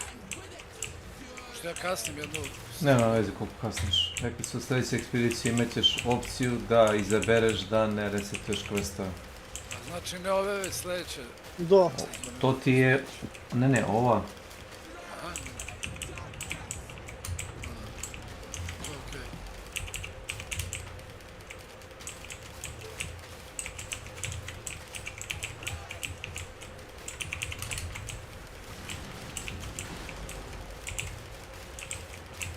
Debilu glede levo, jebem te usta, bre. Jebam te koda voziš to je. Autizam jebote, život, bre.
Ja šurio sam Dotu mnogo. Ovih par nedelja, baš sam ga igrao. Yes. Kako? Treba. Valja promeniti. Da. Pa ono i... Igram i dalje, sa manje.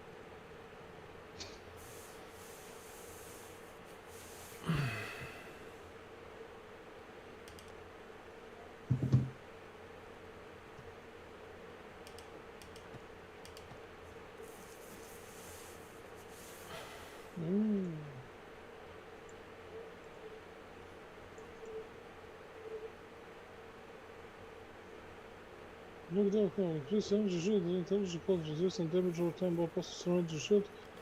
Perform life second extended maximum mana per second to recover that much of life. Huh.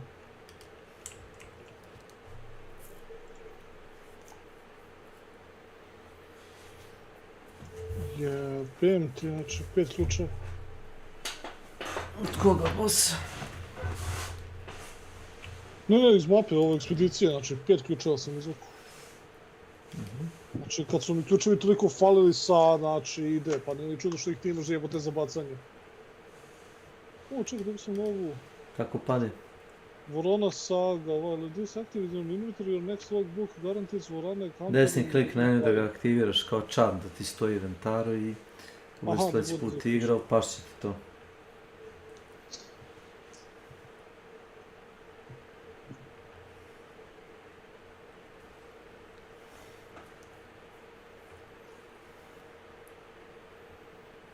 Top, gdje je Slavko? Samo pucka, bre, ko ludeći mojke. To je ono što me jebava i... Šta, Discord? Onda ti iznervira, ma da, nešto net mi brika sad ovih zadnjih par dana.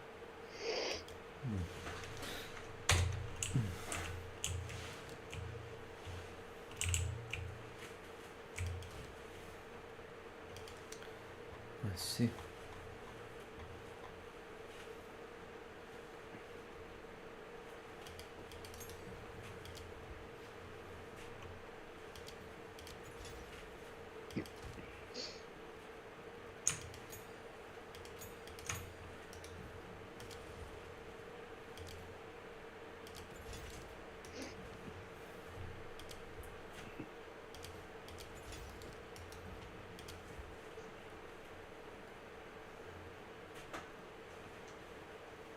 A, treba da punim sat, treba da punim telefon, daj, jebi se.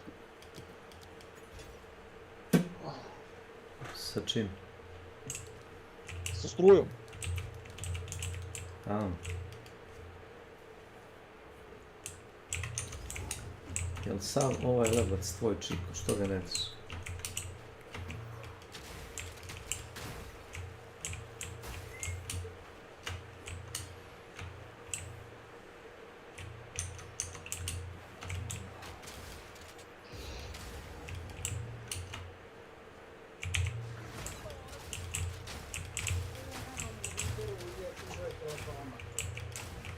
Želji tekstualnu poruku, nema da vidim.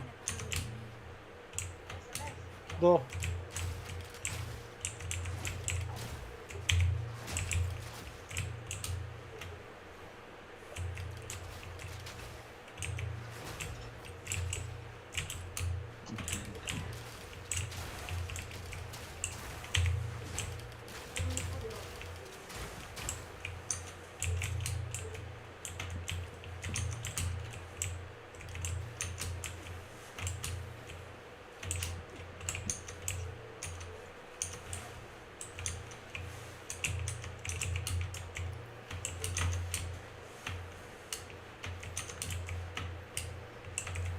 Annulment. To možda trediš. Mislim, znam, to ti za napredno kraftovanje, ne bi ti savjetovao da ga baš To ti je za ono da baš hoćeš da sinkuješ resurse, ali ja ti sad ga trampiš za Chaos Orbu, na primjer. Ne za Exalt. Ili za Exalt ili za Chaos Orbu. Od Ivane sigurno nećeš ne vrediti toliko.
Sad ću da se ostajem jednu sat vremena ako budete tu. Probam da odspavam sad. Jer ako probam da odspavam kasnije, to se neće desiti ništa, znaš. Od toga nema ništa, a? Toga nema ništa, ako budem čekao kasnije, kao, bit ću umoran kao pred posledno sat, dva da odspavam. Ma kaki. Toga ništa. Pa kasnije ću sigurno doći, ne planiram da 6 sati gledam u plafon. Čujemo se, za jednu sat vremena. Ajde, važi, lepo spavaj, pa se čujemo kasnije. Thanks. Pozdrav, Darko.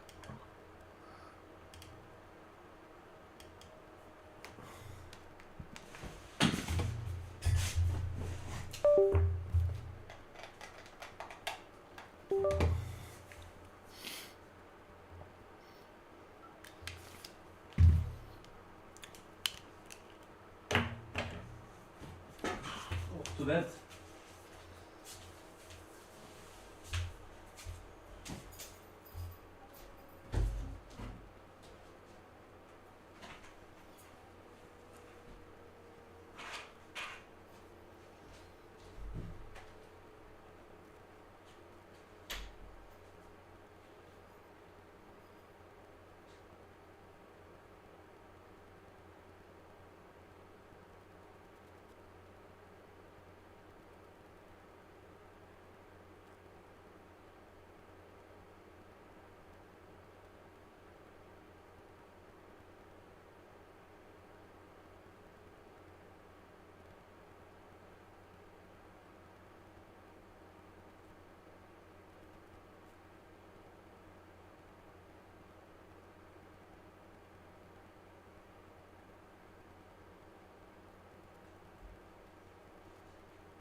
What's that guy?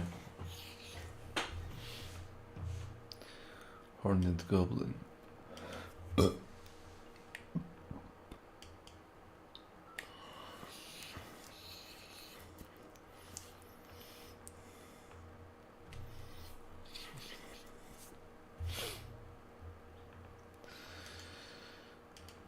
Shotgun tree and the witch in the bed. They all never has been watching me. Then the footsteps slow down, so I'm coming down the floor. Oh, what should I do? Just a little baby. But if the lights go out, then maybe I just hate to be all alone outside of your own. Now good night moon, I want the sun. If it's not here soon, my mind began. Now it won't be till I say.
I'll see. Yeah, you know, get him, son.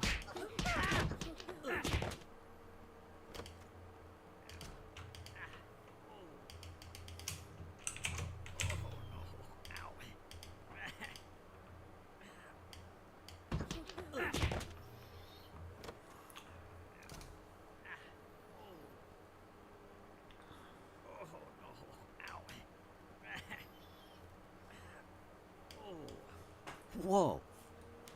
Ow, ow. That's like the worst sunburn I ever saw. I know. Like, hurt and stuff. I'm sorry, Beavis. That must be very painful. Come on, don't touch my sunburn. Please. Okay. I didn't touch it. I slapped it. Damn it, Bud, cut it out! Alright. Oh no, it's a mosquito. I don't know, where is it? It landed on you, Beavis. Oh, really? Could you, like, slap it or something? I don't want it to bite me on my thumb. Wait, no! Got it. I'm only gonna tell you this once. I know I've said I'm gonna kill you before, and then I didn't kill you. But if you ever do that again, oh help me God, I am going to, for real, seriously, going to kill you. No! Well, see you later, Beavis. Good luck with the sunburn. I warned him, and he did not listen. So now Butthead is going to die.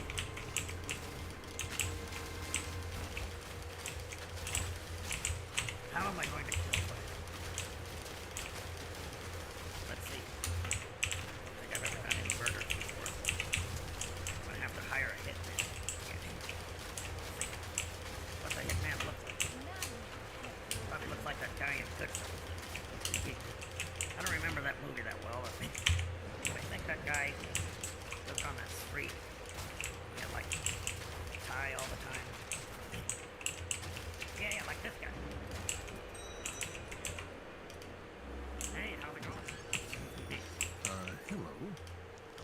someone to do a little job for me. You know what I'm saying? I stole this picture from Butthead's uncle's house, so don't tell anyone. Do I know you? My name isn't important. Now let me ask you, can you do this job or not? If you've got a job needs doing now, why don't you go to the home warehouse? Plenty of people there looking for a job. Yeah, that kicks. It's gonna be cool.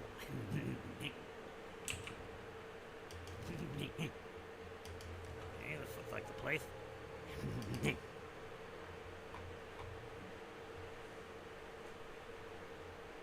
I was told someone in here could do a job for me. Maybe.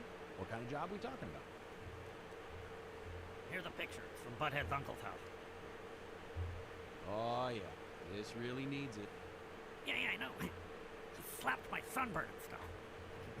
Wow, now, no offense, but you should have taken care of this years ago. Yeah, really. Yeah, no kidding. You know how many square feet we're talking? He's got like 2, they're just like normal foot shape. I don't know. 2,000? That's about right. Okay, yeah, I can be there at 8 a.m. tomorrow. The whole thing will take about 4 days. Yeah, good, yeah. I want it to be slow, yeah. Oh, almost forgot. What color? I don't know, I guess white, something. Let me text my guys. I'm not racist, I just want to kill my friend, Jesus Christ. All right, so I'll see you tomorrow at 8? Oh, I'll be there, yeah. I want to watch the whole thing. Butthead is going to die. Okay, Beavis. We're gonna mail ourselves to spring break. This is gonna be cool. Spring break, here we come. Just gotta put a stamp on it.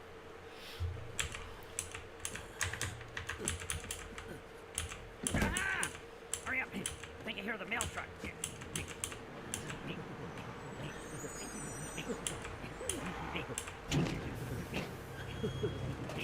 We're gonna party. Spring break, here we come. I can't believe this actually worked. And it only cost 58 cents. Are we almost to Florida, Butthead? We better be, or this mailman is a real butthole.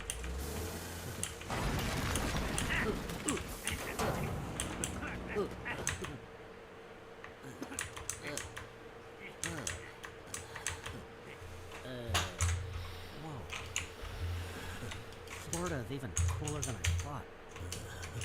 Yeah, it feels really good to be on the beach, you know?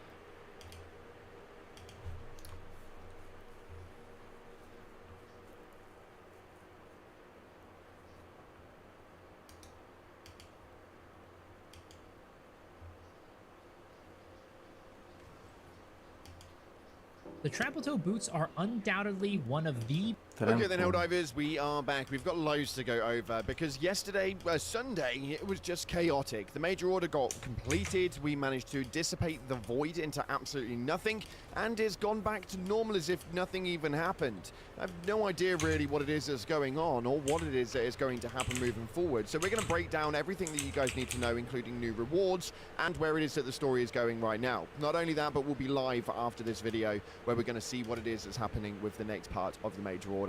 Hopefully this doesn't just completely ignore everything that we've done, and there is a reason for it. We're going to dive on in and find out what's happening for you guys today. If you haven't already, smash that beautiful like button and subscribe with post notifications turned on. It'd be greatly appreciated. On top of that, make sure you are checking out our incredible sponsor, Gamer Service, a company that offer esports athletes and gamers alike the most effective and healthy energy drink option. We've got new bundles dropping all the time, so make sure you don't miss out. Hit the link in the description, use code CloudPlays at checkout for a cheeky discount. And with our giveaway for free super credits, it gets announced tomorrow, so make sure you get involved. It's very, very simple. You keep an eye on the screen, a random emoji will pop up. When it does, you put it in the comment section, you like and share the video, and it will enter you in, and one person will win it tomorrow. With that being said, let's dive into the game and see what's happening right now in the world of Helldivers 2. So it appears that you guys did beat the major order, and the bit that's really, really confusing is how it is that the actual map looks now. This is what the map looked like at a later point during the weekend before yesterday's completion of the MO, and this is exactly what the map looks like now. I am extremely confused because this makes no sense to me at all. It's almost like they completely played us and there has been sort of like a full reversion. We'll wait and see where it actually goes to, but all the planets are back exactly where they're supposed to be. This should make a little bit more sense when we read the major order, but as of right now, we are sat in quite a stagnant part, because apparently it turns out that our elite three-man team genuinely managed to pull it through the mist. This is what they had to say over inside of the success message for the MO. It states that the Helldivers have secured CC, enabling the surviving Ministry of Science team members to trigger the total, completely understood dissolution of the Void, reverting all affected worlds to their designated, legally approved layout. The 3 science personnel successfully submitted their subterranean findings, and these thoroughly quarantined heroes then underwent routine psychological reconstructing to ensure compliance with standard data safety protocols. This triumph concluded a historic campaign from the gateway at Riga Bay to the anomaly's depraved depths. Helldivers proved no mystery can withstand Liberty's light. Though mutated enemies persist in minimalized numbers, the Void has been safely obliterated, securing the Federation against obfuscated tyranny. Now, if you know Helldivers the way that I know Helldivers, there is no way this is going to be everything in a nutshell, and this looks like a bit of a purple haze, if you will, a bit of a trick before the actual explosion happens. I have no idea why it is that this has ended so easily, and if this is going to be another ASS moment, the Void is just gone and it's gone back to its original standing, well, then they absolutely fooled us all. But we did have a brand new message coming out in terms of a Coretta Kelly Stroman news, although Coretta Kelly is no longer here. I don't know who this imposter is that's holding over the videos, but yeah, it just seems to be the case, unfortunately, at the moment. Take a look at this. Breaking news. The source planet has fallen and the Void is dissolved, erased from reality as though it never existed. Sensors confirm the impossible. Every world once swallowed by the Illuminate abomination has returned, restored to the galaxy, and ready for managed democracy once more. Super Earth High Command declares total victory. The Illuminate's darkest gambit has failed, and democracy has prevailed. Now, this does seem very much like one of those typical Helldivers 2 cases where they go, everything is fine, nothing is going to go wrong here, you are absolutely okay. And then the absolute world just completely explodes, everything goes wrong, chaos ensues in the galaxy, and we have to fight to return it back to its standard ground. Although, there is part of me that is kind of worried that that may have well been just the storyline that we were running for, and the Void is now completely dissipated into nothing. I don't know how we have 2 and a bit years of the gloom and then the Void just comes and goes in a week. It blows my mind, but we'll wait and see exactly what it is that's going to happen, and when it does happen, you'll be sure to get it here. But you guys did win the major order, which means that you have now obtained this beautiful IX Void Walker helmet. Now, people are a little bit confused at the moment, but we will get into that one. But the actual description on this is intriguing. It states a helmet worn by the pioneering Helldivers who first ventured into the Void, designed by Super Earth scientists with liberated Illuminate blueprints. Now, this is extremely intriguing, mainly because we will be getting the armor set after this, and if we don't get the armor set after this, well, then I am going to riot, because you can't bring the Void in, take the Void out, give us a helmet, and then leave people sat like this their entire time, because they have no idea where to go now. We have gone down to around 50,000 players at current time playing period, and everybody is wondering where on earth they need to go. Now, I'm hoping a new major order comes up today, because my lord, this is a very, very strange one. Not only that, but the conversation obviously came up with color palettes when it came to the helmet that actually came in, and somebody stated, okay, this is starting to get a bit ridiculous. With nearly 5,000 upvotes, you can see that all of these white helmets all have completely different shades of white. Like, that is absolutely fine if you can make some changes yourself, or if there are numerous armor sets that will actually match up with it. I'm managing to find a bit of a comparable where I can actually blend them together, which is really, really nice. But overall, yeah, my dude, this is getting a little bit silly. When we have got around 9 different shades of white, I think that realistically, you need to bring in a bit of a merger. And people are wanting this right here,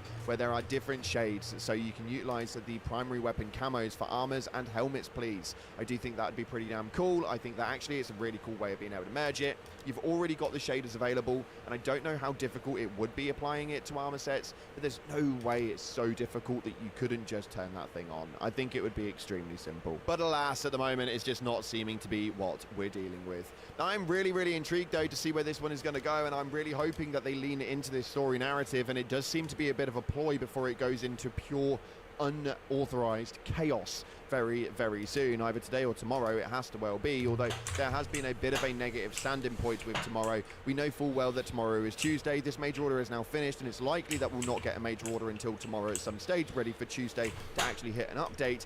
But we don't think that anything big is actually coming. Now, the main reason for that is because of what it is that Mitchimus actually put. We did speculate that actually it is the opening day for Gamescom, and Mitchimus happens to be over at Gamescom.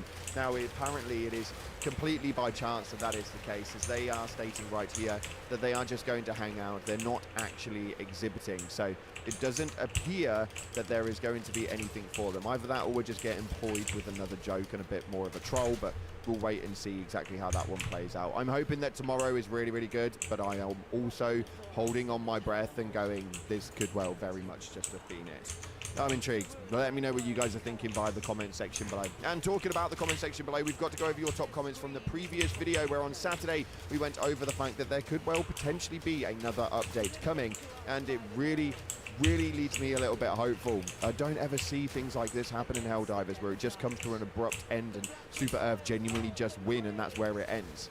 It's not very often you see it, because you just don't see it. So yeah, I am not believing it, and I'm holding on to my copium for dear life. But irrelevant to it, you guys had a lot to say right here. This first one coming in from Uploading Malware states, the Elite's one-man team has my full support. Now, actually, there happened to be 3 of them that actually made it, so yeah, kudos to them. Those scientists were definitely a very, very intriguing bunch, although RIP to the 17 that didn't make it through to the end. And Mr. Fish stays right here, that strategic opportunity coming in clutch. We were going to finish the major order at 60% liberation, but now we're projected to finish at 120%. We just have to keep up the pressure. Don't let the blueberries sacrifice go to waste. Now, a lot of people are actually really, really upset, because now the blueberries are gone. It seems to be a massive movement at the moment where the blueberries are being utilized primarily during a campaign. So when there is no campaign, they're not anywhere to be seen. As to how they'll actually issue them in the campaign moving forward, we'll have to wait and see. But as of right now, there is no C really running around in those high-end units, meaning that the game has become a little bit less lifeful. I don't really know how it is that they incorporate it, and hopefully they do manage to continue that one moving forward, even if this is a massive ploy and the void is actually dissipated and gone and there's nothing else happening. Then I would hope that the blueberries will say, because for me it was the best update that we had inside of the game.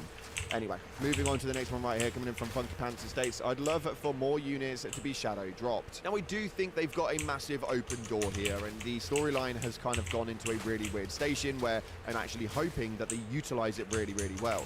I don't think that I ever really see these things come to an abrupt end and then nothing actually comes from it. I'd be very, very surprised if this was the update for the Devoid of Liberty, and that's just pretty much where it ended, and we move on back with our normal standard campaign process. Considering it's taken around 6 months to get to this point, I would be very, very shocked. But if it does move on, well, then it moves on. But I don't know how the gaming community is actually going to deal with that one. We'll have to wait and see. I'd love to see some more stuff shadow dropped, but it wouldn't surprise me if we didn't. Nonetheless, unfortunately, that's all we've got time for today. We're going to be live in a little while anyway, so make sure you stay tuned to the channel, as we've got loads of stuff happening coming your way. Thanks again for watching. Like, subscribe, and as always, I'll see you in the clouds.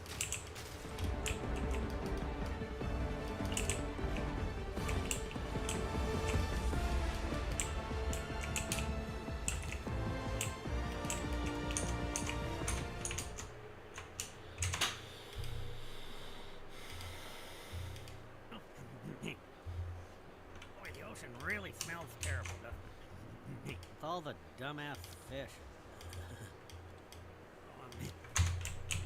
Where are all the chicks, butthead? I think they all sleep late because they're tired from exploring all night. Oh, yeah. Well, when they wake up, they're going to want to see a gun show, so let's get down to it. Go. Come in here. I'm just going to down here and catch me some rain. Oh, yeah. This is the life. Ow! Ah! I got like a nail in my back. Ah! This place just gets cooler and cooler. Now let's go find some jello shots or something. Yeah. Spring break chicks. Now, Butthead, how come there's still no chicks here at spring break? They'll be here soon, Beavis. And when they get here, they're gonna want a chicken fight with two hot dudes in the pool. And then everyone falls in the water, and one thing leads to another. Now, Butthead, water's like stinging my legs really bad. You need another jello shot? I don't think that was jello. It was like in an old milk carton. It was like gray. I think it was gray because it had so much vodka. I guess I'll have another one, but what if the chicks aren't coming? What if they're at a different beach having a wet t-shirt contest or a foam party or something, and we're missing it? Damn it. That butthole mailman took us to the wrong beach. Well, Jersey Shore's gotta be around here somewhere. Oh, buddy, let's take that car to Jersey Shore. Oh, yeah. Arrive in style. Set of weeds. Chicks, here we come. Do you think it'll start? Who cares? When the chicks see that we have our own car, it won't even matter.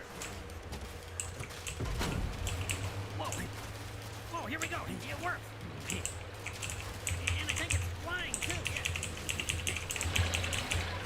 Diva, we are on our way to party our Yeah. Spring break kick. Ladies, here we come.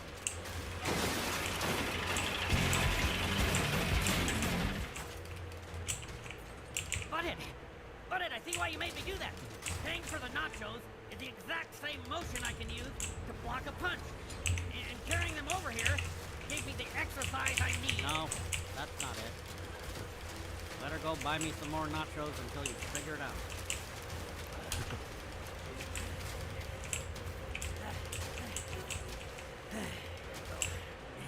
Butthead, I still can't figure out why you're making me buy all these nachos. That's okay. I can't eat anymore. Okay, let's see what you've learned. Lesson 1. Ah! Ow! You dumb it. Gotta hold your hands up to protect your face. Come on. Oh, yeah. Like I'm paying for nachos, yeah. Are your hands up high? Where are you? Good. No! You didn't learn anything.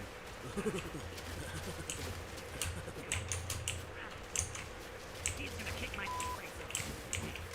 Maybe I'll just go like hide until everyone leaves.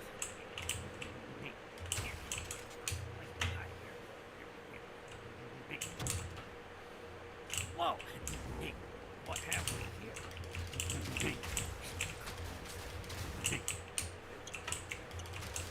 Check it out, buddy. There's no way Steve can kick my now. He can hit me as much as he wants, and I won't feel it. Come on, butthead. Hit me anywhere. Wait a second. Butthead, my stick's stuck. Can't fight without my stick. I think one of these buttons can, like, lower the basketball hole or something. That should do it. Help, butthead! Let go of the stick. Come on. I'm too high up. You gotta lower it. Stop! Help, butthead! Stop! Hold still, Beavis. I gotta get you down so you can get your kick.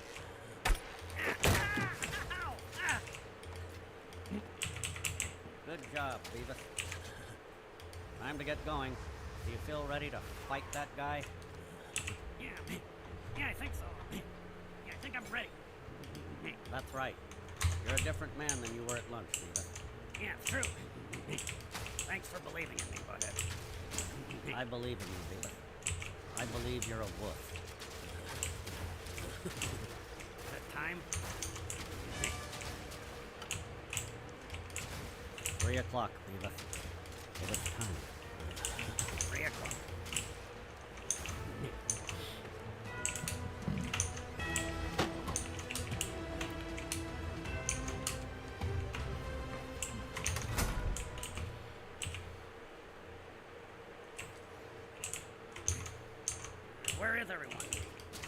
Steve?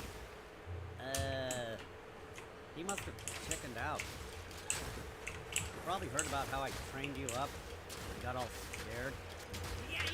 Yeah, that means I'm the champion, butthead. I'm the champion. Yeah, I'm the You were the champion. Damn it, butthead. Ow.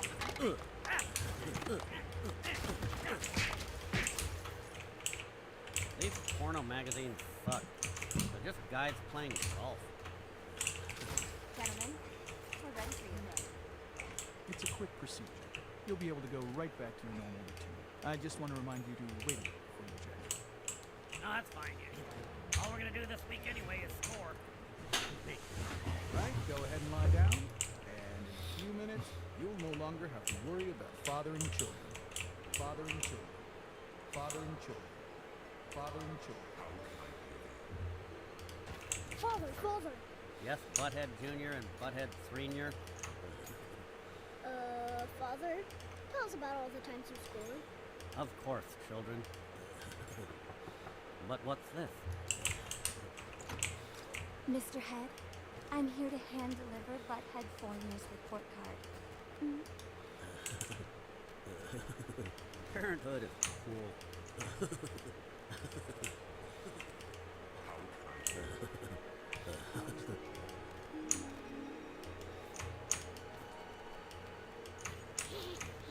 You're cool, Dad.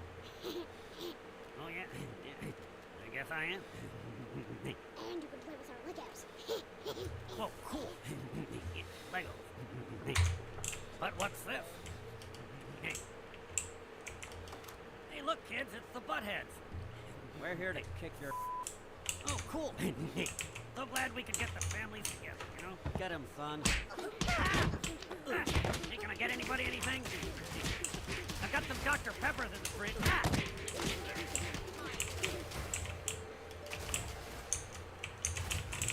You know, these dads might actually be pretty cool, Butthead. Yeah. My kids would kick. Are you ready? Alrighty. I've applied the local anesthetic to your scrotum. The procedure will be over before you. So, kids are kind of cool, aren't they, Butthead? Yeah. If they're raised right like we were. Hey, stop! Ooh. Stay away from our super nads! Yeah. The world needs more buttheads or something.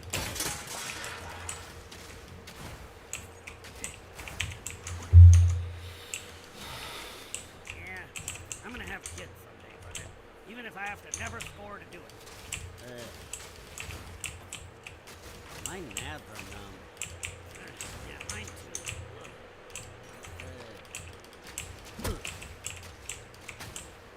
Wait a minute, did you just kick me in the nads? Yeah. I didn't even feel anything. Whoa. I didn't feel anything either. Do it again. This is cool. Yeah, it's amazing. Kick me harder this time. Now do me again, yeah. As hard as you can, yeah. Wow! I could do this all day, yeah. It almost feels good. Ooh, yeah, right with the toe, yeah. Feels kind of warm. You know, people say numbnuts like it's a bad thing, but this kicks. Let's go find a baseball bat. Did Gilmore tell you the story about how he captured that there flag in Vietnam? No. Well, we were hoofing it through that godforsaken jungle when all of a sudden the commies opened fire. Fire him! Fire him! Fire him! You still feel it, ain't you? Yeah. He feels it all the time. I got a buddy who was in Desert Storm. What battalion were you in? What? I said, what battalion were you in? What's your battalion number, boys? 69. Yeah, that's it. Fighting 69? You guys are the real deal. Must have seen a lot of action. Yeah. We like action. Well, when you're in the 69, you're going to get plenty of action when it's going down. They could lick anybody. I heard in Iraq, the 69 saw action from both sides at once. Yeah, that's why they call it that. Here, I'll draw you a picture.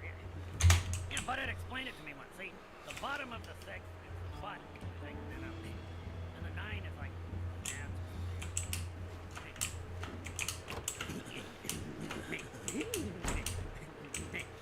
You can fool those old men in there, but you can't fool me. You guys are lying. And I know why. You're CIA. What's that? to see who? I get it. You're still keeping your cover even now. Cool. Come on, drinks on me. If anybody's earned it, it's you two. Whoa. Serving. So what do you guys do? Covert ops? Military intelligence? Probably intelligence. It's like one of our specialties. Yeah, there was this one time when the shake machine... Elvis, Bunhausen, I think I speak for everyone when I say it'd be a real honor to have you be part of our Flag Day ceremony and raise Old Glory up on the pole out there. Raise. Well, thank you. This beauty dates back to the Spanish-American War. She's a bona fide piece of American history. We'll wait outside, give y'all some time to get ready and whatnot. Let's do it, boys. Yes, sir. History sucks.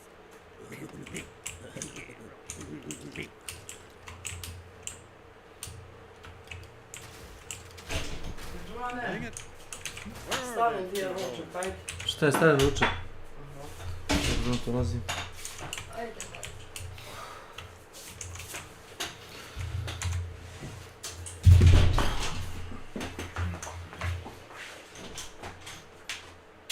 Ko zna kad će Ćao završiti?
Kumra. Welcome to my channel.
Ajde se kumara što ima.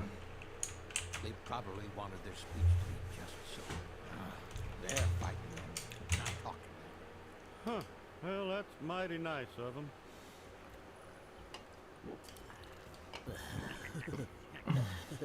Hey, butt at him. Wasn't there like something we were gonna like do or something? Oh yeah. I think we're gonna like hang a flag on a pole thing or something. Oh yeah. Yeah, where'd the flag go? Gotta be around here somewhere. No, there it is. Oh yeah. That's it. Old Glory.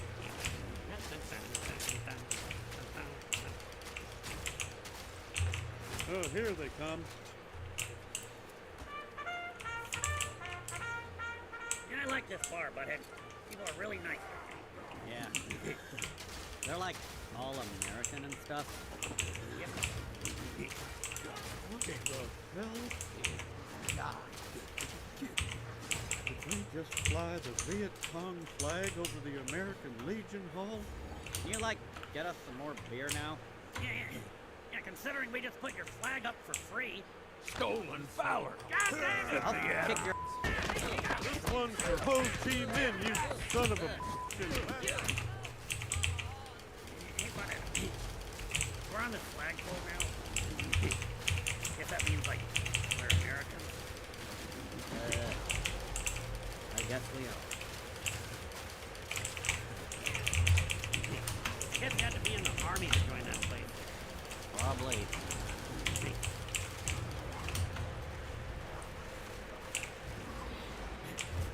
I don't think it's gonna happen, butthead. Just be patient, Beavis. It'll happen. Come on, butthead. We've been waiting too long. Let's go. Whoa! Whoa, it's happening! It's really happening! Hey. I told you so, Beavis. That teddy bear's taking a dump.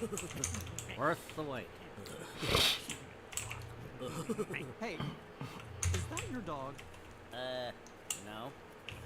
The dog? These rich jerks pay $5,000 for a designer dog, then they don't pick up after it. Whoa. $5,000? Yeah, they crossbreed two types of dogs, then they sell their puppies for thousands while regular dogs brought in the pound. Beavis, did you hear that? Oh, yeah. He said pound. No, dumb. That guy said if we can get a dog to score with another dog, people will give us money for the dog baby. Whoa, really? That's cool. Beavis, we must begin breeding. Breeding means score. I saw a dog around here yesterday. Was it in a tree or something? Whoa, there it is. I thought that was like a bear or something. Well, it's a dog now. As long as it's got 4 legs and a schlong, it's gonna score until we get $5,000. Lucky Get him, Beavis. Hey there, doggy. Good boy. Something. Who's a good? Ow! Ah! Bad dog! Damn it! Ah! Butthead, help me! Ah! Butthead, help! What, Beavis? Don't hurt its schlong. I'll kick your. You need it to score. Damn it! Ah! We got him where we want him, Beavis. Now get in there. I don't know what it is. Kind of like mad. He's not mad. He just wants us to take him to the park so he can, like, get busy. Really? Because he seems kind of mad. Let me. Okay, Beavis. Get in there and gain his trust. You better not be hurting his schlong in there. We're gonna be millionaires. Damn it, Beavis, keep him under control. He's gonna scare off all the hot dog chicks. Quiet down, boy. You know what I'm saying? Good boy. Hello, lady dogs. How do we make our dog, like, want to score? Our dog is cool, Beavis. It wants to score all the time like a normal person. Oh, yeah, me too. We taught him well. You need to find, like, the perfect chick dog, and then, like, let nature take its course. Which dog should our dog score with? Too dirty. Looks like it's made out of nutsack. That one'll, like, scare his boner off. Oh, that one seems nice. It's got a nice face. We want him to score with it, not marry it. That one's got nice hair.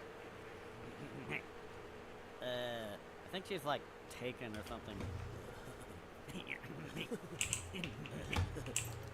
Whoa. Ooh, yeah. That's what I'm talking about. That dog. Huh. It's like boy. Come to Buckhead. Well, polish up your dog, Swan, because you're about to score.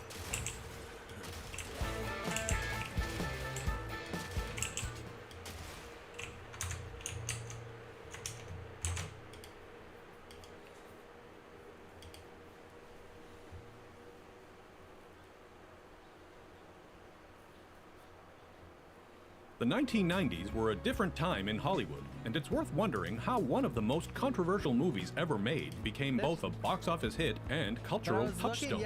Indeed, the lurid American crime spree depicted in Oliver Stone's Natural Born Killers has remained a haunting fever dream, lodged firmly in the collective consciousness over the past 3 decades, despite public outcries and attempts to ban the film. The themes of Americans' obsession with violence, as magnified through mass media, have only gotten more topical since the movie's release, but the production itself was grueling, and the movie elicited major post-release outrage. Let's get all riled up and find out what the happened to this movie. Natural Born Killers came from a screenplay written by Quentin Tarantino, with a story focusing on a man and a woman who get married and go on a cross-country killing spree. Tarantino had hoped to direct it himself for $500,000, although his screenplay also named his Video Archives co-worker Rand Vossler as director. The pair failed to secure funding. This is a robbery. and attempted to make it themselves, shooting guerrilla style with 16mm black and white film and no legal permits. Once that attempt failed, Tarantino sold the screenplay to producers Don Murphy and Jane Hamish for a meager $10,000. Vossler reportedly threw a fit and threatened legal action, but ultimately retained a co-producer credit despite having no involvement in making the final film. Once the producers set up the project at Warner Brothers, Oliver Stone caught wind and immediately became interested in the script. Stone had experienced severe hardships and exhaustion during his previous film, Heaven and Earth, which was also a box office flop, and he vowed to make a much more straightforward, commercially appealing, and exhilarating movie. The main characters in Natural Born Killers, Mickey and Mallory Knox, are said to be based on Charles Starkweather and Carol Fugate, a notorious young Nebraska couple who went on a killing spree throughout the Midwest in 1958. This same couple inspired Terrence Malick's Badlands. However, once Stone retooled the script, he attempted to parallel the story more with Bonnie and Clyde, one of his favorite movies growing up. Along with first-time scribe David Veloz and associate producer Richard Ratowski, Stone rewrote the screenplay so substantially that Tarantino was only given story credit, another slight that widened the rift between Tarantino and Stone as the production went on. Stone kept some of Tarantino's electric dialogue, but shifted the narrative focus away from true crime journalist Wayne Gale, instead putting the spotlight directly on Mickey and Mallory as the main characters and exploring their sordid history. Ironically, when Stone first got hold of the script, his idea was to make a double-barrel action picture. Yeah. Or as the director said, something Arnold Schwarzenegger would be proud of. However, as Stone began developing the project, he would look at contemporary media stories like the O.J. Simpson trial, the Menendez brothers murders, skater Tonya Harding's assault on Nancy Kerrigan, and the infamous Rodney King beating, all sensationalized by news outlets to gain higher ratings. He would use this as ammunition to make a larger social commentary about the seductive spectacle of crime and the implicit role media plays in amplifying the American obsession with criminals and killers. With his satirical crosshairs targeting the media itself, Stone changed the direction from a typical action movie, make a move and the bunny gets it, to a vicious, cold-hearted farce about the media. He also drew inspiration from his own dissolving marriage and injected his personal anger and sadness into the violent nature of the movie. When it came time for casting, Michael Madsen was first considered for the role of Mickey Knox, who was named after the writer who translated American dialogue in the Tarantino favorite The Good, the Bad, and the Ugly.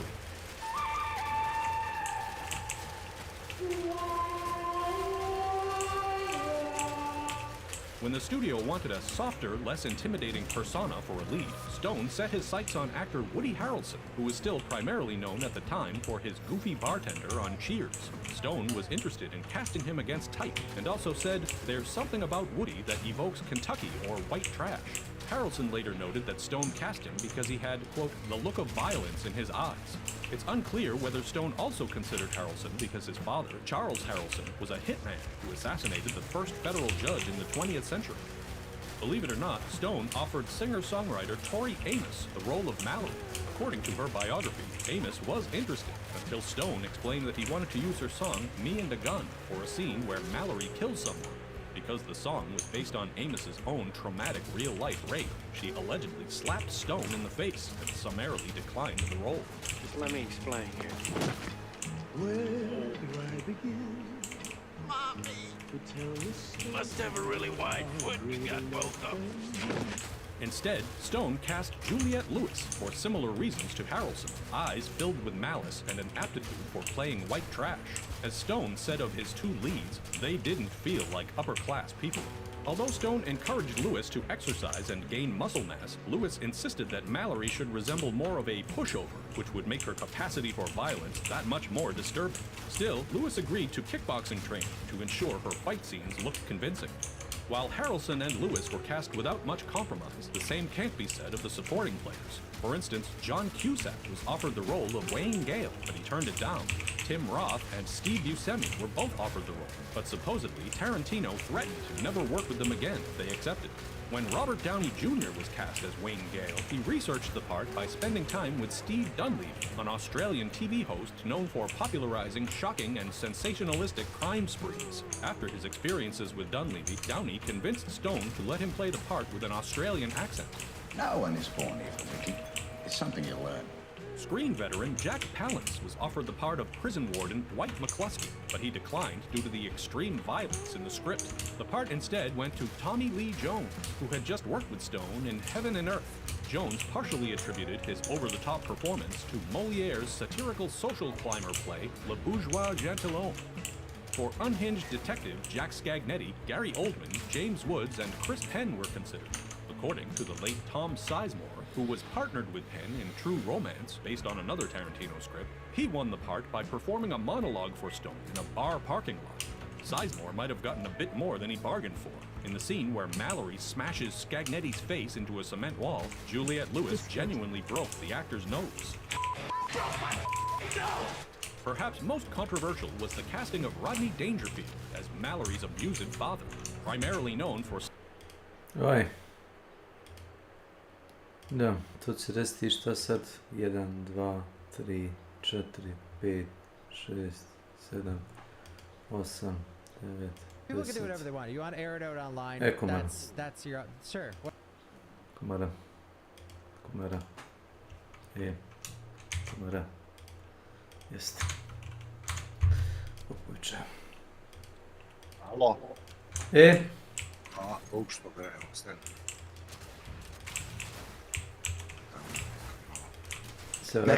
Se vratio posle godišnjeg odmora ili šta?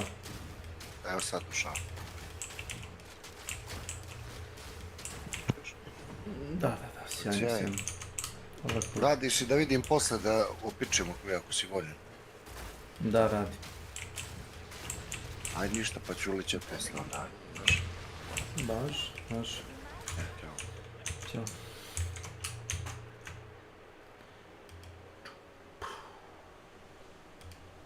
Anyway.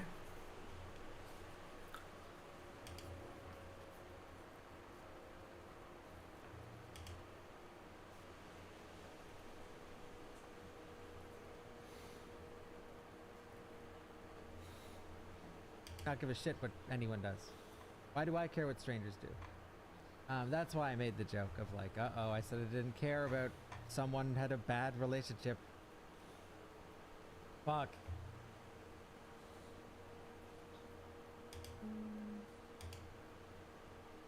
Yeah, you know, I suffered a lot of comments about playing Hogwarts Legacy when the game first came out, but to mention it this year, I was like, holy shit, they're dragging this. My god. You know what's annoying about, like, I have been attacked a lot for playing Hogwarts Legacy. I think because I'm stand-up comedy.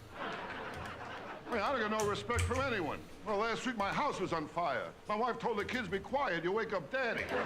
Dangerfield did not understand what Stone was trying to achieve by shooting a father sexually abusing his daughter in the visual aesthetic of an old sitcom. Dangerfield had great difficulty performing his part during filming, so to address his concerns, Stone allowed him to rewrite the character's dialogue, including the profanity-laced tirades. Although that didn't solve everything, Dangerfield was apparently so disturbed by the material that he refused to perform a scene groping Mallory's buttocks, and 2 stunt doubles were used instead. Despite his apprehension, Dangerfield would earn praise for his only dramatic role, which made Oliver Stone proud that Dangerfield's concerns were rewarded with critical appreciation once the film was released.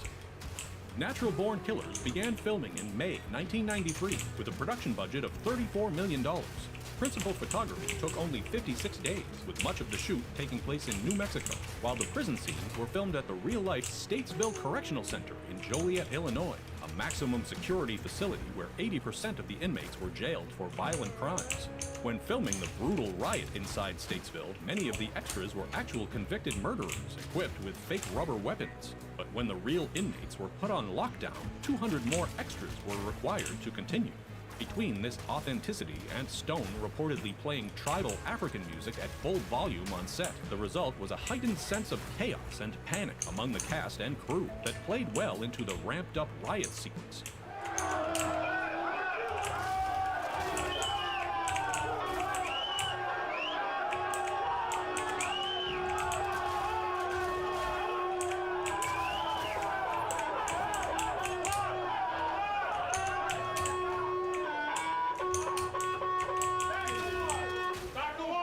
Of course, one of the most notable aspects of Natural Born Killers is the frenzied visuals.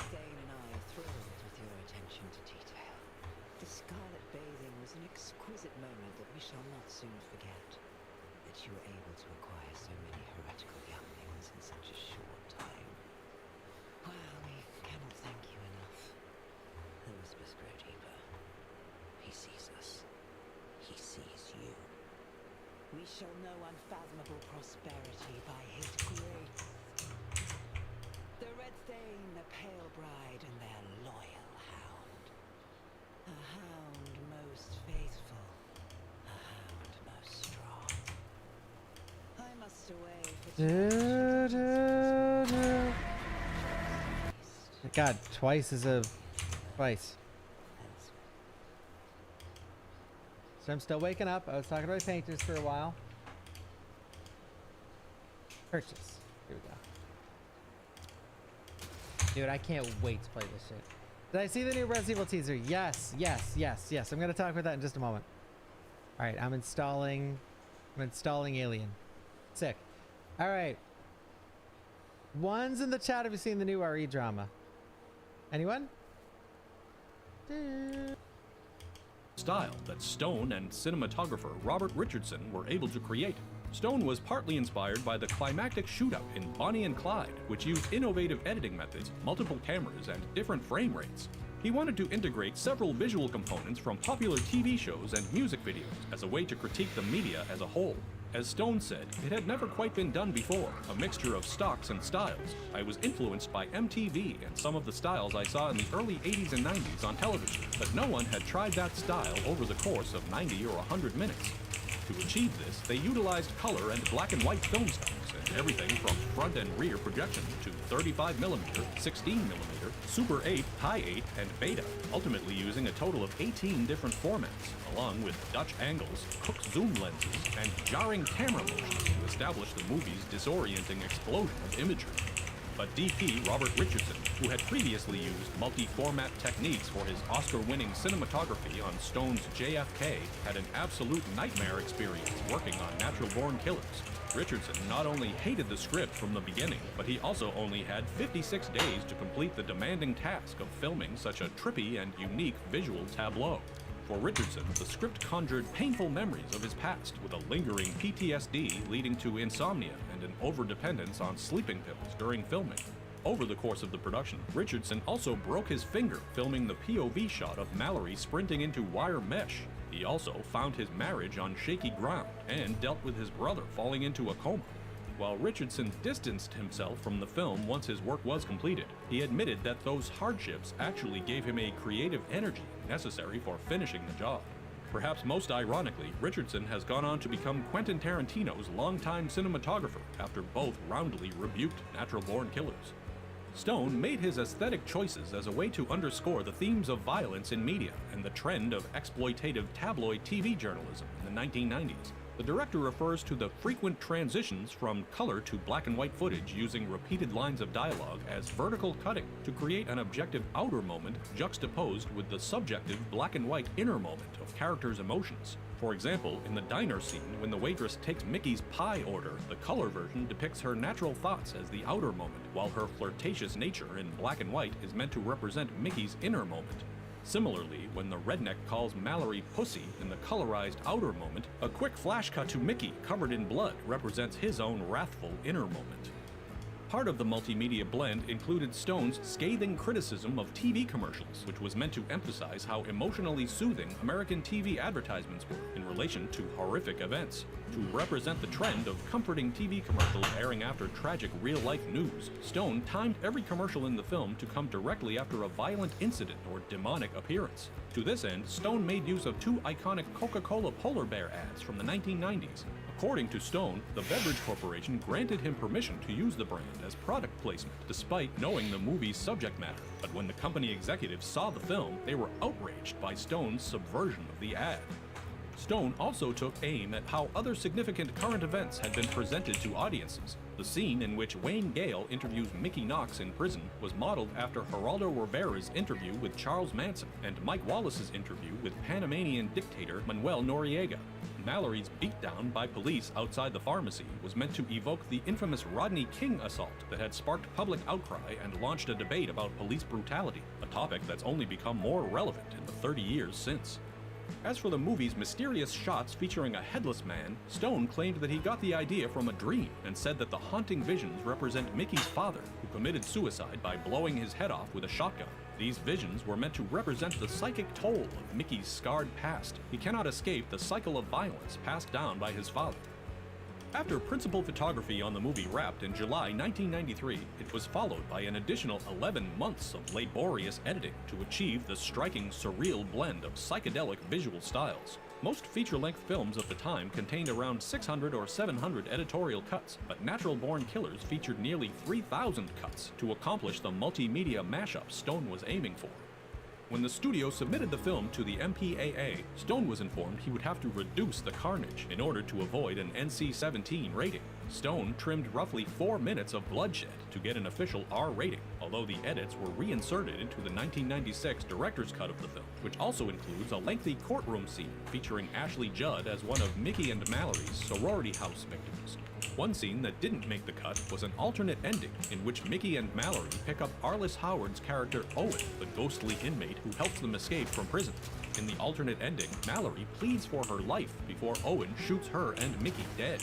While Stone admits the vanishing image of Owen in the opening diner scene foreshadows this version, the director ultimately opted for the movie's final ambiguous ending because movie bad guys in the 1990s tended to get away with their crimes. Natural Born Killers was officially released in North American theaters on August 26, 1994.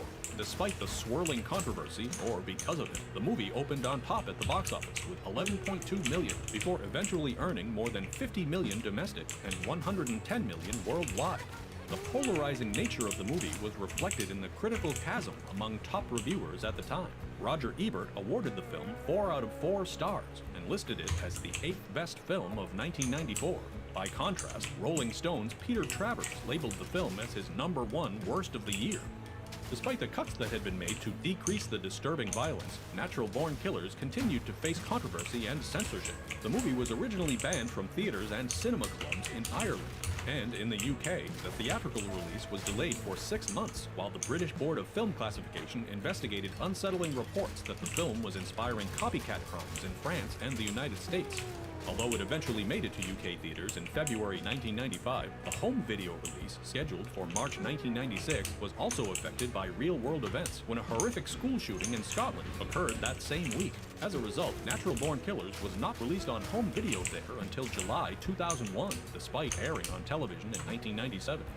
Natural Born Killers was also allegedly a favorite of several school shooters, including the Columbine perpetrators, which further contributed to the movie's notoriety and put Stone and Warner Brothers under fire for creating what was perceived as a socially irresponsible movie. Additionally, in 1995, teen couple Sarah Edmondson and Benjamin Darris dropped acid and watched Natural Born Killers on a loop, followed by a multi-state crime spree in which a store clerk named Patsy Byers was shot and paralyzed, and a man named William Savage was killed. With the help of Savage's longtime friend, famous author John Grisham, Byers attempted to sue Oliver Stone and Warner Brothers on the basis that Natural Born Killers was inciting real-life violence. The case was initially thrown out, with Stone and the studio granted protections under the First Amendment. However, in May 1998, the lower court decision was overturned by the Intermediate Louisiana Court of Appeals, and the case was retried. The next 3 years were a fraught time in Hollywood as the entire film industry awaited the outcome. But in the end, the Court of Appeals dismissed the lawsuit in a watershed decision, demonstrating that fictional Hollywood movies were not culpable for inspiring real-life copycat crimes. As we know, Quentin Tarantino publicly disowned Natural Born Killers during and after its release, and even demanded his name be removed from the credits altogether. When Warner Brothers legally barred Tarantino's attempt to publish his original screenplay in paperback form, the filmmaker doubled down on his contempt, saying, "I hated that movie. If you like my stuff, don't watch that movie." As for Oliver Stone, he brushed off Tarantino's public disapproval, saying, "That was one of my many problems. We did well in spite of it all." Stone also has few regrets about the finished work, aside from Mickey using a joke as a means of escaping prison, and a character arc for Pruitt Taylor Vince's prison guard that was left on the cutting room floor. Stone maintains that the film was always meant as metaphoric and not a celebration of violence, claiming it was intended to poke fun at the madness of our system and these ridiculous reality shows, people divesting their lives away in pursuit of money. He would have so much less fun. He isn't really asking us to ban television. He's sort of saying, I'm smart enough to understand it, of course, but isn't it terrible to think that all those millions of idiots out there are subject to the way television perverts them? Do you think that those nitwits out there in Zombieland remember anything? It's junk food for the brains. It's, filler, fodder, whatever. Since its release, Natural Born Killers has only maintained its reputation, with magazines like Entertainment Weekly and Premiere ranking it on lists of the most controversial and most dangerous movies ever made. Oliver Stone's evisceration of the media and hallucinogenic tale of psychopaths cemented the movie's lasting legacy as a polarizing picture whose resonant themes of sensationalized violence continue to be amplified nearly 30 years later. That's it. Jack, no! Powerful, polarizing, and undeniably provocative. Few movies made in the 1990s have had as lasting an impact as Tony Kaye's American History X. In a cinematic decade bookended by such masterworks as Scorsese's Goodfellas and Kubrick's Eyes Wide Shut, American History X towers neck and neck with Spielberg's Schindler's List as an unforgettable experience, rebuking the hateful ideology of the Third Reich and its neo-Nazi offspring. With such racist sentiments sadly proliferating in a popular rise on social media, American History X is loosely based on screenwriter David McKenna's childhood, and independently, the lives of white supremacists Frank Mink and Tom Metzger. Yet, for as powerful as the film was almost 30 years ago, it's surprising to learn that Tony Kaye remains deeply unhappy with the version that New Line Cinema released in 1998. Kaye's dissatisfaction stems from several editorial changes, led by star Edward Norton, whose magnificent performance remains among the best of his career. Between the ugly directorial dispute, the story inspiration, the casting process, the lengthy film shoot, and the much different alternate ending, it's only right to find out what the f*** happened to American History X. See this? That means not welcome.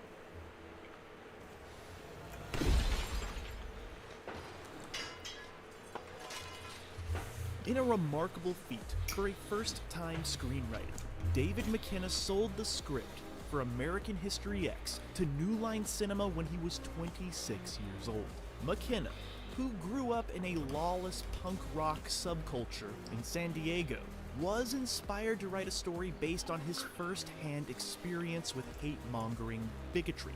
The idea was to communicate that nobody is born with racist ideologies, but that each individual is a product of their own environment and develops their beliefs accordingly. Rather than speaking for McKenna on such a sensitive topic, consider the quote he gave when promoting the film. "I saw a lot of bigotry growing up, and it made me think about writing something about the world of hate mongers. The point I tried to make with the script is that a person is not born racist. It is learned through the environment and the people that surround you. The question that intrigued me is, why do people hate? And how does one go about changing that? My premise was that hate starts in the family." McKenna sought to capture the utmost realism among the characters, deliberately interviewing and studying the behavior of real-life skinheads while writing the script. Producer John Morrissey read the script and was struck by the vivid character development and rich dialogue. Morrissey passed the screenplay to Mike DeLuca, the head of New Line Cinema at the time, who was also impressed by the searing character study of Derek Vineyard, a woefully misguided young man from a supposedly good home who becomes indoctrinated by white supremacist beliefs before reforming his life. Despite the alarming material, DeLuca deserves credit for seeing the artistic potential and greenlighting American History X with little hesitation. With New Line's blessing, Dennis Hopper was the first director approached for the movie in 1996. Once Hopper turned down the offer due to the studio's refusal to meet his $1 million fee, Larry Clark was asked to direct the film on the strength of his gritty street drama Kids. While Clark was unavailable due to a scheduling conflict, he eventually ended up working with David McKenna on the underrated 2001 thriller Bully. Once Hopper and Clark declined to direct, DeLuca circled back to his original choice, British music video director Tony Kaye. Just as American History X marked David McKenna's first screenplay, the movie was also Tony Kaye's debut feature as a director. While it's still unclear what DeLuca saw in Tony Kaye to think he was the right person to helm American History X, Kaye notably directed the unforgettable music video for Soul Asylum's Runaway Train in 1993. Once hired to direct, Tony Kaye signed his contract in the presence of a rabbi, which he thought would bless the film and lead to success.